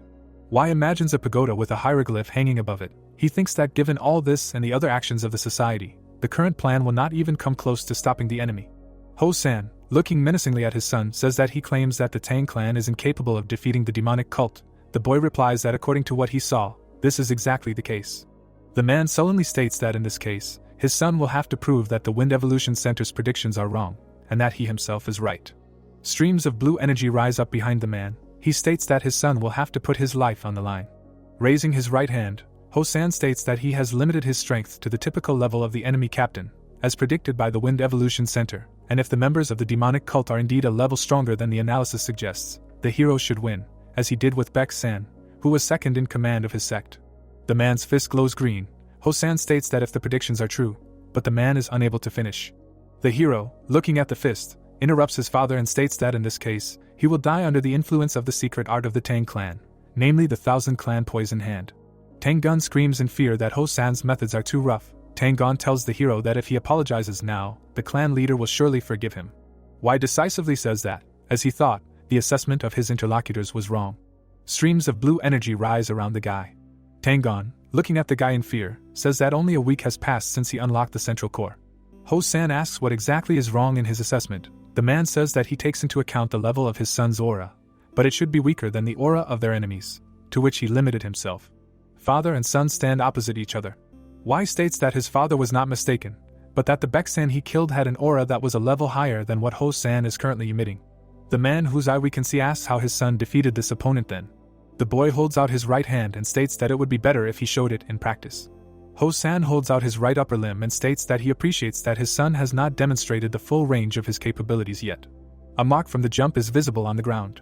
Tang-gun and Tang-gun are surrounded by many similar marks. Tang-gun, covering his mouth with a fan, looks at something in surprise. Tang-gun grabs him by the hair. The blonde demands that he let him go immediately. A green mark from the blow is visible behind the hero's back. The boy realizes that his father is not using full force. Y rushes past his opponent. He thinks that the man's eyes are tracking the potential trajectory of his movements, but he attacks a moment too late. Between the opponents, a trace of a blow is visible. The hero thinks that Ho-san is really holding back, imitating the probable strength of the enemy captain. A green spot is visible on the shoulder of the young man. Having made a jump, he lands on the floor. The guy looks at his father with displeasure. He thinks that he wants to prove that the information collected by the Wind Evolution Center is absolutely accurate, but this whole circus infuriates the young man beyond belief. The hero throws forward his left hand. Ho-san says that the guy uses the martial art of the sword demons. Father and son get closer. Ho-san thinks that this is not a simple imitation, and Y skillfully integrated someone else's technique into his own style. The man strikes. Frowning at his son, he says that he noted the level of his skills, but the guy still could not prove that he was right. The father's hand approaches his son's chest. A bright flash occurs between them. We see many white marks. Tang-gun will try to shout to his student. Ho-san states that he does not like this. Taking his son by the collar, he says that when the poison reached the boy, his blood circulation partially stopped, after which he vomited out the poisoned part of his blood. In front of the man, two hands are seen touching. The head of the family says that, in addition to this, his son wanted to receive an indirect blow from the Thousand Clan Poison Hand in order to strike back, but the sword demon North Sea Mythos would not die from this. The young man, smiling, states that he was able to do this because he understood that Ho-san was not fighting at full strength. Ho-san replies that this is exactly why he does not like all this. Tang-gun hopefully asks if the head of the family and his son have finished their fight yet. He offers to kill him if they are going to continue to destroy the Wind Evolution Center. Tang-gun calms the sobbing Tang-gun behind Ho-san. The father reminds his son that he was sure that the plan he developed would fail. Looking at the hero, the man asks if he has any solution. Y replies that of course he does. The man asks him to state this plan. The young man calmly looks at his father. In front of us is a magnificent pagoda. Someone says that he needs to go. Ho-san looks at his hand in amazement. There is a purple spot on his palm. The man thinks that he must have been holding back his inner energy. But even so, it is simply incredible that Y was able to infect him. Ho-san, looking at his subordinates, asks what they think should be done. Tang begins to make excuses, but the head of the family irritably asks how long it will take to come up with a new plan. Tang tries to say something, but Ho-san interrupts him, stating that he already knows his opinion. The hero's mentor screams in fear that Ho-san is being too cruel. The hero gives a fiery speech, putting his hand to his chest. Ho-san says that when the boy demonstrated his talent and said that he would revive the Wild Wind Squad, Tang became attached to him with all his heart. The boy's mentor opens his mouth in amazement. Closing his eyes, Ho-san declares that he is not going to be angry that Tang puts an equal sign between him and Y, and he understands perfectly well that the instructor is here because of the Wild Wind Squad. Tang sadly lowers his gaze. He remembers the time when Ho-san was his commander on the battlefield. The head of the family declares that someday something similar may return. Tang looks at the commander standing in front of him. Ho-san says that for now the instructor should just trust him. The hero's father says that with this, he will no longer be able to become the head of the Wild Wind Squad. Tang bowing, asks Ho-san's permission to ask one question. The blonde man stands in front of the table where the head of the family sits. He asks if Ho-san is going to appoint Y as his successor. Y asks why they need to bring this up now. Tang states that if Ho-san does not fully believe in his son, then he should not give him any authority. The blonde man says that if a father doubts his son, then he should leave him alone. But if he wants to use him, then he should not doubt him. Since the riskiest thing in this world is to entrust a task to someone you do not believe in. Ho-san, looking at his advisor, states that there is an old saying, do not hire someone you doubt, and do not doubt someone you hire. Tang throws his hands up. He says that if a man doubts the information that young Master Y brought, then he should just let the guy do what he did before, because according to the available analysis, they will be able to repel the attack of the demonic cult. Tang folds his fan. Holding it with both hands, he reiterates that if a father trusts his son, he must do so completely. Tang, raising his index finger, says that the man should remember that Yuji never showed any interest in inheriting the 9 Dragons division, while Yuch Chong is simply not worthy. Ho-san states that he understands that Tang is trying to make him believe in his son. The man looks down sadly. He remembers his conversation with his son. When asked if he had a solution, Y replied that he did. Y, smiling, states that it is very simple. Placing his hand on his chest, he says that they should entrust the whole matter to him, and he will carry out the plan. Closing his eyes, Ho-san states that he has made a decision. It is reported that a day after this conversation, a huge notice was posted in the main square. The villagers, looking at the text, learn that the second son of the 9 Dragons division family, Tang Y, is declared the first heir. The hero looks at the rich table in surprise. The young blonde apologizes to his master, saying that there was almost nothing in the kitchen, so this is all they could cook. Y asks again in surprise. The young man decisively clenches his fist. He says that he just sent young Sam for groceries, so they will soon be able to cook dishes that are more to the hero's taste. One of the elders, smiling, says that the guy is extremely sincere and simply admires the hero. Y, looking at the ghosts with displeasure, says that the guy is different from some characters in this way. The elder asks the hero to remember that they have changed a lot. Y sadly says that he asked his father to transfer control of the operation to him, but he simply burdened him with all the responsibilities of the head of the family that need to be performed before a significant event. The boy clutches his head. He realizes that he should be busy with the North Sea Mythos plot, greeting guests, negotiating with other Tang clan members, preparing food for Dark Sovereign, working out the Green Honor Squad schedule, preparing for the festival, and just thinking about it already gives him a headache. Someone's hand appears in front of the boy. A remark is heard that someone has arranged a real banquet here. Eugene, holding a bottle, smiles happily. She congratulates her brother. Folding her hands in front of her, the boy thanks his sister for the congratulations. Exhaling the smell of alcohol, Eugene asks what's wrong with Y's face, and if he's happy to see his little sister. The boy replies that she seems to have already gotten pretty drunk. Eugene raises the bottle above her head and shouts that this is indeed the case, because today is a wonderful day when her brother has finally received recognition. Y spreads his fingers and declares that this is also the day the girl was freed from the position she hated so much. Eugene taps his head with his finger and declares that her brother is absolutely right. Y says that the girl is more suited to the Qingqing sect than the Tang clan. The sister, turning her head towards her brother, confesses that the days when she was training in martial arts in Qingqing were the happiest in her life. Eugene smiles happily. Y looks at his sister thoughtfully. He thinks that she is not irresponsible, and even when she was training in martial arts in Qingqing, she probably did not skip classes when she was trained to be an heiress. Eugene looks dreamily into the distance. The young man understands that all the training she went through was in vain, But even so, his sister is sincerely happy for him. The young man, pushing back his chair, declares that one of his subordinates will soon bring more food, so the girl can eat with him. Eugene happily shouts that she was waiting for this invitation. She puts a bottle on the table and declares that she brought good wine. The hero looks at the bottle in confusion. He understands what is in it. Eugene says that it is daughter in red, and the guy should know how rare this drink is. The lid of the bottle glows. Wai thinks that in Sichuan there is a tradition of making wine after the birth of a daughter, and then burying it to open it when the daughter gets married or does something truly wonderful in her life. People clink small glasses. The hero has almost no doubt that this bottle was planned to be opened when Eugene becomes the heir to the head of the family. Wai, looking at his sister, asks if she is sure that she wants to open the bottle. The girl, who is reflected in the bottle, confirms that she is absolutely sure, because today is a very happy day, and it is probably better than the one that would have been if she became the heir to the head of the family. The hero wants to say something, but Tang Gon appears behind him, loudly congratulating the young master Tang Woon Wai. The boy points at the door. The instructor asks the boy not to be such a bore and says that he brought a whole mountain of booze. Eugene, peeking out from behind his brother, greets the instructor, who, laughing, greets the girl. Tang Gon understands who is in front of him. Looking at the girl with fear, he says that he suddenly remembered that he has things to do. The hero tells him that his sister also came to congratulate him. A joyful smile appears on Tang Gon's face. He says that he was just worried about interrupting a very important conversation. The man, looking at the bottle, asks if the brother and sister have already drunk. Wai says that it is daughter in red. It seems like the instructor is being struck by an electric shock. Eugene reaches for food. She says that Tang Gon should not worry, since she is very happy that she got rid of the position of the heiress. Wine pours into the cup. The man laughs. Wai smiles and holds out his cup. He says he will pour some for his mentor. He agrees. Eugene is reflected in the wine. She says that the drink has a wonderful aroma. The girl raises the cup above her head and makes a toast to the future of Wai and the Nine Dragons Division family. The young people joyfully clink glasses. Some of them reach for their chopsticks for food. Eugene puts the food in his mouth and says that it was prepared by an excellent chef. The hero looks at his sister as if he remembered something. The girl answers him with a puzzled look. Touching his ear, Wai asks what happened to the girl's relationship with the senior disciple in Qingqing. Eugene spits out what she just put in her mouth. Jumping up from the table, she asks how dare her brother remind her of this person. Tang Gon says in surprise that it seems like they are talking about Li Chiol-san now.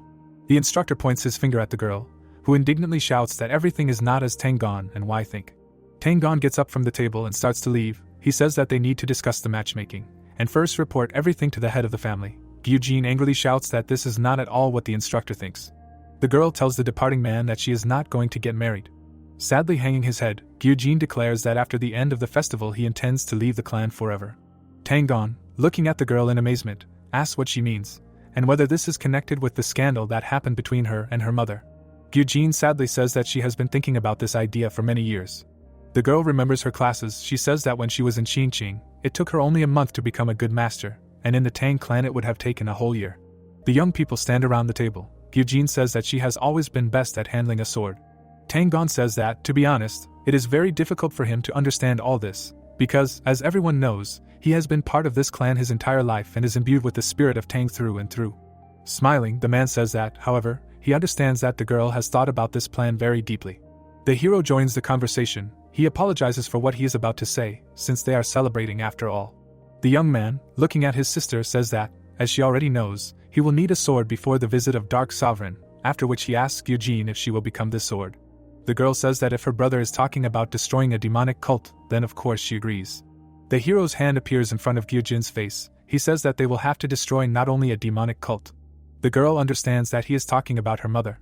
Holding his hand out towards his sister, the hero states that if this sword cannot find the will to kill a certain enemy, however, he does not finish the sentence as the girl finishes the sentence for him. She takes the boy's hand and says that in this case, she will have to find another sword. Wai says that this is true and promises to help his sister leave the clan before the festival if she feels that she is not capable of becoming that sword. Still holding his hand, Eugene states that he is sometimes very cruel and that she has always been on his side, even if it meant conflict with her mother. Wai states that she is saying this to her sister because his position in the clan is changing. Eugene releases her brother's hand. She says that she decided this for herself a long time ago.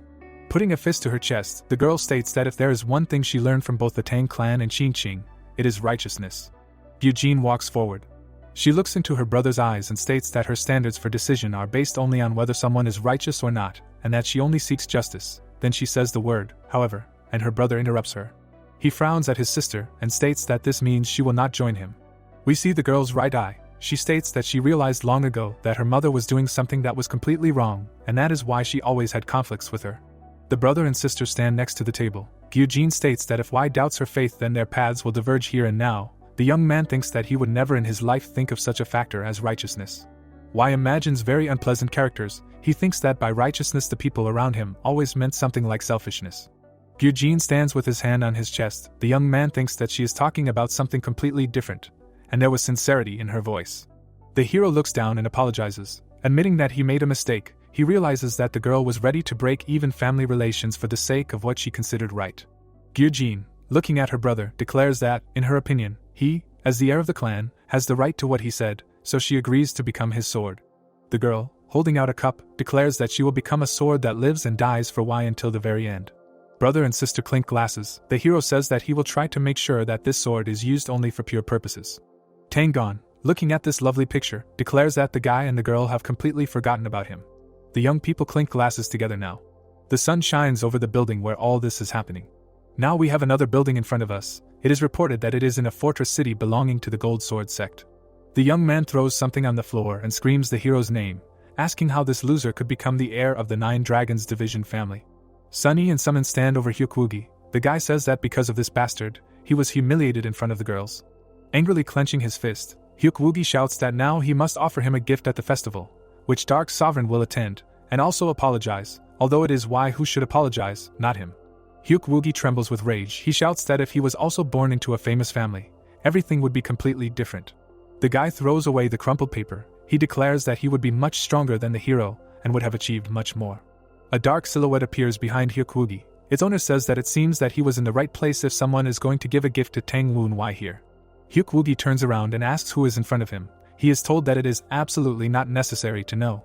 Powerful waves of energy spread around the dark silhouette. The young man approaches the knockdown Hyuk and states that he needs to meet Y, so he will use the guy. Here we have Gu Min Chai, asking if Hyuk minds.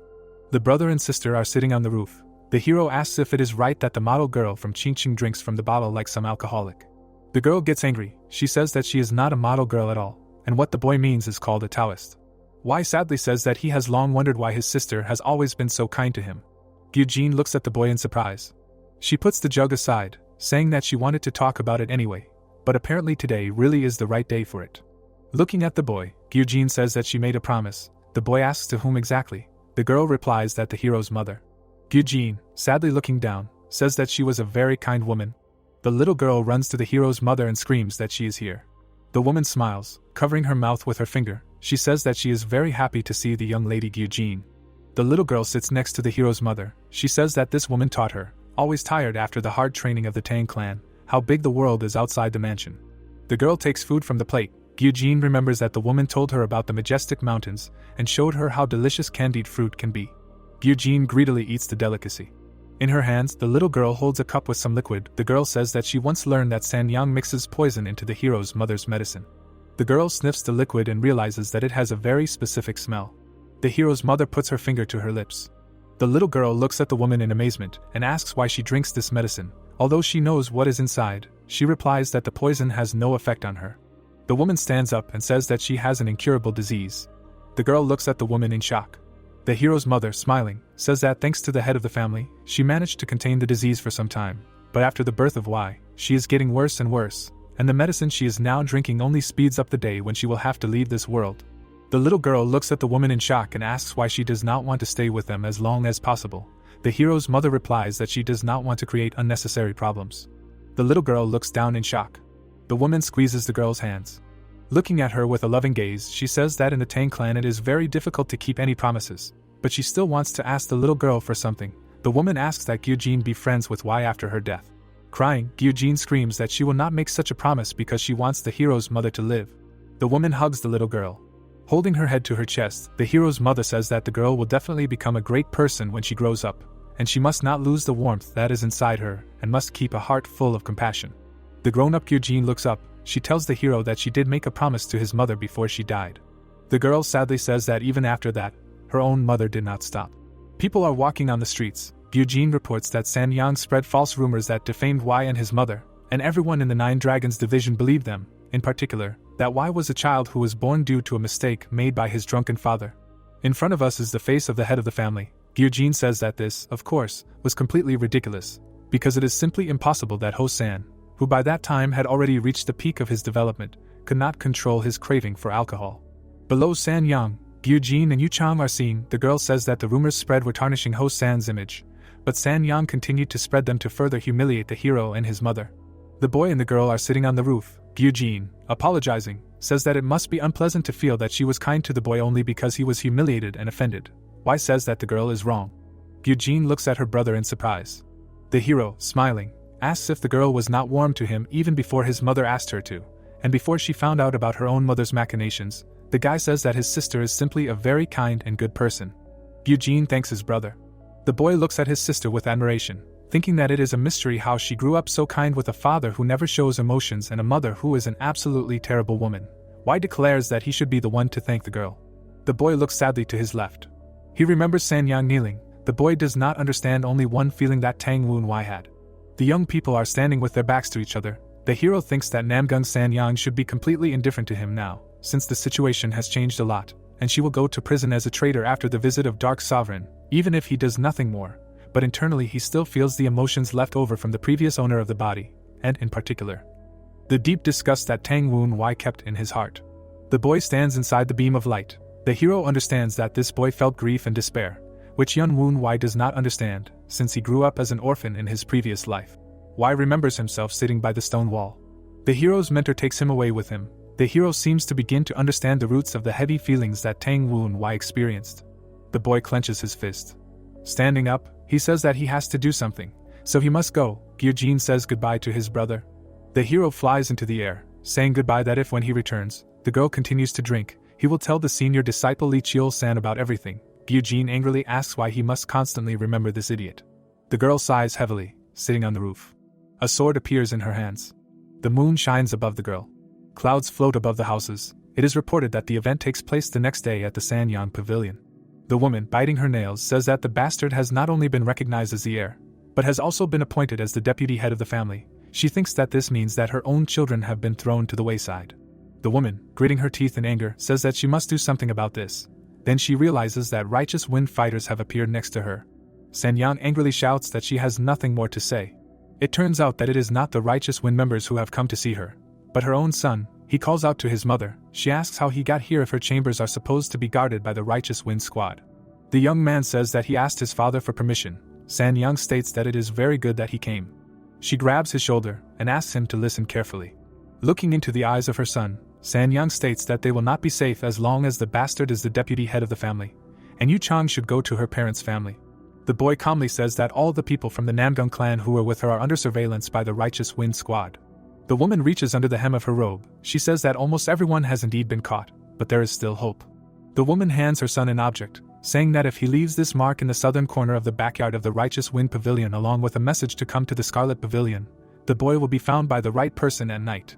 Yuch Chong angrily crumples the paper. He asks his mother if she really has been hiding someone from the Namgung clan from him until now. The woman looks at her son in bewilderment. He says that he understood perfectly well that she does not trust his sister, but why she does not trust him, the boy does not understand at all. Yuch Chong slams her fist on the table. The woman, apologizing, says that this is not important at all now. The young man, sobbing, asks why his mother got involved with the demonic cult. Yuch Chong, raising his hands, looks at his mother. She tries to understand how her son found out about this. The guy shouts that he wanted to achieve everything himself both in martial arts and in his position within the clan. With his mouth wide open, the guy shouts that the help from the Namgung clan was also intended to serve his advancement, but he wanted to prove himself what he was capable of. The young man, covering his eyes with his hand, says that he wanted to win while remaining a member of the Tang clan. Sanyang tries to say something, but Yuch Chong says that this conversation, as it seems to him, has come to an end. The woman looks at her son in bewilderment.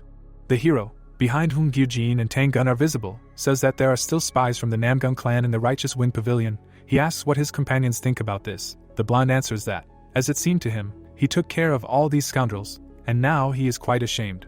The young men approach Sanyang and Yuch Chong. The woman lists everyone she sees. The mother looks at her youngest son with suspicion. Looking angrily at the hero, she shouts that it was he who made Yuch Chong do this. Scowling at his stepmother, the young man reminds him that she promised him that if such a wish were expressed, she would step aside and renounce her children's inheritance rights. Yuch Chong, who is standing next to his mother, is shaking with anger. She shouts at her son not to believe the words he just said. Eugene looks at his mother with disdain and demands that she stop lying, as Yuch Chong has already seen all the evidence he needs. Raising her right hand, the mother looks at her daughter in amazement. The woman sinks to the floor. Someone from the people who came to her room says that she can give all the details at the Righteous Wind Pavilion. Tang says that Sanyang must understand that nothing can be done now. The woman looks at the people standing in front of her. We see the faces of Eugene and Yuch Chong. Their mother says that she understands that it is over. Sanyang sits on the floor, his head down. She looks up in anger and screams that she can't accept this. A bright flash is visible in front of her. The hero covers his face with his hand. He realizes that he feels demonic energy. Eugene and Yuch Chong look at their mother in amazement. The guy tries to shout to her. There are two ghosts hanging next to the hero. One of them asks if this is really what he thinks. The second confirms that this is indeed the demonic art explosive reverse blood flow, which is forbidden even in heavenly demon cult.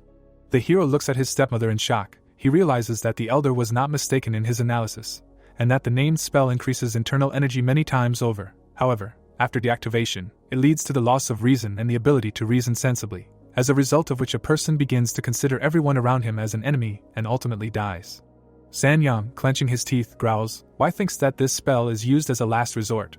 The hero and his ghosts look at Sanyang, who is emitting a red glow around herself. Sanyang angrily shouts that Tang Wai is to blame for everything. The hero calmly says that it is more likely the Namgung clan that introduced the woman to the White Bone Wraith. He asks why she is angry at him at all. Sanyang extends her right hand to the side, demanding that the guy shut up. She throws a table at him. The boy calmly hits the piece of furniture with his elbow. Yuch Chong watches in amazement as the table shatters into pieces. The guy sadly says that his mother uses demonic arts. Eugene steps forward and asks her brother to step back a little. He asks again in bewilderment. The girl stands in front of her mother and asks her not to aggravate the burden of her sins. The hero sullenly says that it is too late to convince Sanyang, since she has managed to lose her mind. Blood flows from the woman's eyes and mouth. Red energy rises around her. She screams that Eugene never listened to her anyway. Sanyang charges forward, saying that she doesn't need a daughter like that. The girl places her hands on her weapon. She takes out her sword and swings it sharply. Sanyang flies back. There are ghosts hanging near the hero's head. One of them says that he expected nothing less from the Qing Taoist, who just dispelled the demonic energy with her anti-demon energy. The second says that Sanyang is just wasting his strength. The hero thinks about those words. Wai looks at his stepmother standing in front of him. He thinks that even if she didn't know that explosive reverse blood flow was a demonic art, she should have guessed that it would cause her irreparable harm. Sanyang prepares to charge forward again. The boy can't understand if she used this skill only because she wanted to harm him. Eugene, Yuch Chong and Wai look at the woman. There are marks from multiple blows in front of her. The woman screams loudly. The young men stand calmly in front of the woman who is throwing blows. Eugene, looking down sadly, states that her mother is selfish until the very end. We see the lower part of the girl's face. She says that Sanyang knows very well what choice her daughter should make. Eugene states that she will remain true to herself. A splash surrounded by blue energy. The girl takes out a sword. She holds the weapon in front of her. Holding the blade in front of her face, the girl says that Qing, heavenly blade, unified chi of heaven and earth and concealed sword leader favor her, after which she declares that she will begin the ritual of destroying demonic forces. Sanyang stands in front of her daughter. She declares that she will kill her. The woman opens her mouth wide. She rushes forward. Eugene leans on her leg. She throws a blow, hitting her mother right on the head. The girl sadly lowers her eyes. Then she closes them. It's raining. One of the ghosts hanging next to the hero asks if he saw Sanyang's face before she died. Yuch Chong holds a box in his hands. One of the elders says that he is experiencing rather heavy feelings now. Sanyang rushes at his daughter. The woman's eyes emit a red glow. However, then this veil disappears and the woman begins to cry. The ghost says that this expression on her face was more motherly than anything she has shown before. We see the back of the hero's head. Wai thinks that Sanyang wanted to kill her stepson because of a deeply perverted motherly love that ultimately harmed her own children. Wai touches his chest with his hand. One of the ghosts calls out to the guy. A bright source of light is visible under the hero's hand. One of the elders says that the spirit and flesh of the young man are harmonizing. Wai understands that the gap between his soul and body has disappeared. The boy looks down sadly. He mentally tells Tang Wai that the deep disgust he felt has finally disappeared. Yuch Chong passes by Wai. Tang, covering his mouth with a fan, says that it will be announced that the First Lady, along with her son, is going to the Namgung clan to restore. Yuch Chong thanks the advisor for preserving his mother's honor. Wai looks thoughtfully ahead. His sister stands in front of him. The girl does not turn to her brother. Tang, as is his habit, holds a fan in front of him. The hero thinks that time passed quickly after that, and after the death of Namgung Sanyang, all the remaining spies of her clan were caught. The brother and sister sit in front of many scrolls. The boy thinks that Gyujin dealt with her emotions after the death of her mother and helped him with the duties of the deputy head of the family, as the visit of the Dark Sovereign was inexorably approaching. A carriage approaches the gates of the estate. The hero calls out to his sister standing next to him. Looking at her, he declares that they need to talk. Gyujin asks about what exactly. Raising his hands, the guy says that he does not think this position was intended for such an immature person like him. Y admits that he is just a child, so it seems to him that a responsible, mature and loving girl, his sister, is much better suited for the role of deputy head of the family. Gyujin declares that this is complete absurdity. Ghosts talk behind the young man's back. One of them says that they are seeing a very rare sight. The elder admits that he has been watching the guy for 10 years, but has never felt such pride for him as now. He hopes that the brother and sister will maintain this relationship until the very end of their lives. Y grabs the two talkative ghosts and declares that it is time to fill the spirit sphere. The elder apologizes to the guy in horror. Two girls approach the brother and sister. One of them greets Gyujin. Sunny and Summon smile happily. They say hello, after which one of them says that they have not seen each other for a long time. Summon looks at the hero in amazement. He, continuing to torment the ghosts, turns around. The girl, looking at the guy standing behind her sister, says that this seems to be Tang Woon Y. Gyujin asks in surprise how the girls know her brother. They recall their meeting with the young man in a tea house. Summon reminds the hero that they met in this very establishment. Y apologizes for showing himself in a less than attractive form. Gyujin, smiling, asks permission to officially introduce the young people to each other. She points to Sunny and says that this is Clear Moon Lady from a May sect, and they met at a meeting called Mount Shu Teachings. Sunny says that she is glad to see the hero again. Pointing to the second girl, Gyujin says that this is Sunny, also known as White Sword Mulan from Azure Flower Mountain Manor. Putting her hand on her brother's shoulder, Gyujin says that this is her younger brother Tang Woon Y, who is currently the deputy head of the Nine Dragons Division family. The guy states that he is glad to see both girls. One of them is surprised that Gyujin's younger brother is acting as the deputy head of the family. The hero's sister, smiling, states that this is exactly how it is. Summon remembers that her friend always complained that she did not want to take this position, and it seems that she really was relieved of this responsibility. The girls, whispering among themselves, laugh. Y, looking at Sunny, asks why she is acting so strange. The girl replies that she is fine. Summon puts her hand on Sun Yi's shoulder. She shudders in fear. Summon pulls her friend along. She says that the brother and sister seem to be very busy right now and promises to talk to them later. Gyujin waves his hand at them. Y crouches tiredly, hoping that these two girls were the last ones he had to meet today. Gyujin says that the sun is already setting, so most likely no one else will come. The girl notices something. Several more carriages are approaching. She tries to figure out where they are coming from.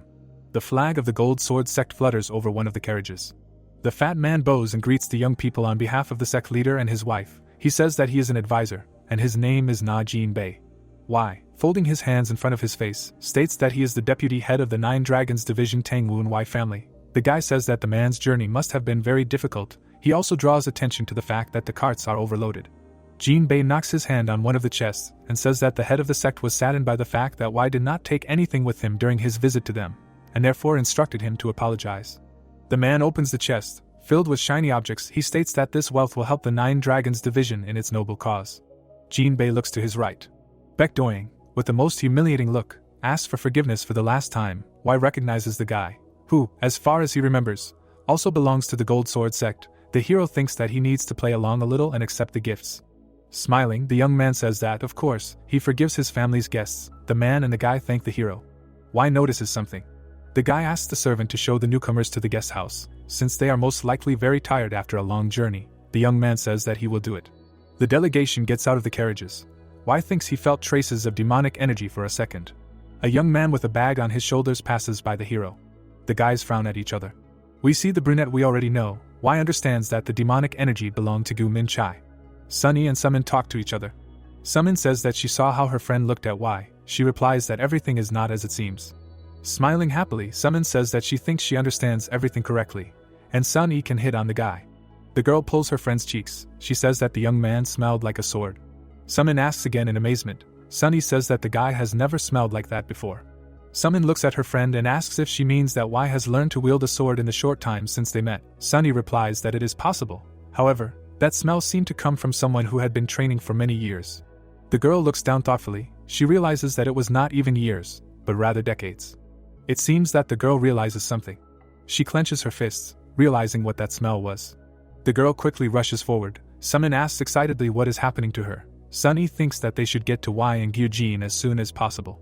In front of us is the girl's left eye. She thinks that the smell of the sword was exactly the same as the man who fought her father. Wai looks over his shoulder at the people passing by the mansion. He realizes that Gu Min-chai is among them. The hero thinks that this bastard may be trying to hide his demonic energy, but he is unlikely to succeed. Min-chai looks askance. The ghosts surrounding the hero ask who he is looking at. The boy says that Gu Min-chai is here. The elders are incredibly worried. They ask if this is 7 Seconds Killer, the second heir to the North Sea mythos. They cannot believe that he was already able to infiltrate the territory. Wai communicates with the ghosts. One of the elders says that he knew that an attempt to infiltrate would be made, but did not think that it would be so quickly. The second asks what the hero is going to do. He replies that getting rid of the villain now would be a very bad idea.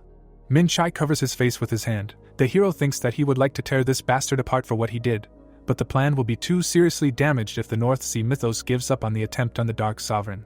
The youth angrily clenches his fists. He thinks that he will give Min-chai some time.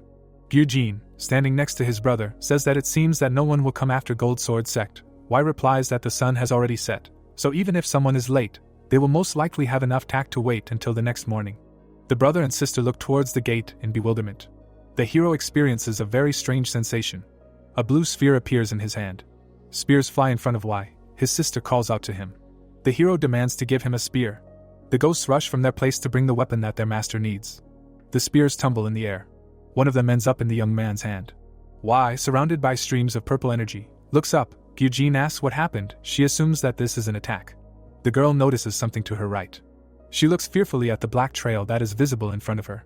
Wai jumps into the air. Someone says that this whole performance was arranged in order to scare the guy and make him run away, but he, on the contrary, attacks. The young people look up in amazement. An old man, with his mouth wide open, shouts that he really likes the guy. The hand holds a shiny weapon. 2 dark silhouettes are visible in the air. The hero grinds his teeth in anger. Streams of black energy swirl around the hand. Crossed blue lines are visible behind the young man. A clash of 2 types of energy occurs between 2 tiny figures. The people on the ground cover their faces with their hands. Gyujin does the same. She says that her brother is fighting someone in the air, but they raise a huge amount of dust here on the ground. One of the fighters asks in horror what is happening here. The second suggests that this is an attack by a demonic cult. A white cloud rises behind the people. Baekdoing frowns at what is happening. A dark silhouette is seen in front of the hero. Its owner states that it was a rather weak attack, but he did not think that the boy would reflect it so easily. Wai thrusts his sword into the ground. He is breathing heavily. Folding his hands in front of him, the young man states that he, Tang Woon Wai, the deputy head of the 9 Dragons Division family of the Tang clan, greets the head of the Lion sect, Grandmaster Weiji Humyang, the Lion Blade King. The old man, laughing loudly, leans on his sword. He says that he heard that the Storm Swordsman raised quite talented children. Humyang, looking closely at the young man, states that he is indeed not bad at all. The old man puts the sword aside a little and says that the young man is worthy of fighting face to face with his student. The old man shouts that he really wants to see this fight. The spear stuck in the ground in front of the hero trembles. The boy thinks that by fending off the attack, he has worsened his internal wound, and now he understands how strong the martial artists of the highest peak are. Streams of green energy are visible near the hero's head. A smile appears on the boy's face. He understands that the old man is not going to stop anytime soon, but fortunately, he will not have to deal with him. A man emitting a yellow glow appears behind Wai. He states that if he knew that Humyang would show up here, he would have come out to meet him personally. Ho-san asks why Humyang appeared here without warning. The ghosts surrounding the hero are shocked. One of them says that Ho-san emits an aura that is no weaker than that of the Lion Blade King. The elder says that he assumed that the hero's father was hiding his true power, but it is surprising how huge it turned out to be. Humyang and Wai stand opposite each other. The old man turns to the boy's father and says that from what he's heard, people are calling the man an idiot from the 9 Dragons Division. Humyang, with his mouth wide open, states that the man may not be showing his face on the battlefield anymore, but his storm has actually become much more powerful than it was. Ho-san, looking down at the old man, asks who cares what people call him. The man's eyes glow green. He states that what's more important is that he sees the old man in good health again, and the old man seems to have some kind of grievance against his son. Ho-san suggests that they talk to Humyang alone inside the mansion. The old man, smiling predatorily, asks why they need to be alone, and if Ho-san is afraid that something will happen to his son. 2 types of energy collide above the people below. Ho-san says that he is not happy with the fact that there are too many prying eyes watching all this action. Humyang continues to smile. The people behind him grab their weapons. The old man says that he is happy with everything. Ho-san raises his left hand. He says that then he will act symmetrically. We see the right side of the hero's father's face. He says that if the old man wants Wai to be held accountable for what happened in the capital, he will have to try hard, since first he will have to fight the boy's father. The old man's eyes emit streams of red energy. He says that even if Ho-san says the most correct things, he will still not convince him. Wai looks at what is happening, shocked. Ho-san and Hum-young glare at each other with hatred. Wai doesn't understand why he has a feeling that these old degenerates are about to duel in front of everyone. The hero stands in front of Hum-young, who is emitting flames. One of the ghosts tells him that the storm troop is ready to use even scattering slaughter bows, that is, ready to engage in a full-scale battle. Wai asks again in surprise. Explosions are visible behind the elder. He explains that these bows shoot special explosive arrows that were used in battles with a demonic cult. Dynamite sticks are attached to the bottom of the arrow. Wai calls the Tang clan representatives sick in the head bastards. Hum-young angrily says that by using scattering slaughter bows, the storm troop is breaking the treaty.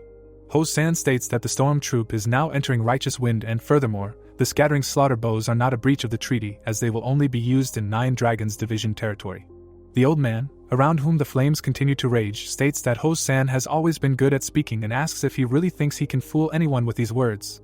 The head of the family replies that it would be a shame if they didn't convince Hum-young to come to his senses. The ghost hanging next to the hero's head states that some kind of agreement must have been signed when the storm troop was disbanded. Wai realizes that this means that there is an interest from another party that he didn't even know about. We see the hero's right eye. The young man thinks that the more important thing is that Ho-san and Hum-young are manipulating words in order to justify themselves if a battle breaks out. The old man smiles and draws his sword towards the hero, declaring that he is aiming for this boy anyway, who he was told defeated his wayward disciples. Hum-young, looking sternly at Ho-san, declares that he is going to check whether the head of the family's son has the right to do this to lions anyway. Ho-san, whose eyes are emitting streams of green energy, declares that in this case, the old man will have to fight him first. Hum-young, smiling predatorily, says that this is fine with him. Energy emissions and a ghostly green snake are visible in the air. Wai, looking down, says that it seems that he has no choice. Streams of white energy rise up around the boy's legs. He puts out his left hand. A powerful white beam shoots into the sky. Gyujin looks at what is happening in shock. She thinks that Ho-san and Hum-young have not fought yet. However, their aura was incredibly thick, but nevertheless, the hero managed to break through it. One of the fighters looks up in amazement, thinking that the boy was not this strong when he saw him in Daocheng County. The Righteous Wind squad leader tries to figure out when Wai became so strong. Gu Min-chai is visible behind the two men. The bastard frowns, feeling the cold energy. The young man, looking at his father, says that the great master Hum-young is their guest. Ho-san looks at his offspring with displeasure and says that the old man has ceased to be a guest since the moment he showed his hostile intentions. The young man, turning to his father, says that Hum-young seemed to say that he came here specifically to see him, so only he can determine whether to treat Hum-young as an enemy or not. The old man looks at the boy in surprise. A smile appears on his face. He makes strange sounds. Hum-young, with his head thrown back, laughs. He asks if Wai is really going to treat him like a guest, then declares that the swordsman of the storm has a very brave son. Ho-san remains silent. He lands next to the hero. Looking at the youth, Ho-san says that as he must have noticed, the old man does not know when to stop. He asks if Wai is sure of what he is doing. The boy replies that he will try his best. Closing his eyes, Ho-san declares that he will allow his son to do as he wants. The man raises his right hand. Grabbing his sword, Hum-young says that if the boy treats him like a guest, then he will have to undergo the test that is prepared for him. Wai answers in the affirmative. Putting his hand to his chest, he says that he received internal injuries during his training in Daocheng County, and they have not yet healed, so now he is in an unfit condition for the test. The old man, looking thoughtfully at the young man, says that this is very bad. Hum-young, looking back at someone, asks if these idiots really lost to an opponent who was in such a disorganized state. The old man angrily calls the people standing behind him idiots. They humbly ask for forgiveness. Hum-young, stroking his beard, asks the hero if all this means that he needs time. Wai answers that this is true. The old man asks to say how many days the guy needs to recover. He answers that 10. Hum-young says that the Tang clan has excellent doctors, and they will cope in 3 days. Wai, looking at the old man from under his brows, says that he agrees to at least 5 days. He raises 4 fingers up and says that he is giving the hero exactly that many days, since he cannot wait longer. Wai agrees, promising to prepare for the test. Ho-san, standing next to his son, states that if the old man creates even one problem during these 4 days, Hum-young, not letting the head of the family finish, states that he understands everything and will behave quietly. The hero, looking into the eyes of his opponent, states that in this case he will accompany him to the estate. Wai approaches the man standing behind his father and asks Master Mu for a favor, who states that he does not understand what the hero can ask for when the sun is already setting.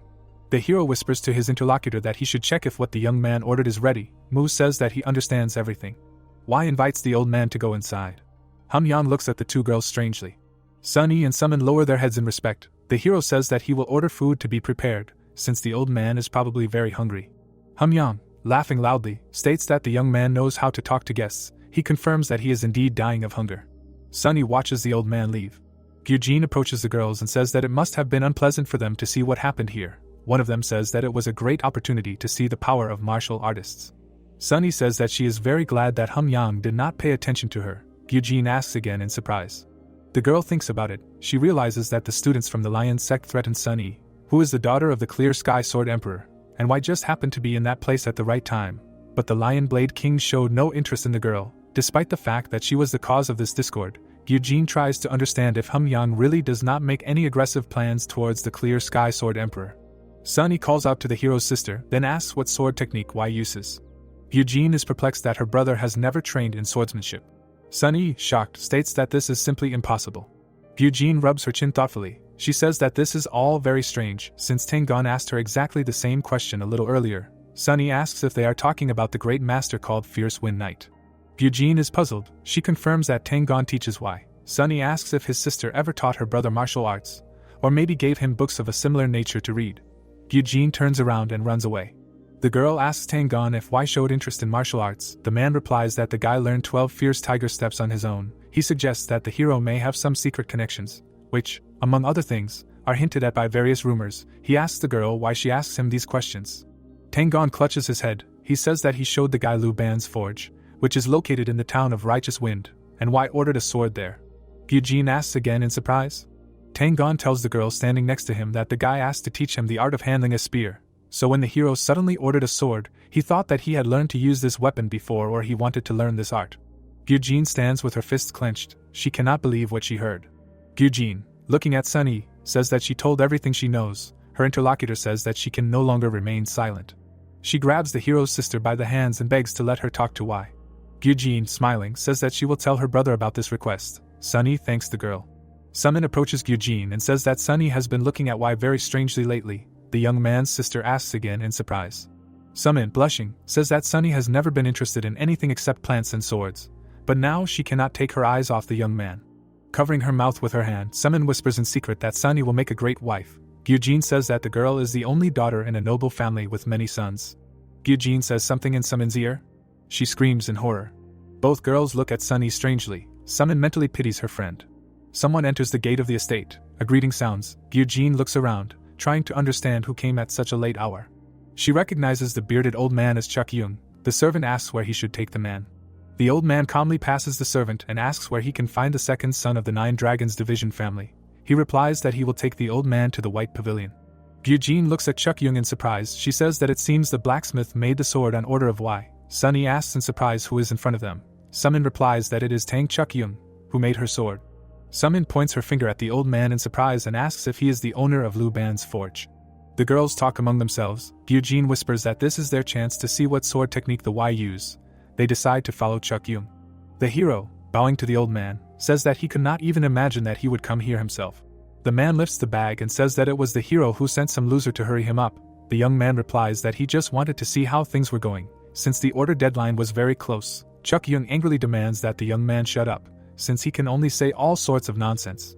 Wai, smiling, replies that if the old man came here himself, then this can only mean one thing.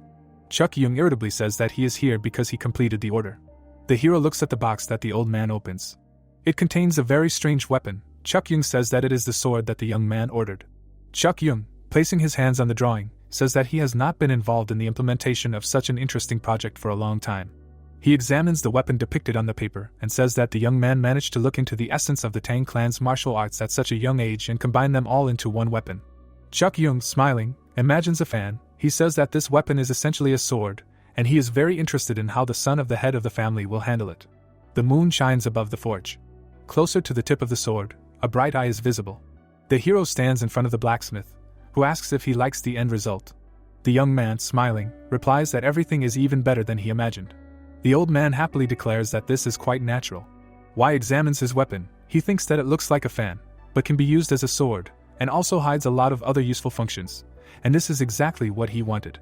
The young man squeezes the weapon in his hand. He thinks that what impresses him most is the balance, because if in ordinary metal fans the center of gravity is at the base so that this device can be quickly swung, then here it is located in the middle to allow the use of the sword function. The hero swings his new weapon. Y tightly squeezes the sword. He throws it forward sharply. The fan opens. The young man looks at the open device with admiration. He understands that the balance here is really so good that he can use this weapon as an ordinary fan without any problems. The guy looks at the details of the design in shock. He understands that he sees ivory. Chuck Young, looking into the eyes of the young man, says that he has a very keen eye, and the tusk of a black mythical elephant was really used in its manufacture. Y asks again in surprise. The young man understands that this is an extremely rare material that is used to create witchcraft artifacts. The blacksmith declares that the handle is made of rosewood. Ghosts circle around the hero's head. One of them says that the handle is actually made of iron heartwood, which means that the rosewood is at least 500 years old. The blacksmith asks to pay attention to the cords at the bottom. Y still cannot believe that Chuck Young used incredibly rare materials in his work. The boy understands that everything here may not be as simple as it seems. He continues to examine the fan. Chuck Young brings his fist to his mouth and says that the most important thing to pay attention to is the functionality. He says that the young man can change the operating mode by pulling one of the cords at the bottom of the handle. At the bottom of the fan are 3 ropes that the master talks about. He invites the hero to try them. Y takes one of the cords. We see many sharp details. The blacksmith standing in front of the young man tells him to point the fan at the ground and pull the cord. Y puts his right hand forward. The guy sees a lot of small projectiles in front of him. He says that, as far as he understands, if you pull the cord sharply, the mode will change, and if you pull smoothly, then the hidden weapon will be activated. The old man says that everything is exactly like that, and in the first mode, the fan throws out many needles, and the second cord can be tried right now. The hero takes it. The old man points behind himself and suggests pointing the fan at the wall, which is behind him. Many projectiles fly out of the fan. The blacksmith, smiling, says that the second function is rainstorm needles scatter shot. Y, holding the fan forward, says that this is simply amazing. A white trail is visible behind the blacksmith. The man says that the last mode is the best. The guy asks in surprise if the weapon is really capable of anything else. Chuck Young raises 3 fingers and says that the third mode is special. Y pulls the cord. He says that the sound is a little different now. The blacksmith, clenching his fist, says that an explosion will happen now. The young man asks again in surprise. The blacksmith's eyes glow. He says that the shells that the hero fired will explode now. Closing his eyes, Chuck Young asks the boy to try this function. Y is amazed. He cannot believe that the shells he just fired can also explode. The boy did not even think about such a function, although he understands that it must be very useful. The young man guesses that the blacksmith put gunpowder and some other materials into the needles that react. In front of us are the shells in question. Looking at the fan, Y trembles with excitement. He thinks that this is an amazing stealth weapon that will surprise his enemies twice. It will be effective and powerful, and this is exactly what a master of demonic martial arts needs. Smiling broadly, the hero says that the blacksmith is simply the best in his profession, who replies that he had no doubt that the guy would like the weapon. Y pulls the string. He says that in this case he will check this function. Chuck Young smiles. The young man looks in surprise at the shells lying on the floor. They fly into the air.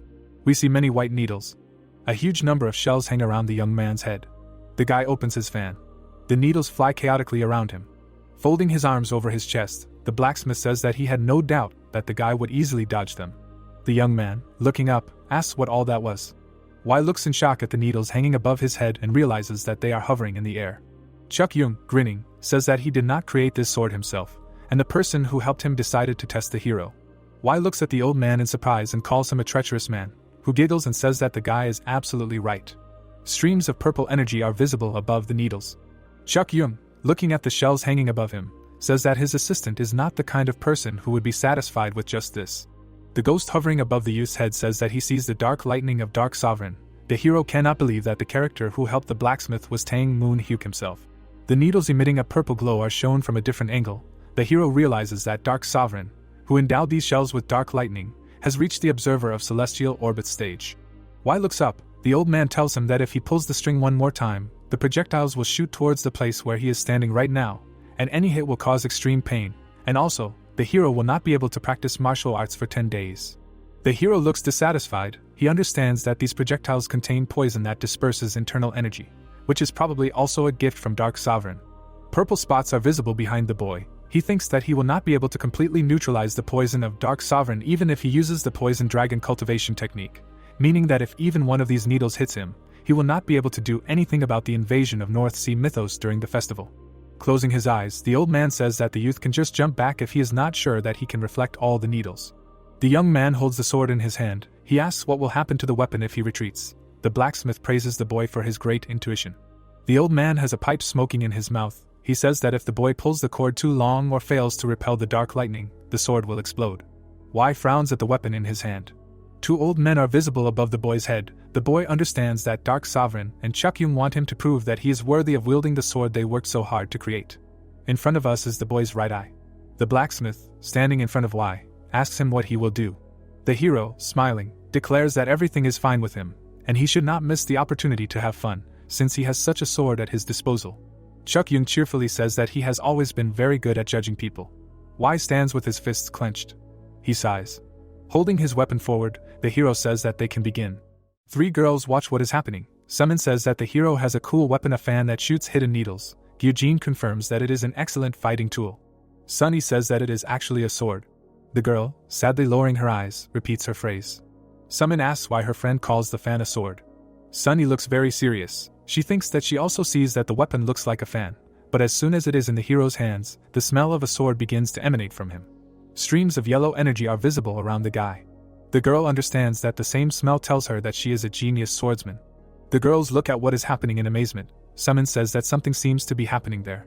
Sunny says that he sees dark lightning. Eugene cannot understand where the patriarch's lightning came from. The hero is surrounded by black clouds. He pulls one of the laces and declares that it is time to begin. Black spheres are visible above the boy's head. Y swings his sword. He strikes. The boy's hand is shaking.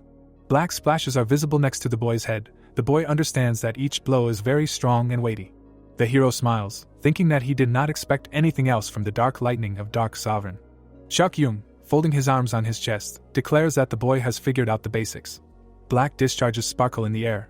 Black spheres are also visible there. Y puts his weapon forward, understanding that the tempo is increasing. Black projectiles rush at him. Smiling, the boy parries one blow after another. He thinks that the angles of attack of his weapon are deadly and effective.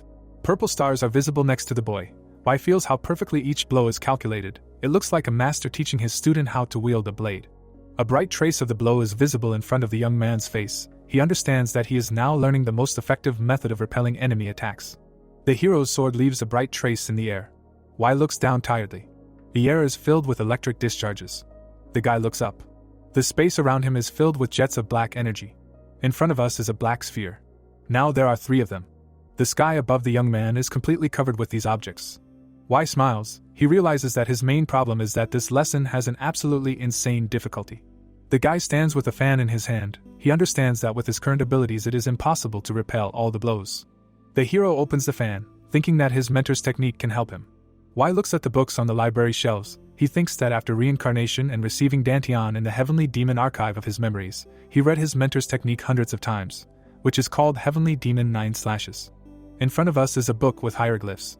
A multi-armed figure is visible above the blonde's head. The young man thinks that the most powerful move in Heavenly Demon 9 Slashes is Mara Thousand Swords form. It turns out that the multi-limbed character has a superbly pumped-up press. The hero thinks that with the current level of internal energy, he will not be able to cope with the amount of energy needed for Mara Thousand Swords form. Y points the sword downwards. He understands that he will have to adapt the energy so that he can somehow use it in his current state. Black circles continue to hang in the sky. A powerful flash occurs next to the young man. The guy's sword generates black discharges. Y thinks that he will use the storm to compensate for the number of hits in this form, and will also use the cold energy of Black Dragon Chi Arts to fill the space. A source of white light is visible in the guy's chest. White marks from the blows remain around the young man. Y is incredibly tense. A white grid appears above his head. The cells of the grid are getting smaller and smaller. Before us is the eye of a young man. Y thinks that he needs to act even more carefully and quickly, imitating what his mentor did. A multi-armed creature is seen above the hero's head. He uses Tempest Dance Sword and Tempest Mara. A white net holds back the impact of the projectiles. Black fragments fly in all directions. Clouds of white smoke are seen in front of the hero. The young man declares that he has passed the test. The guy, covering his face with a fan, declares that this sword now belongs to him. Chukyung hands the hero a small box. He declares that it contains explosive needles, as well as a recipe for gunpowder. The hero takes the box in his hands and thanks the old man for both making the weapon and for the invaluable lesson. Chukyung says that for the lesson he should thank the man who helped make this sword. Lowering his eyes, Y says that the man in question agreed to help the old man only because he decided to make this weapon. An old man and a young man stand opposite each other. Chukyung says that if the young man truly believes this, then he must explain something. The hero agrees to answer the question. Looking at the boy, the blacksmith declares that only those who have regret in their hearts are able to properly wield a storm, and the storm he just saw contained regret of incredible proportions. The old man, looking closely at the young man, says that he is very young and most likely does not know anything about this world yet. He asks what in this case makes the boy regret so much. Y, smiling, says that he is probably just too suspicious. The old man, looking down, says that if the hero does not want to open his soul to him, let him continue to carry this burden in his heart. Folding his arms across his chest, the blacksmith asks if the hero will not mind if he gives a name to the sword. Y says that he does not mind at all. The old man remembers what the boy just looked like. He says that the boy's movements reminded him of a hurricane, and he thinks that the weapon would be called Calamitous Wind Fan. The hero looks at his new sword in surprise. He examines every detail of it, and then declares that this name is perfect. Closing his eyes, the hero thanks the blacksmith for the wonderful name. The boy stands with his fists clenched. He realizes that he is now Calamitous Wind, and not Tempest. Y looks up dreamily. He thinks that perhaps this really is his path. Snow falls on the pagoda. The waiter looks at Yuch Chong in bewilderment. He recognizes the old man and says that, as sorry as he is, there are no vacancies at the moment. The blacksmith, raising his right hand, says that there is no need to worry, since he has already reserved a room as a client of Lu Ban's forge. The waiter bows to the old man and asks him to follow him. Yuch Chong frowns at the customers. He thinks that there are many guests in the establishment despite the late hour. He realizes that they could have all come here to gawk at Dark Sovereign, whom he calls a loser. Moon Hyuk sits at the table. It is reported that he is a great man who protects Jong Yuan from external aggression. Yuch Chong hits himself on the forehead. He is ashamed to hear what people say about Dark Sovereign, since for him he is just an older brother who never matured. Moon Hyuk asks where the old man was for so long. He states that he had to open a bottle while he was waiting for his brother. In front of the blacksmith there is a plate of food. He states that he worked day and night, and simply could not arrive earlier. Moon Hyuk asks his brother how he liked Y. Relatives sit at a round table. The blacksmith says that Dark Sovereign seemed to be watching everything himself. He says that he wants to hear his brother's opinion. Yuch Chong grimly states that the boy will outgrow Tempest, become Calamitous Wind, and perhaps one day even wipe out the alliance. Moon Hyuk thoughtfully asks what his brother thinks will happen to the boy once the storms subside. Yuch Chong replies that Moon Hyuk need not worry, as the hero will not lose his passion. Raising a cup to his mouth, the blacksmith states that his brother will understand everything himself when he sees the boy up close. Y, who has a fan in front of his face, smiles. Yuch Chong remembers that Calamitous Wind was filled with rage out of malice, but the hatred he holds in his heart screamed out of despair. Yuch Chong looks to his left. He tells the waiter to bring another bottle. The blacksmith, looking at his brother, states that no matter what, Y is the only one worthy of inheriting the Wild Wind Squad. Moon Hyuk, looking down, says that the boy has talent, determination, insight, ability, and charisma, plus he is Ho-san's son and thus is the perfect candidate. Yuch Chong says that despite all this, his brother still seems to have doubts about the boy. He asks what exactly the problem is. Dark Sovereign, placing his chopsticks on his plate, states that Y still needs to learn how to get along with people. The old man grabs one piece of meat. Moon Hyuk states that Calamitous Wind may be superior to everyone around him, but no one will stand next to him. The meat on the plate becomes less. Yuch Chong says that the boy is capable of paving the way for the others, so he should be appointed as the squad leader. Raising his right hand, the blacksmith states that if his brother makes Y the eye of the storm, Dark Sovereign interrupts the blacksmith and states that he would do so if the boy was the only candidate. Yuch Chong looks at his brother in confusion. He asks if Moon Hyuk has anyone else in mind. Behind the old man, a young brunette is seen. Dark Sovereign declares that this is the divine sword Qingqing, Li Chiol-san. The blacksmith angrily jumps up from his seat and asks if his childish brother has lost his mind and if he really wants Qingqing's eldest disciple to be the leader of the Wild Wind Squad. Moon Hyuk brings a cup to his lips. He states that Li Chiol-san is considered to be potentially the strongest swordsman in the world. The old man, raising his index finger, says that it is better for this man to be on their side than on anyone else's. Yuch Chong reproaches his brother for wanting to make the boy the leader of the Wild Wind Squad in order to strengthen relations with Qingqing, and at the same time ignite a spirit of rivalry in the members of the Tang clan. The blacksmith calls his brother a treacherous snake. Dark Sovereign, smiling happily, states that he had no doubt that his brother would understand him. Yuch Chong clutches his head. He says that this means Y doesn't have the opportunity to rise, and that's a shame. Moon Hyuk replies that the guy does, but only once.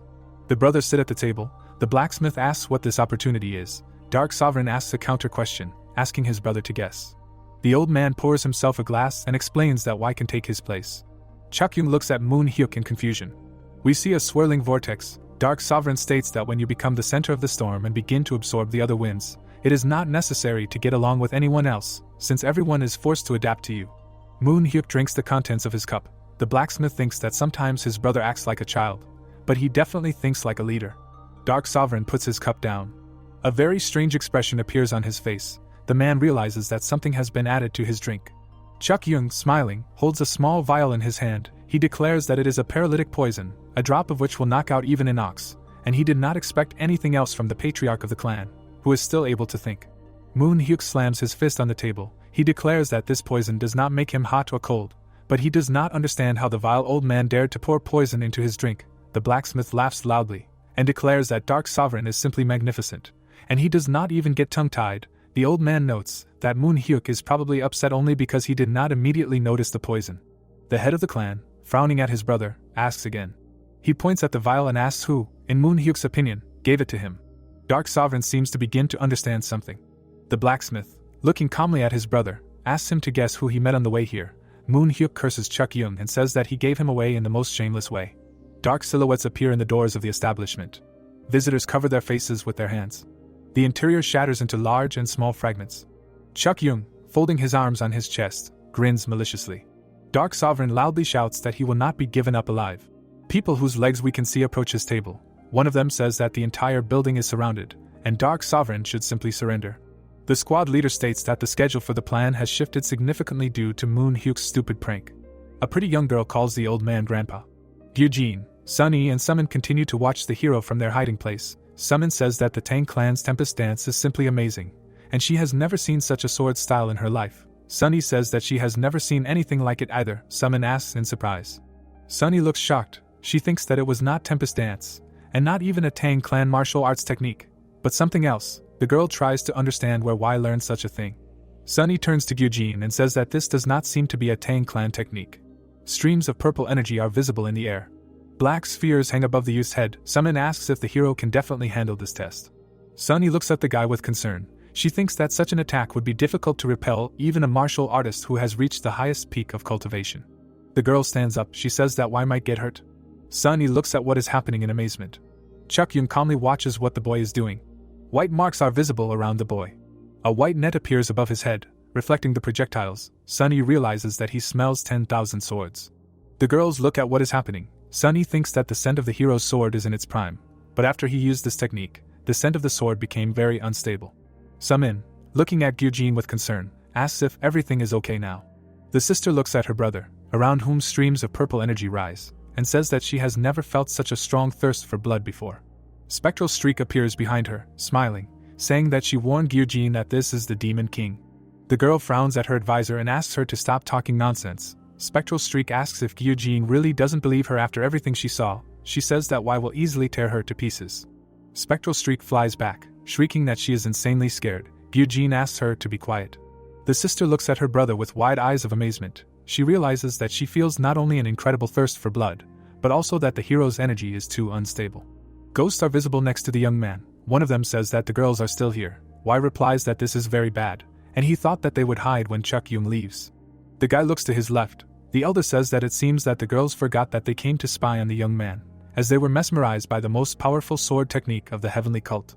Y looks up thoughtfully. He thinks that his technique is based on demonic arts, but he mixed it with Tempest Dance, using the poison dragon cultivation technique, so the onlookers should not notice anything. In front of us is a grinning monster. The hero thinks that the problem lies in the consequences of using Mara without the heavenly demon cultivation technique.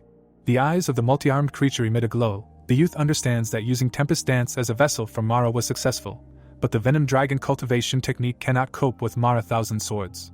Y takes a fighting stance. He thinks that Heavenly Demon 9 Slashes was created with the Heavenly Demon cultivation technique in mind, which is why Mara's bloodlust after the attack cannot find a place to go. A powerful purple glow can be seen around the youth. Y holds his head, thinking that his energy channels may remain blocked if he does not do something about it. The boy notices something. A smile appears on his face. He takes off. The boy lands in front of the girls. Standing on the ridge of the roof, he asks how much longer the three are going to follow him. The girls look at the hero in fear. They greet him and begin to apologize. Smiling happily, the boy says that the daughters of the strongest swordsman of the Taoist sect Qingqing, the Buddhist Ame sect and one Orthodox sect have gathered here. One of the girls is reflected in the boy's iris. The boy thinks that these are the best candidates to suppress Mara's bloodlust. Y, standing in front of the girls, suggests a duel. Eugene, pointing at himself, asks if her brother is really going to fight them.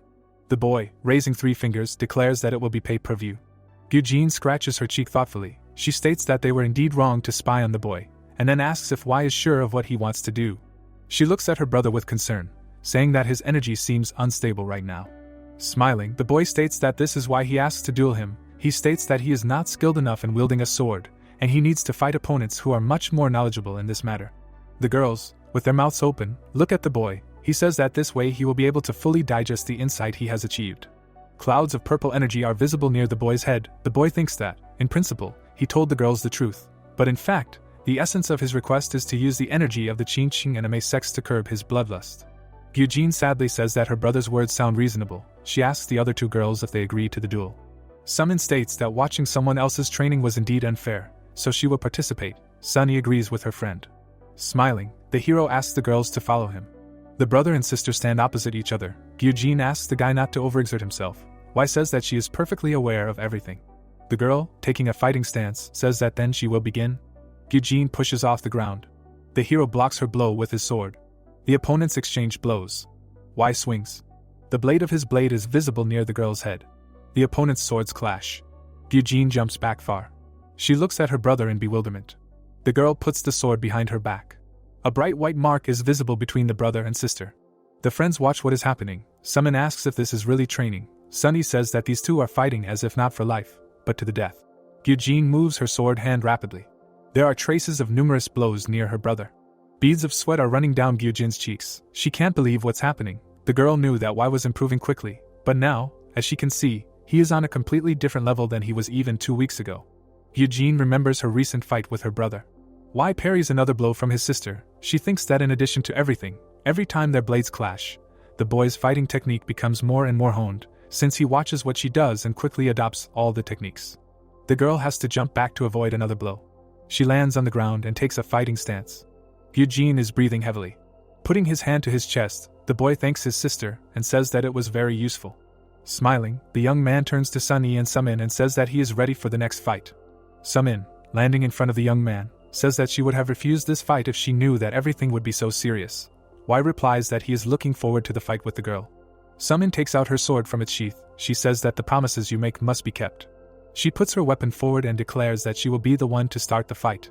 The girl rushes to attack. She approaches the hero. Judging by the expression on her face, she is very determined. Between the opponents, traces of twisting blows are visible. The young man's face is tense. Wai quickly waves his arms, parrying the blows. One of the ghosts asks if he is okay. The second elder says that nothing else could be expected from a representative of the Ame sect. He states that the anti-demonic energy of the Buddhist sect is much greater than that of the young man. Raising his sword, Wai says that he knows everything perfectly well, and this is exactly what he wanted. He strikes back. The guy thinks that, fortunately, Mara's thirst for blood has not yet turned into demonic energy, so the girl's attacks will not cause internal damage, while the guy feels that he loses a huge amount of energy every time his sword collides with Sumin's weapon. The hero's hand holding the sword trembles. The girl flies up to him again. Wai thinks that Taoist energy is the complete opposite of his energy, and Buddhist is even worse. We see the young man's face. A bright flash is visible in front of him. The guy blocks another blow from his rival. He thinks that he needs to get used to the energy that the girl emits and find a way to counter it, while Wai notes how well the Ame sect representative wields a sword. Summon swings his arm to deliver another blow. The hero thinks that the Ame sect consists only of women, and the fighting techniques they use are designed to compensate for the lack of endurance and strength compared to men. The members of this organization excellently use their sense of balance and their physique to avoid enemy blows and deliver their own, not allowing battles to drag on. Summon looks at his opponent. Wai leans forward. He understands that the techniques he is now seeing will be very useful to him in battles with opponents who are larger than him. Summon jumps. The guy and the girl continue to fight, leaving multicolored marks from blows near themselves. The hero looks to his right, putting his hand in the same direction. His blade ends up at the girl's neck. The guy holds the weapon in front of his opponent. Summon, raising her right hand, declares that she has had enough, and she is very tired. The girl steps aside. The hero thanks her for the fight. Summon says that the guy is too obsessed, and it will be difficult for him to gain favor with the weaker sex. Sunny passes by her friend, thinking that everything that is happening is extremely curious. The girl approaches the hero. She thinks that this guy was not born with talent, unlike his sister, and if you look solely at his abilities, he is no better than an ordinary disciple of her sect. Sunny remembers the moment of the hero's fight with her friend. She thinks that Wai watched the techniques and movements of Summon and Eugene, after which he adopted them in a matter of minutes, while the speed with which this young man learns is in no way connected with talent. Another episode emerges in the girl's memory. She thinks that Wai is capable of all this due to the fact that he understands incredibly well what a blade is. The young man stands, holding his weapon to the right of him. Sunny looks at the young man. She understands that the guy is not very good with the ball physically, which is why the presence of such a deep understanding seems mysterious. The girl looks at the enemy in bewilderment. She sees streams of yellow energy around him and pays attention to the smell of the hero's sword. Standing in front of the guy, she says that he should do everything a little differently. Why asks again in surprise. The girl calmly says that if the boy handles his sword as he does now, it will worsen the smell of this weapon. She advises not to suppress the sword and find a balance between inhalation and exhalation. The hero looks at the girl in bewilderment and asks what smell they are talking about. Sunny understands that she blurted out too much. Turning away from the boy, the girl asks him not to pay attention to her words. The young man looks at Sunny standing in front of him, confused. He remembers that he saw something like this a long time ago in a book he read when he was still in the heavenly cult, and it seems that the clan that Sunny belongs to uses a very original way of determining the talent of fighters. A man is visible above the hero's head. The young man thinks that Clear Sky Sword Emperor is a true master of the sword, and in no case can he ignore the ability that his daughter may have. Raising his left hand, the young man asks the girl to repeat what she said about maintaining balance, and if necessary, explain everything in more detail. Sunny looks at the guy in fear. Summon calls out to her friend. She asks her to tell it as simply as possible. Raising his clenched fist, Sunny says that the smell of the sword is something like a consumable. The hero asks again in bewilderment. The girl excitedly says that if this scent is used up, it will disappear forever, and even if it is replenished later, it will not smell as good as before. On the other hand, if it can be left for a long time, the scent will become deeper, and then, if it is filled into a sword, it will express itself much better. Summon, clutching his head, calls his friend a bore. The girl, folding her hands in front of her, smiles happily. Wai looks at her in shock and tries to understand what kind of nonsense she is talking. Wai knocks on the door. He thinks that because of the Dark Sovereign test and the duel with the girls, he is noticeably late. The guy really hopes that the one who is waiting for him will not be angry with him. The young man folds his hands in a special way and apologizes for making the great master Hamyang wait. The old man, holding a cup, happily says that the guy has finally reached him. Sitting at the table, he asks if it's okay for Wai to make such a fuss when he has guests.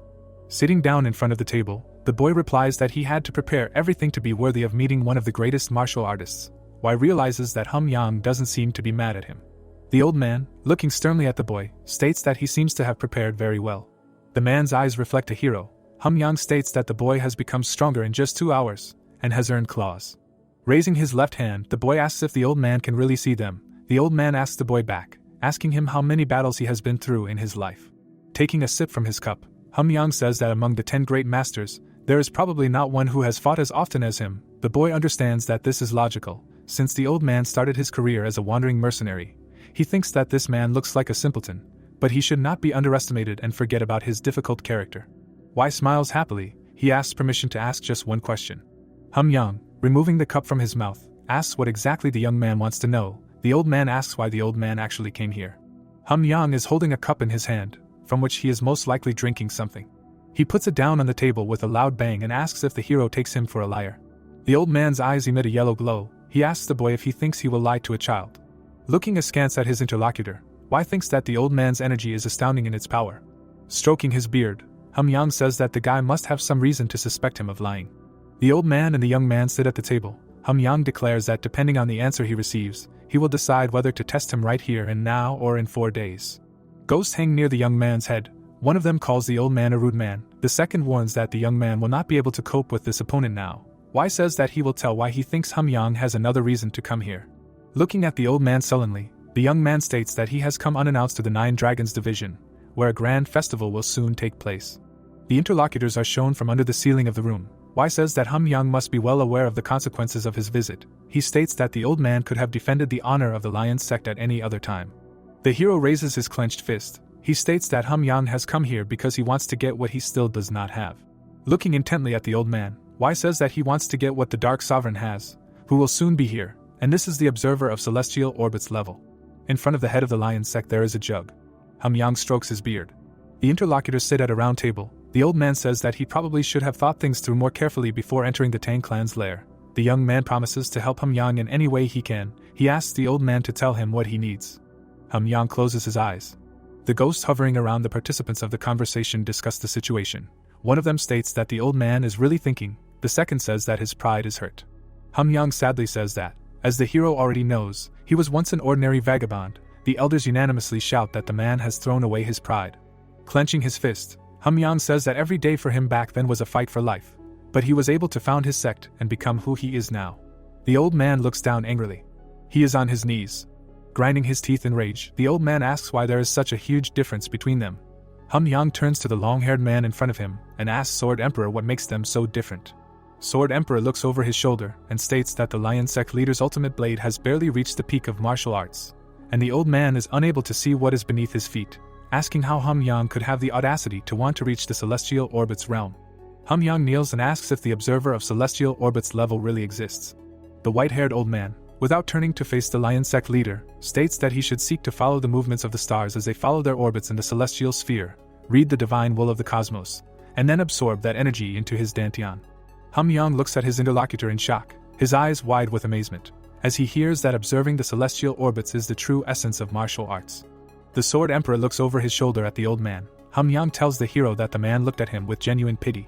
The elderly people are inside the glowing circles. The head of the Lion Sect states that he did not feel shame or humiliation then, but a great desire to gain this power, after which he went into seclusion, devoting himself entirely to training. Yang furiously swings his sword. He states that his ultimate blade, developed during long wanderings and in countless battles against many martial artists, turned out to be superficial compared to the techniques that were honed over generations. Yang angrily looks at the sword in his hands.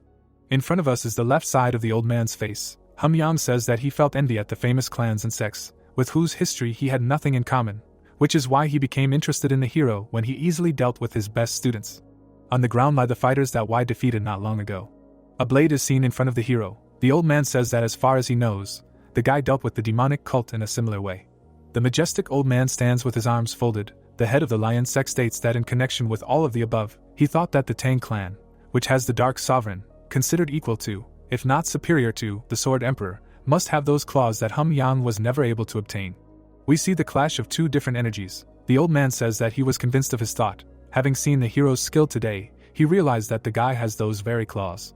Y looks into the distance. Yang, looking at him, says that a huge number of martial artists die without ever obtaining anything like this, and an even greater number of fools do not even know how to get them. Sadly closing his eyes, Yang says that he is one of those idiots. The hero, smiling, says that he could not even imagine that the old man would be so honest with him. Yang, looking at the young man, says that this is exactly the reason he came here, after which he asks the hero to help him find those very claws. The ghost hanging over the young man's head says that the great martial artist not only admitted his shortcomings to someone weaker than him, but also asked for help. Y thinks that the old man really does not care about honor now. Yang looks piercingly at the young man. He understands that this man has real passion, pure and sincere. This is the desire to become even stronger. The young man thinks that he has not met such people for a long time. Smiling, Y says that he will help the old man. Yang, not believing his luck, asks if the hero is really going to do this. He says that he has only one condition. The young man folds his arms over his chest and asks to borrow the ultimate blade that Yang owns. The old man asks again in surprise. Y states that he doesn't know when exactly this will happen, but the Lion Blade King's claws will become incredibly valuable at some point. Yang, with his mouth wide open, laughs. He states that the hero speaks as if he already has those claws. The young man's face is shown in close-up. He states that he is absolutely sure that Yang will obtain them. The old man looks at his interlocutor in shock.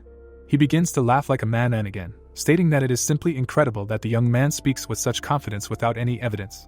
Folding his arms over his chest, Y looks at the interlocutor. The latter states that as a hero, he probably understands that his blade is not something he can borrow whenever he wants, and that everything here depends on more than just him. Y closes his eyes, thinking that such an influential person really can't give away everything left and right without thinking about the consequences. Yang stretches out his right hand and declares that if the hero agrees to become his younger brother, then there shouldn't be any problems. The young man asks again in surprise. Both he and the ghost look at Yang in bewilderment. The hero can't believe what he just heard. Jinbei contemptuously tells the man behind him that he asked him to be more attentive. He asks why the hell the young man is late.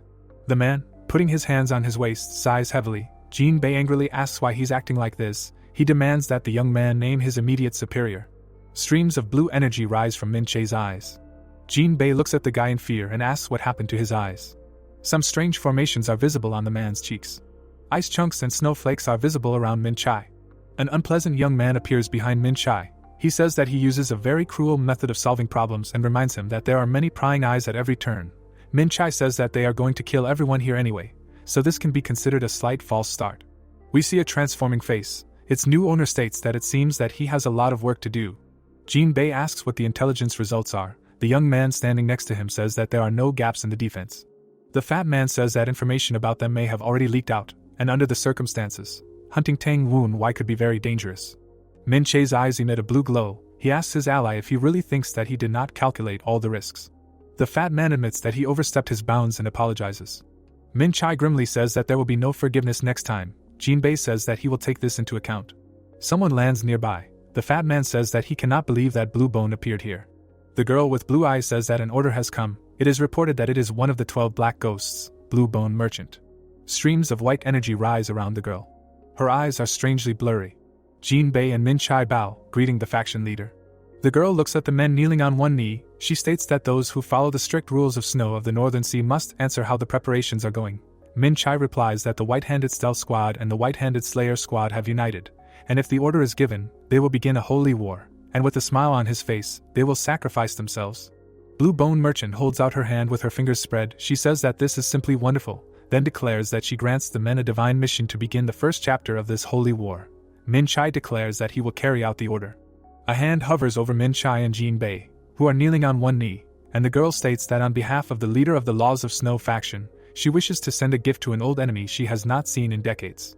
Blue Bone Merchant's eyes glow brightly as she says that one of the Storm Swordsman's sons must be beheaded and his head must be impaled on a stake for all to see. The girl states that it does not matter how many of those who carry out this order become victims, and then asks if those who can hear her can handle the task. Min Chai, looking at the girl, states that he has no doubt that they can handle this order. We see the blonde's left eye, and she states that she will eagerly await good news. Min Chai stands up and tells Redbone to gather everyone together. The bastard, looking completely insane, states that today they will finish off Tang Woon Wai. Inside the pagoda we see, someone says that the head of North Sea Mythos has arrived in Nine Dragons Division County. The hero, with his hands behind his back, says that it happened earlier than he expected. The young man stands in front of the table with Tang Gun. He asks if he can ask him to follow these scoundrels. The blonde man says that they will all die anyway. Wai, picking up an elegant object, says that in his opinion, the head of North Sea Mythos does not plan to do anything before the festival begins. Tang Gun, covering his mouth with a fan, says that the guy is right, but the spies have already begun to act. The young man asks again in surprise. He thoughtfully looks at the map and says that it turns out that everything can start even before the official arrival of the head of North Sea Mythos. Wai looks at the chip thoughtfully. He assumes that the conspirators abandoned the assassination attempt on Dark Sovereign after the death of Whitebone Wraith, and now they are unlikely to kill anyone, because everything about their plans is already known. Wai puts the chip on the card and says that the enemy is not going to surrender either, and his goal is to instill fear of the demonic cult in Zhongyuan, as well as to prevent the head of the Tang clan from forming a new squad. The guy stretches out his left hand forward. He says that if his assumptions are correct, the enemy will begin the attack when the festival is in full swing. Tang Gun, looking at the young man, says that they also thought so. Wai asks the blonde if he can tell why the rats began to stir so early.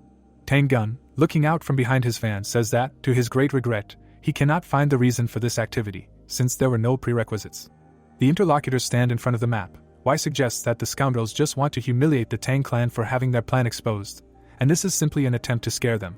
The blonde, folding his fan, asks if someone can really give up an advantage they have before a fight just to scare someone. The hero thinks that these are such people, and nothing can be done about them. Wai touches the chip with his finger. He says that the most desirable target for the enemy will be the head of the family that holds the festival, but Ho-san is too difficult a target for them. The young man's face is reflected in the metal surface. He states that therefore, most likely, he will be the target. Tang Gun asks how the guy feels about this prospect. He replies that he will try to survive this trouble. Tang Gun is simply delighted. He states that the young man is suited to be a leader, and he simply must join them. The hero asks if everything is okay with his interlocutor. The young man looks at the map with his arms outstretched, declaring that Tang Gun must do something. Wai smiles happily, declaring that since he has become a target, he will not miss the opportunity that has appeared. The three girls approach a crowded market. Summon shouts happily that this marketplace is huge.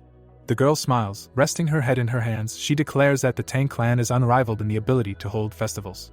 Gyujin, looking down, says that she wanted to bring her friends here yesterday, but the duels with Wai disrupted her plans a little. Summon, raising her left hand, declares that organizing such duels on the day of their arrival at the Nine Dragons Division is too much. Sunny objects, declaring that she enjoyed everything. The friends begin to argue heatedly among themselves. Gyujin, raising her hands, suggests that they stop arguing and just have fun. Summon, walking in front, happily raises her head. The girls are eating lollipops. Sunny is surprised by the funny mask. Gyujin has a dreamy expression on her face. She thinks that it would be nice if her family had fun like that, The girl remembers her brother, she wonders how he is doing now. Yuch Chong sadly holds a box in her hands. Sumin calls her friends to her. Streams of black energy appear behind the girls. Gyujin looks to her left in fear, she understands what kind of energy it is. Sumin, looking at Gyujin, asks if she felt the same as she did. The girls jump into the air. They look around, Gyujin says that it seems like the source was somewhere here. Sumin says that they seem to be late.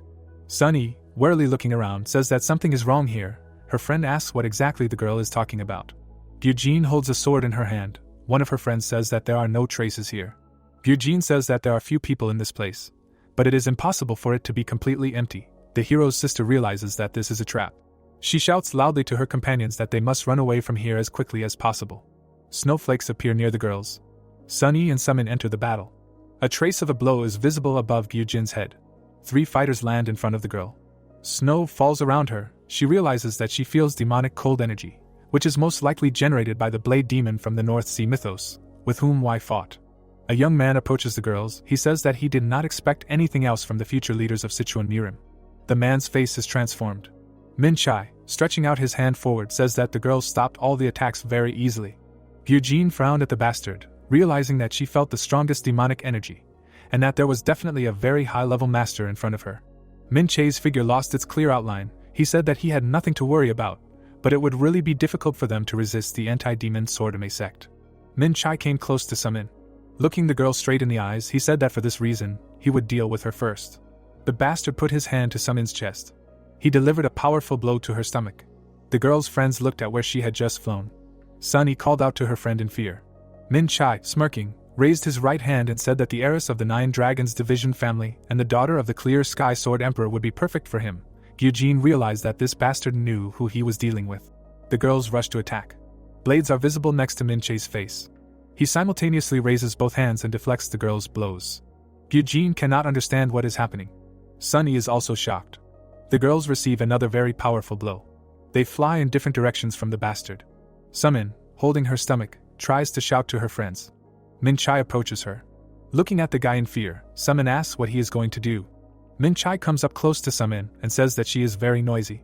Towering over the girl sitting on the ground, the bastard declares that she must convey to the 9 Dragons Division clan that in order to get these 2 girls back, Y must come to the meeting alone, without any escort.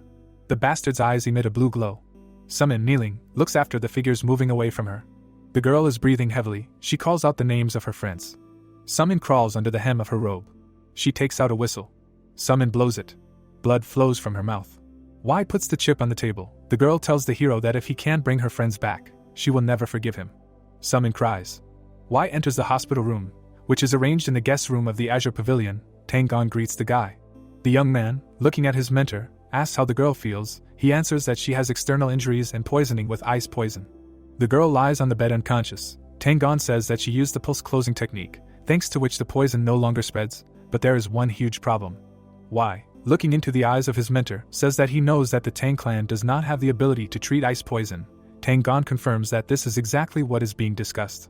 Doctors try to help the girl. The hero thinks that if the ice poison was ordinary, it would be possible to at least alleviate the symptoms, but this variety is different from any other. Y approaches the doctors and asks them to step aside, promising to save Sumin. They ask again in surprise. Ghosts hang near the young man's head. One of them says that this poison is much more terrible than the one used by the demon Beksan. The second says that Sumin is still alive only because she stopped her pulse. There is a hand on the girl's stomach. The hero thinks that the method of stopping the pulse is to block all the veins and meridians, as well as Dantian. Y looks at the injured girl. He thinks that this method is very effective in preventing the poison from spreading throughout the body. But the problem is that the one who uses it falls into an unconscious state, which makes it impossible to get rid of the poison without outside help. 3 girls are sitting at the table next to the hero. He tells them that if he correctly assesses his enemies, then they will not kill with a sword, but rather resort to ice poison, which may cause someone sitting here to die. The girls look at the guy excitedly. Y, looking at them, says that if they think it is too dangerous, they can refuse. One of the girls says that she agrees. Sumin, raising her hand, declares that she is also ready to participate in this. Gyujin, smiling, says that her brother would not have suggested such a plan without a solution to the ice poison. Closing his eyes, the young man sadly says that the spread of the poison can be stopped by stopping the pulse, and in this case the girls will remain alive, and he will be able to cure them. Sumin, raising a finger, asks if this means that they will need to use the technique of closing the pulse after poisoning. Y, looking sadly at the girl, confirms her assumption. The beauty asks why the guy looks at her like that, because he himself suggested all this. The hero says that he did not expect at all that the girls would so easily agree to such a dangerous plan, because they have not known each other for long, and such trust still needs to be earned. Sumin, looking at the young man, says that they agreed for a reason. Personally, it seems to her after yesterday's duel that she can trust him with her life. The girl recalls one of the moments of the fight. Closing her eyes, she asks the hero not to let her down. White energy rises around the boy's right hand. He thinks that Sumin has trusted him and done everything that was required of her, and now it's his turn to keep his promise. Wai places his hand on the girl's stomach. He understands that the problem is the energy that comes from the ice poison. The boy raises his right hand, thinking that Min Chai still has that thing. Wai smiles and clenches his fist. He asks if this ass is just dragging her around if he hasn't managed to make her completely his yet. Sumin opens his eyes. She recognizes the boy. The boy looks at the girl and asks how she feels. Sumin states that she believed the boy, but does not remember him saying that she would have to face a martial artist who has reached the supreme peak. The boy smiles and asks if the bastard said anything. Looking at the guy, Sumin relays Min Chai's words that if the hero wants to get the two girls back, he should come to the meeting alone, without an escort. Wai asks where exactly he should go. The girl thinks about it. She realizes that Min Chai never told her where the hero should come, and calls him a donkey. The hero, standing in front of the bed, says that Min Chai is testing them. Sumin asks again in amazement. The hero thoughtfully rubs his chin. He says that the scoundrel wants to check whether the Tang clan has the ability to detect the enemy. The young man thinks to himself that they are testing him rather than the entire organization. Sumin asks if the hero knows where Min Chai is. He replies that, of course, he does.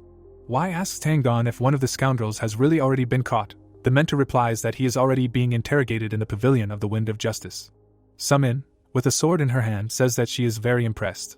Getting out of bed, the girl says that she will go with Wai. The young man, frowning at her, says that Sumin has not yet fully recovered from the poison and the cessation of the pulse, so it is better for her to rest. The girl, resolutely looking at the hero, says that she cannot just sit and wait for her friends to return. Wai turns to the doctor and asks to bring revitalization orbs. If there are any left, he says that he will do it immediately. The hero hands Sumin a red ball. He says that this poison partially paralyzes the nerves to make the body forget about exhaustion for a while. The girl understands that in front of her is a medicine that makes you forget about fatigue.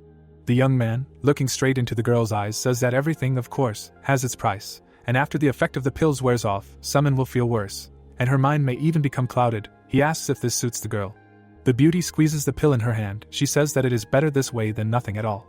The fighters are standing next to the hero. It is reported that the action takes place an hour later in the Gold Sword Sect mansion. The warrior tells the guy that the corpses they found belong to servants from the said organization. Wai states that this means that they are there. A badly beaten man screams about the outskirts to the northwest. He says that the bastards went to the mansion that Gold Sword Sect bought on the outskirts of the Nine Dragons Division County to manage the surrounding land. The ghost hanging over the boy's head states that a magical barrier has been installed there. The guy says that, according to his assumptions, the Northern Wind Blizzard prison array is located there. Wai turns to the fighters and orders them to remain in place until further notice. The squad leader says that if the guy feels that the situation is too dangerous, he should run without looking back and immediately give a signal. The young man states that Wai's life is their top priority. The hero smiles. He asks the squad leader not to worry. The young man rushes forward, promising to return soon. He makes a series of long jumps. The ghost tells the guy that the barrier is activated. Snowflakes are visible next to the guy's face. He lands. White swirls are visible around the young man. It is reported that Wai ended up in the Northern Wind Blizzard prison array, which was created by the head of the North Sea mythos after many years of painstaking work.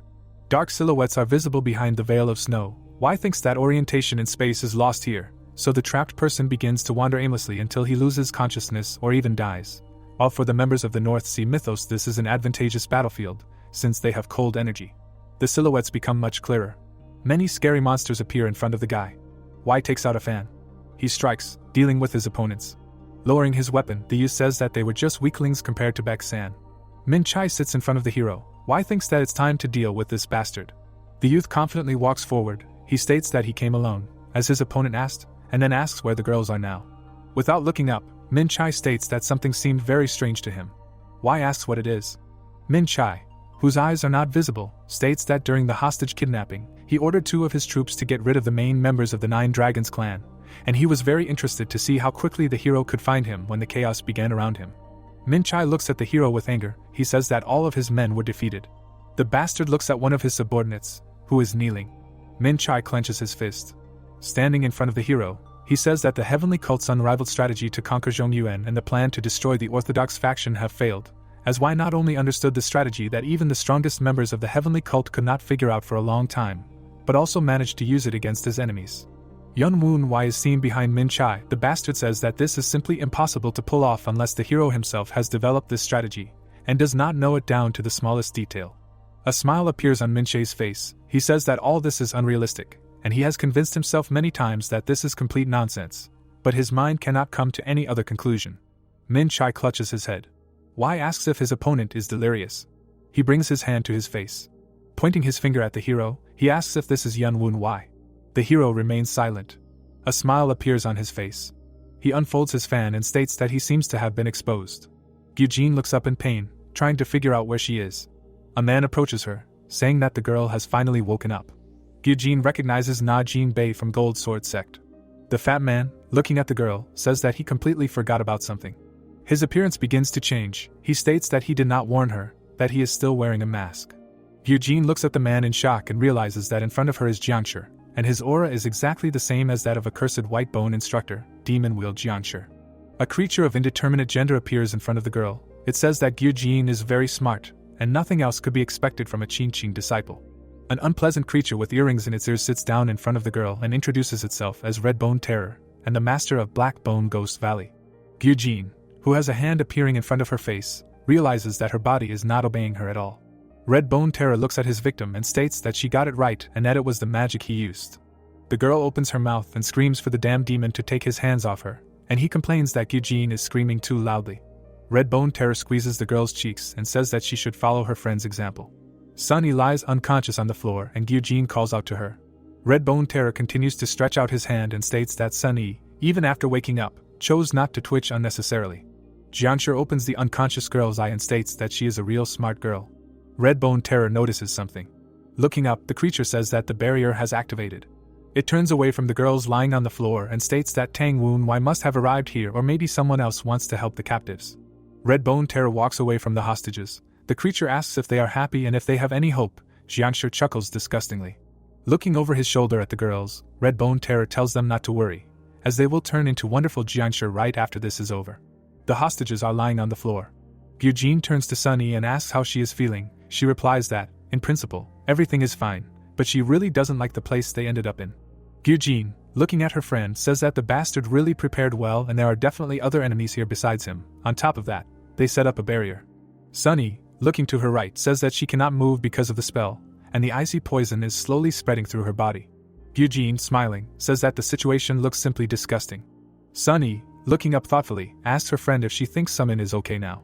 Gyujin confidently replies that Wai will take care of her. Summon says that she really hopes so. The hero's sister suggests that they just wait, as Wai advised, and if something goes wrong, they will simply use Plan B. Wai and Min Chai stand opposite each other. The bastard declares that this means that it really is Yun Woon Wai in front of him. The hero declares that his name is Tang Woon Wai. Looking down, Min Chai says that it is indeed Yun Woon Wai in front of him. The hero replies that his opponent is simply delirious.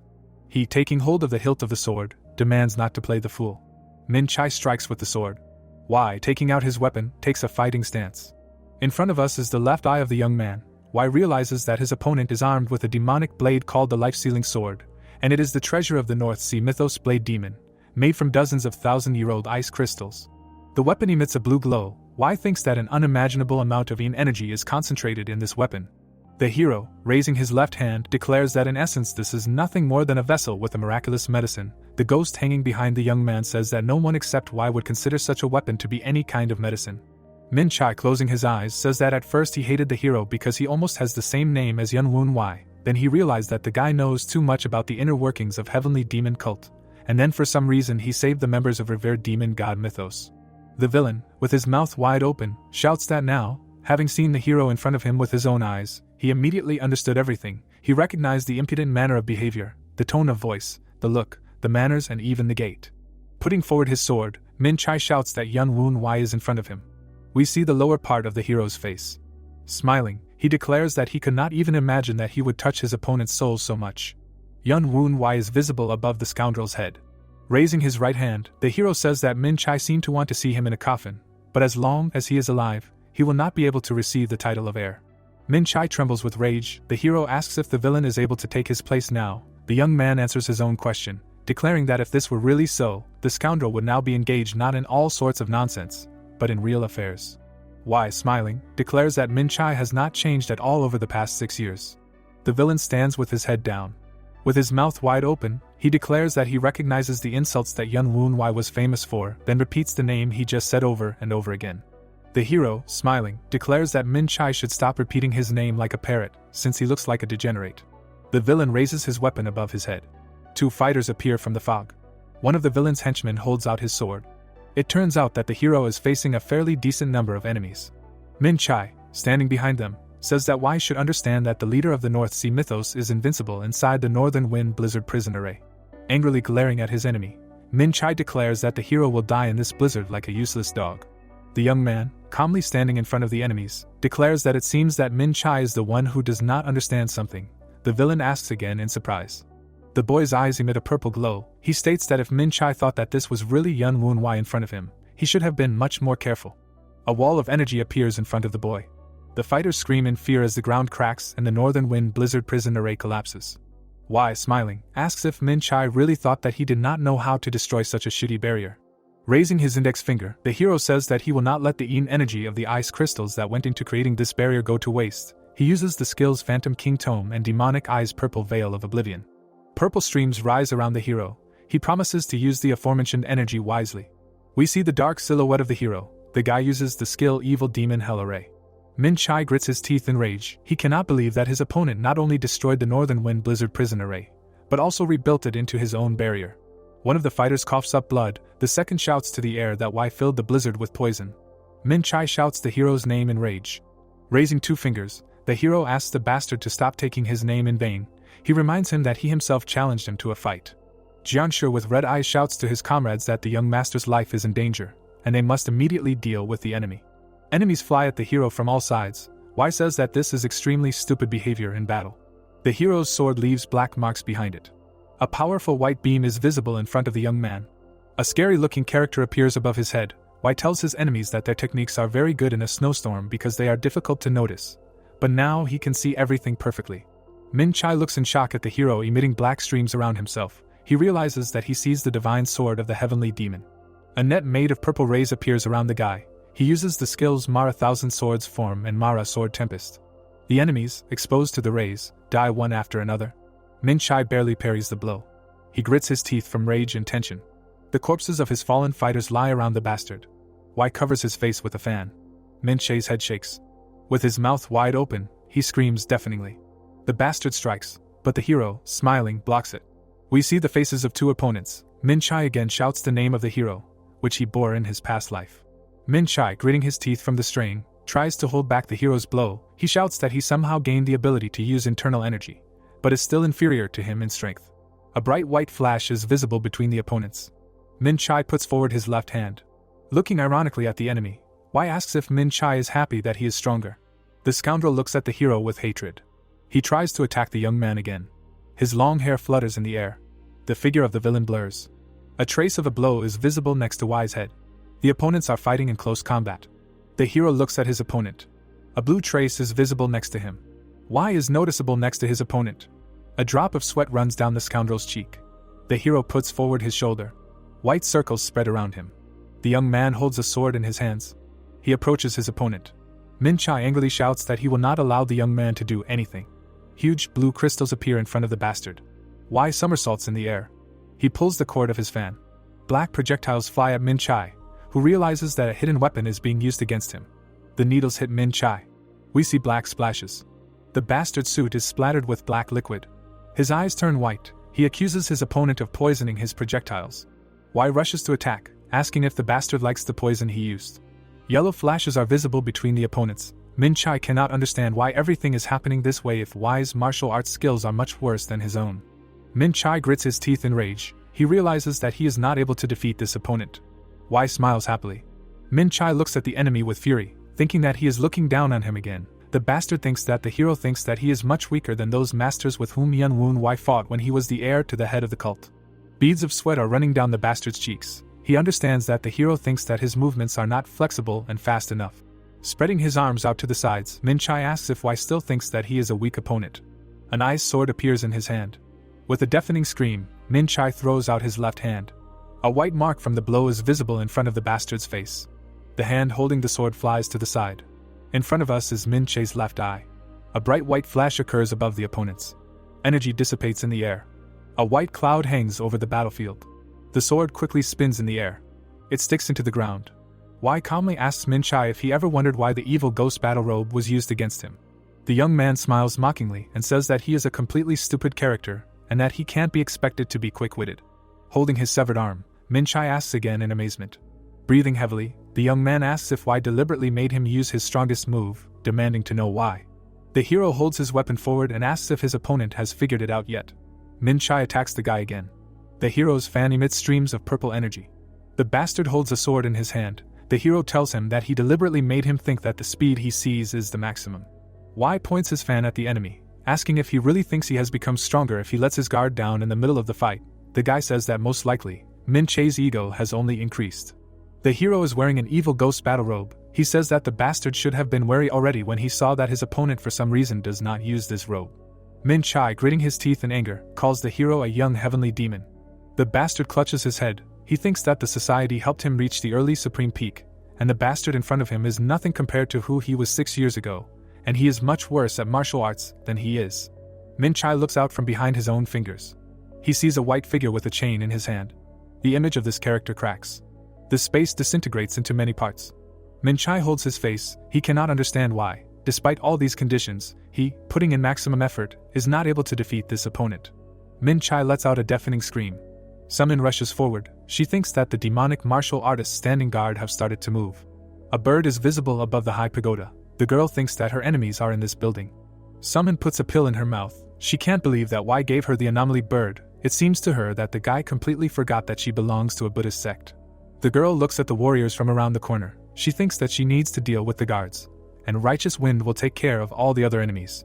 The girl realizes that she only needs to destroy 3 demons from the North Sea mythos. The fighters, to whom Summon is already flying, look up. One of them says that it seems that this is the same anomaly bird that Blackbone Ghost Valley was looking for. The second warns that you need to be careful. Summon strikes with her sword, hitting one of the enemies in the stomach. The fighters take fighting stances. One of them recognizes the energy of a Mei sect.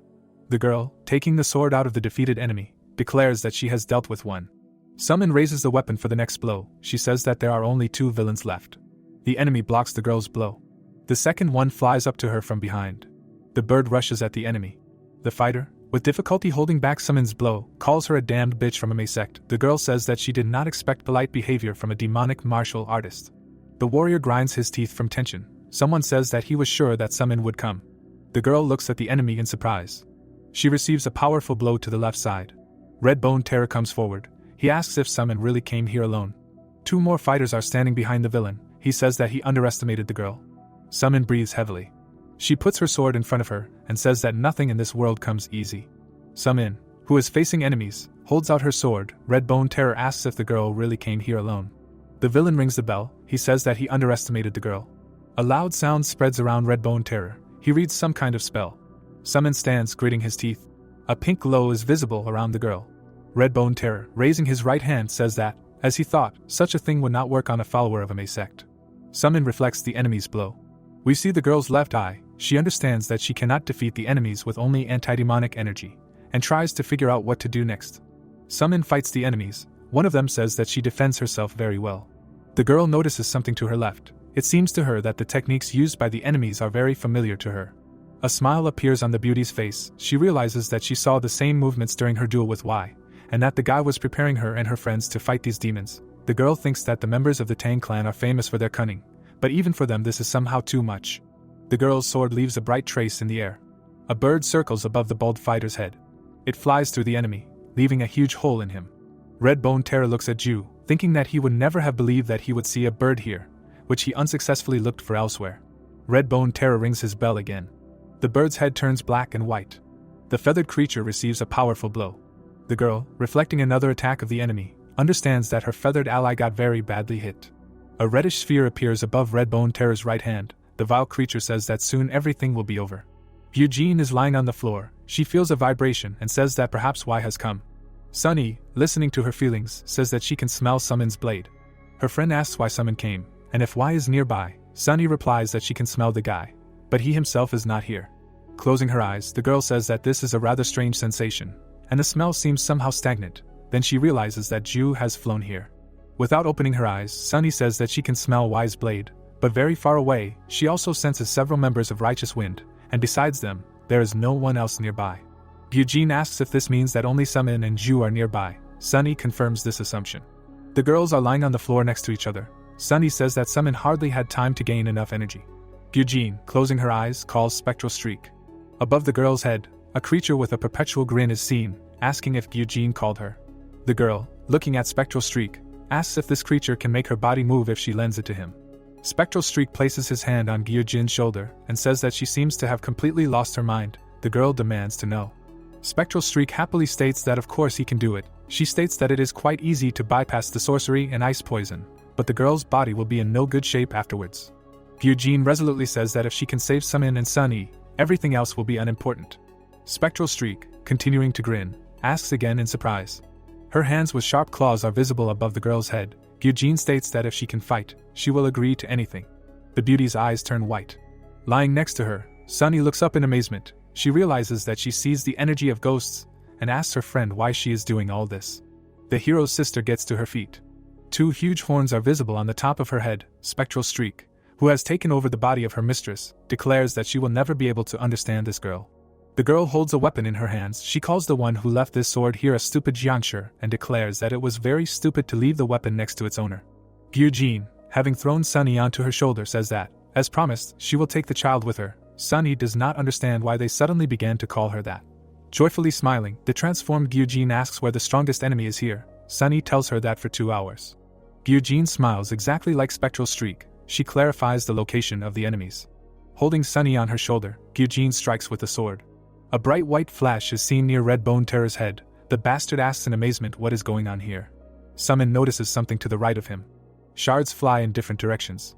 Gyujin, holding her head, lands on the floor. She giggles strangely. Sumin screams joyfully, recognizing her friends. Sunny flies right into her arms. The girl picks up her immobilized friend. Looking at Sunny with concern, she asks if her friend is okay, who asks if the girl can reverse the spell. Sumin puts her hand on her friend's head and says that they are certainly in a hurry, but it needs to be done. Gyujin, giggling like crazy, flies at Redbone Terror. She strikes and hits the opponent in the face, who realizes that the girl is possessed by Spectral Streak. Gyujin kicks the bastard in the head and demands that he shut his disgusting mouth. The fighter with red eyes insults the Pharisex once again. Gyujin strikes one of her opponents in the chest twice. Making rapid movements, she approaches Redbone Terror. The girl strikes the bastard twice in the shoulders, who also begins to swear foully. Gyujin circles around Redbone Terror, striking him one blow after another. Blood is gushing from the villain's wounds. He thinks that Min Chai has probably already finished off Y, and he himself must now do everything to save as many of his fighters as possible. Ju crashes into Redbone Terror, who screams loudly. The bastard falls to the ground, calling the feathered creature a stupid bird. The girls attack Redbone Terror now in 3. Blood is gushing from the bastard's mouth. A trace of a powerful blow is visible on the ground. Streams of white energy rise next to the hero. Y, putting his left hand forward, brings down a stream of energy on his enemy. Min Chai's right hand is covered in ice crystals. The hero, looking at his enemy, declares that all preparations were useless. Min Chai clenches his fist to strike. Y defends himself, putting both hands in front of him. The hero is almost invisible because of the white streams. Ghosts fly around the young man. One of them asks if the heir to the cult leader is okay. He says that he did not foresee what just happened. Min Chai flies up to the hero from above. He says that this creature began to fight much better as soon as it lost its mind. Min Chai deals a powerful blow, using the Shadow Shroud step skill. The bastard grinds his teeth from anger and tension. The hero thinks that everything is actually logical, and although his opponent is stronger, he cannot win for one simple reason: this degenerate uses only the martial arts of the North Sea mythos. The opponents fight each other in close combat. The hero thinks that he can now resist Min Chai only because he predicts what techniques he is going to use. Min Chai hovers above the young man's head. Y covers his head, thinking that Min Chai, having lost his mind, began to move extremely impulsively and unpredictably, and he himself spent too much energy on Sword Tempest Mara. Y covers his face with a fan. He, dressed in the evil ghost battle robe, says that he expected that everything would be much easier. The hero jumps away from the enemy, putting his left hand up. Min Chai rushes after the enemy. Bright yellow flashes are visible near the young people. An ice sword sticks out in the ground. Y picks it up. The hero breaks with his feet, leaving bright white marks. He holds the enemy's sword in his hand. Circles of purple energy spread around the guy. Y says that he did not want to resort to this, but there is no choice now. The hero, squeezing his hand, destroys the enemy's weapon. A purple magical formation is visible under the hero. Y raises his left hand. The ghost hanging behind the guy's head asks if the heir to the cult leader is really going to use the life-sealing sword as a miraculous elixir. The young man replies that he has already said everything. A source of light appears in the hero's stomach. The elder says that it is an incredible pity that such a magnificent weapon has to be wasted as a consumable. But in this situation, this is the most reasonable decision. Y frowns into the distance. He says that even this is still not enough. Above his head, a muscular Min Chai is visible. The bastard spreads his arms and opens his mouth wide. White streams swirl around the hero. He declares that only restoring internal energy is not enough to defeat this enemy. The ghosts look at their master in horror. One of them asks what he is going to do. The second guesses that the young man wants to conduct cultivation right in the middle of the battle. The third shouts that this is real madness, and he risks blocking the energy flows. White dots are visible above the youth's head. He tells the ghosts that everything will be different if he uses an unusual method.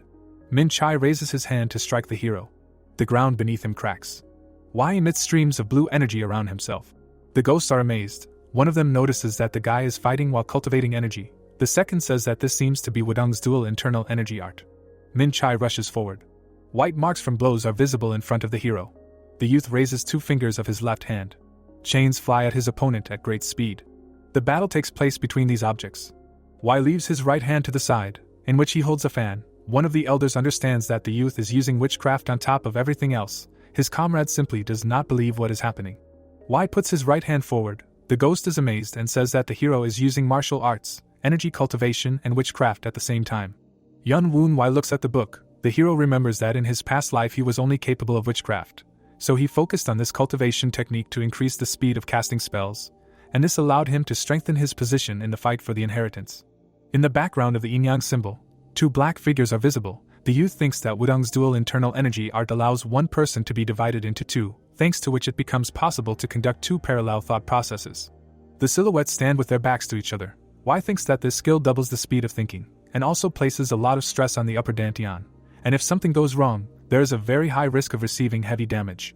Yun Woon Y looks at the book. He thinks that his upper dantian can probably withstand more than 2 divisions, due to the fact that it is simply huge. There are 3 rows of white figures in front of us. Yun Woon Y realized that parallel use of the mind should theoretically allow the number of thought processes to increase from 2 to 4, then to 8, and so on, and subsequently he modified the structure of this technique, gaining the ability to control many processes at the same time. Black and white figures stand on top of each other. The hero thinks that this is no longer parallel thinking, but multi-threaded, so he called it the technique of divided consciousness. Y stretches out his left hand. Sharp tips attached to chains fly at his opponent. The ghosts discuss what is happening. One of them asks what kind of upper dantian is this. The second notes that the hero has not yet reached the level he had in his past life, but is already capable of such miracles. White chains are visible between the hero and his opponent.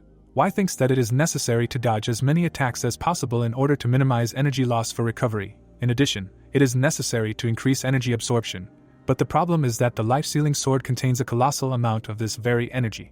The heart is surrounded by white clouds. Y thinks that, apparently, the life-sealing sword is not called the treasure of the head of the North Sea mythos for nothing, because the cold energy is not so easy to transform, and the degenerate who is now opposing him has lived with this cold all his life, and now he is demonstrating the skills of mastering this energy for free. Y looks ahead. Min Chai flies at him, his mouth wide open. The young man thinks that this moron rushes forward, using only instincts, like some kind of wild animal, and it is impossible to find a better teacher. Black and blue streams of energy are visible around Min Chai's body. The bastard lets out a deafening scream. Y takes a fighting stance. He asks the enemy if he really intends to fight with crazy screams. The guy suggests that Min Chai show him all the fighting techniques he knows. The battle continues. The young man thinks that he needs to continue to divide his consciousness, analyze the enemy's movements, and adapt them to himself. Min Chai rests his hand on the ground. A bright flash is visible. Min Chai flies up to the hero again. He hits the ground with his foot, knocking out large chunks of rock. Jumping back, the hero lands on one knee. A whirlwind swirls around his hand. The enemies are preparing to engage in close combat again. A chain is visible next to the hero's head. Min Chai covers his head with his hands. Y strikes and hits his enemy's left side, who screams deafeningly. The young man puts his foot on his toe. Putting his left hand forward, the guy says that he seems to be beginning to understand the principles of mastering the energy of cold. A sparkling sphere is visible in the air. One of the ghosts says that the air is gaining energy very quickly, The second asks if the guy really managed to cultivate it in the middle of a fight. A glowing sphere is visible in front of the guy who closed his eyes. Y thinks that now he needs to adapt the possession of energy to himself and combine all this with the poisonous dragon cultivation technique through the black dragon energy technique. A black dragon is visible above the boy's head. Y realizes that all this will lead to the evolution of this creature. A magical formation is visible under the boy's foot. He thinks that the development of the central dantian will also affect the upper dantian. An unpleasant-looking creature appears behind the boy. Black discharges sparkle in the air. A purple spot is visible on the face of the transformed hero. The boy's eyes emit a glow of the same color. One of the ghosts draws attention to the color of the young master's hair. The second shouts that the boy is becoming more and more like his past self. Y sternly looks at the enemy. One of the elders is amazed at the power of the ghostly and demonic energies that emanate from the boy. The boy clenches his fist. The ghost says that Y has an incredibly powerful aura, and he is the embodiment of Mara. Y is surrounded by streams of black energy. Min Chai looks at him in amazement. The hero calmly approaches his enemy. He straightens his fan. A bright white streak is visible in front of the hero. Min Chai receives a very powerful blow. Blood splatters in all directions. Y delivers several more blows. Multicolored traces are visible in the air. They create a sphere around Min Chai. The hero holds a folded fan in his hand. A beam of white energy flies at the bastard enclosed in a purple sphere. Min Chai screams deafeningly. A black silhouette is visible behind the gray clouds. Min Chai looks up with red eyes. Y, who has turned into a blonde, thanks his opponent for the lesson. Looking at him with disdain, the young man demands that he just die now. Y cuts off his opponent's head. Blood splatters are visible around the boy.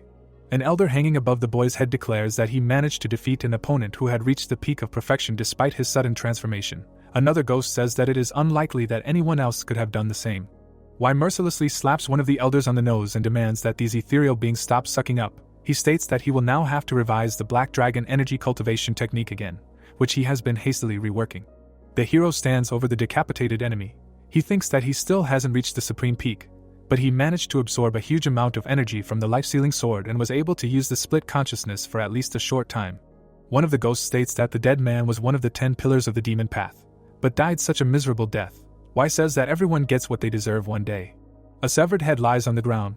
Y states that Min Chai became stronger by relying on the society. However, if he had reached the supreme peak on his own, the outcome of the battle would have been different. Y examines his fist. He thinks that Min Chai was still a very difficult opponent. The young man transforms into a brunette again. He thinks that now it is necessary to heal Sunny as quickly as possible. The guy's eye glows brightly. Y is standing on a huge magical formation. Black energy creeps onto the pavement. The young man appears behind Sumin and calls out to her. The girl turns around in amazement. She asks how Y ended up here. The guy, turning his head, says that he broke through the enemy barrier and immediately met his good friends. There is a corpse next to the girls. Y asks who it is. Sumin answers that it is the elder of Blackbone Ghost Valley. The vile creature is covered in blood. The hero thinks that, judging by the bell that lies nearby, it is Redbone Terror. Y does not know everything that happened here, but it seems to him that, judging by the appearance of the corpse, the bastard caused strong hostility from the girls. He has a lot of cuts all over his body and, most likely, he fought with all three at the same time. The young man pays attention to one of the deep cuts. He thinks that the special protection of Demon Wheel Jiansher played a cruel joke on Redbone Terror. Smiling, the guy tells someone standing in front of him that the girls have accomplished a great feat. She replies that they did only what they had to, although everything turned out to be more difficult than they expected. Y asks where his sister went. Summon looks around and does not see Gyujin in the place where she just stood. The young man points his hand at his sister, on top of whose head horns still stick out. He approaches the girl hiding around the corner, and asks why she is hiding. Gyujin, holding his head in his hand, screams that the Demon King will eat her. Y does not understand what she is talking about. The horns disappear from the top of the girl's head. Spectral Streak says that she, damn it, finally got to walk outside. The hero looks at his sister. The guy calls out to her. The girl, smiling, turns around and asks not to pay attention to her. Clenching his fists, Gyujin asks how it ended. Y says that he dealt with the leader, but there are still a lot of small fry left. It turns out that a huge number of enemies have gathered around the hero and the three girls. The bald fighter, gritting his teeth in anger, asks how the hero dared to kill Mr. Min Chai. The girls are ready to join the fight. Sunny notes that there are a lot of enemies. Gyujin asks what they will do in this situation. Y smiles. 3 powerful blows fly into the back of one of the enemies at once. Bright white lines are visible above the square where the hero and his companions are standing. One of the enemies is literally torn apart by powerful blows. The second one loses half his head. The girls look at this scene of mass beating in shock. Sunny says that it is simply unbelievable. The members of the Righteous Wind Squad jump to the ground in front of the hero. Tang asks the deputy head of the family if everything is okay with him. The hero, smiling, asks why his mentor was so late. Tang, raising his hand, reminds that Wai himself ordered no one to approach the barrier, so they spread out along the perimeter and simply guarded it. The hero points behind himself and says that they could have at least tried to save his sister. Tang says that they, of course, watched this part of the operation, but help in this case was definitely not needed. The hero's mentor recalls how the girls killed the Red Bone Terror. He reports that the bastard's screams of horror were so desperate that he considered any intervention unnecessary.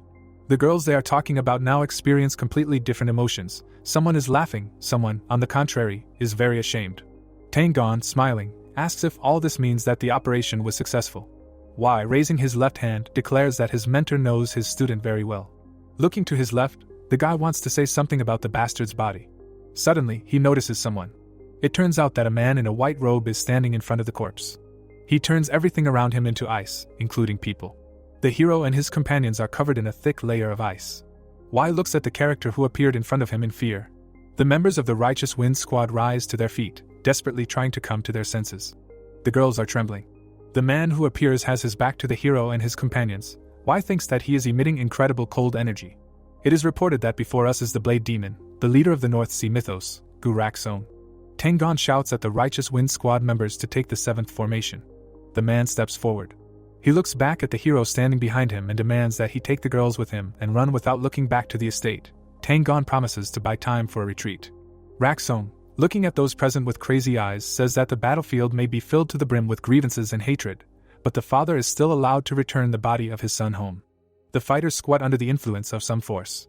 The ghost whispers in the hero's ear that the energy that Raksong possesses is now much stronger than it was 6 years ago. The second elder states that Raksong, in his opinion, is now quite comparable to the 10 greatest martial artists. The third suggests that this is again the work of the society, and that Raksong is already at the observer of celestial orbits level. The members of the North Sea mythos wrap Min Che's body and head in pieces of cloth. The hero thinks that the corpse of this scoundrel is just an excuse, since Raksong was never interested in the affairs of his offspring. Besides, he allowed his son to risk his life, although he was next to him. In front of us is a bloody knapsack with Min Che's head. Wai looks closely at Raksong. He thinks that he probably just wanted to find out about the protective barriers of the Tang clan, and how well this organization is aware of the plans of enemies, and all this just to protect their leader. Raksong's face is hidden by a black shadow. The hero thinks that the leader of North Sea mythos is really crazy. Raksong leaves behind only a vague silhouette. He appears right in front of the hero. Tang takes a boxer's stance. Suddenly, the mentor hears an order to stop. The hero mentally tells him that if Raksong wanted him dead, he would have already killed everyone around him. The leader of North Sea mythos looks at the young man with a very strange look. He mentally tells his mentor that there must be a reason why Raksong has not finished him off yet, and he must not provoke this man under any circumstances. Raksong, looking at the hero, declares that before him is the young heir of the Wild Wind Squad and the 9 Dragons Division family. Wai, with his hands folded in front of him, declares that he is indeed Tang Wai, the heir to the 9 Dragons Division family. The boy says that he greets the head of the North Sea mythos, and it is a great honor for him to meet him in person.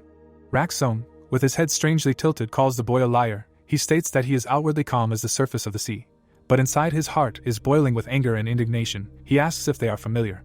Wai, standing in front of Raksong, declares that they are meeting for the first time. The faction leader asks where in this case so much anger comes from in the boy. The boy replies that he is a member of the Tang clan. Continuing to hold his hands folded in front of his face, Wai says that any member of this clan will feel hatred towards anyone who tries to violate the boundaries.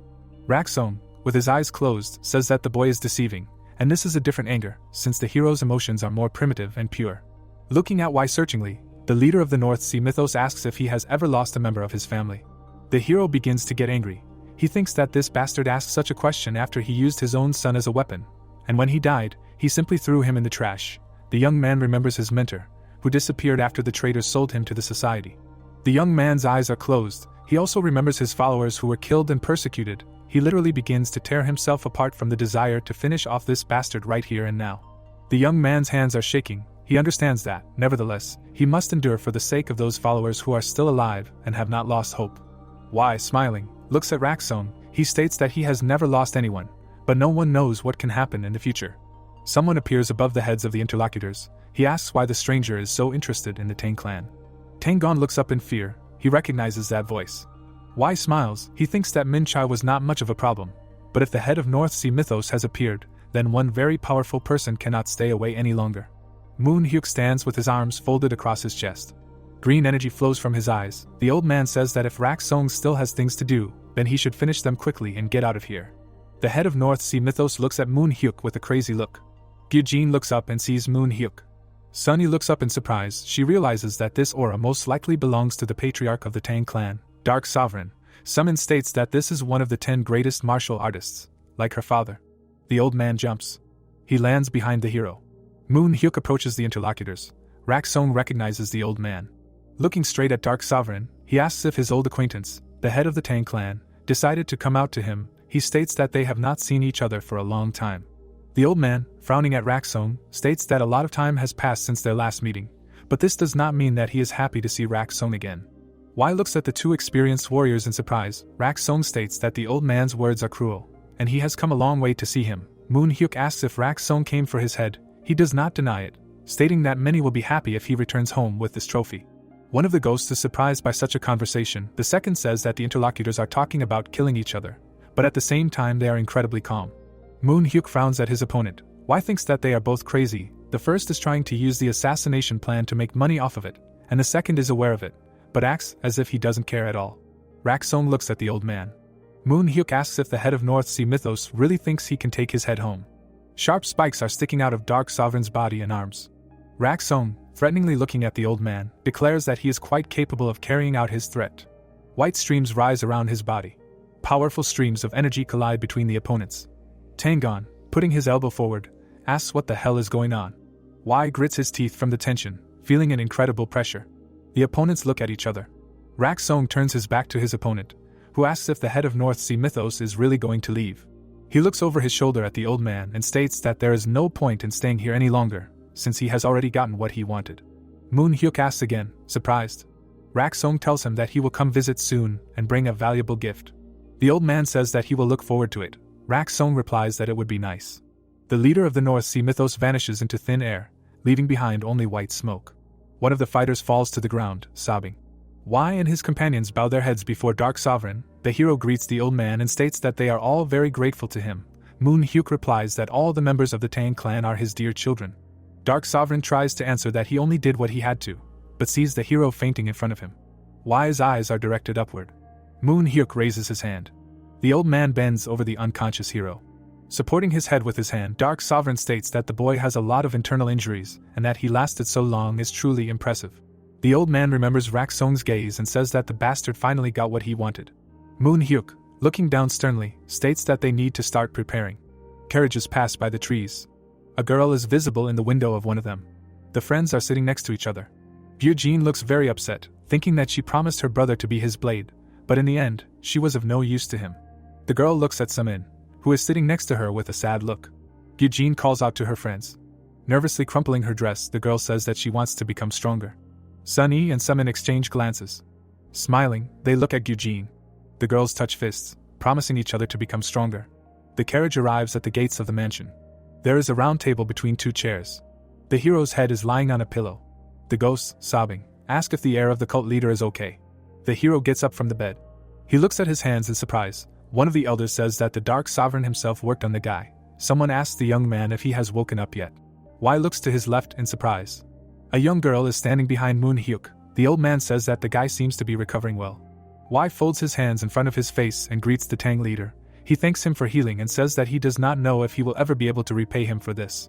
Moon Hyuk, smiling, waves his hand. He says that nothing needs to be returned to him and reminds that if someone belongs to the Tang clan, then he can consider himself the offspring of the old man. The girl standing behind Moon Hyuk looks at the hero strangely. Wai, continuing to hold his hands in front of his face, answers her with a look. The girl looks away in embarrassment. The hero tries to understand who it is. The old man calls her by name, Yuwon, and says that in front of her is the same Wai she wanted to meet for so long. The girl slaps the old man and angrily asks when she ever said such a thing. The hero looks at Yuwon in amazement. Looking sadly at Moon Hyuk, the girl says that the guy hardly remembers her. One of the ghosts tells the hero that his pretty face is wasted as always, since the young man has no idea how women think. Wai looks up in bewilderment, trying to understand what he did wrong again. Moon Hyuk gets up from his seat. He moves away from the hero, saying that his internal organs are now in order, and in the coming days the guy just needs to rest. The hero watches the visitors leave and thanks them for everything they have done. The door closes. Wai puts his feet on the floor. The hero sighs in relief, The elder asks the young heir of the cult leader what he is planning. Y sits in the lotus position, stating that he needs to prepare for tomorrow's duel. A green glow is visible next to the youth's shoulder. Y decides to first use the venom dragon cultivation technique to open the lower dantian. A source of green glow appears in the hero's hands. A black sphere is visible in the youth's chest. He thinks that he will then combine the energy of the black dragon with the central dantian. The black and green energies mix. Blood gushes out of the guy's mouth. The youth's entire body trembles. A purple sphere lights up on the hero's forehead. He decides to use the Phantom King Tome of the upper dantian for the last time. Frightening monsters are visible above the head of the loudly screaming hero. Y thinks that these are 3 types of true energy. A bright light shines from the windows of the pavilion. The chair falls. The ghosts look at the boy in amazement. One of them says that he seems to see heavenly demon heart protection arts. The boy transforms into a blonde again. Smiling, he declares that everything is ready. There is a round table on the carpet. Someone says that the hero has defeated Min Chai, one of the 10 pillars of the demonic path. Hamyang sits in the lotus position. To be honest, he does not really want to fight a boy who has not yet reached the supreme peak. Hamyang does not open his eyes. He does not understand what he can learn from the hero. The old man remembers that his visit here was just a pretext to meet with Dark Sovereign. But Y became so strong in a couple of days that he defeated a martial artist who reached the supreme peak. Another old man is visible behind the head of the lion sect. Hamyang understands that he cannot even dream of the rank of observer of celestial orbits if he does not see what is happening under his nose. He kneels down. The old man approaches his sword hanging next to the window. He thinks that most likely the problem is in the martial arts that he studied before. Hamyang looks at his weapon. It seems to him that the whole thing is really about his golden lion blade technique. The sword is trimmed with gold. Hamyang looks at his hands. He thinks that his weapon is not inferior in value to the one possessed by the top 10 blade masters. The old man clenches his fist, thinking that if he had been born into a noble family, or if he had a teacher who would guide him on the right path, everything would have been different. Judging by the look on his face, the old man realizes something. He remembers the hero's expression and says that Y looked like he knew something that he does not. A yellow glow appears next to the old man. Hamyang thinks that Y defeated his student when he just learned how to wield a sword, and now the guy has defeated Min Chai himself.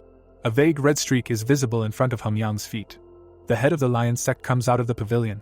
He looks at the buildings in front of him. Rubbing his beard, Hamyang thoughtfully asks what Y could know. Clouds float above the building, built in a typical Asian style. The hero wraps elastic bandages around his stomach. A ghost calls out to him from behind. The elders warn the hero that he still needs rest, despite the fact that Dark Sovereign has cured him. Y resolutely walks forward. The ghosts pursue him. A sword appears in the boy's hand. The elders ask their master not to train in this state. He replies that he cannot afford to miss training. A rack with weapons is visible behind the hero's leg. The boy takes the sword out of its sheath and reminds the ghost that he promised to help someone. Hamyang looks at him from behind the tree branches. Y holds the weapon out in front of him. His eyes are closed. Hamyang watches the boy silently. The old man, stroking his beard, thinks that this young man should definitely have received special training. The eyes of the head of the lion sect light up with impatience. It seems to him that he is now going to find out the secrets of the hero. Y raises the sword above his head. Then he sharply lowers it down. Hamyang does not believe his eyes. He realizes that he only saw a direct blow. Y continues to swing his weapon. The old man thinks that the young man is just warming up. The hero crouches. He delivers a few more blows. The old man does not lose hope to see what special Y can do. Amazement is on Hamyang's face.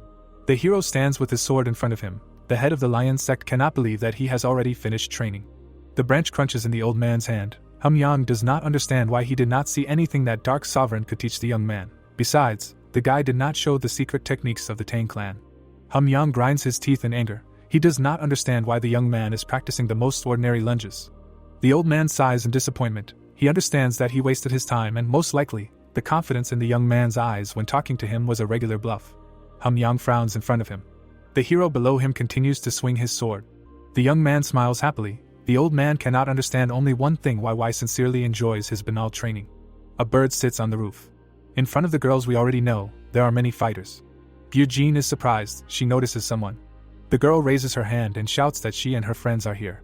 The young man, whom she called the senior disciple, turns around in surprise. The guy approaches the girls. He says that he was told that a duel will take place here between the head of the lion sect and the head of the 9 dragons division family. Gyujin says that the old man's opponent will not be her father at all. The hero resolutely steps forward. Gyujin says that he will be the one to take part in the duel. The opponents stand opposite each other. Hamyang holds a huge sword on his shoulder. Y folds his hands in front of himself and declares that he, Tang Woon Y, the deputy head of the 9 dragons division family, hopes that this will be a good fight. The old man, glaring at his opponent, declares that he is Weiji Hum-yang, the leader of the Lion sect, and the boy will have to show his best qualities. The old man notices that the hero is going to fight with an ordinary sword. He looks at the boy in confusion and asks where he forgot his fan blade, and why he is going to use a very ordinary weapon instead. Why asks if there is any difference. Smiling, he declares that in a duel, the weapon is not important. One of the ghosts tries to reason with the boy, the second demands his comrade to shut up, suggesting that he simply not question the hero's decisions. Wai stands in front of his opponent. Hum-yang, whose eyes light up with furious anger, asks what a spoiled brat from a noble family could possibly know. Yellow energy rages around Hum-yang. The senior disciple of the Qingqing sect looks at the old man in shock, amazed at the bloodlust he exudes. Tang looks on in fear. He thinks that Wai is incredibly talented, but the old man is overstepping his bounds, and these two need to be stopped. Moon Hyuk looks over his shoulder at the hero's mentor and asks him to just watch. He suggests that they just watch what Wai will do this time. Dark Sovereign and Tang look at the arena. Wai, looking down, states that there is no difference between a nobleman's son and a vagabond. Calmly looking at the old man, he says that it doesn't matter where someone comes from. Hum-yang's eyes are hidden by a black shadow. One of the elders says that Wai is simply ruthless. The other asks how he plans to deal with the consequences of his actions. A sword is stuck into the arena surface. Hum-yang clenches his fist. He firmly states that it's time to stop chatting. The old man walks over to the weapon rack. He picks up one of the swords. The leader of the Lion sect takes a fighting stance and states that it's best to test everything in practice. Wai smiles. Hum-yang charges, shouting that they will now find out what is truly important. The old man, with his cloak fluttering behind him, charges at the hero. His eyes turn white. Wai parries his opponent's blow. Hum-yang ends up on the boy's side. He punches him. Blood spurts from Wai's mouth. The old man strikes with his sword, and the hero manages to dodge with great difficulty. The young man parries another attack from his opponent. The old man says that the boy said that gender and weapon are completely unimportant. Wai jumps back, leaving a deep furrow in the arena. Hum-yang, with his mouth wide open, asks what is important then. The boy wipes his mouth with his sleeve. He looks at the enemy over his arm. The old man seems surprised. Hum-yang, whose back of his head we can see, admits that he was secretly watching the boy's training yesterday. Wai looks at the enemy in bewilderment. The old man hides behind the foliage. The hero thinks that it was not at all stealthy. One of the ghosts tries to understand if Hum-yang really thinks that no one saw him. The second elder says that the head of the Lion sect behaved like a huge noisy dog. Hum-yang, looking at the guy, says that he hoped that he would show him something special, but was disappointed to see that the young man was only practicing basic sword techniques. Wai calmly looks at the old man. He admits that now, when their blades touch, he understands that he is still missing something. Hum-yang's eyes turn white again. He puts his weapon forward and declares that this is not all. Putting the sword back, the old man rushes to attack. He strikes and offers the hero to block it. A bright yellow trail is visible above the opponents. The young man looks at what is happening with fear. A powerful explosion is heard. Lee Cheol-san and one of the girls cover their faces with their hands so as not to be hurt. Tang and Moon Hyuk are also watching the action. There is a deep groove on the surface of the arena. Hum-yang, looking at the guy with a puzzled expression, asks why he has such an expression. The hero, whose face is covered in blood, smiles. The old man asks what exactly makes him so happy. The young man asks why he shouldn't be happy. The guy, spreading his arms out to the sides, says that he has a powerful opponent in front of him who has given him a chance to show the world the fruits of his labor. Hum-yang asks how anyone can be happy when they beat you like some helpless puppy. He assumes that the guy has gone crazy. Raising his hand, Wai says that this is the essence of being a martial artist. He points at his opponent and says that he probably likes all this too. His hand holds a sword. Hum-yang looks at his reflection in the blade, trying to figure out if he likes all this. We see black streaks. The old man climbs up, trying to remember when he has been striving to conquer the peak of martial arts mastery. There is blood on his hand. A gray-haired old man standing above Hum-yang asks the Blade King why he strives to become stronger. The Lion sect leader grabs the rock with his hand and tries to formulate an answer. He realizes that he never thought about it before, and he didn't need any reason to hold a sword and enjoy it. The old man remembers himself when he was younger. Young Hum-yang takes a fighting stance. The old man remembers that he swung the sword only because it gave him great joy, and then, without noticing it, he became a supreme peak master and the leader of the sect.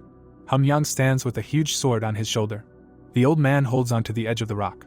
A bright star is visible above his head. He realizes that in fact, he just loves martial arts. Beads of sweat drip from the man's nose and lips. They fall to the ground. Hum-yang climbs the rock and stands up. He looks tensely into the distance. In front of him is the starry sky. The old man lifts his leg. His eyes emit streams of yellow energy. Hum-yang screams at the top of his lungs that this is all incredibly entertaining. The old man raises his sword high. We see the edge of the arena. The spectators look up in shock. One of them asks if this is really a training duel. A huge fire lion is visible above the opponents. Hamyang offers his opponent to cross blades again. One of the ghosts tells the guy that it is getting too dangerous here. The second suggests retreating. The young man says that after all this, he will have to lie in bed for a few more days. The hero looks at the fire lion. It demands that everyone get out of the way, since no one can block this attack. The spectators run away in fear. White clouds are visible in the sky. Someone says that now the opponent's blade should be aimed at him. A fiery explosion occurs. We see the legs of two people. A huge funnel is visible on the surface of the arena. Moon Hyuk, with Ho San and Tang Gon standing behind him, congratulates Hamyang. Y joins in with his hands folded in front of his face. Many people bow their heads to the old man, congratulating the Blade King on his breakthrough. Hamyang approaches the hero. The opponents look into each other's eyes. The old man folds his hands in front of his face and says that the boy helped him refresh long-forgotten, but incredibly valuable memories, and from now on he will consider him his sworn brother. Y, smiling, replies that he is also grateful for everything Hamyang taught him. The boy calls the old man his brother. Moon Hyuk, stroking his beard, says that this is an incredibly touching picture. Coming out to the audience, the head of the Tang clan declares that this is the end of the duel between the leader of the Lion sect and Tang Woon Y. The old man, towering over those present, declares that, in addition to this, he wants to announce the restoration of the Wild Wind Squad, which was disbanded 24 years ago. The clan leader has a very determined expression on his face. People open their mouths. Someone steps forward and asks who said that Wild Wind Squad is being rebuilt. Three bearded men look at Moon Hyuk with displeasure. One of them says that such a decision is very dangerous, and Dark Sovereign promised to disband the squad after a heavy defeat. The second says that there is no point in reviving something that did not bring success last time. Ho San looks at the old men silently. It is clear that the hero's father is experiencing heavy feelings. He remembers the battlefield strewn with corpses. The man clenches his fist. He thinks that all this is just ridiculous. They lost many fighters fighting on the front lines against the demonic cult, and now when there is a statement that they are going to take up the sword to finish off their sworn enemy, someone dares to object. The old man, whose lower part of his face we can see, says that he has finished his speech and asks if anyone can stop him. Fear appears on the man's face. He grabs his throat. He and his companions fall to the ground. It is obvious that they are all having a hard time breathing. Bulging eyes are visible above Moon Hyuk's head. The old man's eyes resemble those of a snake. The bearded men who spoke up with an objection run away in panic, begging for mercy. The head of the clan says that he was just joking, and these scoundrels are already gone. Dark Sovereign coughs into his fist. He says that now they can talk calmly. Moon Hyuk declares that he wants to revive the Wild Wind Squad to crush the ambitions of the demonic cult, but they alone cannot cope with this task, so he has a proposal for those present, as well as for his allies from Jianghu. A huge funnel is visible in the middle of the arena. The old man raises 3 fingers and declares that there will be only 3 conditions for joining the squad. He says that everyone who has nobility, loyalty, and combat skill will be accepted. The people present are shocked. One of them says that this means that even those who are not members of the Tang clan can join the Wild Wind Squad. Moon Hyuk, raising his fist, shouts that the gates of the Wild Wind Squad are now open to everyone, and he welcomes everyone who shares his aspirations into his ranks. Y comes down the stairs. Someone calls out to him. There are 3 girls in front of the hero. Gyujin says that they watched the duel and are simply amazed by what her brother showed. Summon says that the young man is improving very quickly, and she can't believe that he survived a duel with an unrivaled martial artist. Y smugly declares that he knows very well that he is very good. The girls sigh in disappointment. The hero turns his attention to someone. The young man, folding his hands in front of himself, declares that he is very glad that their first meeting went this way. He introduces himself as Li Chiol-san from the Qingqing sect. Y remembers hearing that name. He looks at his sister. Smiling wickedly, he does not take his eyes off her. The girl asks why her brother is looking at her like that. Y continues to giggle. Gyujin says that he does not know what her stupid brother is thinking, but everything is not at all as he thinks. The guy, folding his hands in front of him, introduces himself as Tang Woon Y from the 9 Dragons Division family, after which he says that he has heard a lot about the young man from his sister. Chiol-san is surprised and asks if the younger student really said something about him. Y, smiling, says that she said that you can learn a lot from the guy, and now it is a real honor for the hero to meet such a person. Chiol-san puts his hand on the girl's head and says that he is very glad to hear this. Gyujin asks that she not be treated like a dog. Y draws attention to the green glow around the young man's hand. One of the ghosts asks his master if this is really what he thinks. Y states that Chiol-san also has soul streak. The elders hanging above the guy's head are horrified. One of them states that thus in the Qingqing sect there is not one, but 2 disciples who possess soul streak. The hero says that there may be even more. Y looks at Chiol-san. A glowing tree is visible behind the guy. The hero, smiling, says that all this is very curious, and now it is clear to him why in the future this man can be called the best swordsman. Eugene is upset and holds the top of his head. Why tells the senior disciple that his sister said that the guy is a real heartthrob. The girl tries to close her brother's mouth. She indignantly shakes him, indignantly asking when she said such nonsense. Sunny and Summon look at their friend with sympathy. The boys smile at the flushed Eugene. Summon tells her friend that the siblings seem to get along well. She replies that to be honest, she thought the two would be rivals. Someone approaches the young men. The hero hears his name being called and turns around. The young man bows respectfully and states that the patriarch wishes to see the hero. Dim stars hang above the pagoda. The young man approaches Dark Sovereign. Folding his hands in front of his face, Y says that he was told that the clan leader was looking for him. Dark Sovereign confirms this. The old man stamps his foot. Emitting a red glow from his eyes, he turns to the young man and states that he will now need to think carefully before answering the question.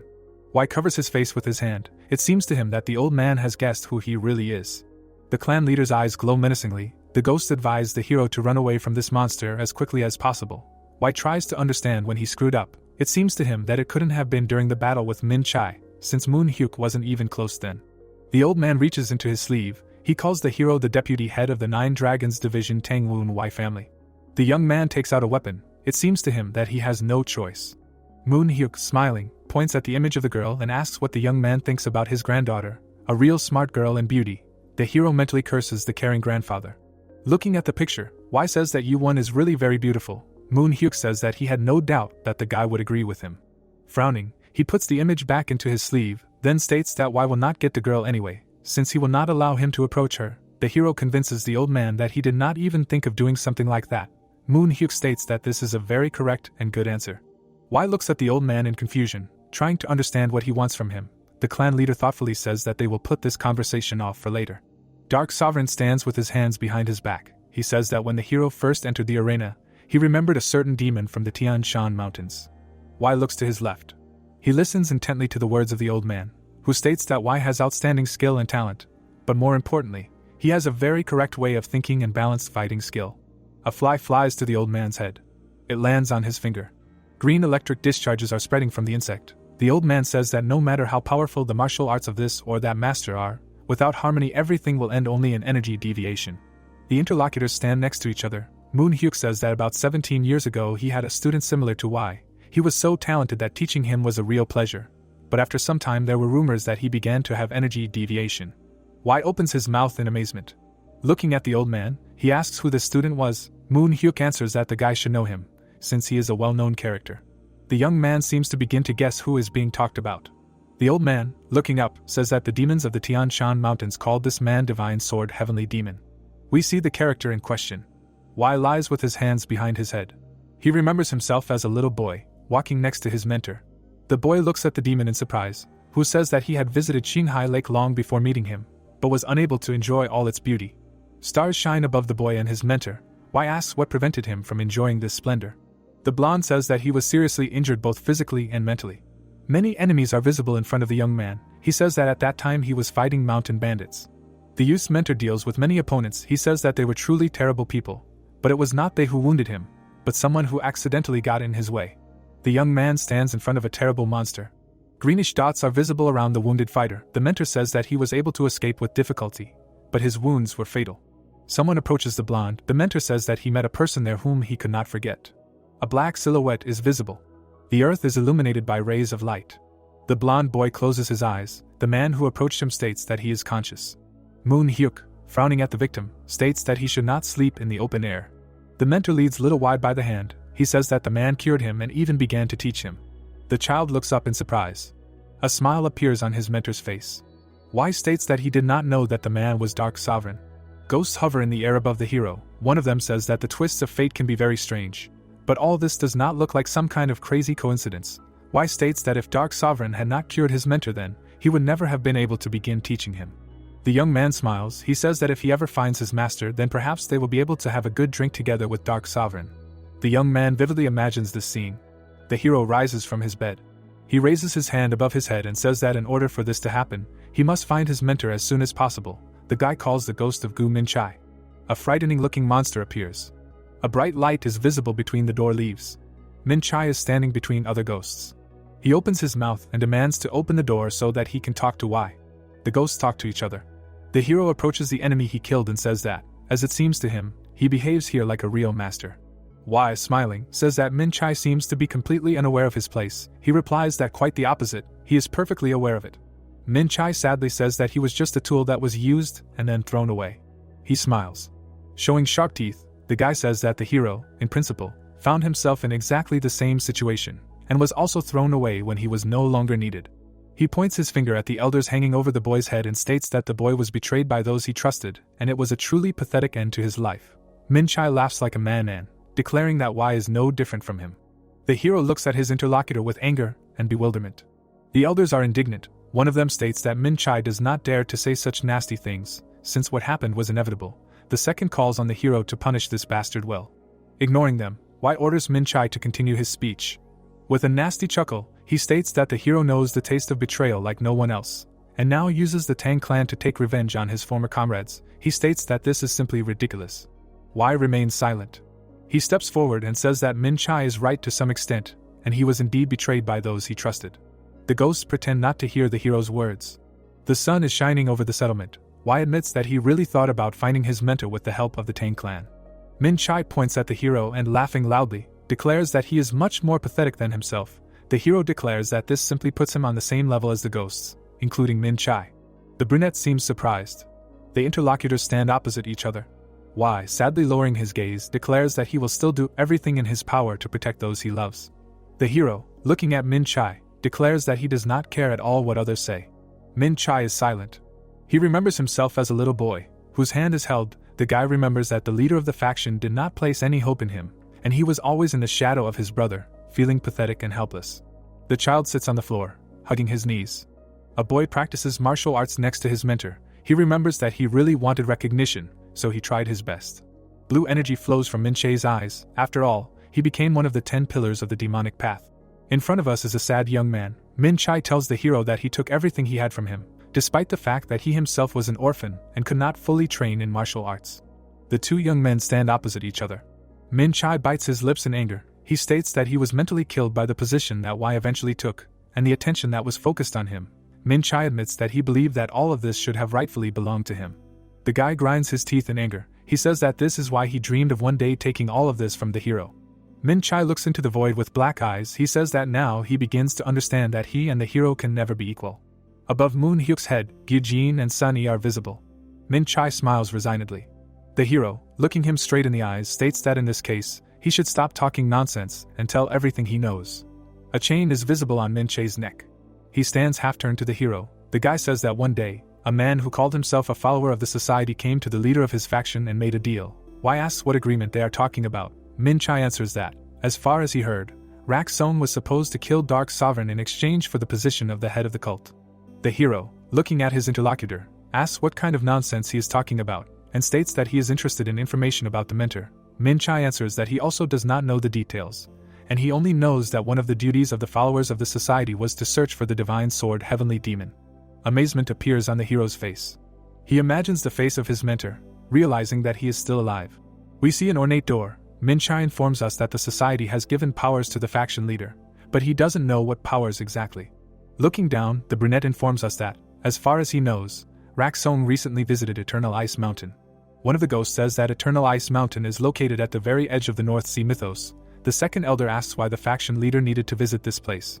Y states that he has no idea what Rak Song is planning, but is sure that the war has already begun. Snow falls over the magnificent building. A procession moves along a narrow path. Bald people carry coffins. Rak Song looks at something with completely crazy eyes. It's snowing over the mountains. The hero thinks that Eternal Ice Mountain is a snowy peak on the border between the North Sea mythos and the rest of Mirim. And as you can easily guess, the mountain was named because it is constantly covered in snow. Y rubs his chin thoughtfully. He says that Gu Rak Song went to Eternal Ice Mountain. One of the ghosts states that this is very strange. The second one tries to understand what is there that they had to go there in person. The hero, folding his arms over his chest, says that he thinks they have no choice but to go there themselves, especially since it is not far away. The guy tries to understand whether he should go there alone or take someone else. Y looks warily to his right. He puts on his shoes and asks what the sounds are coming from outside. The hero looks out the door. He sees his sister and Sheol-san in front of him. The girl states that she was surprised when she was called here, and then it turned out that her sect comrade wanted to spar with her. The young man says that he could not calm down after what he saw today. Why thoughtfully rubs his chin. An idea comes to him. The hero giggles, the ghosts watching him understand that he is definitely planning something. One of the elders clutches his heart, stating that he has PTSD. Chio-san and Gyujin are fighting each other. Wai approaches them and states that he needs to talk to them. The boy and girl look at the boy in surprise. The sister asks what her brother needs. Wai shows a scroll, stating that he found it on Min-che's corpse 2 days ago. The elder asks the boy if he really thinks that young people will fall for a hastily prepared fake. Chio-san unrolls the scroll. Gyujin looks into it. The girl, looking at her brother, says that this must be reported to the higher-ups immediately, since they will not be able to solve this problem on their own. The ghost says that the young people still fell for the trick. Wai says that at the moment this is just an assumption, but the moment they report this, Dark Sovereign can give the order to advance the army. Tang is visible behind the hero. The guy tells his interlocutors that perhaps this is exactly what the head of the North Sea mythos is trying to achieve. The young people are standing in the arena. Wai says that this is exactly why he wants to go there, but it will be difficult for him to cope on his own, and he will not hurt to have help. Gyujin doubts. Chio-san laughs. Raising his right hand, he says that he watched the hero and does not doubt his fighting skills at all. The guy agrees to go with Wai. Gyujin warns that this may be a reckless decision. The girl states that she will only go for reconnaissance, and will not get involved in any fights, and they should all retreat together if something serious happens. Wai, smiling, says that this is exactly what they will do. The hero and his companions walk through the snowfall. The young man looks straight ahead. He realizes that in front of him is Eternal Ice Mountain. The guy feels that if he were to go there alone, it would take him much longer. He turns to his companions and states that the mountain is very large, so they need to split up. Gyujin asks her brother to be careful. Together with Chio-san, the girl rushes away. Wai turns to the ghosts and asks them to look for clues too. The elders confirm receipt of the order. The hero remembers that Moon Hyuk said something about a gift. Wai goes forward. He thinks that Rak-son will never start a war in which he can lose, and even if he has become much stronger, it will still be difficult for him to compete with Dark Sovereign, so the bastard is most likely looking for something very important here. The hero is called by a ghost. The elder says in fear that traces of blade demons have been found. Armed people are visible behind the trees. One of them doubts that what they are doing is right. He is immediately asked to shut up. A fighter, whose head is not visible under a huge hat, shouts that this is an order from the faction leader, and it is unacceptable to discuss it. His comrades apologize. The hero asks the last speaker if he will share information about what exactly the faction leader wants. The fighters look around in fear. The face of one of them is covered with a piece of cloth. Wai stands in front of tied-up enemies, two beg for mercy, and the third giggles for some reason. The hero asks what the man is laughing at, surprised. The bald fighter smirks and says that they are at Eternal Ice Mountain, and those who are sleeping beneath their feet will rise as ever-burning flames, then explains that he is talking about the leaders of the North Sea mythos. The creature's eyes emit bright rays, and he begs for the former leaders to awaken. The ghosts scream at the hero to step aside. A powerful explosion occurs. Flames and black smoke are visible nearby. Debris flies towards the hero's feet. Wai stands next to the torn corpses. Gyujin and Chio-san run up to the boy and ask if he is okay. The boy shouts that they heard a loud explosion. Gyujin asks worriedly what happened. Wai says something incoherently about the top of Eternal Ice Mountain and ever-burning flames.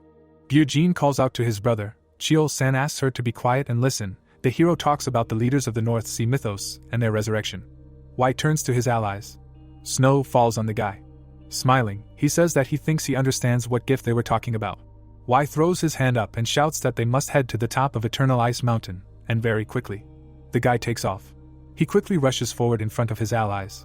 Gyujin asks her brother as he runs if he can explain what is going on. He replies that he is not completely sure yet, but if his assumptions are correct, this is a very unusual mountain. The girl, continuing to run, asks what the hero is talking about. He replies that the blade demon he interrogated said that the leaders of the North Sea mythos, located under the mountain, should be resurrected as an eternally burning flame. The guy remembers the face of the dead fighter. He tells his comrades that these leaders were supposed to be reborn and console their followers. Chio-san, who is visible behind the hero, says that he seems to understand what they are talking about. A white trace is visible on the stone. Wai says that the bodies of the former leaders of the North Sea mythos rest in this place, and this is some kind of cemetery. The young people land. Corpses and ice crystals are visible around them. The hero tries to understand what could have happened here. The guy looks at something in amazement. Wai, Gyujin and Chio-san are standing in front of a huge hole. The senior student says that it seems there is something below. The hero agrees with him. Gyujin suggests going back and reporting this, but Wai is already flying down. Chio-san rushes after the hero. He, laughing loudly, shouts that you won't get bored with this guy. Gyujin jumps down, calling his companions morons. Young people are walking through a cave. Gyujin looks around. She asks what is supposed to be here. The hero and his companions see a bright source of light in front of them. Huge monsters appear in front of them. They are preparing to attack the young people. Someone says that these are unusual blade demons. A bright flash is visible behind two black objects. The battle begins. Eugene shouts for her brother to leave these opponents to her and Chiol-san. The senior disciple suggests that the hero go ahead, promising that they will catch up with him together. Wai thanks his companions. The young man rushes past the huge monsters. One of the ghosts asks the guy if he is sure that everything will be okay with them. Wai, smiling, wonders if the elder is worried about the blade demons. A bright source of light is visible behind the slightly open gate. The hero passes by the graves. He says that it seems that this is the cemetery of the leaders of the North Sea mythos. Some sounds are heard next to the guy. The guy takes a step forward. He looks down in amazement. Seeing the broken slab in front of him, Wai calls Gu Rak Song a crazy bastard.